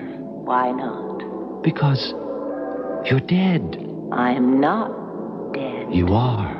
You have to be dead. I killed you. Are you sure you killed me? You're dead. I hit you. Picked up the wrench. I'm here, Russell. And I hit you with it. And then... See for yourself, Russ. And then... I buried you. Yes, Russ. What do you want me to tell you?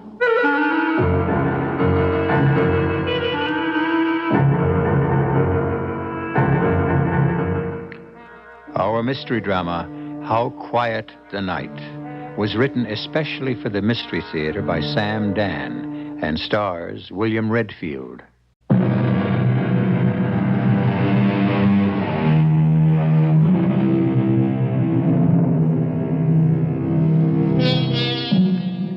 Society, said someone or other not too long ago, is becoming terribly democratic.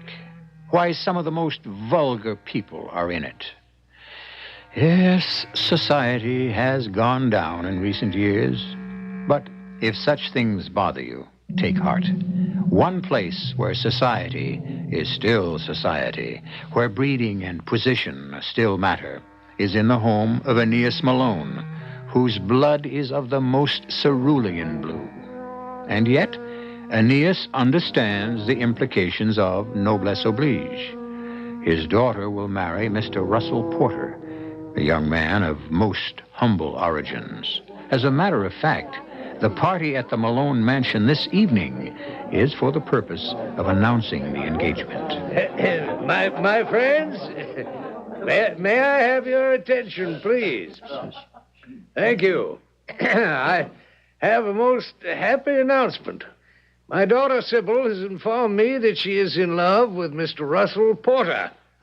And I see no reason why they should not be married in the spring. Oh, how wonderful. Congratulations, my boy. Thank you, sir. Thank you. Oh, Daddy, I'm so happy. Oh, come on, Russ. I want you to hold me in your arms. And the only way you can do it right now is to dance. Well, now, Sybil, my dear, so many people are waiting to wish you well. Don't neglect your guests. Besides, I want to talk with Russell. Oh, now, Daddy, you're not going to be the stern parent. Oh, no. It's too late for that. May I borrow Russell for just a moment? Only for a moment. Russell? Yes, sir. And a glass of champagne, Russell? Oh, yes, thank you, sir. And I'm very happy for Sybil. At first, I was, apprehensive, Russell. After all, your family... Well, what about my family, sir? Well, it was one we'd never heard of. What you're trying to say is you were afraid Sybil would be marrying beneath her station? Precisely. Don't be insulted. Why not? Because these prejudices of mine really do no one any harm. What really counts is the man himself. I had you investigated. You... Now, see here... Now, don't get into a temper about it. One day you will have a daughter, too. Well, you come from very poor but very honest, hard-working stock, which is what my stock was 5, 6 generations ago. You're hard-working, ambitious, and sincere. Well, thank you. I want you to quit your job and come in with me. Oh, no. I'm doing very well at Kennedy and Company. Well, you do better at Aeneas Malone Incorporated. I don't think so. Why not? Well, you call all the shots. I'd be nothing but a glorified office boy. That's true. You admit it? Oh, yes. But meanwhile, you'd learn every facet of the business. My answer is no. You're a fool. The business has to go to you eventually. Why not learn how to run it now? Well, I'll get on your nerves a great deal of the time. But one thought should be enough to sustain you no matter how rough the going. And what's that? Just keep reminding yourself, after all, I can't live forever.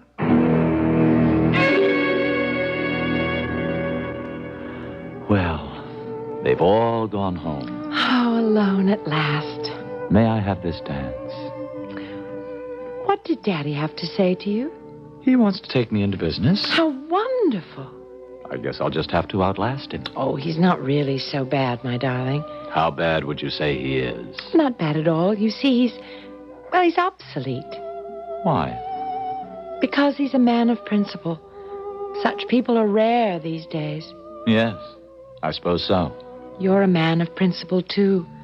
A man of deep convictions, and that's why I fell in love with you. Ah, now the truth is coming out. You're a man of ideals, and that's what I dreamed of. A man who can be trusted, a man of his word. Oh, now I know why I get these headaches. My halo is on too tight. No, you know what I mean. Oh, Sybil, I'm just an ordinary guy, and I hit it lucky. It's like winning a sweepstakes ticket. Oh, I love you so much. And I love you, Sybil, darling. Ah, look, I have one request to make. Anything. I'll work for your father, but we won't live here. Oh, of course not. We have to be on our own. I have an apartment. I love your apartment. All right. Then it's settled. Oh, you see, that's a forecast of our life together. That's how quickly and completely and happily we'll solve every question that comes up. Oh, they stopped playing. What do you mean? The music has stopped. What are you saying? I hear it. Oh, and it's so beautiful. How can you hear the music? You see, they're putting away their instruments. Oh. You heard them playing? Well... Darling, do you hear things? Sybil, this is our music. Played at our engagement party. I think I'll hear it for the rest of my life.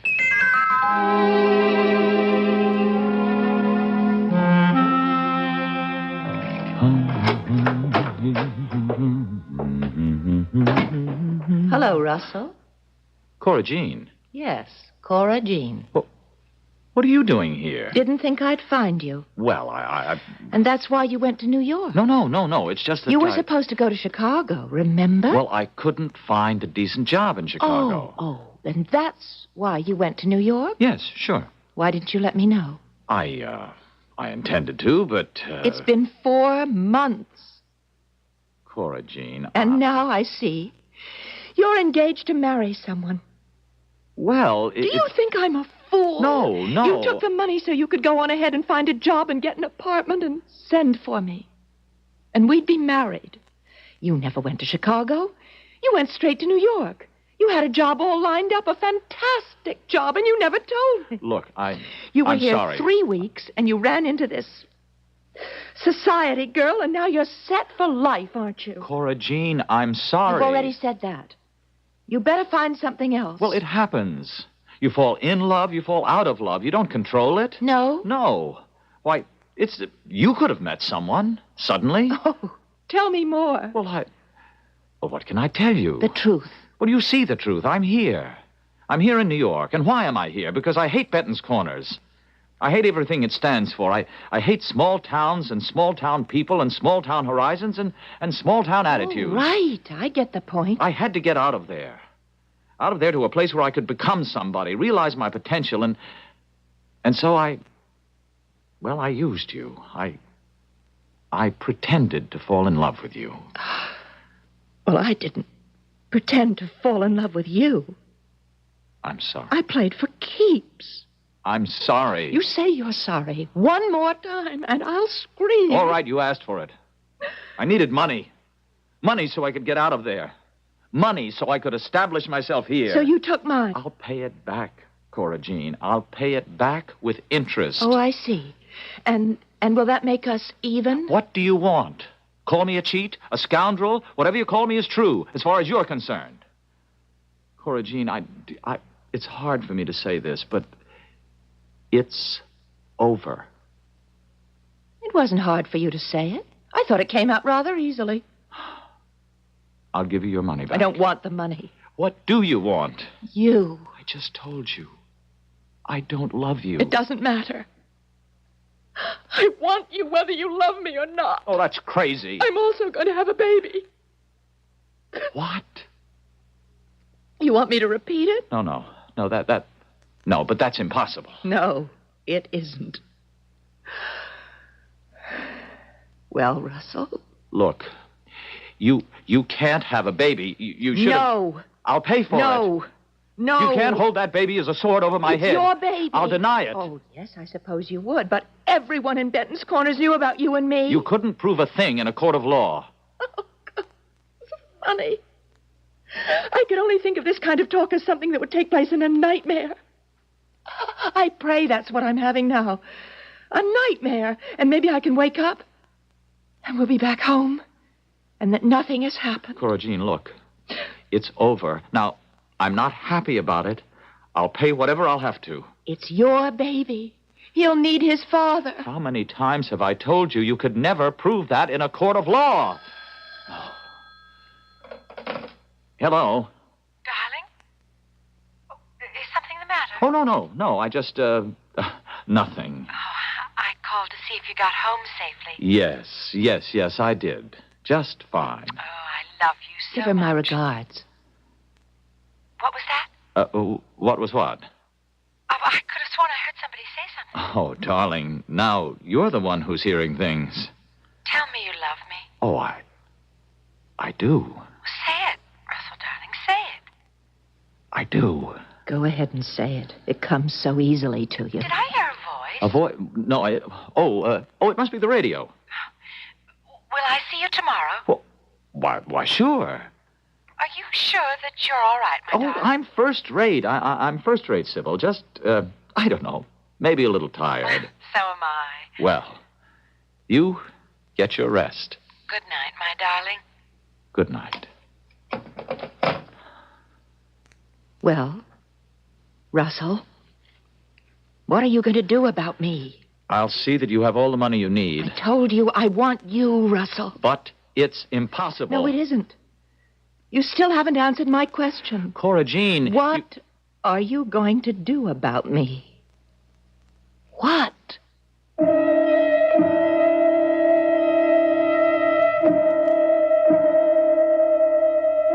What is he going to do? He's engaged to one of the richest girls in the country, who is madly in love with him. He has an opportunity to take over one of the wealthiest corporate enterprises in the world. And suddenly, a face from the past arrives to crumble this glorious opportunity to dust. It's quite a problem. A typical problem for a second act, which I shall bring to you in just a few moments.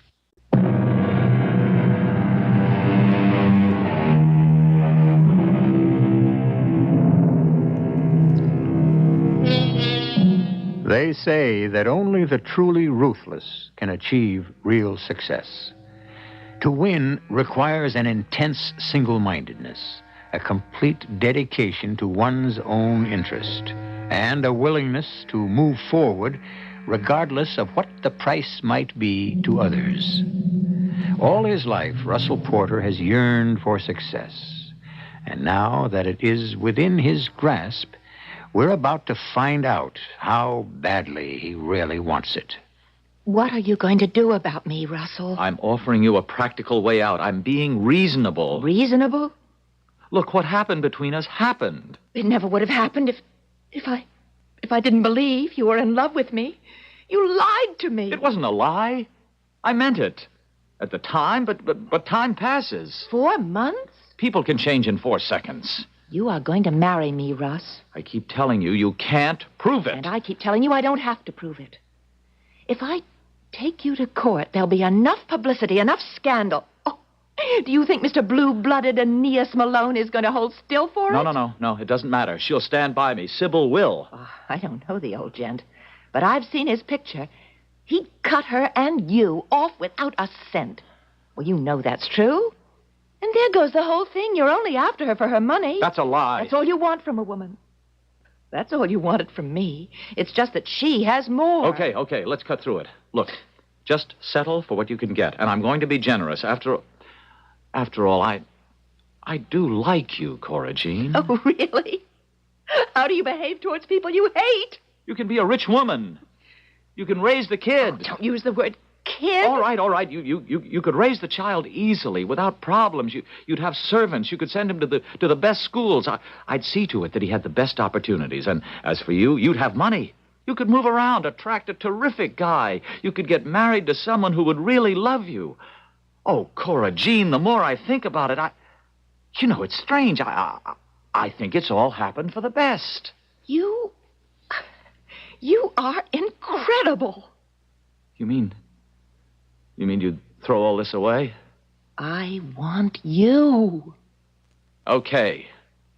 Take me back with you to Benton's Corners. Take me back to where I'll suffocate to death. The air is like wine. And I'll go back to my job, teaching school to ignorant, vacuous little... When are we going home, Russ? Are you out of your mind? No, but you are out of yours. Do you want to live with a man who hates you? It's a temporary madness. It will pass. It was. The way she said it. The way she looked at me. In that calm, quiet manner of hers. That schoolteacher pose.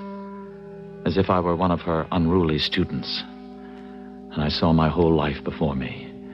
We would be together day and night. Days we would teach school at Benton Corners High, where at least part of the time I could avoid her. But at night, we'd be home. Home in one of those suffocating tract houses on a suffocating half-acre plot with a suffocating mortgage. I couldn't breathe in Benton's Corners. And then, without even thinking, I knew what I was going to do. Why had I suddenly decided without even going through the thought process?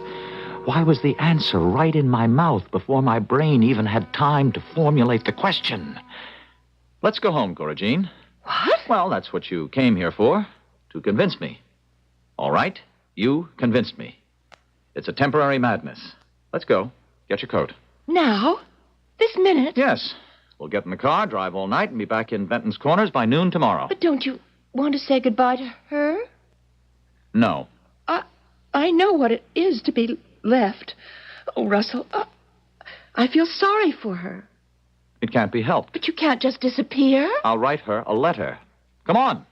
Let's go. If we're going.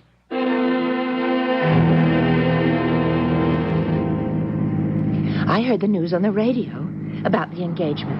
And you know what I did?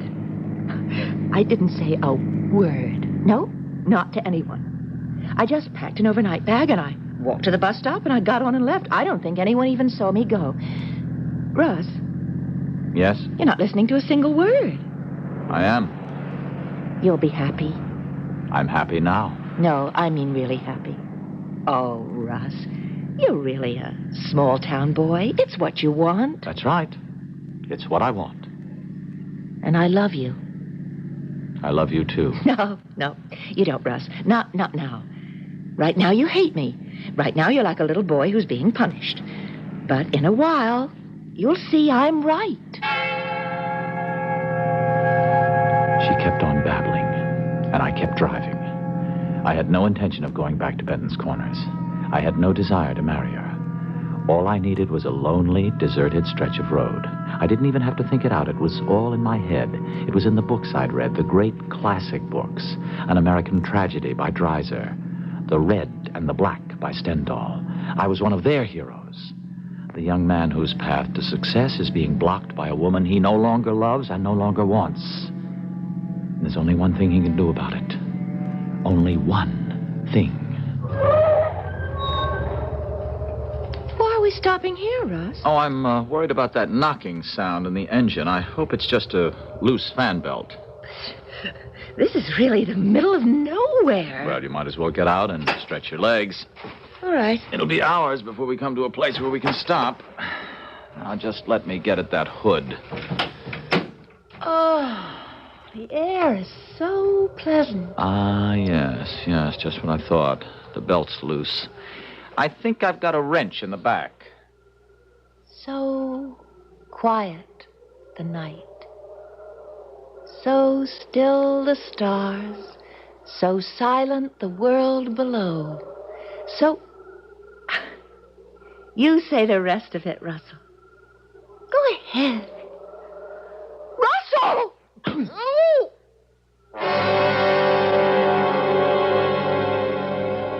So quiet the night. Yes, it was a quiet night. And she was dead. I was rather surprised at how easy it is to kill someone. How fragile.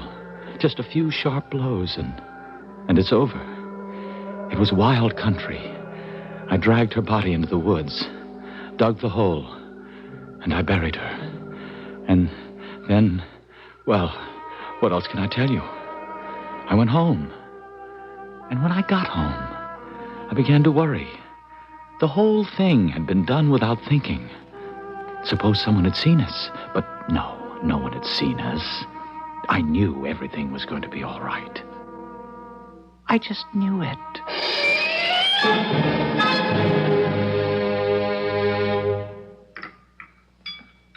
Darling. Russell, darling. Oh, yes, dear. What is it? Well, first of all, shall I pour you another cup of tea? Oh, no, thank you, dear. Secondly, you must give me your list. What list? The list of people you want to invite to the wedding. Oh, that list. Yes, dear. Oh, well, Sybil, I was thinking about... I don't want to invite anyone.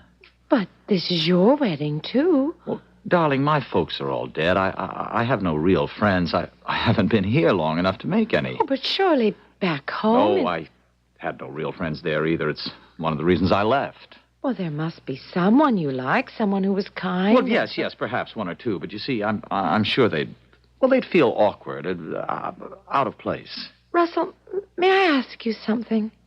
Anything. Why did you stop teaching school? Oh, I don't know. I suppose I wanted the adventure and the excitement of business. Oh, I'm not so sure you do, Russell. At heart, you're a romantic, a teacher. You're wrong. Well, if you ever change your mind... Change my mind about what?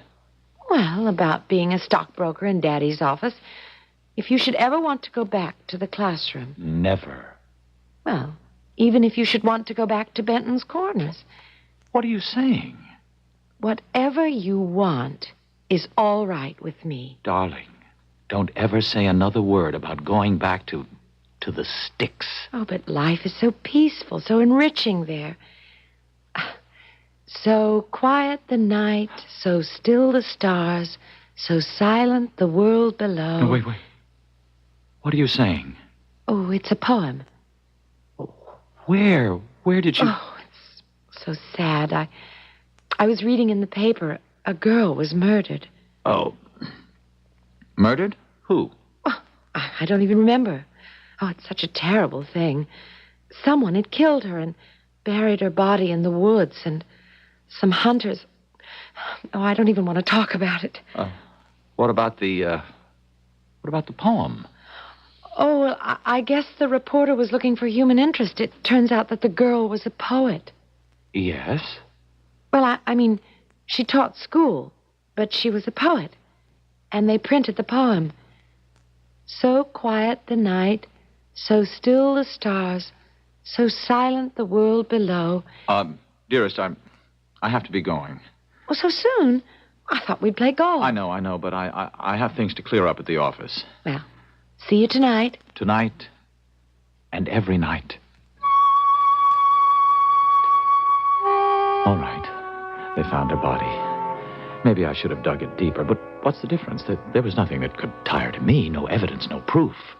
Right now is the crucial moment. Right now is the time to remember that I must not panic. I must be calm, relaxed, and in complete control. I have nothing to fear. Nothing. Nothing at all.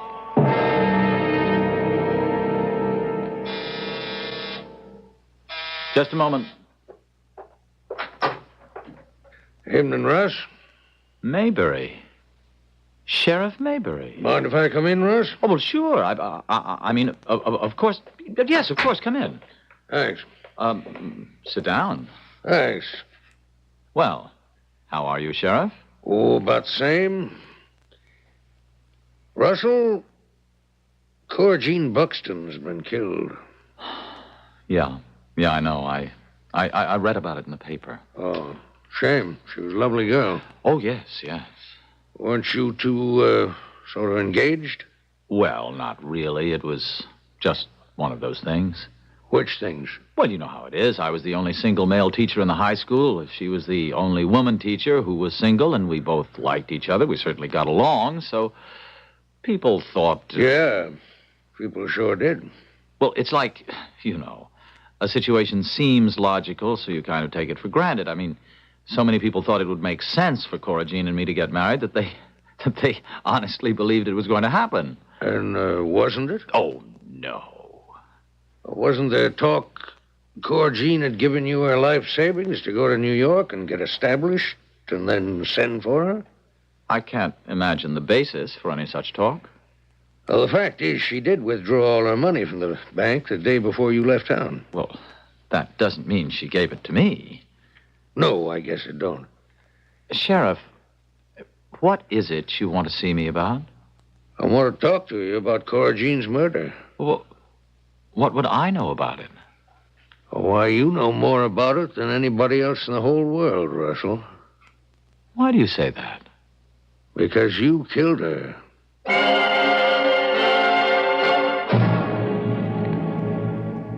They're a plain-spoken group, these folks from Benton's Corners. When they've got something on their minds, they say it. But how does Sheriff Maybury know what exists to link our man Russell with the crime? He was careful not to leave any clues. Well, I'll give you a hint. Perhaps it's not something he left with her. It could be something she left with him. And we'll examine that when I return in just a moment with Act 3.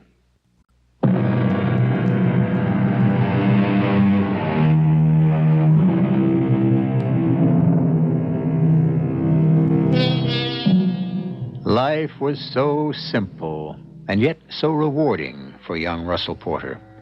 One of the wealthiest heiresses in the city of New York fell deeply in love with him. She not only has money, she is breathtakingly beautiful. So suppose he did have to commit murder to protect his investment. Wasn't this worth it? And what could have gone wrong? He was so careful. Sheriff Mabry, how can you say I killed Cora Jean? It's the truth, Russ. You don't have one single shred of proof. Oh, there's plenty of proof. Such as? Well, for one thing, she was going to have a baby. It wasn't mine, and no one can prove it. She gave you that money. No, wait. She may have taken it from the bank, but no one can prove that she gave it to me. As a matter of fact, that's why she might have been killed. Don't you see? For the money. $5,000 is a lot. How would you know it was $5,000? Oh, well, she told me. She told me once. Yes, that's what she had. She came here to New York to see you. But she wasn't killed in New York. She was killed way out in the country, halfway between... Yeah, halfway between here and Benton's Corners. Okay, all right. Well, so she was coming to New York for whatever reason. And someone killed her for the money. No. How can you say no? Because she was coming from New York when she was killed.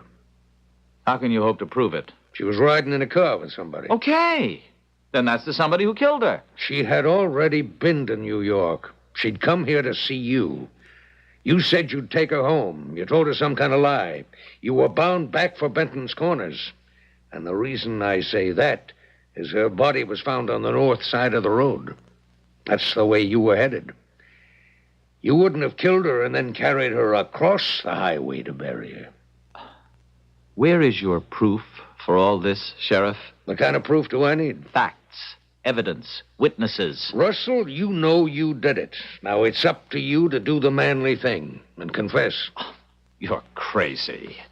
Russell, I'm giving you a chance.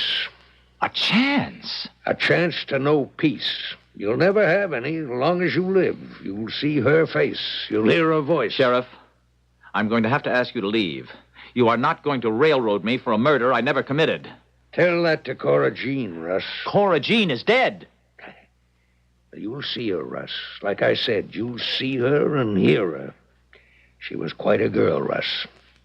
Why did you kill her? But I didn't, Sheriff. I did... It's like what's the you use? Say, Russ, I don't have the evidence and the witnesses, but any time you want to come back and take your medicine, just give me a call, eh? Well, I gotta be going. Think about it, Russ. What was there to think about? Mayberry. What did he know? What could he know? Nothing. He was only making some shrewd guesses. He had no evidence. He's trying to frighten me and get me to lose control. Well, I won't. I'm in the clear. I must not panic.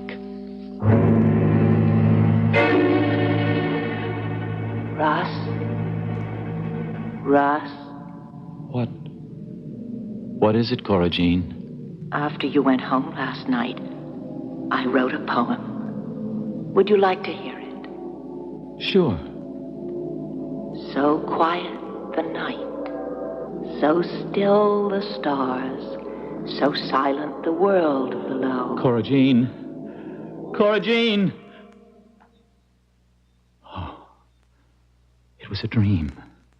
Just a dream. Oh, for a moment I thought... What did you think? Cora Jean? Yes, Russell? Cora Jean, it can't be. I hear your voice. Yes? But you're dead. You're dead. I always wanted you, Russell. Because you and I are so right for each other. No, this is mad. This is mad. I'm dreaming. No, I'm dreaming. Russell, you're awake. Let me read you the poem. I don't want to hear it. So quiet the night. So still the stars, so silent the world. I said shut up. I've got to get hold of myself. Got to keep tight control. Can't let my mind go. I know. I'm going to have a little trouble with my conscience. Now, that's to be expected. After all, murder, and that's what it was. Of course, I had no choice. I had to. All right, I'll have some bad nights, but it'll go away. The thing to remember is not to panic. Take a deep breath, collect your thoughts, and... Russell. Yes. Yes, Cora Jean. I'm ready for you. I can handle my conscience. I can handle you.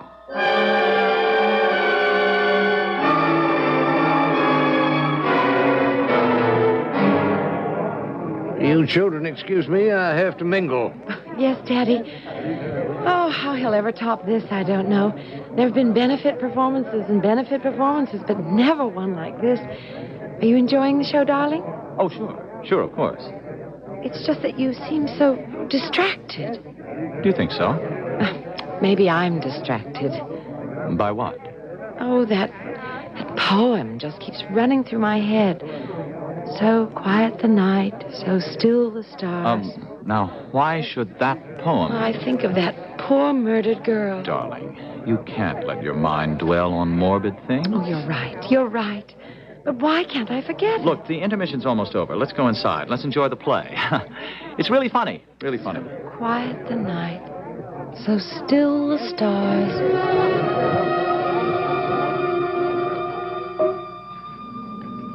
Russell.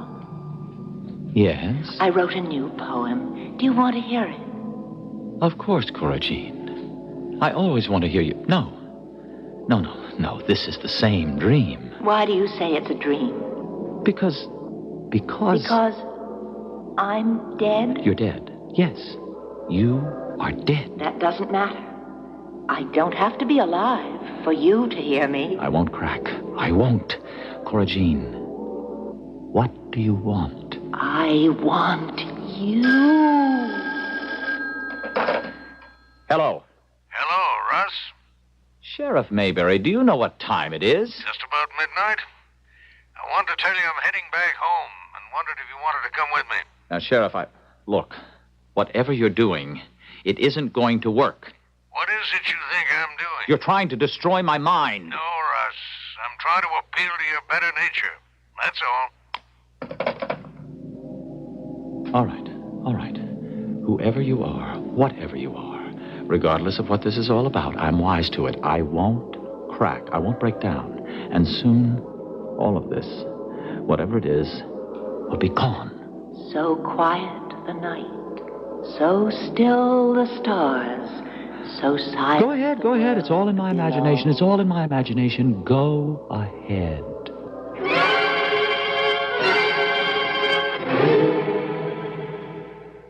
Russell, why didn't you tell me? Tell you what, Sybil? About the poem. The poem? Why didn't you tell me that, the girl who wrote it comes from your hometown? Oh. Benton's Corners. Well, it's just a coincidence. And that you knew her. You knew her very well. Oh, I wouldn't say I knew her very well. But you must have. I'm so fascinated by that poem. I wanted to get a copy of the whole thing, and so, I called the newspaper editor in Benton's Corners. Oh. Such a nice lady. She talked to me for hours, and she said that the poem was printed originally in her paper, and that the title was To Russell. You must have known her. Well, yes, I knew her. Were you in love with her? In love? You can tell me. It doesn't matter. It all belongs to the time before you met me. Were you in love with her? No, but she was very romantic. Well, tell me about her. What was she like? Well, I don't know. She was just some girl. Look, I'm sick of talking about her, Sybil, and that silly poem. Now, you remember you wanted a list from me. A list? Yes, of guests I wanted to have for the wedding, and I said I didn't want to. Well, you reminded me. The editor of the Benton's Corners Chronicle, the one you spoke to, she's a lovely lady. Margaret Hennings Witherspoon. I'd like to invite her. Sybil? We'll talk about it, Russell. Darling, are you all right? Oh, I'm just a little bit tired. I'd better get to bed early. Oh, Sybil, you're angry. No, I'm not angry. But I don't want to leave like this. Like what? Well, as if something's wrong. I mean, you're annoyed because I didn't want to talk about that silly poem. I'm not. I say you are. Well, suppose I am. Tell me why. Well, that's just it. I don't know why. Oh, Russell, please, everything will be all right in the morning.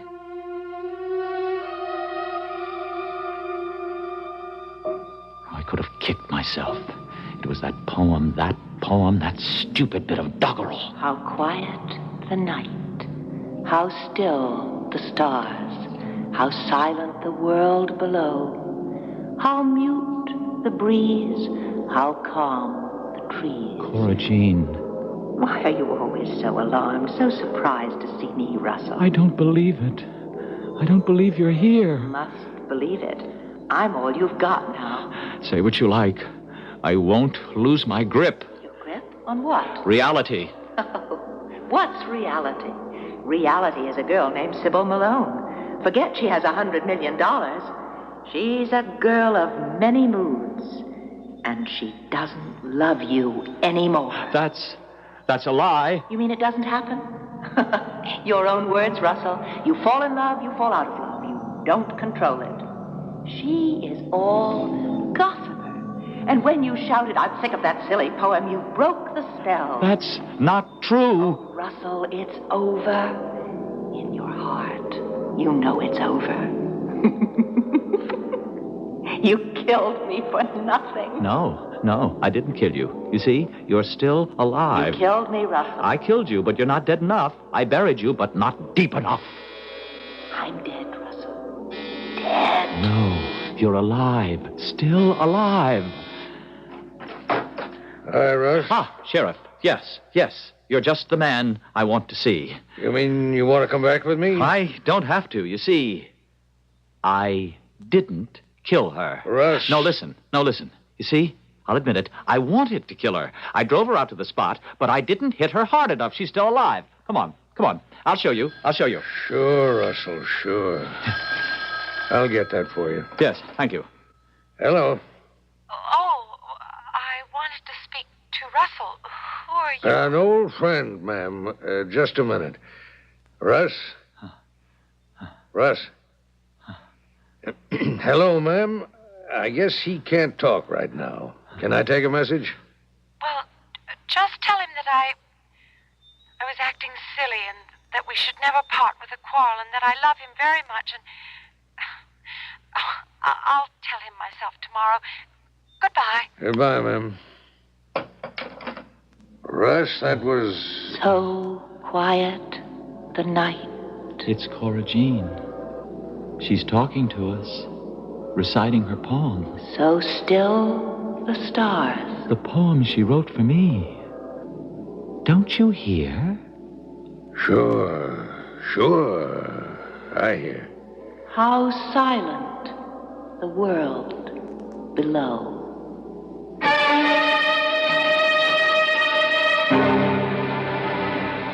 Well, the world didn't remain silent when Russell confessed. There was a clamor for a trial, and there was a verdict, and Russell was declared hopelessly insane. However, Sybil stood by him.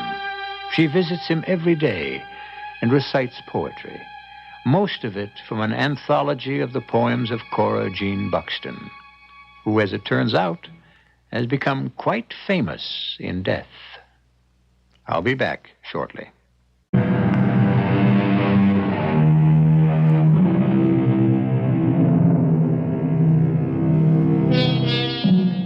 The sounds in the night, the voices in the night, the songs of the night.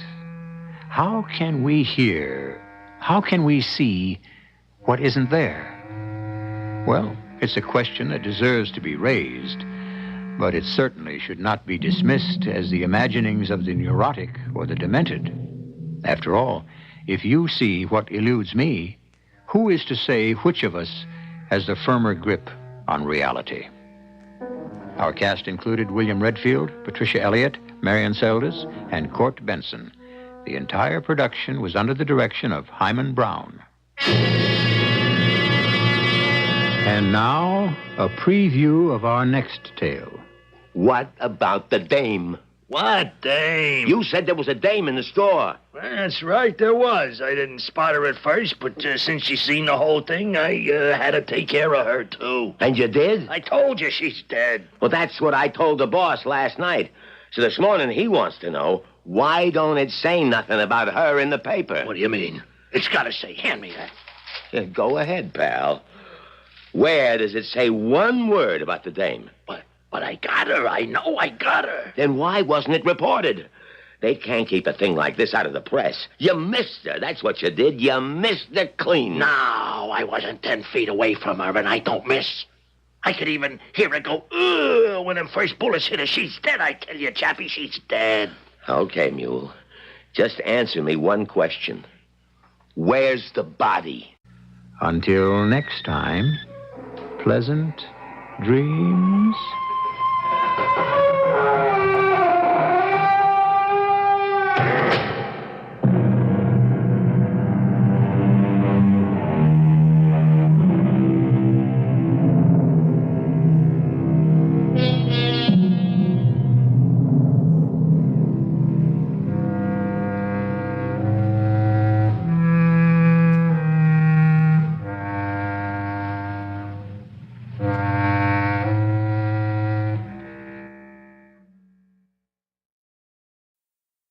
The CBS Radio Mystery Theater presents... Come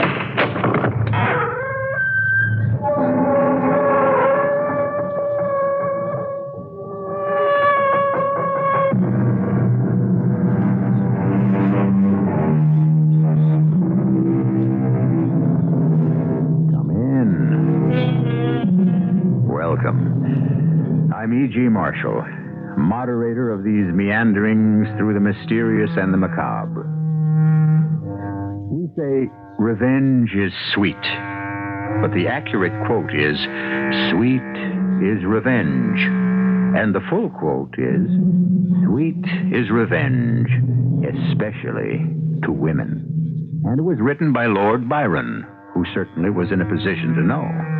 And if you don't believe Lord Byron, you can take the word of Moliere, who said, a woman always has her revenge ready. Does revenge really come more easily and readily to women? Or is this the chauvinism of male writers? You can't frighten me, Mr. Killing. I am not alone. Oh, you have accomplices? Colleagues, associates, collaborators. How many? 10,000 people. The entire town. You mean the entire town will enter into a plot to murder me? That's impossible. Why? You can't get a whole town to... You threaten the livelihood, the bread and butter, the future of every man, woman, and child in this place. You'll be surprised what people will do in order to eat.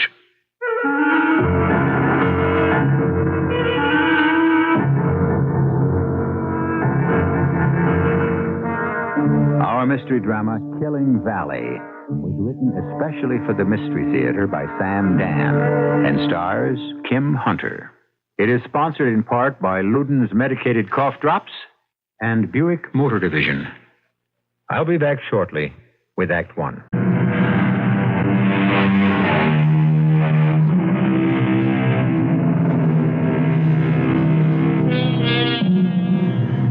You've heard it said, good name, in man or woman, is the immediate jewel of their souls. And I suppose what it comes down to for everyone is the reaction the mention of our name creates in others. Polly Preston still has to get used to the fact that her name has suddenly acquired meaning. It wasn't too long ago that mention of her name wouldn't even cause a ripple But now it really roils the waters.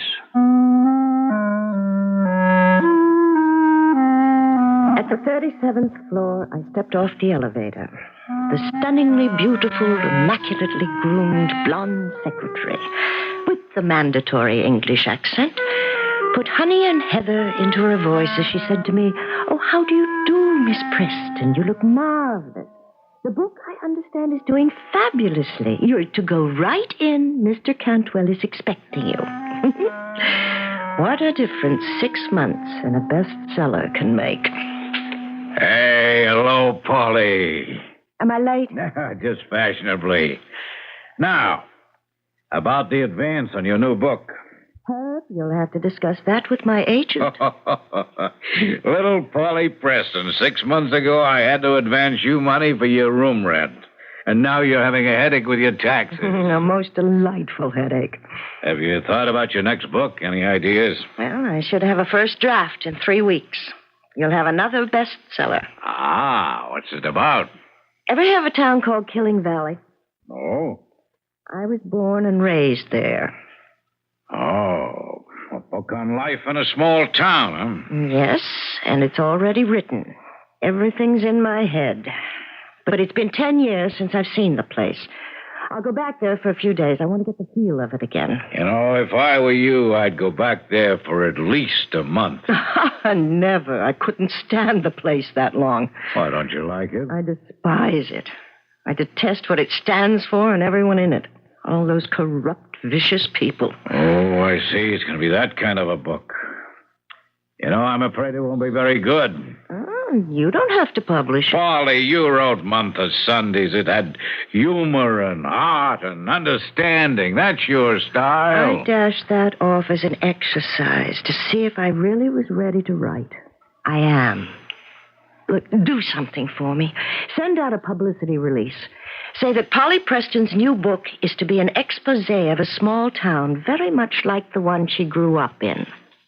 Are you sure you want it to be an expose? And I want it in tomorrow morning's papers. When I arrive in Killing Valley, I want them all to know why I've come back. I want to watch each of them wonder and worry how I'll portray them. Oh, I'll have a wonderful time. Ah, Polly, this can't be you. Why not? I've seen people spoiled by sudden success, but I'd have bet my life on that down-to-earth, gentle girl I met 6 months ago. For 10 years, I've bided my time, Herb. I've directed my entire life toward one goal: revenge.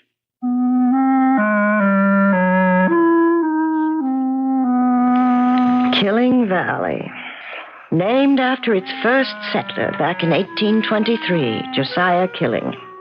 Oh, what a prophetic name. And through the generations, the family has practically owned the place. As I started down the hill, there was the town spread out before me. On the left, the old red brick buildings of the Killing Wire Copper Company. And moving in past the sprawl of shops and houses was the main street, named, of course, Killing Boulevard. The National Bank also had Killing's name on it as president.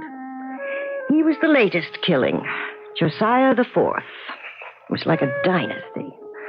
The imperial holdings included the old Killing Insurance Company building, and a new shopping arcade called Killing Mall. Finally, I parked in front of the only place on the street I had any affection for, Martha's Luncheonette. Cup of coffee, please. Right away. Holy! Hello, Martha. Oh, kid, you're a sight for sore eyes. Let me look at you. Oh, well, now, who'd have known little Polly Preston? And that dress. It's got to be from Paris. Oh, you look wonderful, too, Martha. Oh, I'm just getting older and fatter. Oh, ain't there going to be a hot time in this old bird tonight? And every night from here on in. Really? Wow, it was in all the papers. Polly Preston to return to hometown of Killing Valley, which will be the locale of her new book. You still make the world's best cup of coffee, Martha. They don't appreciate it. How's your dad? Well, he's at the Veterans Hospital, you know. Well, I'll find time to run over and see him. Hey, no, don't bother. Why? Your dad was always so good to me. Polly, he doesn't know anybody. His mind's just about gone. You know, he's kind of old, you know. So you're writing another book? Yes. Will I be in it? Sure. You, Fred, my Aunt Grace, naturally my father. And, and that's all for the good guys. The rest? Yeah, listen, kid. That book, it won't make you popular. I already figured that out for myself. You know, something's going on in this town. What? I don't know. It's just something in the air. The only thing in the air is the pollution from Josiah Killing's factory. Polly, you know what it's like to try to swim against the tide in this town. Look what happened to your father. My father was a poor, friendless, beaten man.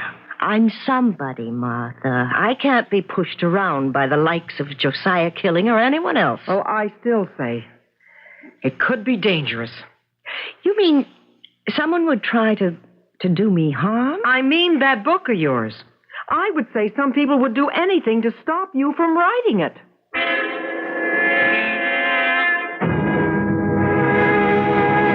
Sit down, Mr. Killing. I'm about to fly home, Mr. Mears. Thought I'd say goodbye. I've given you folks all the information you need. Yes. Do I detect a shade of doubt in that yes? Well, you see, Mr. Killing, the underwriting group would ordinarily look at your proposition as an extremely sound investment. Ordinarily?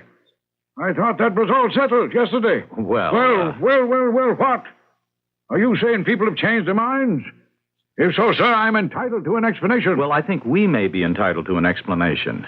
You have asked our group to invest millions in the revitalization of the town of Killing Valley. And I tell you, it's a fantastically sound investment. Yes. Do you know Polly Preston? Of course I know Polly Preston.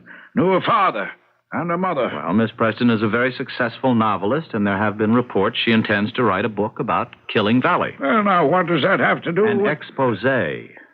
Of what? According to the publicity of all the sordid, corrupt, and immoral people who live there. What? Well, that's Look, is it true? Is what true? Are the people who live there sordid, corrupt, and immoral? Absolutely not, Mr. Mears. No more so than the people who live anywhere else. Well, quite frankly, that book isn't going to do our project very much good. Well, you could write a book like that about any town. Unfortunately, a prominent writer has chosen to write one about Killing Valley, and the timing couldn't be worse. Frankly, I only see one way out. And what's that? Convince her not to write that book. Convince her? Oh, how? I don't know. But one way or another, you have to stop her.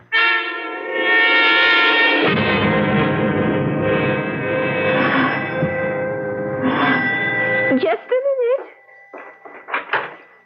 Hello. Helen. Oh, it's Helen. Oh, where have you been all these years? No, Aunt Grace, it's me, Polly. Oh, of course, Polly. Oh, you look so much like your mother. So much. And I was thinking of her and of me when we were both young. And so May I come in? What? Oh, I'm such a silly old lady. Oh, come in. Oh, yes. Oh, my. You startled me. But I spoke to you on the phone. You knew I was coming. I knew. Oh, you look so beautiful. And you're back. You've come back home. I kept my promise, Aunt Grace. I said I'd come home when I'd be able to make this town pay the price for Dad and Mother. Now I can collect. How long can you stay, child? Until I finish this book. The book. Oh, is it to be the book the whole town seems to be talking about? Mm-hmm. Oh, my. Why? Why are you writing it? Aunt Grace, you of all people should know what this town did to my father. And to your own sister. Yes. I want revenge. Oh, Polly, don't write that book. The past is gone. Don't disturb it. They'll kill you. Oh, well, that's the second threat today. Martha's afraid for my safety, too. Oh, that's not the sort of thing I mean. Polly, you're writing this book in order to kill people. Well, that's what Thus you become a killer also. And the first person you kill is yourself. The self that is kind and generous and open-hearted. Oh, don't kill that person. That young girl I knew.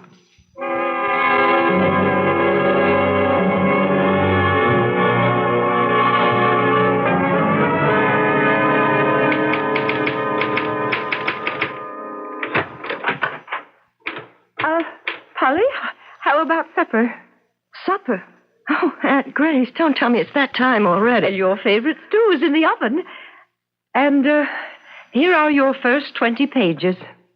How do you like it so far? Well, I don't know. Now, why don't you like it? Well, I didn't say I didn't like it. On the other hand, you didn't say you did like it.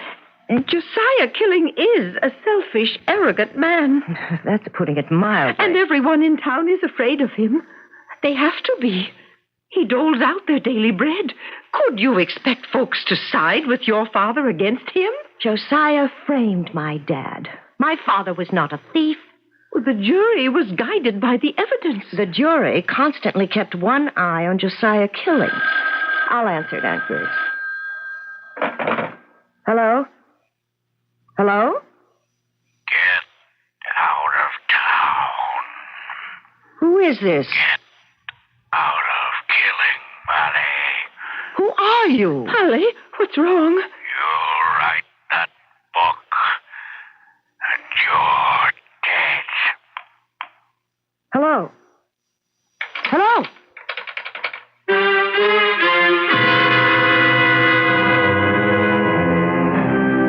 So far, we have the classical elements of conflict.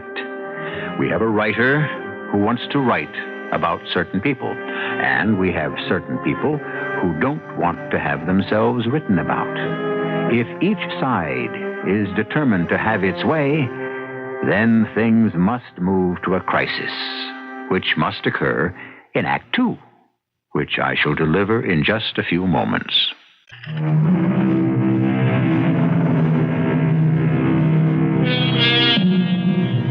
Life in a democracy is filled with problems, which is probably why it is so fascinating.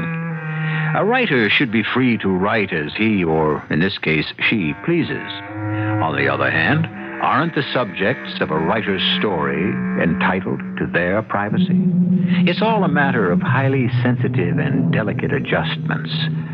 Of course, there are always those impatient and impetuous people who prefer to cut through all the niceties and take direct, violent action. Polly, you should call the police. The police? That's what the police are for. You did receive a threatening telephone call. The police of Killing Valley. Every one of those brave boys in blue is a lackey of Josiah Killing. Especially Chief Watson. Oh, Polly, is it worth it? It's worth anything to destroy this town. Uh-huh. Who can that be? Well, speak of the devil. May I come in, Polly? I would say no, but it's not my house. Aunt Grace? Please, come in, Josiah. Won't you sit? I thank you. I just received an interesting telephone call. Some hoodlum, no doubt, in your employ, threatened me. Now, why do you say in my employ? Doesn't everyone in this town work for you? If you receive such a call. If? There are people in this town who are nervous and upset. And with good cause. I'm sure it was just someone letting off steam, just as you are. Just as I am. Well, that's what this book's all about, isn't it? Letting off steam. Polly, I've come here to ask you not to write that book. You've come here to threaten me. I'm here to appeal to your sense of fairness. Fairness? Polly. Oh, my. What? Look, I'll be as fair to you as you were to my father. Polly, are you... Miss Preston, please. This town cannot defend itself against your charges. Who's being charged? I'm writing a book about a small town. Who says it's this one? Well, everyone's going to assume... I'm not responsible for that. Do you want to destroy us? I can't do that. I can cause you all some embarrassment. But after a while, who will really care? You can destroy us. I'll divulge a secret. You're talking about the welfare of 10,000 human beings. And how indifferent were those 10,000 to the suffering of one human being named Jim Preston? Polly, I came here to appeal to your sense of justice. Well, you've come at the wrong time. To the wrong place. Now, Polly, You hated my father. Do you deny it? No. I did hate your father. And why did you hate my father? No, Polly. You hated my father because he married my mother. Because he married Helen McLeod, the girl you had chosen for yourself. He did what no one else around here would ever dream of. He took something that you wanted. He had the audacity to defy you. And you hounded him to his grave. You saw to it that no one would ever hire him. You killed him. And that broke my mother's heart, so you killed her, too. Polly, you must... And now get out.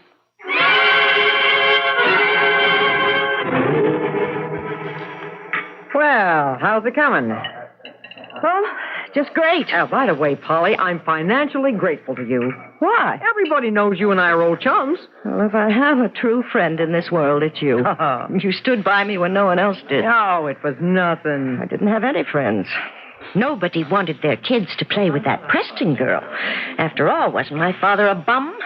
And a jailbird? Oh, he never did that robbery. Oh, you know it and I know it. But Josiah Killing had him framed for it. Albie Stewart swore he found Dad's watch near the office safe. And didn't Josiah promote Albie to foreman a month after the trial? Well, you don't have to convince me, kid. And Artie Horn identified the man who was running away as my friend. Didn't Artie get a big loan from the bank a few weeks later? Yeah, that's how it went. Oh, I hope you don't mind my coming in here and blowing off steam, but it clears my mind. I should be getting back to that typewriter. Polly, I think maybe you'd better leave here. Finish the book in New York. Why? Well, I got a feeling... I think things are going to get rough around here. I'm not afraid. If you're going to turn the place inside out, you ought to be.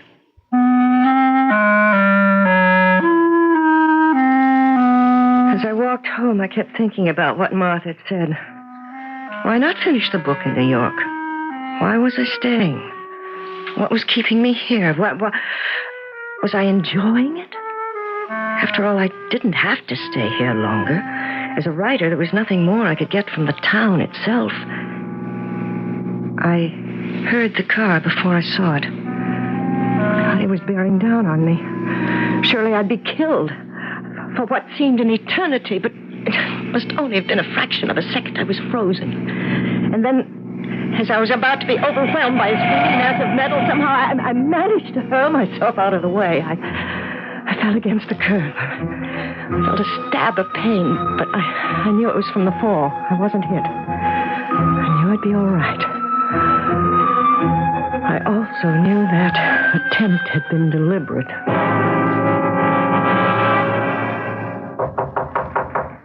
Come in. Your aunt said that you would see me. Mr. Killing. And I spoke to Dr. Wellborn. Did you? He said your injuries are superficial, that you should be up and about in a day or so. Oh, he said that, did he? Oh, yes. Well, now you know why I'm writing this book. You see, I'm Dr. Wellborn's patient. Information concerning me should be confidential between my doctor and me. Oh, but of course, Dr. Wellborn is your doctor. You own him the way you own everyone else in this town. Oh, Polly. I'm sorry about the accident. You're sorry the driver missed me. What happened was certainly not a deliberate attempt on anyone's part. Why should I believe that? Well, there are automobile accidents. We do have reckless drivers. Oh. What will you think of next? Please, Polly. Oh, as a writer, let me give you some ideas. Have me shot and frame some poor derelict as a burglar. Now, Polly. You'll have no trouble getting witnesses. I've come here to offer you a proposition. How the world has changed. Now, your entire purpose is to ruin me. All right, do it. But leave the town alone. How? I'll pay you whatever you ask. Oh, money. A great deal of money. But I'm no longer poverty-stricken little Polly Preston.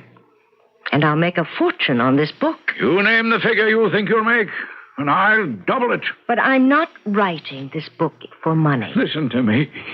Polly, you must take my money. Oh, no. Take my money.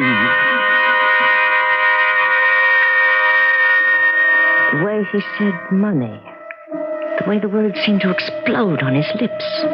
Money. The words sent an electric shock through my body as if I'd touched a live wire. That word, money. I'd heard it before. I'd heard him say it before, a long, long time ago. But where? For what reason? Money. You must take my money. You must listen. You're wasting your time, Mr. Killing. Oh, don't be a fool, Helen. Helen? I'm somewhat out of sorts. Why did you call me Helen? I don't know. I suppose it's because you look so much like your mother. And now you think about what I said, and I'll call on you later. He was quite agitated.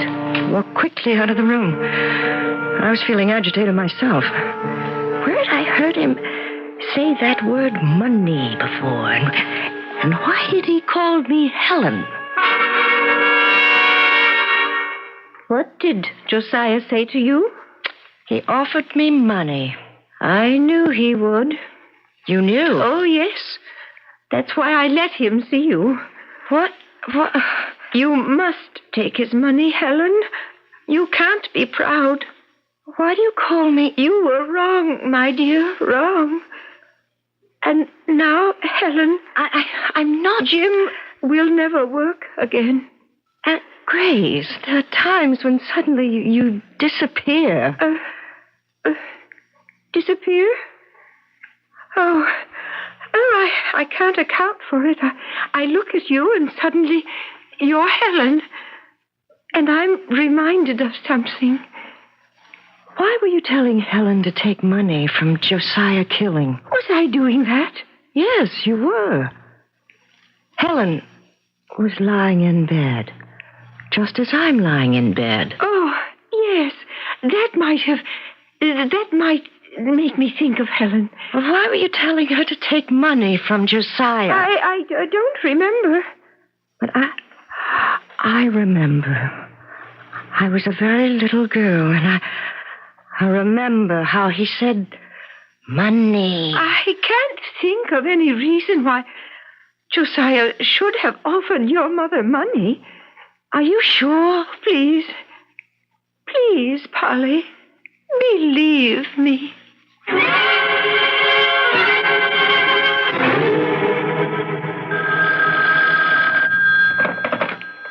Hello? Mr. Killing, it's John Mears. Oh, yes. Oh, what you have to tell me? What do you have to tell me? Anything new on that book? Have you been able to kill it? Oh, not yet. Well, it's still the fly in the ointment, you know. I have a way of stopping her. I hope so. But you realize, of course, you can't take her to court. The publicity would defeat the purpose. Yes, I understand. And not that either of us would even consider it, but any kind of rough stuff is out. Well, naturally. Well, what have you come up with? I can put an end to the book completely. Well, then do it. What's holding you back? I'm not sure. It'll be worth it. Mr. Killing, you're talking about millions of dollars. I know. And I'm still not sure it's worth it. To me.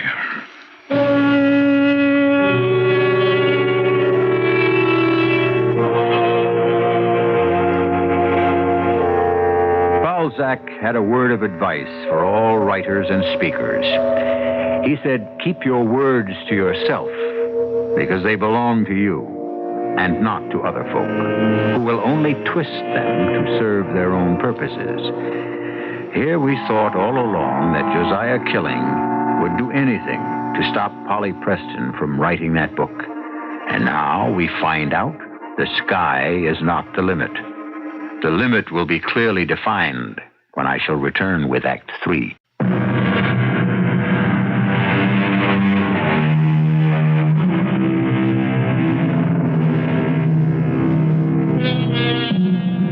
It must be wonderful to be able to pay back the people who hurt you, to hurt them even worse. Maybe it's wrong, but it feels wonderful. That is, it's supposed to feel wonderful. Polly Preston has it in her power to destroy an entire town. So why doesn't she feel wonderful at this moment, which should be her moment of triumph? Well, kid, I told you to go back to New York. Now, be careful crossing streets from now on. You know, people can get awfully ugly when it's going to hit their bread and butter. Martha, why would my mother take money from Josiah Killing? Whoever says she did? She did. When I was a little girl, something somehow lit up in my memory. I remember she was very sick. She was in bed. Oh, yeah.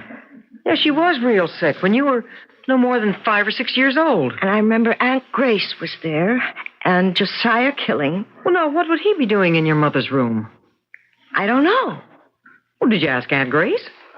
She doesn't remember. Oh, how can she not remember? Oh, she's old, and maybe she doesn't want to. And I can't ask Josiah Killing. No. And there's nobody left who remembers those days. Your mother's dead, so's your dad, and my father. Well, your father. Now, honey, my father, he's so sick. He's in another world. Look, he's my only hope.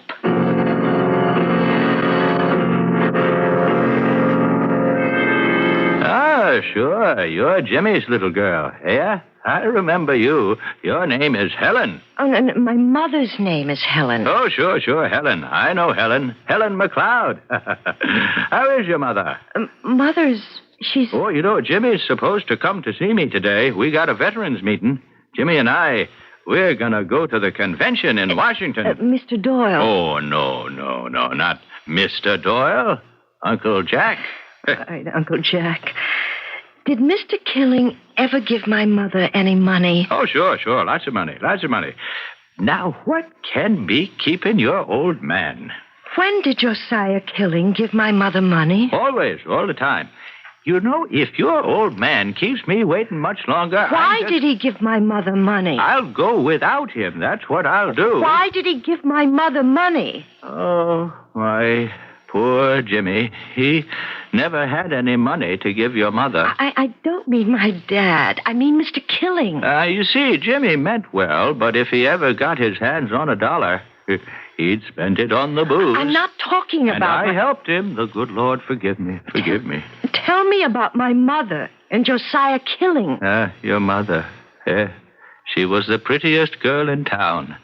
And Josiah Killing was sweet on her. Engaged they was. And Jimmy said to me, Jack, I'll bet you $5 I can get her away from him. And I said, man, you're crazy. And he was. But he did it. Who could resist your old man? Look, I know all that. But why did Josiah give her money? Did he give her money? Who said that? You did. Oh, well, then it must be true. Tell me why. Now, Helen. Look, I'm not Helen. Well, there's no need of your yelling at me. I can't stop Jimmy's drinking. Please. I'm not the one that gets him into trouble. He's the one who gets me into trouble. And that's why I can't ever hold a job. And Martha, my little girl Martha, can't even go to school. She's got to sling hash in that greasy spoon. I'm a bad father. I'm so bad. But at least I ain't as bad as Jimmy Preston. What are you saying about Jimmy Preston? He's your best friend. Oh, yes. Yes, my best friend. Yes. Oh, I told you about him. I told you, Helen, before you married him. I'm not Helen. I'm Polly. Oh, yeah, sure. Little Polly. So nice of you to come to see me.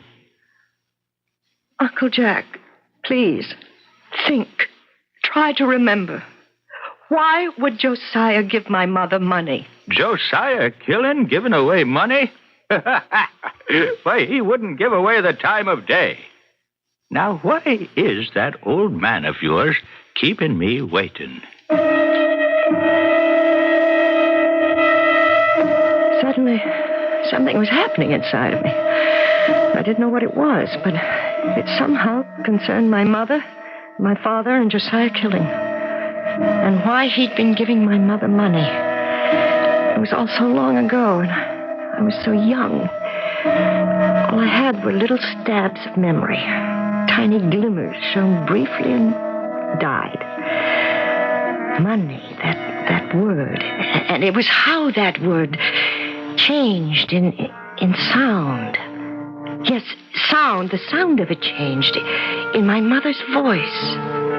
Oh, my Aunt Grace could tell me. I'd make her tell me, in spite of herself. Am I disturbing anything? Oh, no, Aunt Grace. Come in. I haven't heard that typewriter going. Well, I'm thinking. Of what? Money. Aunt Grace, I look more and more like my mother every day, don't I? Oh, God rest her soul, yes. It's the same face. And my voice? Oh, Helen. I can't take the money, Grace. I can't. Is it pride, my dear? What about the child? Don't make me take his money. Jimmy will never know. Grace, I don't know what to do. He loves you. I know. A woman always knows. Josiah loves you. And so, therefore, it isn't wrong. But take the money. It's all right. He loves you. But I'm married now. It doesn't matter. How can you say that it doesn't matter? Let him be good to you. But it's wrong. No. If it's an act of love, then it's right. Aunt Grace. What? So my mother betrayed my father? Oh, Polly, what are you saying? How can you think? Even she betrayed Who told you this monstrous falsehood? You did. I said no such thing. My mother had an affair with Josiah Killing. Polly, you must be mad. He corrupted everybody, even her. He robbed my father of everything, even of me. Polly, what are you saying? And it was my mission to write that book as a memory to my father, to save his name. Polly! But Josiah is going to stop me. You see how? Just before the book goes to press, he'll confront me with the proof. Proof of what? Proof of the fact that my mother was his mistress. His bought and paid for mistress. You can't say that. Oh, yes. Here I am writing about the gutter morality of this town and who's down in the mud with the rest of them. My own mother. That's not true. It's not what happened. Well, what did happen? You mustn't think badly of your mother, dear. Oh, no, of course not. Look, why don't you sit back in the chair and relax? I'll try to nap also. Yes. Just relax, Aunt Grace. Relax and close your eyes. Yes, relax, Aunt Grace. Grace, are you asleep? It's me, Helen. Yes, Helen. Look, I don't feel well. Oh, try to rest. Try. Grace? Yes? If something happens to me, what will you tell Polly about me and Josiah? Nothing. You know that. You made me swear she should never know. Oh, yes. Yes, that's right. But, Helen, dear, Polly should know. Oh, no. It would destroy her memory of her father. It should be destroyed. He was a bum, a drunk. He abused you. It was Josiah who kept this home going. His money. Polly must never know. And the money to send her to college. Am I supposed to lie about it? Am I supposed to say it was my money? Yes, please, Grace, for me. There was never anything between you and Josiah. He never did more than touch your hand. Oh, please, Grace, let Polly have her memory. Let her keep her father. He was no good. Even Josiah's influence couldn't get him free on that charge of burglary. Jim's dead. Let Polly have something. And Josiah? Ask him to show you a certain letter.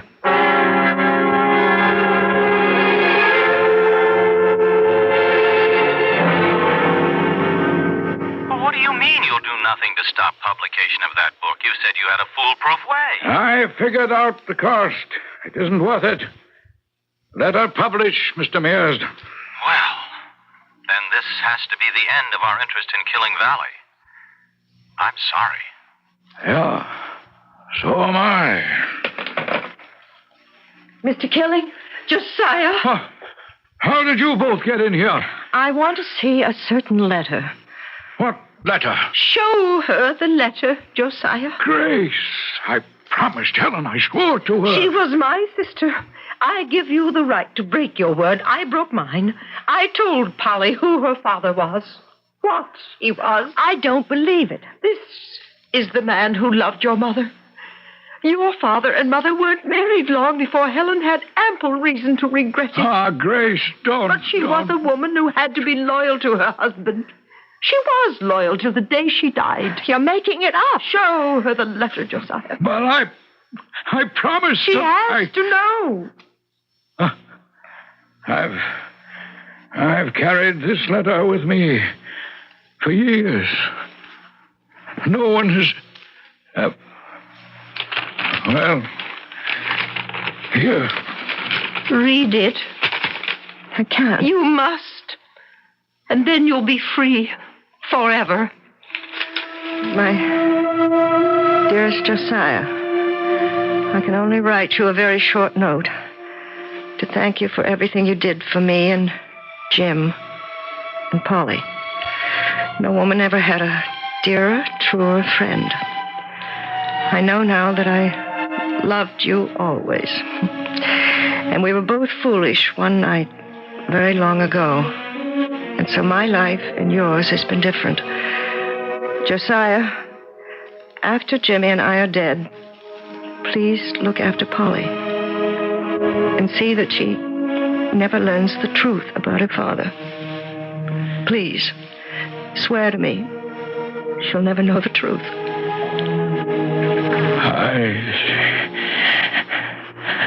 I'm sorry. Where are you going, Polly? Home. I have to. You see, there's a book that's burning up inside me. A book about some wonderful people. And I can't wait to sit down and write it.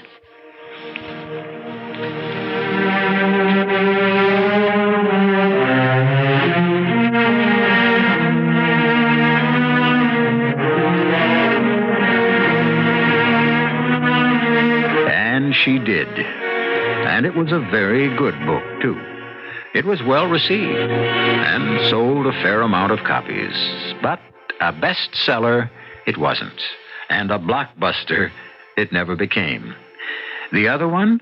That would have been a different story. Well, I'll have a different story for you when I return shortly.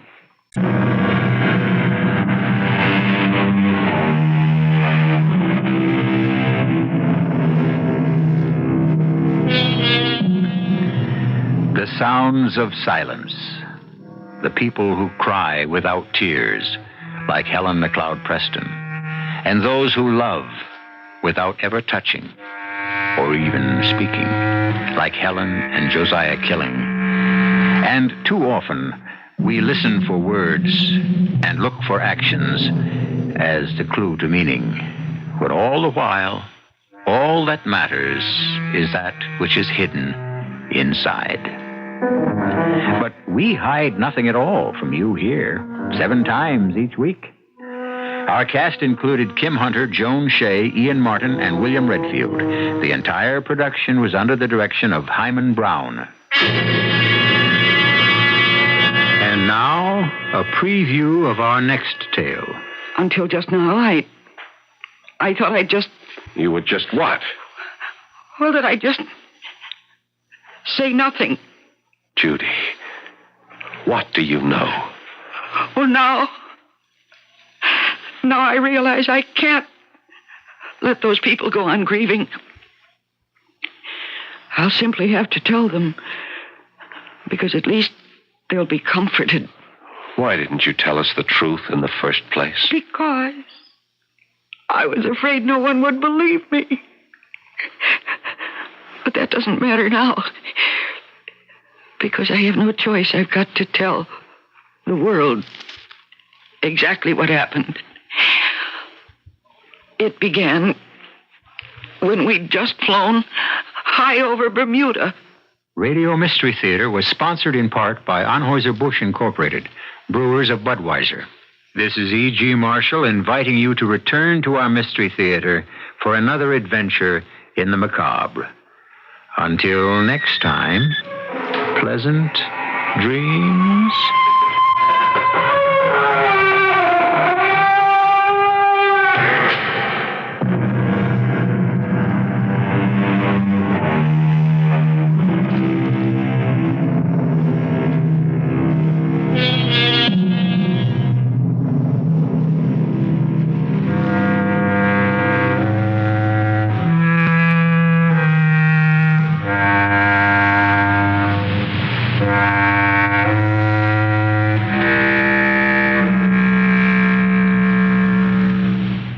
CBS News follows in 1 minute.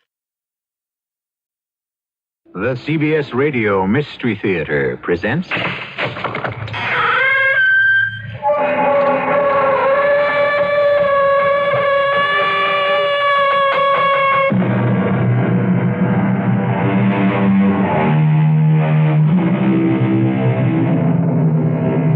Come in. Welcome. I'm E.G. Marshall. It's a fitting quotation to begin this story. The time is out of joint. Oh, cursed spite, that ever I was born to set it right. Hamlet, William Shakespeare. And this is a story of the century in which he was born, the 16th. Young Will Shakespeare was an apprentice in his father's butcher shop.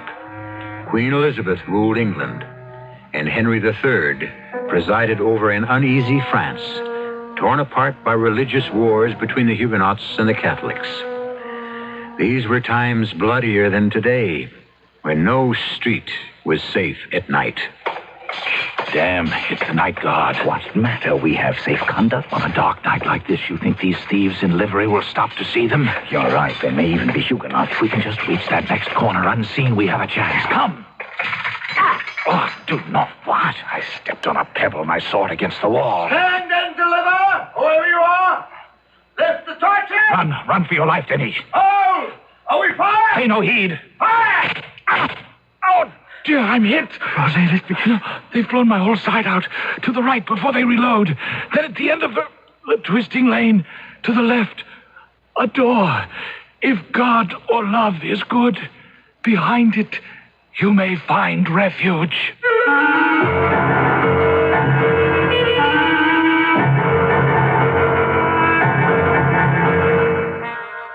Our mystery drama, The Sire de Maletroit's Door, was especially adapted from the Robert Louis Stevenson classic for the Mystery Theater by Ian Martin and stars Michael Wager. It is sponsored in part by Buick Motor Division. I'll be back shortly with Act One.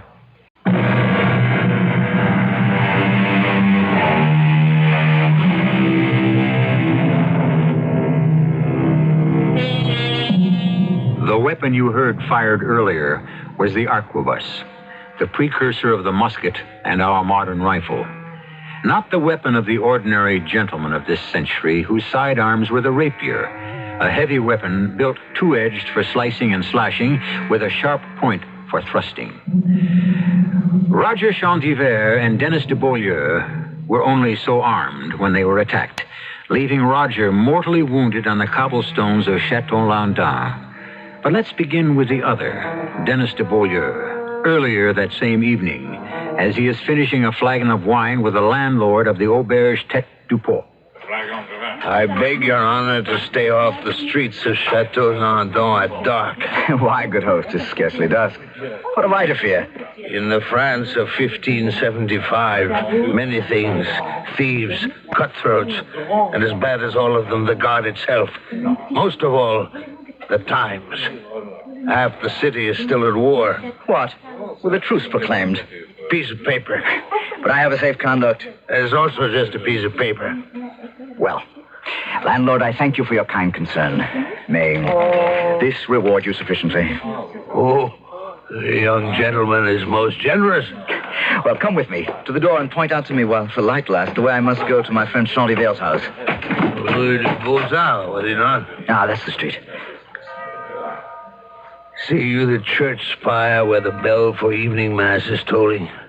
High on the hill to the right? The same. Then mark you very close to it, the chateau. I've marked it before. What great lord lives there? The Sire de Maletroit, owner of this fief, and lands beyond as far and further than the eye could reach. Woe betide any man who should cross his path. Well, I'm not likely to, since I'm here in your city only for the night. Prithee, direct me on my way whilst I can still see to trace it. I'm sending you over the hill rather than around, for the lanes twist and turn enough to set one's head spinning.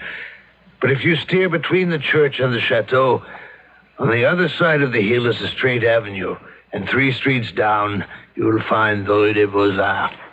The chateau to my left, and as always, the church to my right, and I pass between them. Ah, justement. Don't worry about the dark. I'll not tarry for mass. I'd be too late anyway.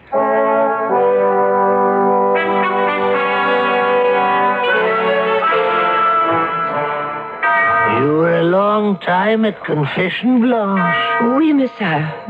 What can a young bird not even out of its nest, and a Maletroit at that, have to confess that takes up so much time? Oh, please, Uncle. Have no fear, niece. I'm too good a Catholic to invade the confessional. Let me hand you to the coach. Thank you. Eh bien, Démon, to the chateau. But why so tearful, my dove? Oh, not tearful, just tired. Tired? Of what, little one? Life? An arduous day? Père Maillot's usual droning of the mass, or a months of deception? Deception? The circles we travel in are small, Blanche. The least pebble dropped in the circumscribed pool of our life sets up waves. Among the cognoscenti, there are no secrets, such as... Oh, my hand, you're hurting me. Loosen it, so that I may see what worm my little bird has caught. I don't know what you mean. I'm afraid you do. But as always, those embroiled in scandal are the last to hear. In the Maletroit family, that word does not exist, will not be allowed to exist. Open your hand, or I will crush it open. He meant no harm. I shall be the judge of that. Open. Oh. A spill of paper, badly crushed. A billet doux, no doubt. What are you going to do? Read it and decide. We're almost home. I think I shall defer my answer till we are behind the walls of Chateau Maletroit.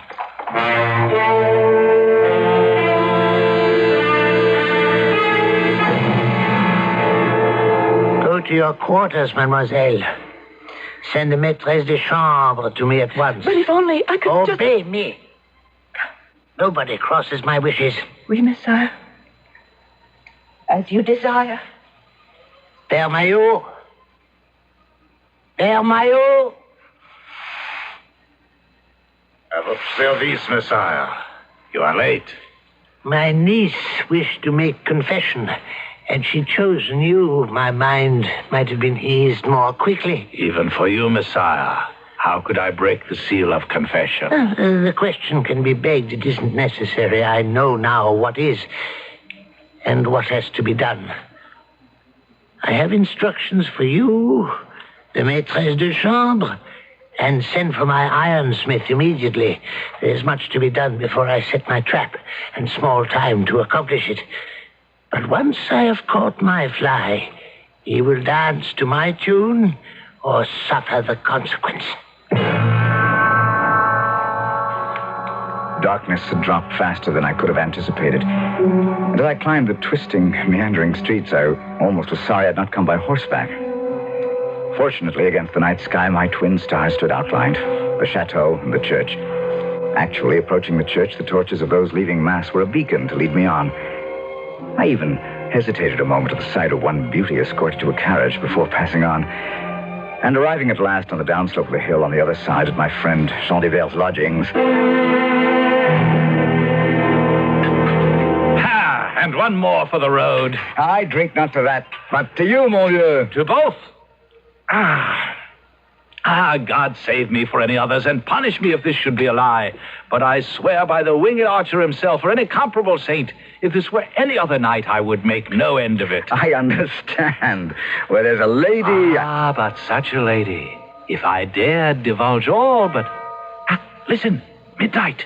She'll be here within the hour. I need no explanation, dear friend. I love the ladies as much as you.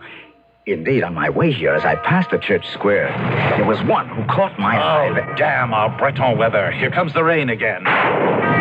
Can we go? At your heels or by your side, always. We had so much to talk about, except this special night. Forget it. Stay for your assignation. I'll find my way back to the inn. Our paths will cross soon again. Oh, damn the weather. I'll see you over the crest of the hill. From there, can you find your own way down? I found my way up. Aye, well enough, even by partial daylight. But in God's name, step quietly and carefully. Trust no one. Keep to yourself. No one. These are bad times, when everything runs awry. You lead.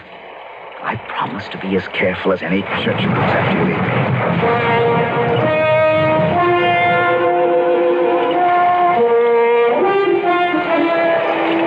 There's the church to your left. Just follow this street we're on. Keep remembering to bear always to your right and downhill, and you'll be at the inn within the quarter hour. But move quietly. Au revoir, Jean d'Hiver. Go in peace. As with you. Just one thing. Shh. The night guard. What matter? We have safe conduct. On a night like this, you think these thieves in livery will stop to look at them? You're right. We can just reach the next corner. We may have a chance unseen. Come. Do not. What? I stepped on a pebble. My sword hit against the wall. Send and deliver, whoever you are.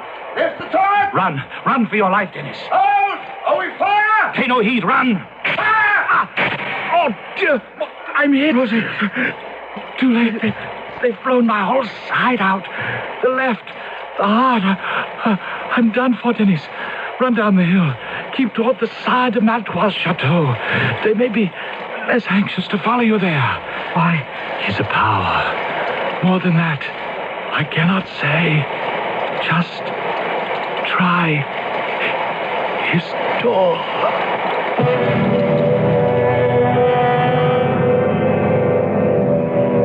There was nothing I could do for Jean d'Hiver. My dearest friend was dead. There was no treating with the pack of hounds that followed us. I fled from them, following the tortuous alleys, ever conscious of their footsteps after mine. Rushing down a lane scarce wide enough to accommodate myself, I suddenly found myself faced with a waist-high terrace, which I was about to leap, till some instinct, or the rising moon, stayed me. Small wonder. On my side was a 4-foot wall, but had I all leaped it, I would have dropped 40 feet to a craggy field of stone. I could hear the mob behind me. I was prepared to face them with sword and poignard, but the firearms I could not challenge. left of me was a portico, and in its shadow a door. Any port in a storm. At least with something against my back, I could fight. I drew my sword, ducked into the shadows, and thrust my back against the door. And to my amazement, it gave way behind my weight, opening to let me into possible safety. As it gave behind me, I heard the hound pack on my trail. I thought to close the door, not quite in order to observe what had happened outside, but as I pushed gently, of a sudden, as though it was whisked from my hands, it thudded shut. From what pursued me, I was safe. That door could stand a battering ram. But a new and strange threat had developed. I had no desire to close the door all the way shut. It had been snatched from my hands with no control from me. I stood in a small hall with a staircase, rising out of the gloom. I turned to the door. It was as smooth as silk. No way of reopening it. I was trapped. My only way out was up the staircase before me. I had no choice. I started to mount, drawing my only weapon and wondering only if it could protect me and what I faced when I reached the top of those steps. For some reason, a premonition of unnamed terror ran like rat feet down my spine.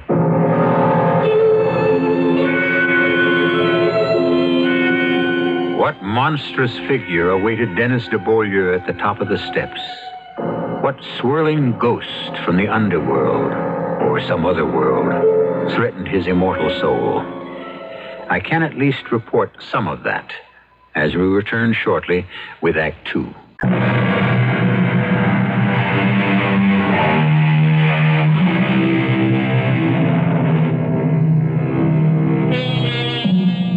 What did face Dennis de Beaulieu as he entered a large room of polished stone with arras-draped openings on 3 sides and 2 large windows on the 4th was a little old gentleman in a fur tippet seated by the fireplace in a high-backed chair. The great stone fireplace was between the windows, and carved into it the arms of the Maletroits. Seeing those arms, I was immensely eased and felt myself in good hands. Still, winded from my running, we looked silently at each other for a second or two. In the brief exchange of glances, although the man was smiling and relaxed, I found myself tensing again. Something about him, the peaked eyebrows, the small, strong eyes, so quaintly evil in expression, belying the beautiful white hair hung straight all about his head, like a saint's. I am Alain, Sire de Maletroit. Pray, step in. I am indebted to you, sir. Pray, pardon this unwarranted intrusion. Oh, not at all. I've been expecting you since I heard the church bell toll. Me, Messiah? Yes. Oh, I'm afraid this is a double accident, sir. I'm not the person you suppose me to be. Oh, really?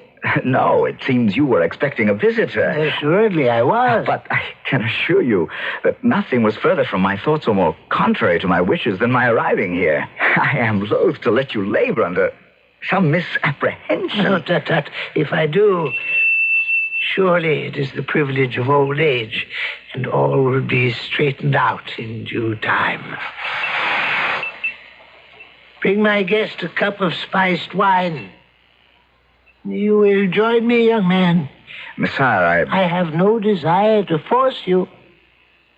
I'm wondering about that. Behind the arras your servant has opened, I see what appears to be a small army of pikesmen and arquebusiers. I am old, as I have remarked, and these are perilous times. Even the nobility needs protection. The wine, sir. I accept your courtesy. The wine, don't. Bring it. Only to explain my presence satisfactorily and perhaps be accorded an explanation of why it failed to surprise you. In good time, in good time. I was visiting a friend, and on my way back to the inn, my friend accompanying me, we were set on by an armed band, Huguenots, assassins, the God I know not. But that their intentions were violent and criminal is attested to by the fact that my friend was shot and killed. I fled with them in hot pursuit. Unfortunately, picking this cul-de-sac, I saw your door and thought with my back against it to be able to make some fight for my life. But as I leaned against it, it opened with my weight.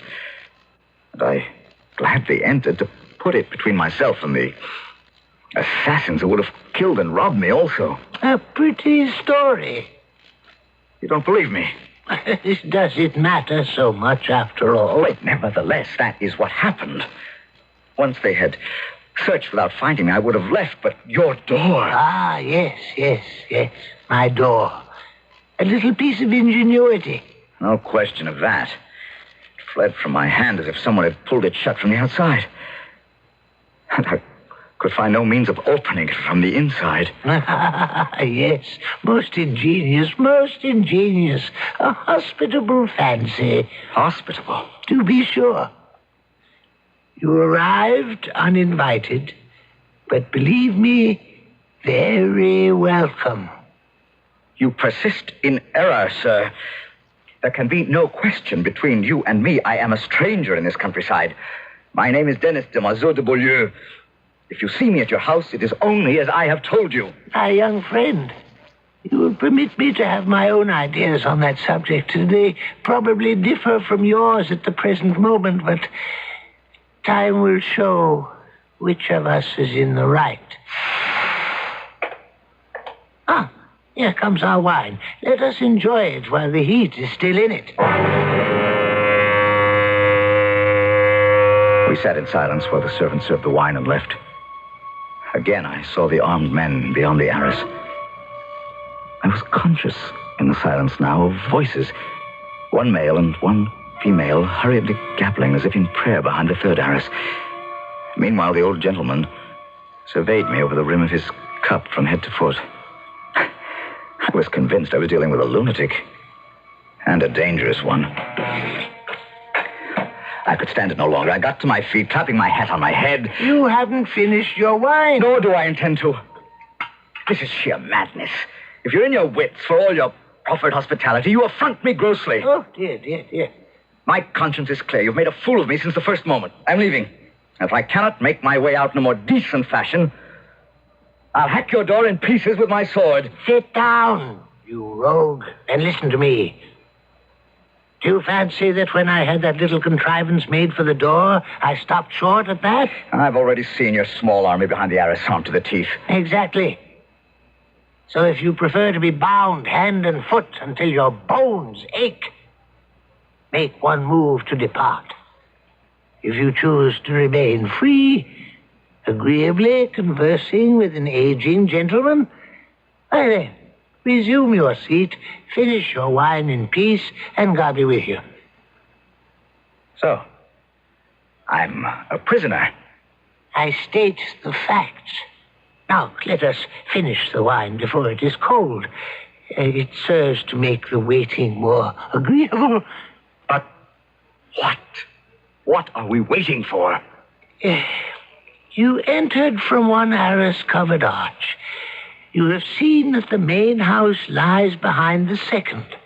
We are waiting for what is taking place behind the third. Yes, but what? For a lady to make up her mind. Perhaps the longest wait a man can endure. À votre santé, mon brave. Pick up. It passes the time. Again we sat, facing each other, the sire relaxed, patient, but for all his tiny stature and age, forbidding. For myself, I found myself downing the wine at a gulp, almost choking on it as my throat tightened with some unknown dread. I faced battle with less fear in my heart than I felt in this bewildering game whose purpose I knew not. A nightmare of nightmares. I turned to the arras as if by staring at it hard enough, I could divine what was happening behind it. Daughter, In the name of the Lord Almighty, will you truly confess and admit to your sins?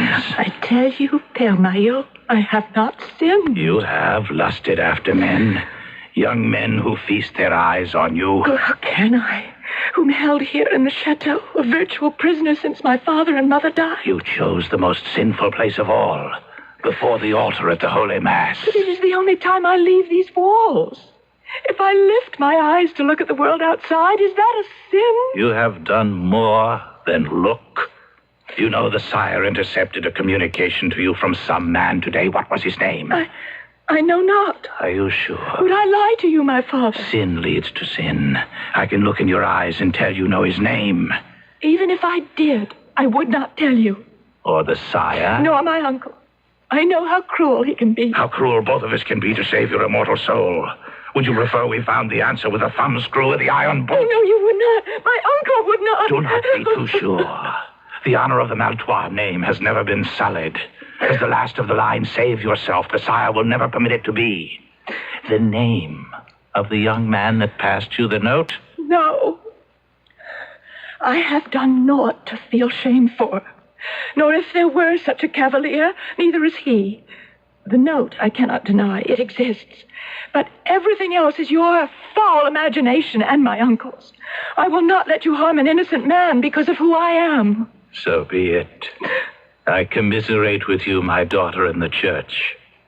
You have brought your punishment upon your own head. I go to inform your uncle.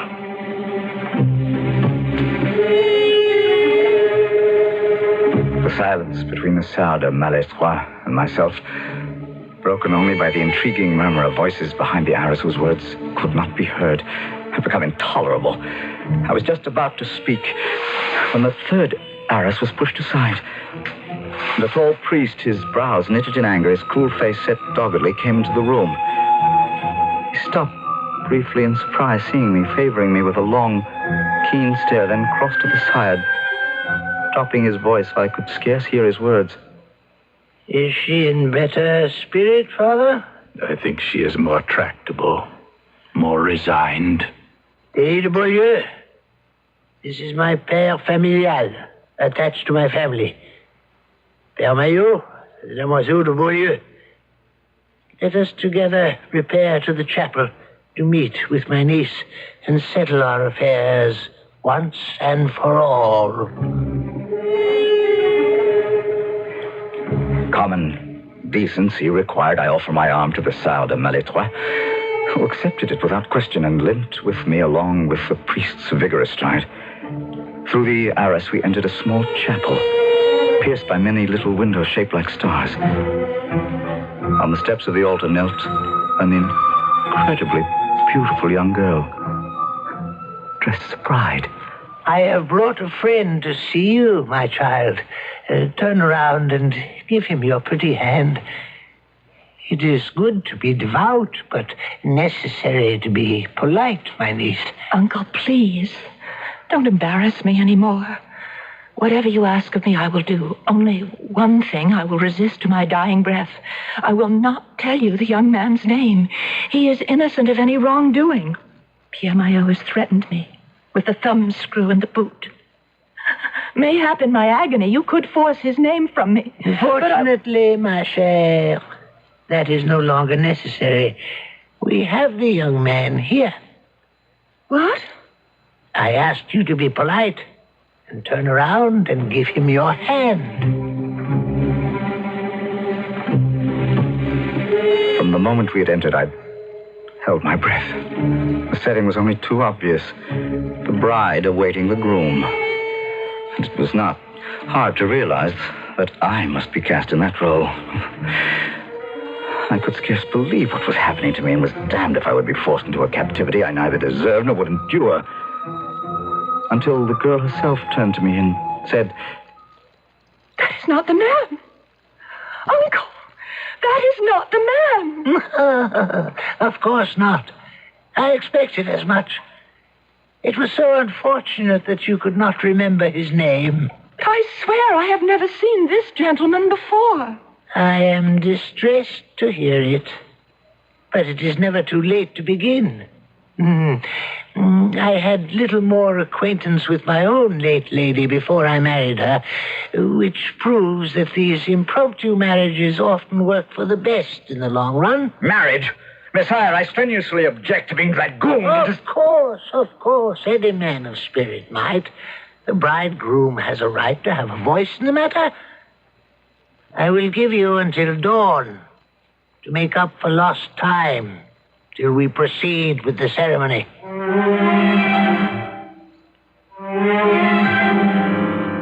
Well, here's not so pretty a state of affairs. And the word affair is strictly used. For evidently the remorseless Sire de Maletroit is convinced that his niece has brought the threat of dishonor on his name. A threat we might treat more lightly today, but 400 years ago one lived by different standards, and the punishment for overstepping rules was more disastrous. A woman's virtue, if profaned, meant instant and unpleasant death. I'll return shortly with Act 3.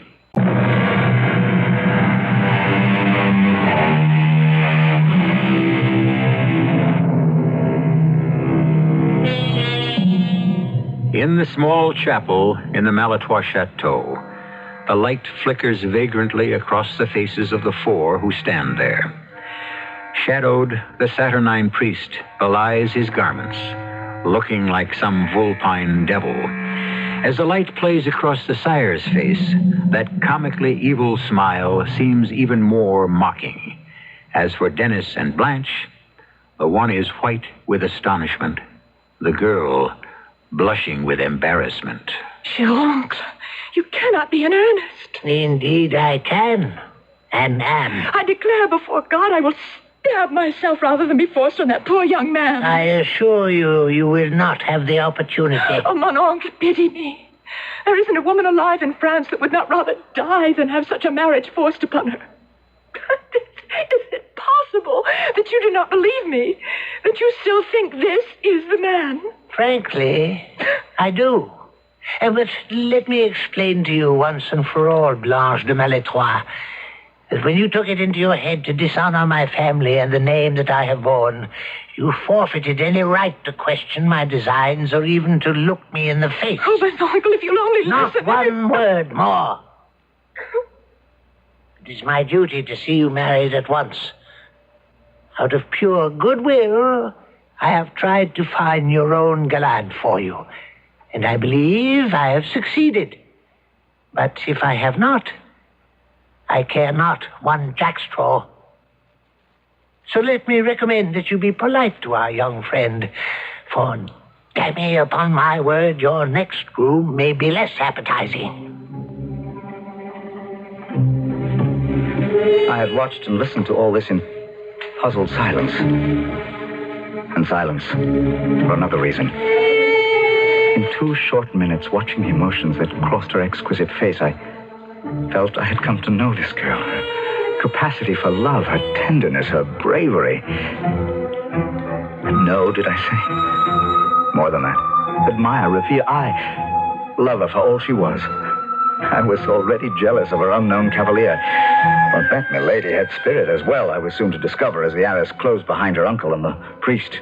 And she whirled upon me with flashing eyes. Now, what, sir, may be the meaning of all of this? Well, Lord knows, this house seems to be full of mad people. Do you count me one of them? Oh, I did not mean that. Good. For I can tell you, I am enough in my wits to see that my uncle and yourself have made some monstrous bargain between you. If you think I'm engaged in some plot without old devil out there, you're beyond your wits. I've no bed to marry with you, nor would I have if you asked me. I'm as much a prisoner in this house as you appear to be. Then pray, how came you here? I was on my way from Paris to join my regiment in Alençon and stopped off in this misbegotten town to seek an old acquaintance and spend an evening with him. While he was seeing me back to the inn, we were set upon by a bunch of assassins, and my friend was shot and killed. Huguenots. Huguenots, cutthroats, your own night guard, who knows? Seems that everyone is mad in this town. At all events, I took to my heels for my life, made the mistake of turning into your street from which there was no escape. I backed against your door, hoping perhaps to stay unnoticed in the shadow of the portico. To my surprise, it opened with my weight, and naturally I stepped in, only to have it closed by some mechanism beyond my comprehension. When I tried to open it, there was neither latch nor handle nor any means to accomplish that. Well, of course. That's what Jean and the other ironmongers were working at down there all evening. It wasn't you they expected to trap, but... Who? Who? The cause of all this. Oh, please, I know not your name, but please forgive me for what I said before. Oh, mademoiselle, the longer I spend with you, the more I could forgive you everything. Oh, don't jest with me, please. It is all my fault that you are caught as you are. Oh, what can I do? Well, let's make a start by doing what I have done and tell me the answer to all these riddles. I'm ashamed. And yet, there's so little to tell. I was left an orphan early and had been brought up in this house mainly by the sire himself. He's not married. His wife died when I was 14. I've not been very happy since. And that's why 3 months ago, when a young captain began to stand near me every day in church, and I saw that I pleased him... Why wouldn't you? Go on. Oh, I'm much to blame.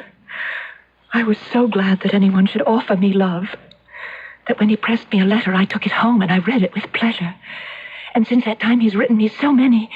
But in the last few, asking me to leave my door open some night so that he might come and talk with me on the stairs. How my uncle came to suspect me, I don't know, but... They're always idiots with little to do but let their tongues wag. I suppose so. Well, tonight at Vespers, the captain handed me a desperate note that he was to be transferred. Tonight was his last night, and again he begged that I would leave the door open. And in the carriage coming home, the sire forced the note from my hand and read it. And when we got home, he ordered me to dress as you see me. And when I would not tell him the captain's name, he must have laid the trap for him, into which you fell. I don't know how to apologize or to ask you to forgive me. Neither is necessary. Oh, but it is. To have put you, a complete stranger, in such a degrading and embarrassing position, I'm so ashamed. Mademoiselle, you've honored me with your confidence. It only remains for me to prove myself not unworthy of the honor. I see your uncle is back in his favorite chair. What are you going to do? If you will go first and let me follow, I'll show you. Ah? Are you in some haste for the ceremony? Messiah, I believe I have some say in the matter of this marriage. So let me say this at once and for all. I will be no party to forcing your niece against her inclination. Really? Had it been offered to me freely, I should have been proud to accept her hand, but it is clear that she is as good as she is beautiful. But as things stand, I have the honor, Messiah, of refusing. Why do you smile, sir? I am afraid that you do not clearly understand your options. Follow me to the window, please. See this rope reeved efficiently through the ring set in the upper masonry? Now mark my words. If you refuse to marry my niece, I shall have you hanged out of this window by sunrise. Oh, no! Oh, yes. Your family may be well enough in its way, de Beaulieu. But if you sprang from Charlemagne himself, I would not permit you to refuse the hand of a Maletroit with impunity. Oh, for pity's sake, Uncle, listen to me. This is between this young man and myself. Be quiet. The honor of my house has been compromised. I believe you to be the guilty person. At the very least, you're now in the secret. There are other ways of settling affairs among gentlemen. You wear a sword, which I hear you have used with distinction. Mayo? Yes, Messiah. You would be dead out of hand before you reached your sword. And let us not rush anything. You have a good 2 hours to resolve your problem. If you will give me your word of honor to await my return before attempting anything desperate, I shall withdraw my retainers and leave you in privacy. You have my word of honor. I declare, monsieur, the more I see of you, the better I think of you. Well, come, Chaplain, we're excess baggage for the moment. But marry you shall, or dangle from yonder ring. You shall not die. You shall marry me, after all. I've been trained for knighthood, madam. Think you for a moment I stand in fear of death? But I cannot have you slain for a mere scruple. You underrate the difficulty. What you may be too generous to refuse, I may be too proud to accept. In a moment of noble feeling for me, you forget what you may owe to another. Oh, mon cher Dieu. How you shame me. Oh, mademoiselle, please, please. No, in God's name, leave me alone. I can hold it back no longer.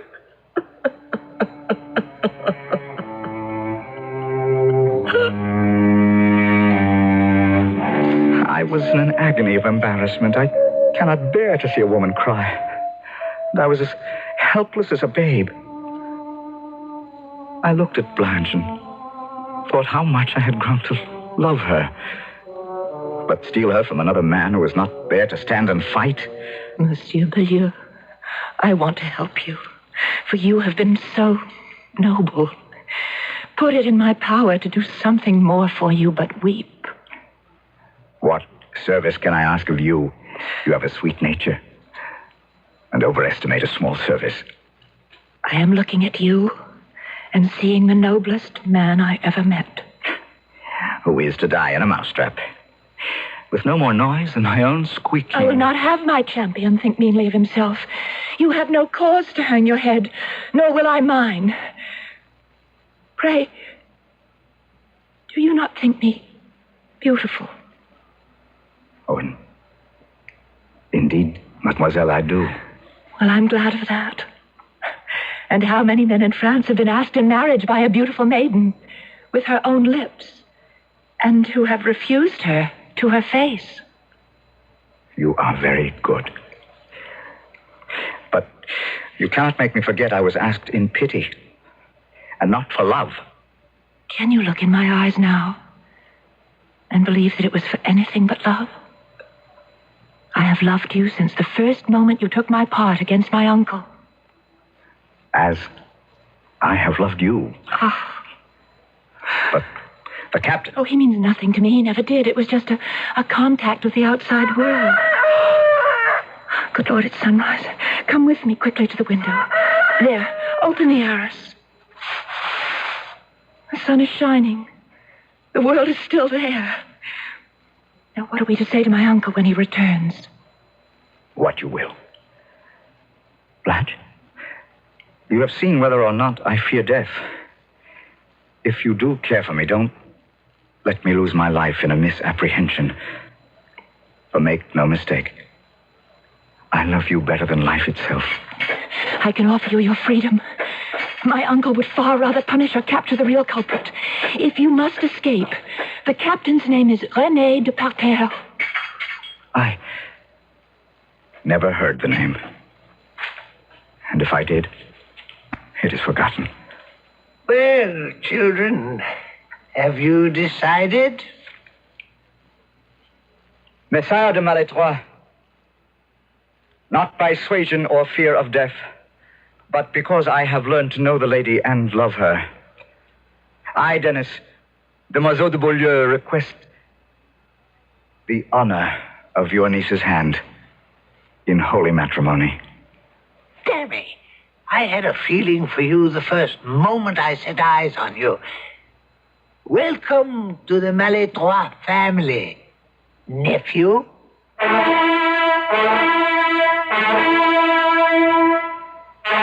So, once again, and this time for the last time, we close the Sire de Maletroit's door on a happy ending.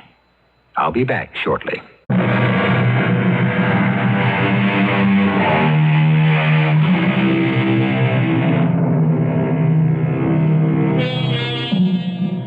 many sentimentalists among the listeners, Captain Parterre had no serious intentions. He was indeed trifling with Blanche's innocent affections.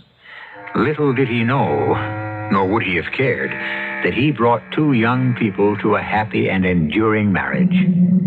The captain died shortly thereafter in a brawl over a gaming debt, which is neither here nor there in our story, except that it's nice to know that every so often, virtue does triumph. Our cast included Michael Wager, William Redfield, Marion Seldes, and Robert Dryden. The entire production was under the direction of Hyman Brown. And now, a preview of our next tale. She opened her eyes and sat up, spun around and dropped her shoes to the ground with a clack. She stood up, pointing at me with a finger, like a corpse come to life. You devil's brat. Why did you say it to my face? Say what, madam? Why did you say I killed the boy? What boy? You know. Tell me or I'll shake the life out of you. I'll rake you with my nails till the blood runs. I'll spoil your beauty. No. Oh, stop backing away. I have you in your corner. Now tell me, why did you say I killed the boy? I never said. You lied. No. You lied. I'll tear you apart. Do you confess? No. Tear you apart with my hand. This is E.G. Marshall inviting you to return to our Mystery Theater for another adventure in the macabre. Until next time, pleasant dreams.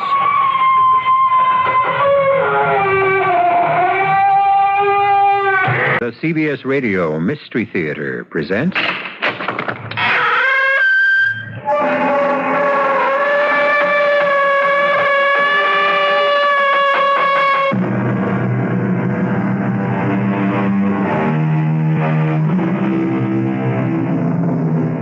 Come in. Welcome. I'm E.G. Marshall. The poets claim it's love that makes the world go round. That's a beautiful conceit, and we should let them enjoy it. However, practical people know better. Sensible people know what really makes the world go round, and that's money. Yes, money. With money, you not only make the world go round, but you can make it go fast or slow, or even bring it to a full, complete, and shuddering stop. Oliver, darling. Good morning, Miss Wilson. Miss Wilson? Is something wrong, Colonel Colfax? You have a certain look on your face. Have I? What kind of look? The look of a man who's about to announce he wants to break his engagement. Is that why you're here? No, that is not why. I have come to... Yes? I have come to place you under arrest. Arrest? Miss Mariah Wilson, you are charged with spying against the government of the Confederate States of America. And it is my duty to conduct you to a place of court-martial.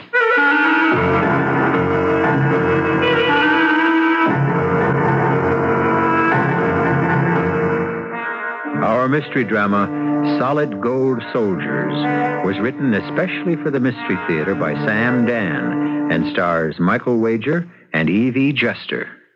It is sponsored in part by Buick Motor Division and Anheuser-Busch Incorporated, Brewers of Budweiser. I'll be back shortly with Act One.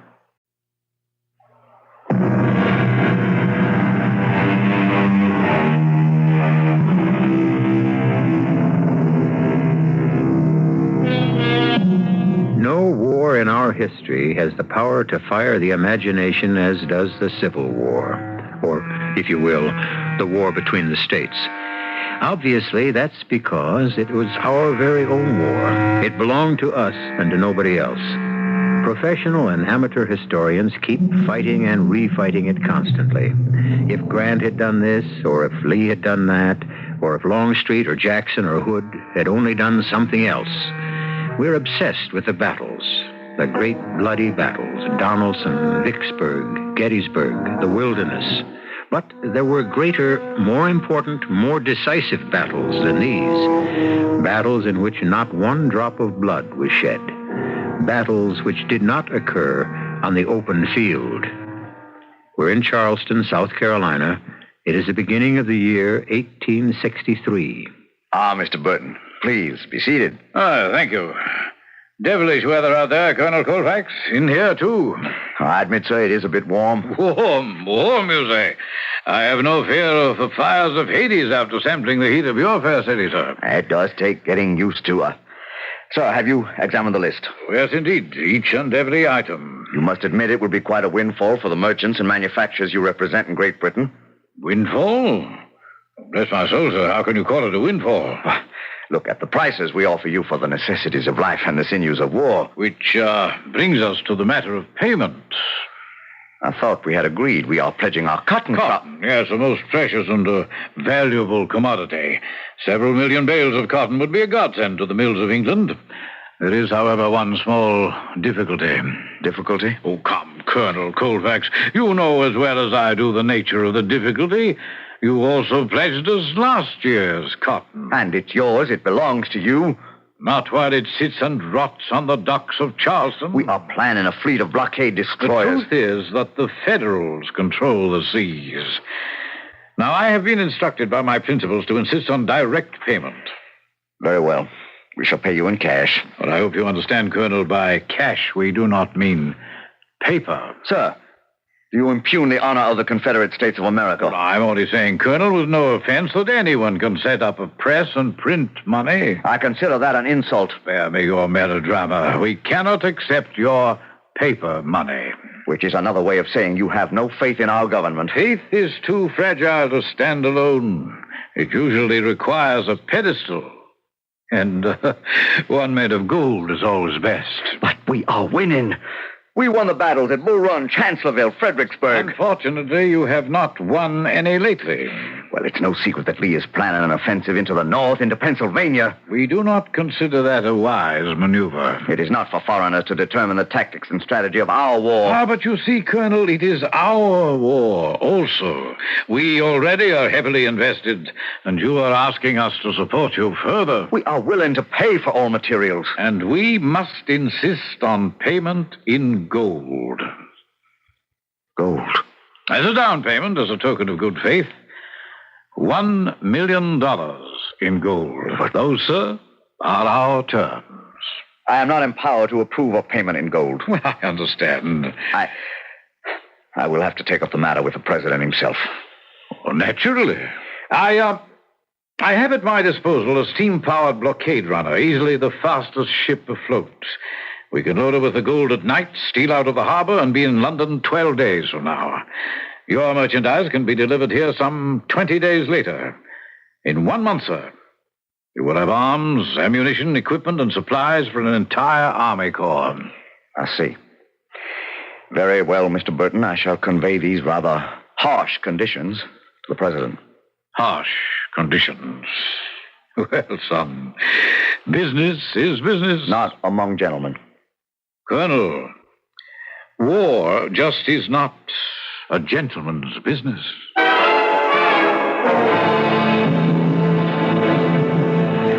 Those are the terms, Mr. President. In return for the gold, we are to receive all the items on the list. Yes, sir.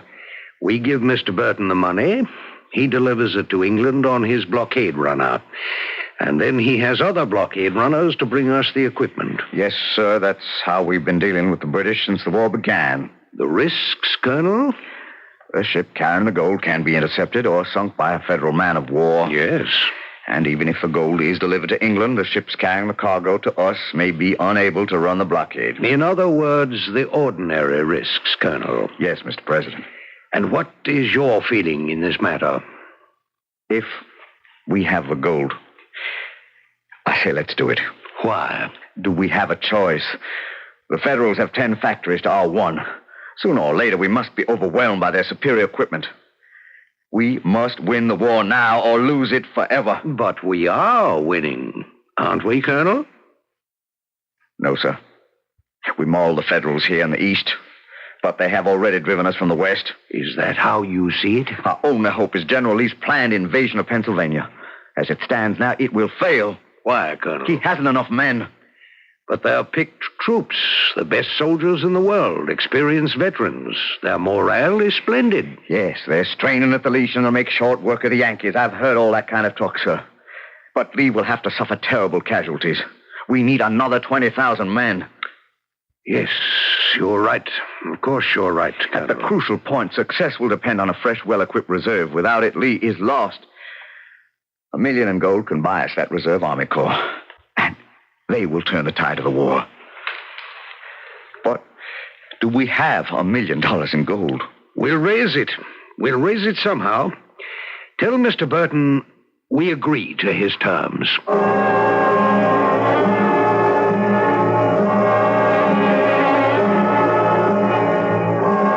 Die for one's country is to live forever.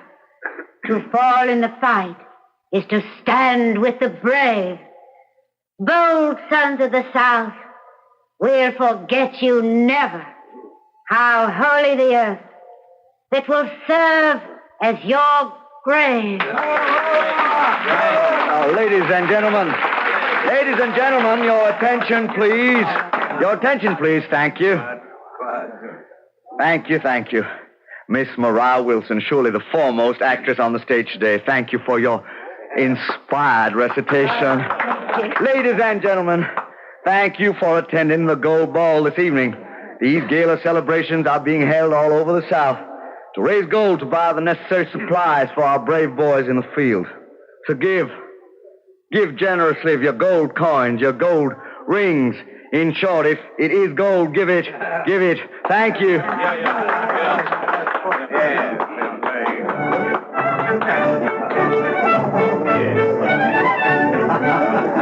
Why, thank you, Miss Wilson. Thank you so much for being with us this evening. Oh, my pleasure, Colonel. I've always gone to the theater to watch you, ma'am. I think you are a great artiste. Thank you, Colonel. I understand you're a strong partisan of the Confederate cause. As an actress, I am partial to romance. And there simply is no romance in the North. It's so cold and so businesslike. Is it true what everyone says, that General Lee is actually going to invade the North? I shouldn't have asked that. I'm sure it's a military secret. Well, it's hardly a secret, Miss Wilson. Well, good evening, Colonel. Ah, Mr. Burton. A most successful affair, sir. Miss Wilson, may I present Mr. Alexander Burton? Ah, your servant, ma'am. How do you do? I have heard so much about you, Miss Wilson. In a very real sense, it might be said that this gala is being held for Mr. Burton. Indeed. Yes, Mr. Burton is the agent for the English Combine that will furnish us with the necessary supplies and equipment. Oh, well, then he deserves some very special treatment. It can be said that with Mr. Burton rests the fate of our country. Oh, now, sir, really. You mustn't make me all that important. Mr. Burton shall conduct the gold to England. May the heavens protect you and us, Mr. Burton. Thank you, ma'am. What a wonderful night this is. I have a feeling that victory is in the air. Victory and peace. Now, I would like to drink to that. And I would like to dance to that. May I have the pleasure, Miss Wilson?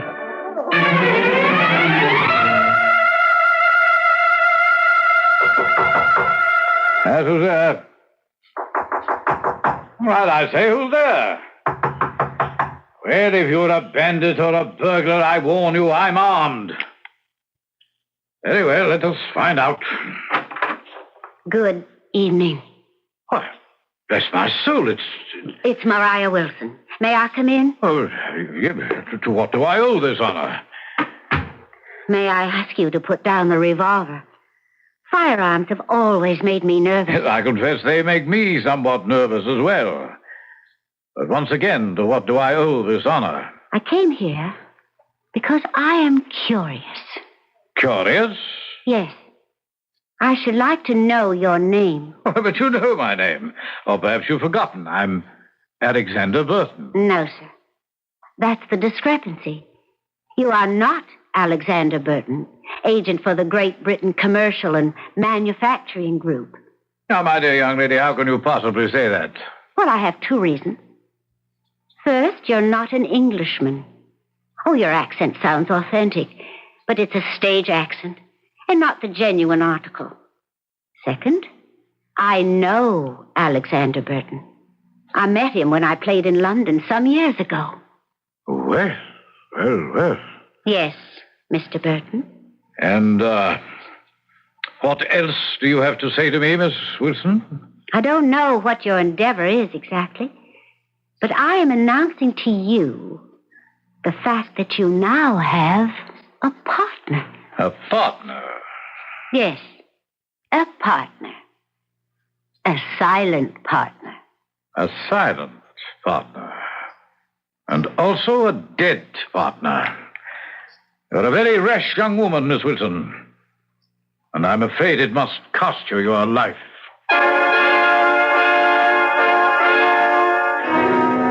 Well, who is Mr. Burton? Evidently, he is not as advertised. We know Maria Wilson is a famous actress of the day, but obviously she's also a little more than that. Right now, she's looking into the muzzle of this gentleman's revolver. He may shoot her. He may not. Just what he does decide will be revealed in a few moments when I return with Act 2.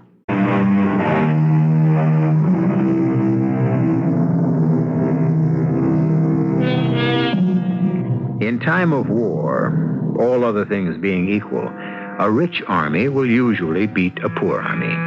An army travels on its stomach, which means it needs food. And it also travels on its feet, which means it needs shoes. And it needs a great many other things, too. And these are things only money can buy. The Confederate States is raising what was, for those days, a huge sum of gold. But where is it going? Now, Mr. Burton.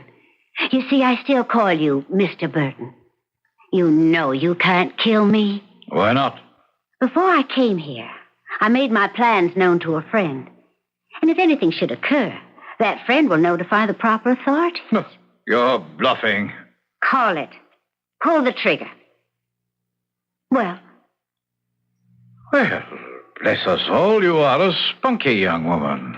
And now, Mr. Burton, how did you achieve your present position? Oh, that. Well, it was a succession of events. I happened to be in Liverpool on business. What sort of business? Oh, whatever sort of business might come up. I see. And, well, it was late at night, and I was returning to my lodgings when I saw a well-dressed man walking up the street.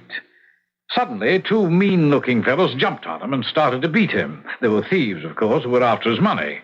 Well, each to his own trade, I always say. I had no mind to interfere. But they happened to see me and became frightened, and they just ran away. Oh. That's steady, sir. Now, just lie easy. Steady. I'll call for help, and I'll get you... My head. Yes, they did strike you a nasty blow or two. I must get back to the ship. No. Don't try to get up, sir. Worst thing for a blow on the old noggin. Just rest. My name is Burton. Alexander Burton. Oh, yes, sir. I've heard of you. You're sailing for America. Read all about you in the newspapers. Everything is spinning about. I'm dying. Now, sir, I live just a few doors up the street. You can lie down, and I can go for a doctor. No, get me to the ship. It sails. Get me to... Well, he was in no condition to go anywhere. So I got him into my room somehow and stretched him out on the couch. I thought there'd be a gift in it for me, you know. But he wouldn't let me leave him. He clutched my hand and refused to let go. He just kept talking to me. He was delirious. I'm going there, representing my clients. I'll drive the biggest bargain in history. I'll make them pay in gold. None of their worthless paper. Gold. 1 million in gold. Gold. Now, take me to the ship. The ship is waiting to sail.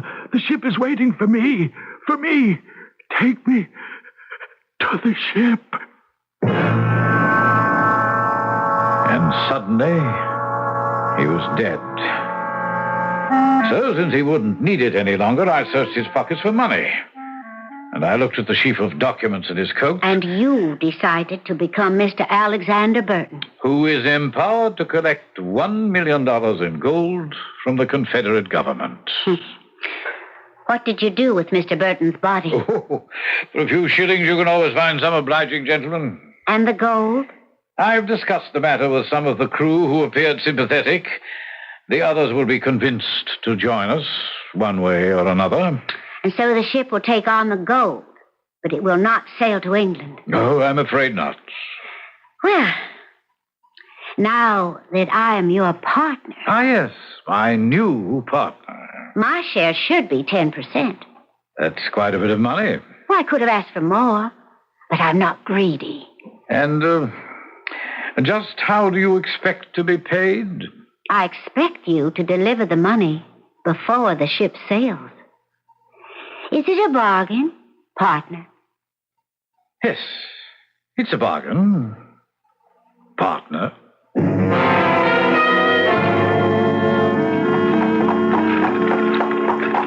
Miss Wilson, I haven't really had a chance to thank you for your efforts last night.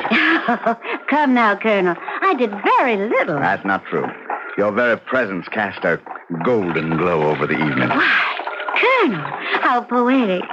Do you actually write poetry? I believe every man speaks poetry when he's properly inspired, and I have found my inspiration. Really? Miss Wilson, may I call you Mariah? Please. Mariah, I have never been very good with words. I think you're doing very well. Thank you, ma'am, but action is more my style, and Well, Miss Wilson, Mariah, there is something I must tell you. For the first time in my life, I have met a woman to whom I would offer my heart and my hand. Colonel. You can't call a man Colonel after he says something like that. I don't even know your first name. It's Oliver. Oliver. Yes, I could give you my heart and my life. But here now, they are not mine to offer. They belong to my country. I understand, Oliver. But may I dare to hope that one day when this terrible war will be over... Yes, Colonel. Oliver, when this terrible war will finally be over.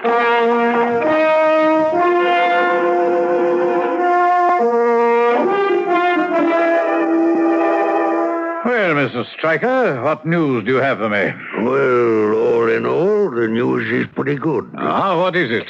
Well, as you yourself should remember, you says to me, Stryker, I want you to watch that Miss Wilson woman night and day. Keep an eye on the house and follow wherever she goes. Remember? Yes, I remember. Well, just this morning, she walks out of the house, strolls down the street. I follows her, very cautious, and she turns down a deserted lane. And making sure she ain't observed, she quickly places her letter inside the trunk of an old oak tree. Hello, what's this, I ask myself. And after she leaves, I just sticks me hand in, and here it is. I thank you, Mr. Stryker. What's it say? You mean you weren't curious enough to read it? I'd need more than curiosity. I'd need to know how to read. Ah. Beautiful handwriting this lady has. Alert, blockading squadron, runner preparing to sail soon with gold shipment. Well. So think of what we have just learned about the fair Miss Mariah Wilson. Should we get rid of Miss Wilson? I could do it with no trouble at all. No, Stryker. There's always the correct way to do these things.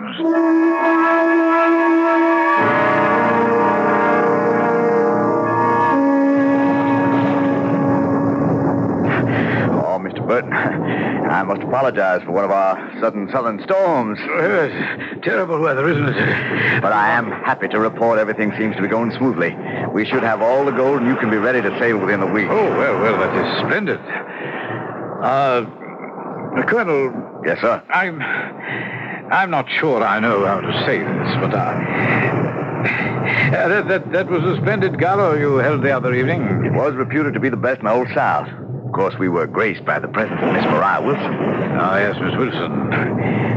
I'm afraid I should talk to you about Miss Wilson. What is there to say about Miss Wilson? Well, I'm not sure. Perhaps I'm imagining things, but let me tell you at any rate. I had met Miss Wilson before we were introduced at the ball the other evening. Oh, Miss Wilson didn't seem to recall that. Met is perhaps not quite the right word. Miss Wilson played the season of 1860 in London. As a matter of fact, I attended her last performance. I was very much impressed by the speech she made after the curtain fell. She said that she was returning home because war was certain, and she wanted to help her country. Oh, and she has. She most certainly has helped. But her country is the North. Oh, Mr. Burton, I'm positive you're in error. If only I were. No. She had everyone in tears. She hailed Abraham Lincoln as the savior of the United States. She said the South had been seized by the powers of darkness. Mr. Burton, what you are telling me is absolutely incredible. Well, so what motive would I have for lying, for slandering the lady? I find what you are saying impossible to believe. As I know, sir. That's because you're in love with the lady. Sir. If you were not in love with the lady, would it be possible? Well, I feel that I know Miss Wilson, that she cannot be what you say she is. Colonel, I know your feelings, but would you trust the fate of your country on them? Colonel, certain things are difficult to... Well, I felt it my duty to present you with a piece of information. The fact that she may have made such a speech on the eve of the war, that does not mean it expressed her true feelings. Oh, the speech sounded quite true to me. Those feelings may have changed when she came home and became convinced of the justice of the Southern cause. Would your feelings toward your country ever change, Colonel? Well, there's one way to find out. We will search her house.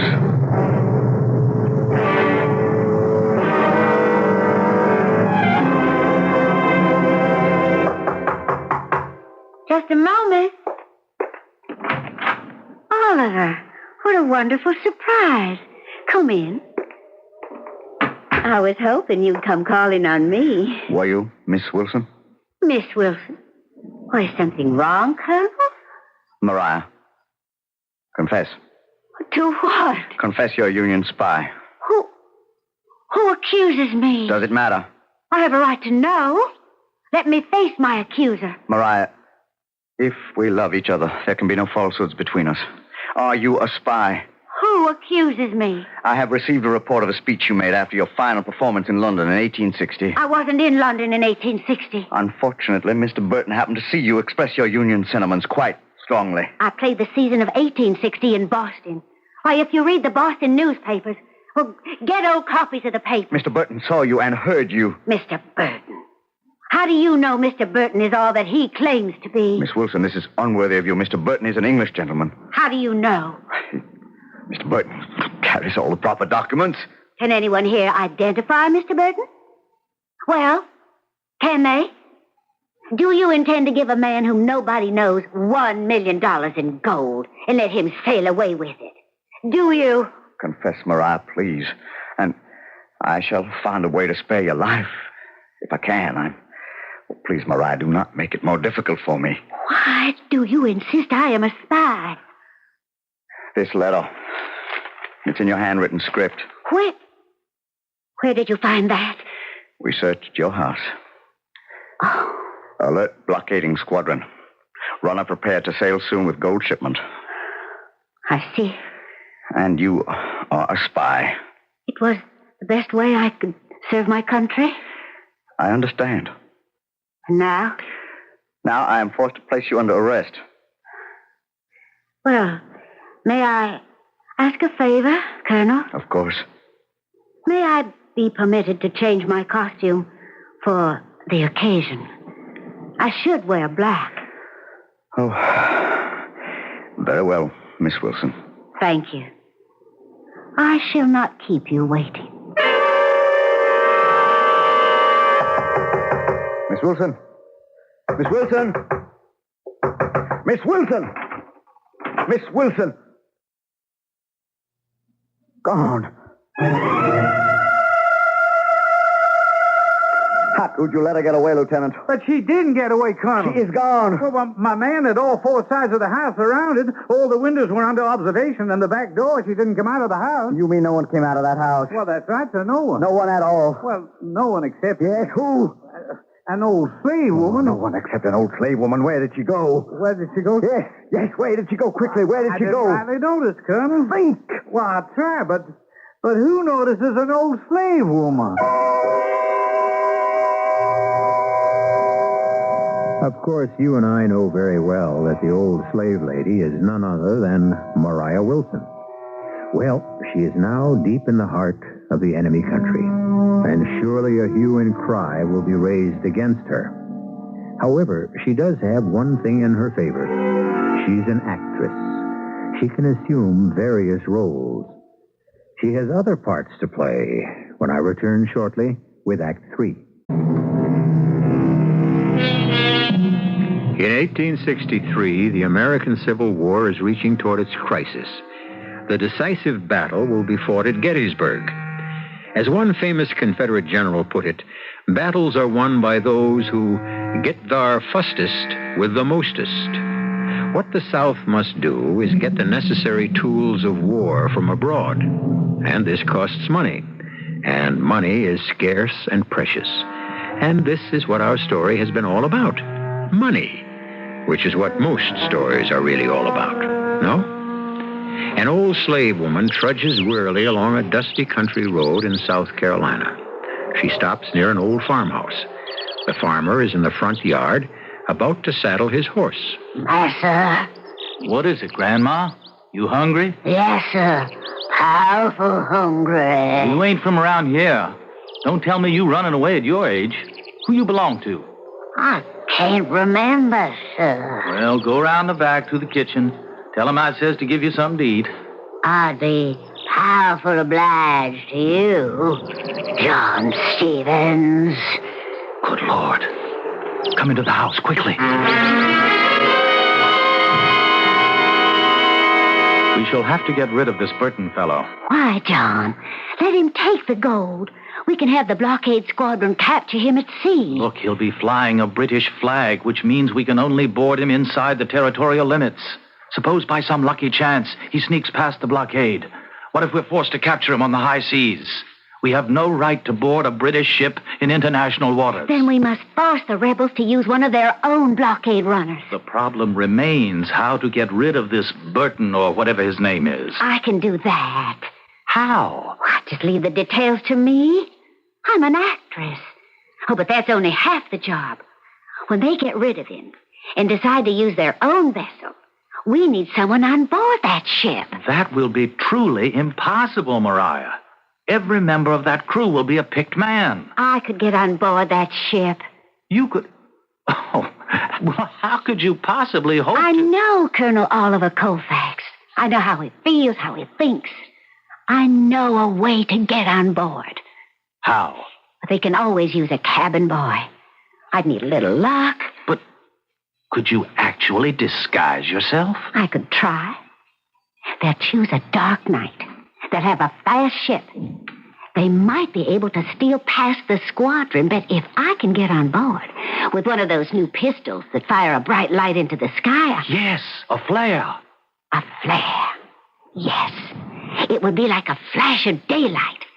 The blockade squadron would see the ship immediately. They could blow it right out of the water. But, Maria, you'll be on that ship. But, John, somebody has to make sure the Navy catches sight of that blockade runner. Somebody has to make noise or fire a flare or do something. And if that somebody has to be me, well, I can only tell you the gold must never get to England.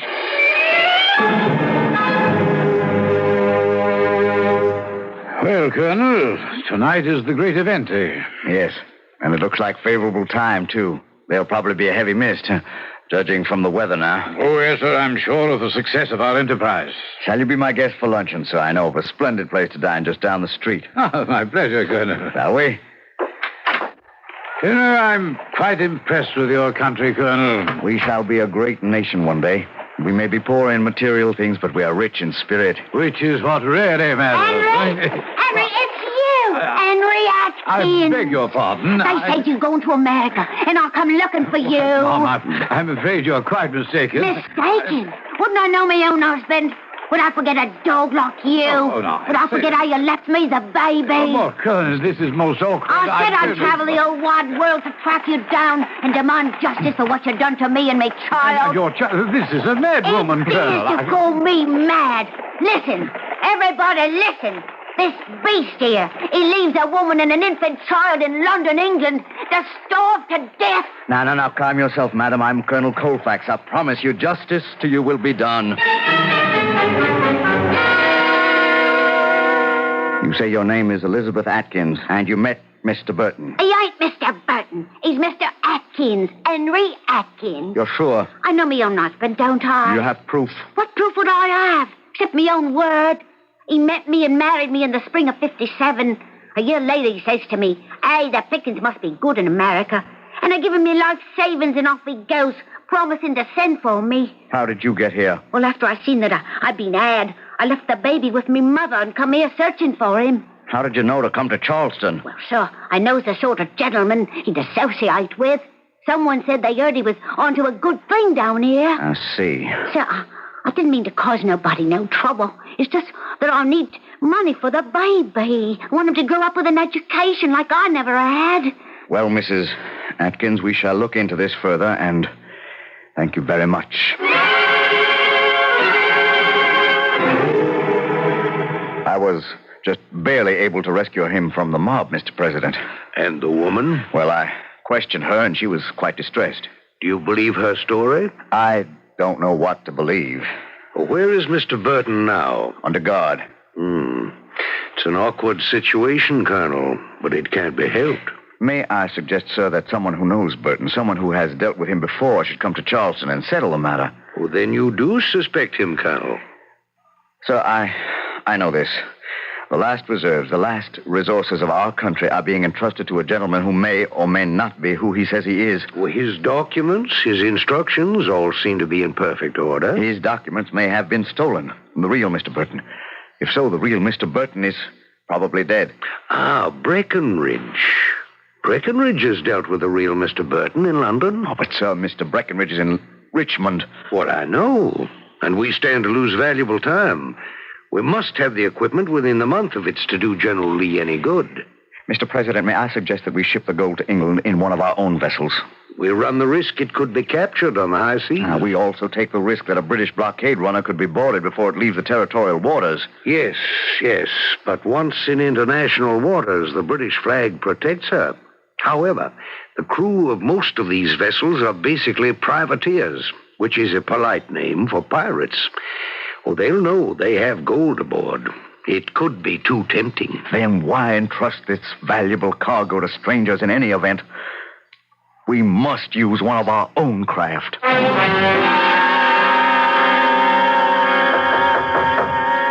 Yes, come in. Well, my lad, what can I do for you? Sir? Sir? Speak up, son. Speak up and step inside. Well? Sir, I wish to sign on the Dixie as cabin boy. Cabin boy? Why, you're too young to... I'm almost 13. What do you know about the Dixie? Well, everybody knows she's going to run the blockade tonight. What do you mean, everybody? Well, I suppose everybody does. I want to sign aboard. Oh, I'm sorry, son. You're too young. You got to take me with you. Please.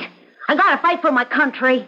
I got nowheres to go. Well, we'll find a place for you with some kind-hearted people here in the city. My place is fighting for my country. My place is on the Dixie. But the Dixie's a ship of war. I'm good at fetching, at carrying. I do as I'm told. Oh, please. I'll be a good sailor.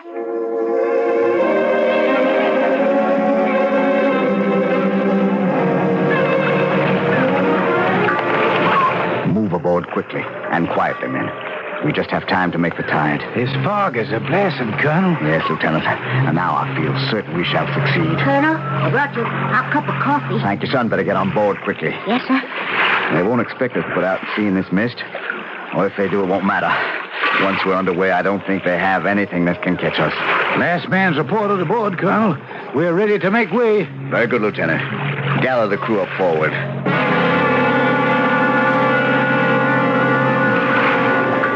I needn't tell you, men, this is the single most important mission of the war. This cargo must get to England so we can return with the equipment we need to win. The Federals are out to get us. They'll try their damnedest. We shall move out under sail. No one is to speak above a whisper. No one is to smoke or show any light whatsoever. Cook, the fire must be out in the galley. No smoking. Sailing master, take over the ship.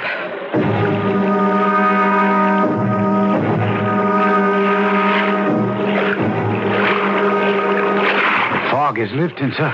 That's all right. There's no moon. I feel better out on the open sea where there's more room to maneuver. Tell the sailing master to change over to steam power as soon as he thinks it's safe. We need the speed. Yes, sir. Good evening, Colonel. Well, son, what are you doing up here? Cook sent me upstairs to find out what you want for your dinner. My compliments to the cook. Word from the lookout up forward, sir. He thinks he sees a ship off in the distance. It could be a Union steam frigate. They could throw us out of the water. Pass the word. All about the ship. Quiet. Absolute quiet. No one is to move. No one is to breathe. Yes, sir. Quiet, man. You see that ship, son? The ship? The Union battleship. No. No, sir. There in the darkness. Dead ahead. I don't see. That big black shape, that's the Union ship. Well, she's moving away. Yeah, that's right. She don't see us. What luck. What enchanted luck. She just happens not to see us. She's moving off. And in a minute, we'll be lost to sight. Huh? How can she not see us? Mad at sea, it's hard. Just one more minute. Give us one more minute, and we'll be lost in the darkness. One more minute. Oh, she's starting to disappear. Just half a minute more. No! What are you doing? The rebel boat is here! After that boy, after him! Don't let him fire that pistol! Don't! Where's that boy? Why, he jumped overboard, sir. The Yankee ship has seen us. He's fired. Let's make a run for it!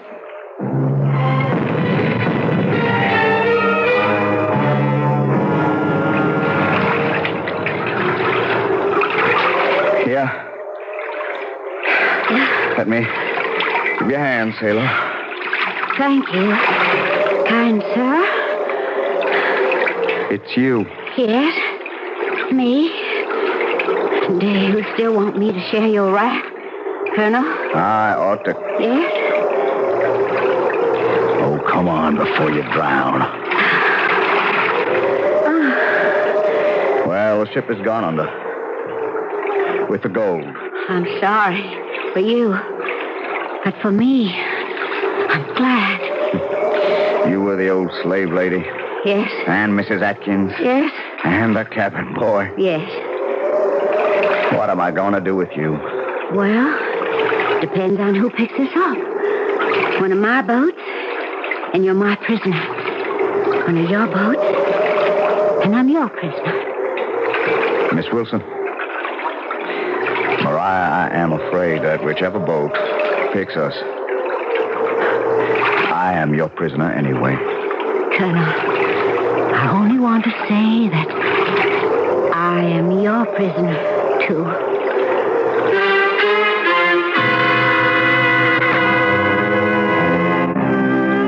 They were picked up by a French merchant ship en route to India via the Cape. The captain was happy to marry them, and by the time they could return to America, the war was over. Would that the rest of the country could have learned from them and become reconciled as quickly. All you need do is reconcile yourself to a short wait, and then I shall return.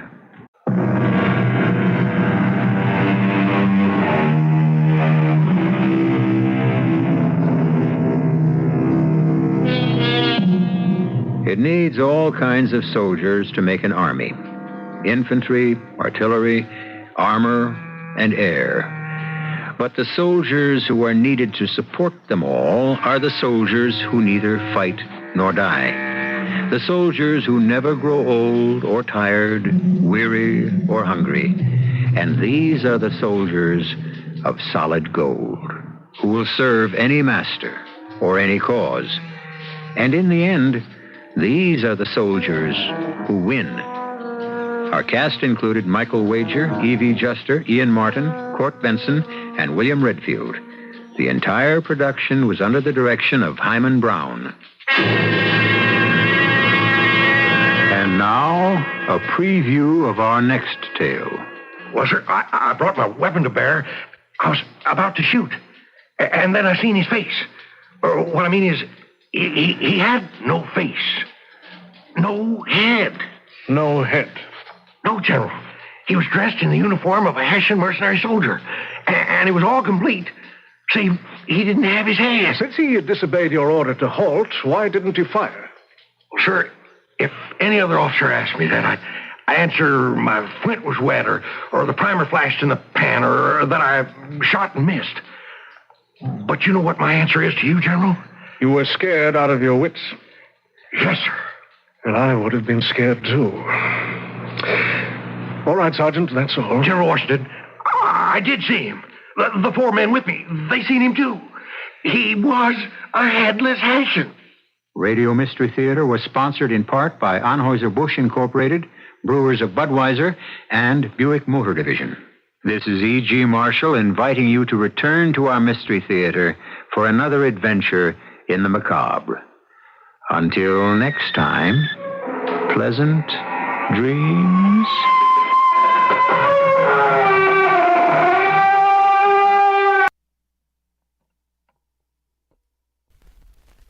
The CBS Radio Mystery Theater presents...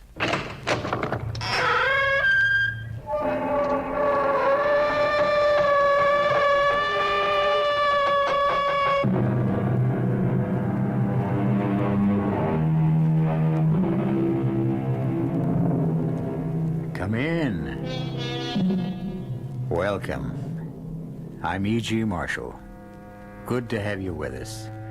Settle down and be comfortable.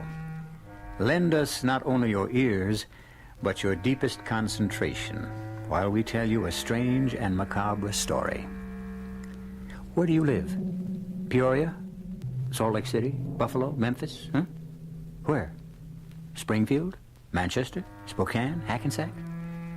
No, you don't live in any of those places, or in any other place that has a name. You live, each one of you, night and day, year after year, in the nameless, hidden places of your own mind. Mr. Z, who ever dreamed up the Black Room anyway? I have no idea. Somebody must have. There's always been a Black Room, Mr. K, far as I know. Hell of a place. Yes. How long do you think he'll last? Matter of days. Weeks, possibly. Then what? He'll go mad. Or die.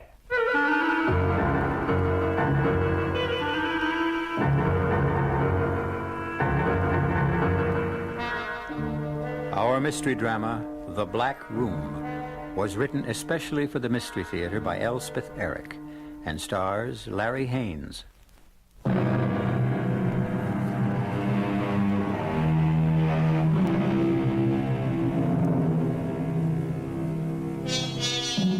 Somewhere, in some unspecified place, are 3 men. 3 men of no particular distinction and no particular importance except to themselves. Yet the urgency of their speech and the intensity of their attitudes would make you think that something of the gravest consequence is taking place. And for all that I know, it is. Listen now to the story of The Black Room. Why me? Why me? Of all people, I'm a very ordinary guy. I have a wife, I have a home, I have a job, I drink a little, I go bowling, I have some money, I'm just like everybody else, so why me? We didn't take you because we thought you unusual. Well, then for God's sake, why? We need information. I haven't got any information. We think you have. Information about what? Look, if I have it, I'll give it to you. I'll tell you anything you want to know. You mean that? What do you want to know? Why did you do it? Do what? You know. I don't know. Do what? He's not going to tell us. What am I supposed to know? How could a man like me know anything? Look me in the eye. Step up here. Closer.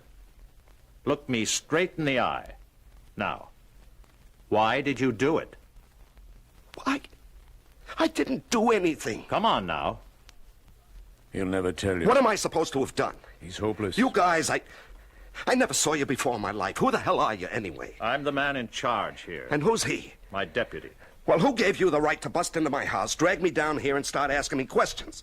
Well, who gave you the right to do that? It's not a question of right. Well, it damn well should be. But it isn't. Can I make a phone call? I can make a phone call, can I? I'm afraid not. Well, everybody's allowed to make a phone call. That's what I always heard. I want to call my wife, my lawyer, somebody. Out of the question. We have no phone. I never heard of a place that had no phone. Now you have. But you just can't keep me here. It's not right. What's your idea of what's right? We'd really like to know. Well, I can't tell you offhand like that. I don't know exactly. Quite so. Neither do we. Mr. Kay, I think it's time for the Black Room. Right. Come with me, please. Come with you where? No, I'm not going anywhere with you. Come on. I don't have to go. Yes, you do. Come on. Do I have to? Yes, you do. Right this way. I don't understand any of this.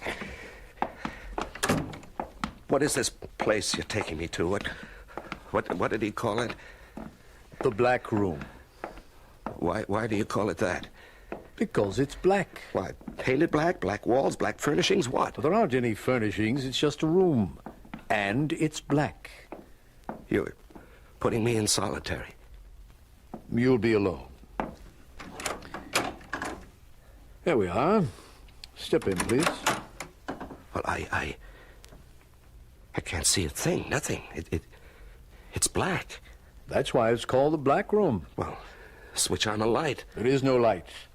Once I close this door, there'll be no light of any kind. You can't do this. Get out of my way. Now, just... Help! Somebody help! Don't make help! such a fuss. Cut it out. I'm going to close this door. Are you there? Are we both in here? Well, say something. Are you here?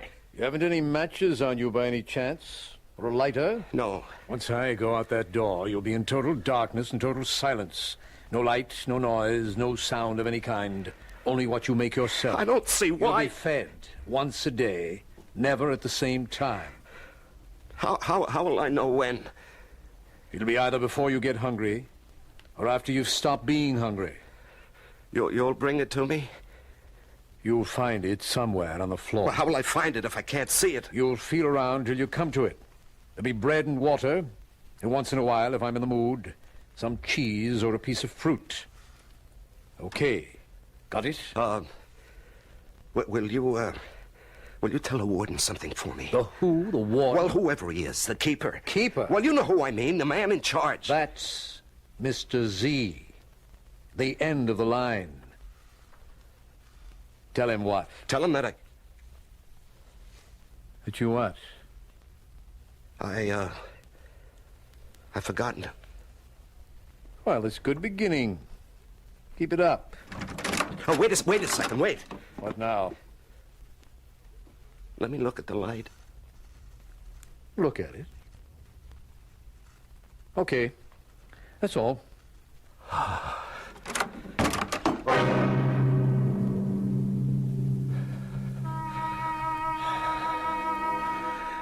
The thing is, not to be frightened. Only thing to fear. Fear itself. Yes. Why am I whispering? I should be shouting. What's that? I hear something. I hear. What is that? It's my heart. It's my heart beating. I'm hearing my own heart. The only thing I can hear is my own heart. My shh. Quiet. Quiet down. Quiet. That's better. Yes. That's better. Much better. Better. Yes.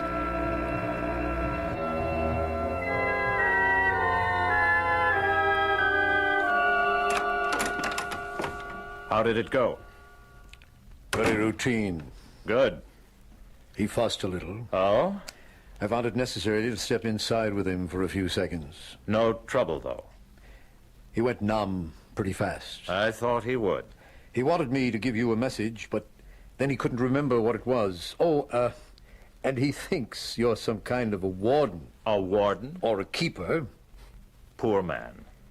You know, Mr. Z, I didn't much like it inside that room. You knew you were coming out. Whoever dreamed up the black room, anyway? I've no idea. Somebody must have. There's always been a black room, far as I know. Hell of a place. Yes. How long will he last, do you think? Matter of days. Weeks, possibly. Then what? He'll go mad. Or die.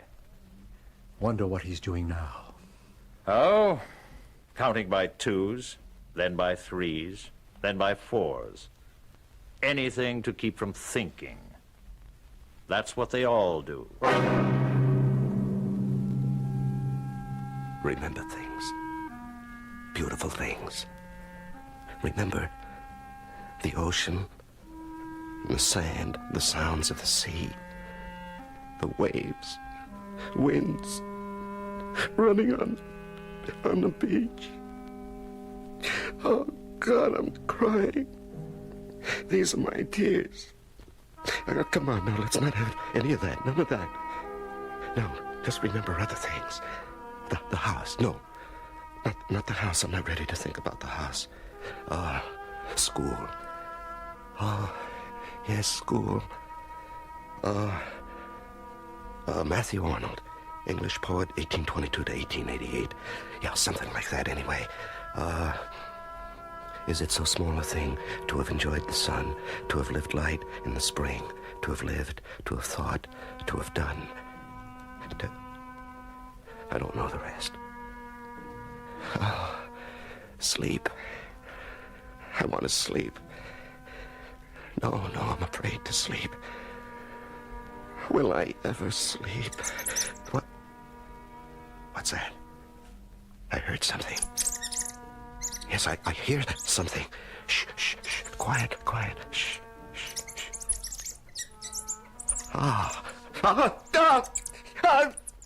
It's a rat. They've let a rat in here. I'm shut up with a rat. Where is that? Where is that rat? I'll kill it. I'll kill it with my bare hands. Where is it? Where is that? Where?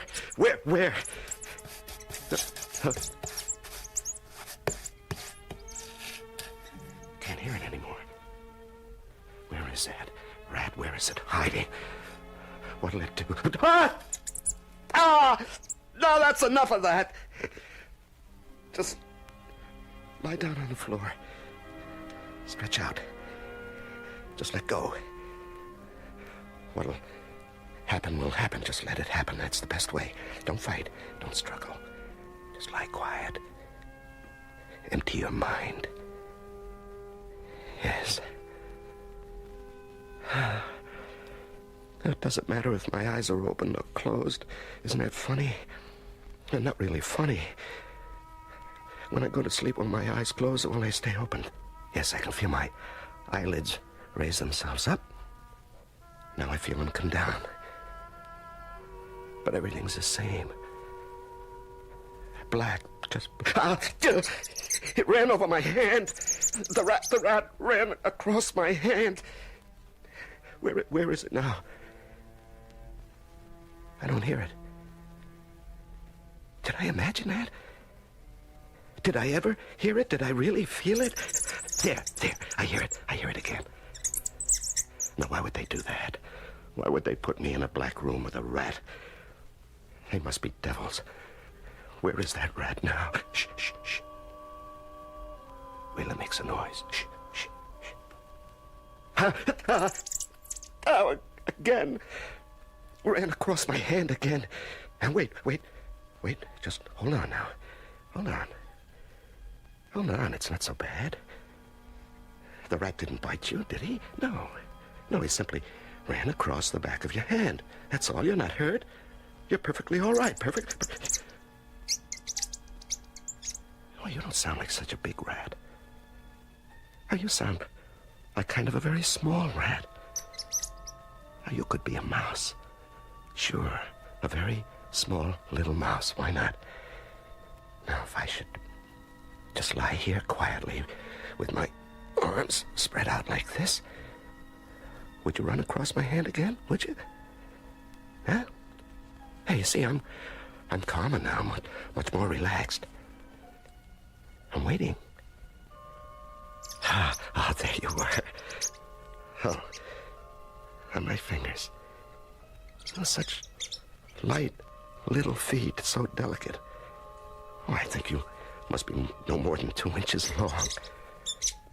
How are you, my friend? Huh? How is my mouse chum? My pal, Mr. Mouse. How's everything with you? Okay? Good. Me? Oh, I'm managing. So far, so good. Yeah. You know, I think I can hold out for a while. Anyway, at least I'm not alone. Not altogether alone. Not quite.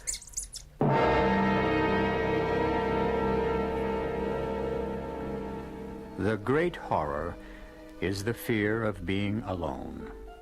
Man will do anything, suffer anything to avoid it, and to postpone that crucial moment when, no matter what he does or what he suffers, he must face his own essential aloneness, the very last moment of his life.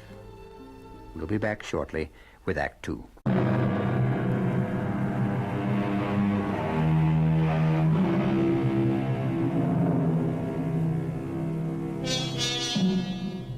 The simple man we have chosen to be our hero is confined in the Black Room, a bare place without light or sound.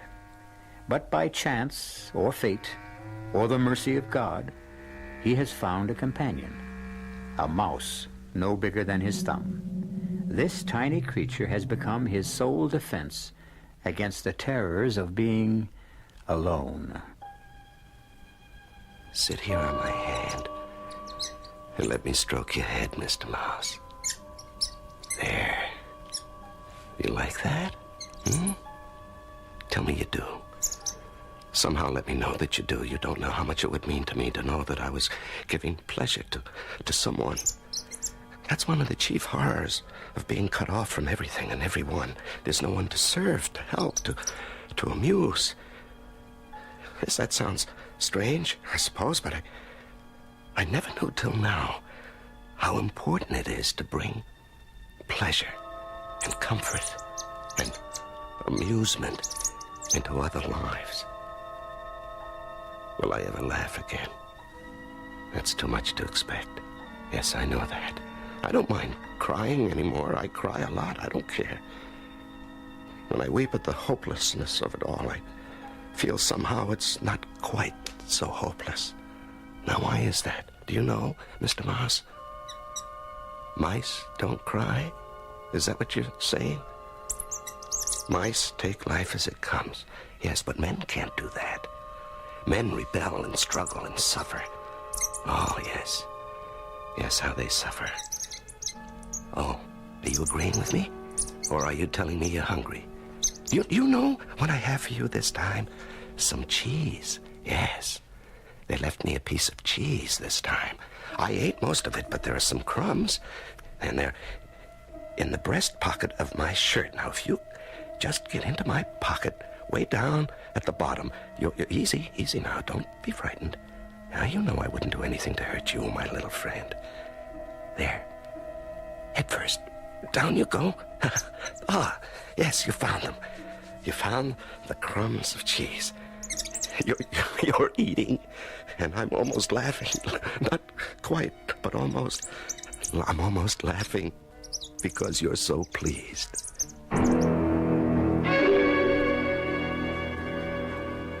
I gave him a piece of cheese this time. What for? Oh, I don't know. Just to give him a little hope, I guess. Well, if you want to drag it out. Bread and water get so monotonous. I imagine the last thing in the world that concerns him is monotony.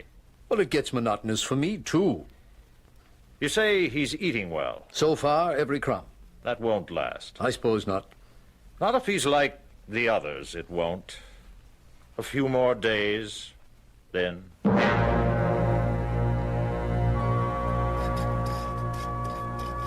Now stay out of my way, Mr. Mouse. Don't get hurt. I'm just looking for our food.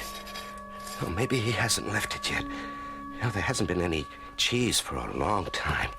No, I can't count the days anymore, but it's been a long time. Oh, I found it.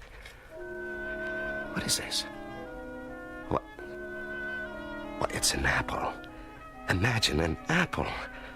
Say, I wonder, is it red or green or yellow? Perhaps I could tell by the taste.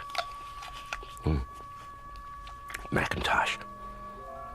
Or have I forgotten the taste of apples? I used to know it so well. You want some, do you? Now, wait till I bite off a piece for you.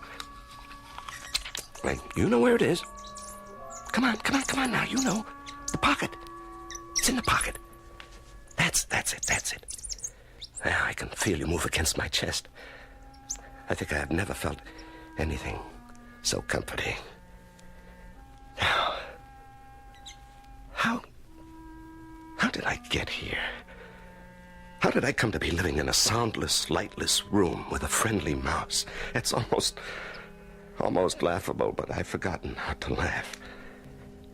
But think about it. How did I arrive at this place, these circumstances? For that matter, how did I arrive at any of the places, any of the circumstances of my life? I planned, yes. Yes, I made plans. But they never seemed to work out precisely as I planned them. The marriage. It looked all right, but it wasn't quite what I meant. The job. Yes, the job seemed to be a good job, but it wasn't quite what I'd expected. The house. It was a good house, a nice house. But not quite... Oh, are you coming out of my pocket now, Mr. Mouse? You had enough? Huh? Hey, what are you doing? Are you trying to get inside my shirt? What for? What do you want? Oh, I know. To be close to me is that... Ow! Hey, what was that? What did you do? You know, I felt something... Oh, there it is again. Hey, I think you're pulling out the hairs on my chest. Is that what you're doing, Mr. Mouse? Ah, yes, you are. Now, why? Why would you do that? Not to hurt me. I know you would never hurt me. Are you playing? Are you making up a game trying to divert me from the awfulness? Yes, you're telling me it could be worse. There are things we can do. There is always something. It is never absolutely hopeless. Oh, little mouse, you're trying to make me laugh.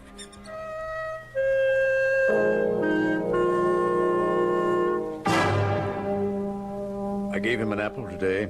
If you want to play the game that way, I can't stop you. He ate every bit of it. There wasn't a thing left on the plate. No core, nothing. I wonder how he manages to keep up his appetite. Maybe he exercises. After this long, they lose interest. Yes. After all, what's the point? Hope can't last forever. It's got to die, sooner or later. Well, with this one, it looks as if it's going to be later. Yes, but eventually. What makes him hang on? I wish I knew. I'd give anything to know. It's darn near 2 weeks. 2 weeks tomorrow. Should I go in after him? No, wait a while longer. He can't last. You're sure about that? No one ever has.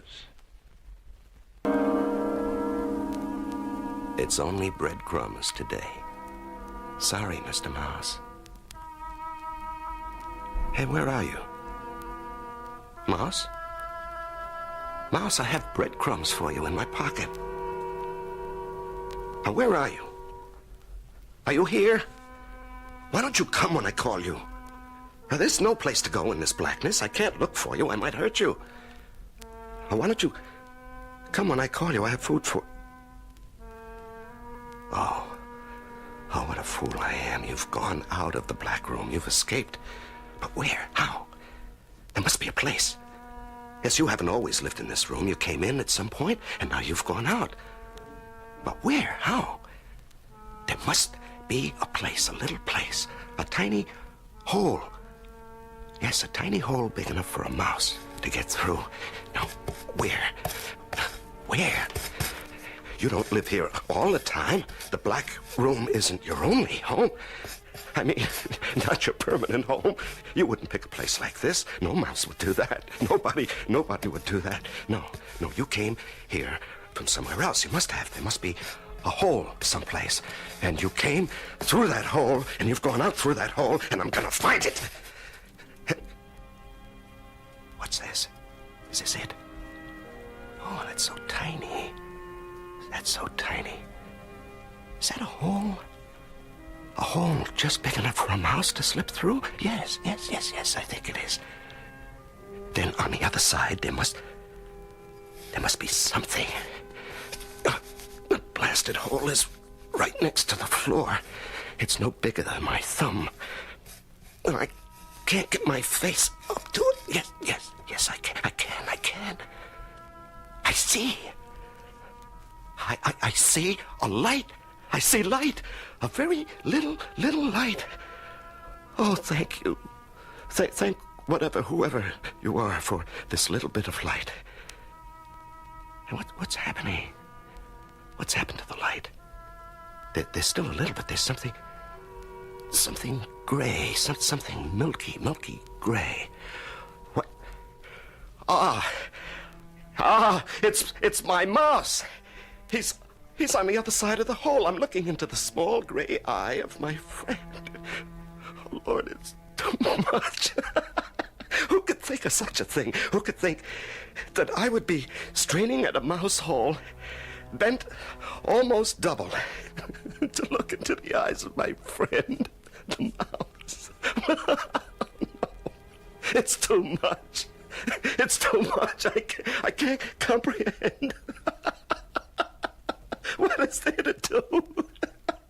What is there to do but laugh?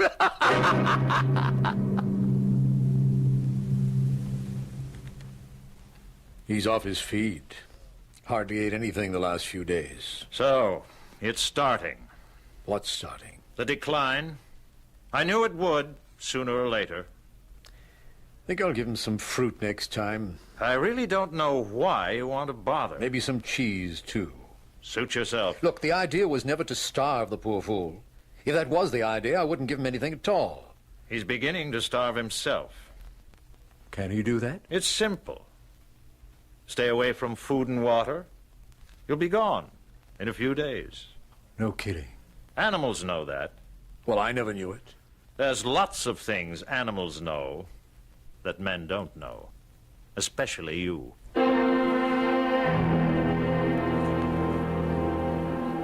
If I could cry. But there's a place beyond crying. Yes, there's a despair too deep for crying. Here, in the dark and the silence, there's nobody. Not a creature is stirring, not even a mouse. I can't laugh either. I think my life is closing. What? Oh, you're back. You're back, are you? You're in the pocket of my shirt. Well, I have some cheese and part of a pear. You'll have to come to me if you want it. No, I can't look for you again. I just don't care anymore. I just don't care. I don't care anymore.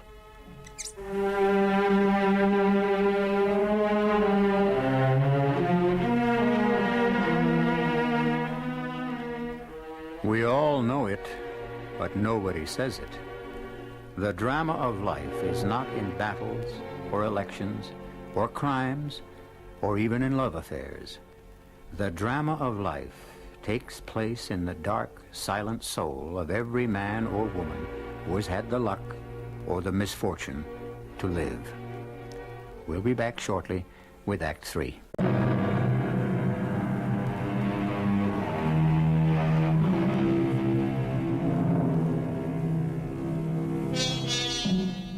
I just don't care anymore.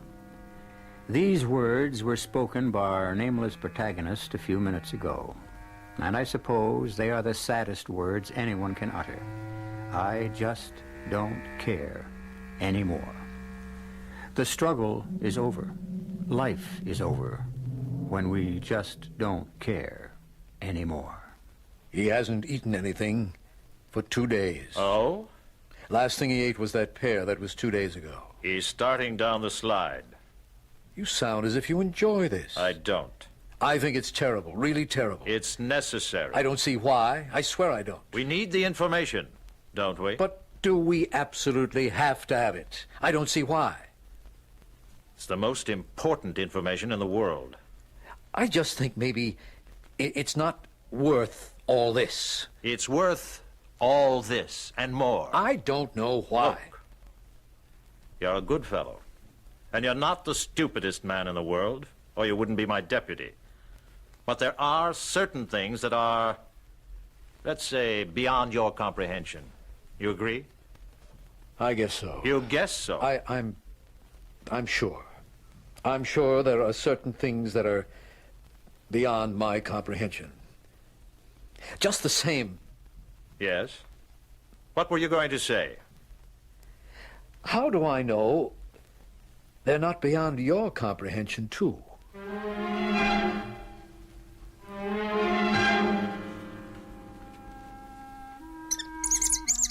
I hear you. Oh, I hear you, but I don't care. Even if I did care, I'm not sure I'm strong enough anymore to go looking for you. There must be food all over the room. Why don't you go look for it? I'm sure the faithful Mr. K has been leaving it, and I haven't eaten any for a long time. So, stir yourself and go look for it. Huh? You want me to bring it to you? Well, that's rough. Those days are over, my friend. I loved you. Do you know that? I really did. I thought you loved me in your own little mousy way, but you didn't. I was just somebody to feed you. That's all. Well, our friendship has come to an end. Mr. Mouse, has all things come to an end.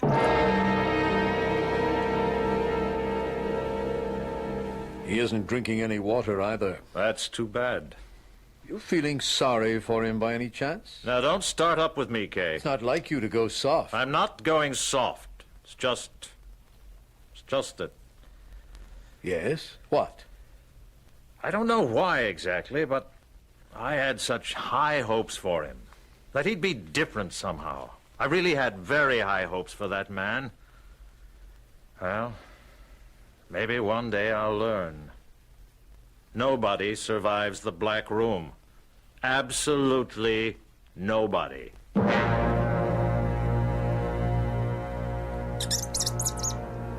All right. All right, one more time. One last time I'll look for you. I'll bring you the cheese and the pear. My legacy to you, Mr. Mouse. My last salute, Mr. Mouse. Maletroit salutanos. Well, why wouldn't you come to me? You used to come to me. Why did you stop? You knew I needed you, that's why. I needed you more than you needed me. And when that happens... After all, you had a way out of the Black Room, and I didn't. Where is that little hole of yours, Mr. Mouse? I found it once. Where is that? I'd like to see the light once more before the darkness closes in. Where is the little mouse hole? Is this it? Is it? Yes. Yes. Oh, I'm much too weak. I can't get my eye to it. I've forgotten how hard it was. I can't... Oh. There it is. The beautiful light. That little sliver of light, the lovely light. Yes, I'm a little stronger now. I'll find you. Just keep talking, Mr. Mouse. I'll find you. I think I'm nearer. Just keep talking and I'll find you. You sound very loud. I must be close. Or is it because my hearing has become sharper? Does that happen? Does the hearing become sharper when there's nothing to hear? Ah, yes, you're very near now, very near. I think I can reach out and touch you. Ah, no! No! Oh, no, that didn't happen. I won't believe it. It happened. I won't believe that I reached out my hand and you bit me. I won't believe that. Not that, no. Oh. But it's true.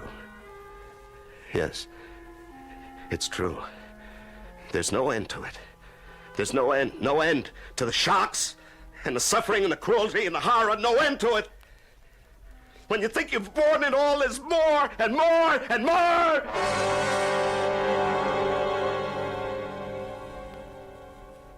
How is he?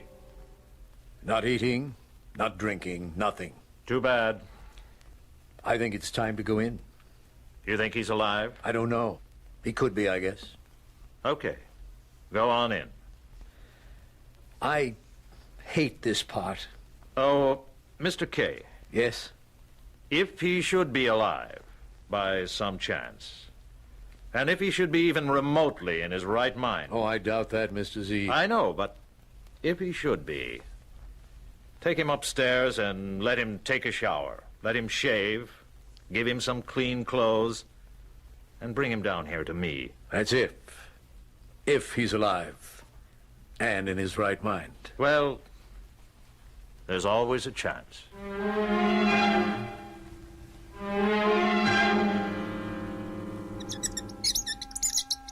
Why did you bite me? I meant you no harm. Why should you turn on me? Explain that to me. I need to know this one thing before I die. Here, look. Here's what I brought you. See? 3 little pieces of cheese. And I'll put them down right here. You know what? Do you know what? I could kill you if I wanted to, but I don't want to. Now, for a little while, you kept me from going mad. And for that, I'm grateful. Yes. So, go on. Come on, bite me if you want to. I won't mind. Go ahead. You're not saying anything, Mr. Mouse. Are you still here? Or did you run away? Did you run to your mouse hole? Did you run through to the other side to live in the light, in the beautiful light? Or are you still here? Why don't you say something? What's this? Is that you? Is this your little furry body? Huh? Yes. Wait, no. No. What is that? Oh, no. Oh, that can't be. 1, 2, 3, 4. Why? Oh, you're not Mr. Mouse at all. You're Mrs. Mouse. Your mother Mouse. 4, 5, baby. 5? How many? Oh, yes, you were afraid I might hurt them. That's why you bit my hand. Yes, I understand. But now you trust me. Now you know. Oh, Mother Mouse. My beautiful little Mother Mouse. My dear friend. Do you know I'm crying again? And my tears are falling on you and on your children. What? I came to get you. What? Come on. You can see your way to the door, can't you? Yes. Well, come on. Nothing like a shave and a shower, am I right? I think you've lost a little weight, a few pounds. Oh, here. I brought you some clean socks. I hope they're the right size. I had to guess. You care to weigh yourself? There's some scales over there. Oh, thank you. The rations were pretty thin, I know that. Now, how did you like the fruit? What? The fruit I left for you, and the cheese. Did you like it? Very much. I thought you would. Hey, don't put that shirt back on. I brought you a clean one. Here, I think it'll fit. Thank you. Now give me your old one and I'll throw it out. Don't touch that shirt. Huh? Keep your hands off that shirt. You want to save it? It's pretty dirty. I want to save it. I'll wash it for you. No, leave it alone. You want it the way it is? Just the way it is. If you say so. Well, you ready? Yes. Let's go visit Mr. Z. He's dying to talk to you.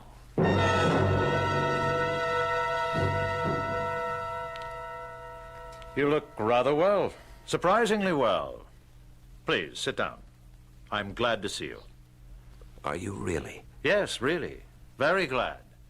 You've no idea how glad.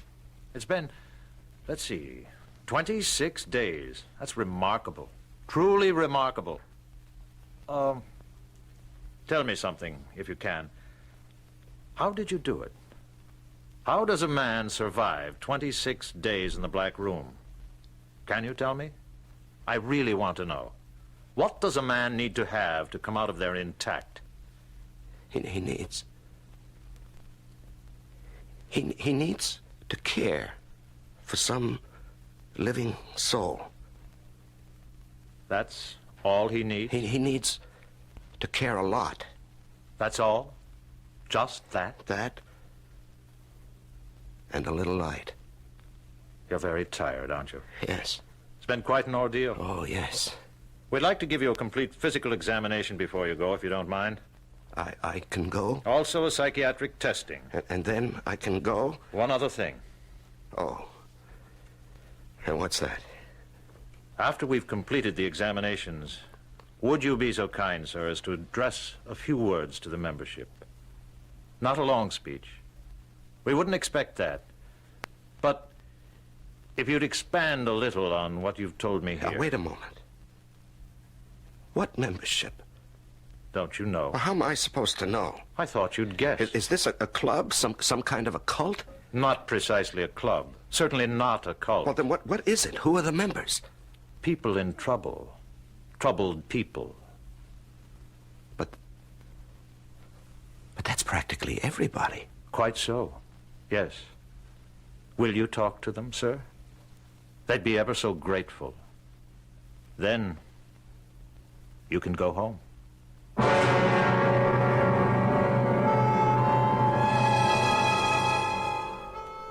Where do you live? Main Street? Lakeshore Drive? Mulberry Lane? Park Place? Lenox Avenue? Corner of 4th and Walnut? 3 miles out on Route 7? Come now. You know better than that. You may hang your hat anywhere at all, but you live in the black room of your own mind.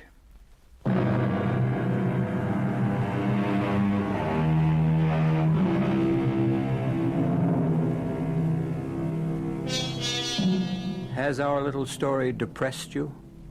Made you unhappy? I hope not. And if it has, I'm sorry. I'd like to leave you with a piece of gentle advice. As long as you must live in the black room at the center of yourself, get to know it. Know it well. It will frighten you, yes, but it will reward you, too, in ways you would hardly believe. Our cast included Larry Haynes, George Petrie, and Peter Collins. The entire production was under the direction of Hyman Brown. This is E.G. Marshall inviting you to return to our Mystery Theater for another adventure in the macabre. Until next time, pleasant dreams.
The CBS Radio Mystery Theater presents...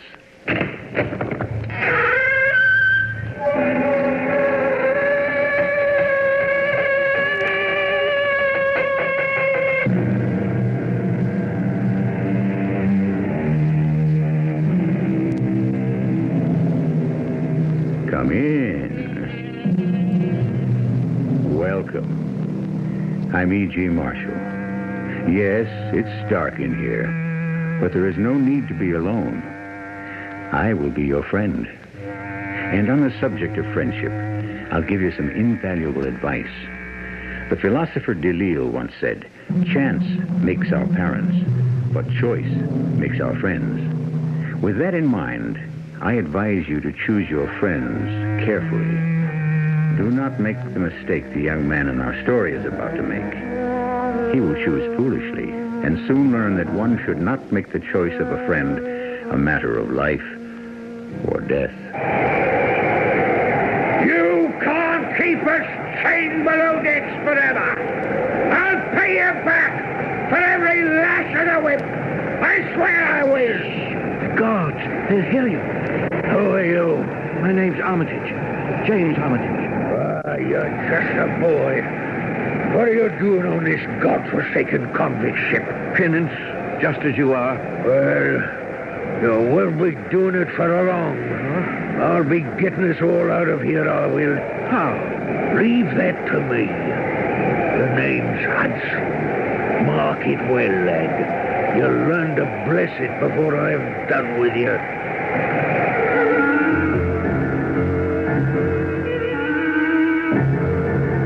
Our mystery drama, The Gloria Scott, was adapted from the Sherlock Holmes classic by Ralph Goodman, especially for the Radio Mystery Theater, and stars Kevin McCarthy. I'll be back shortly with Act One.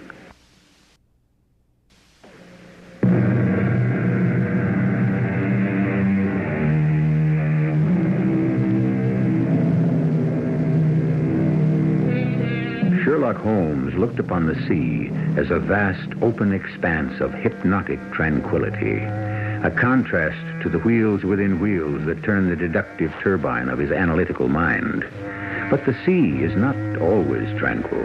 There are times of violence, and when the churning ceases, the open expanse buries its secrets, shrouding them from the eyes of man. It was a time such as this of which Sherlock Holmes' creator A. Conan Doyle speaks in this story, faithfully and fully depicted by the admirable Watson.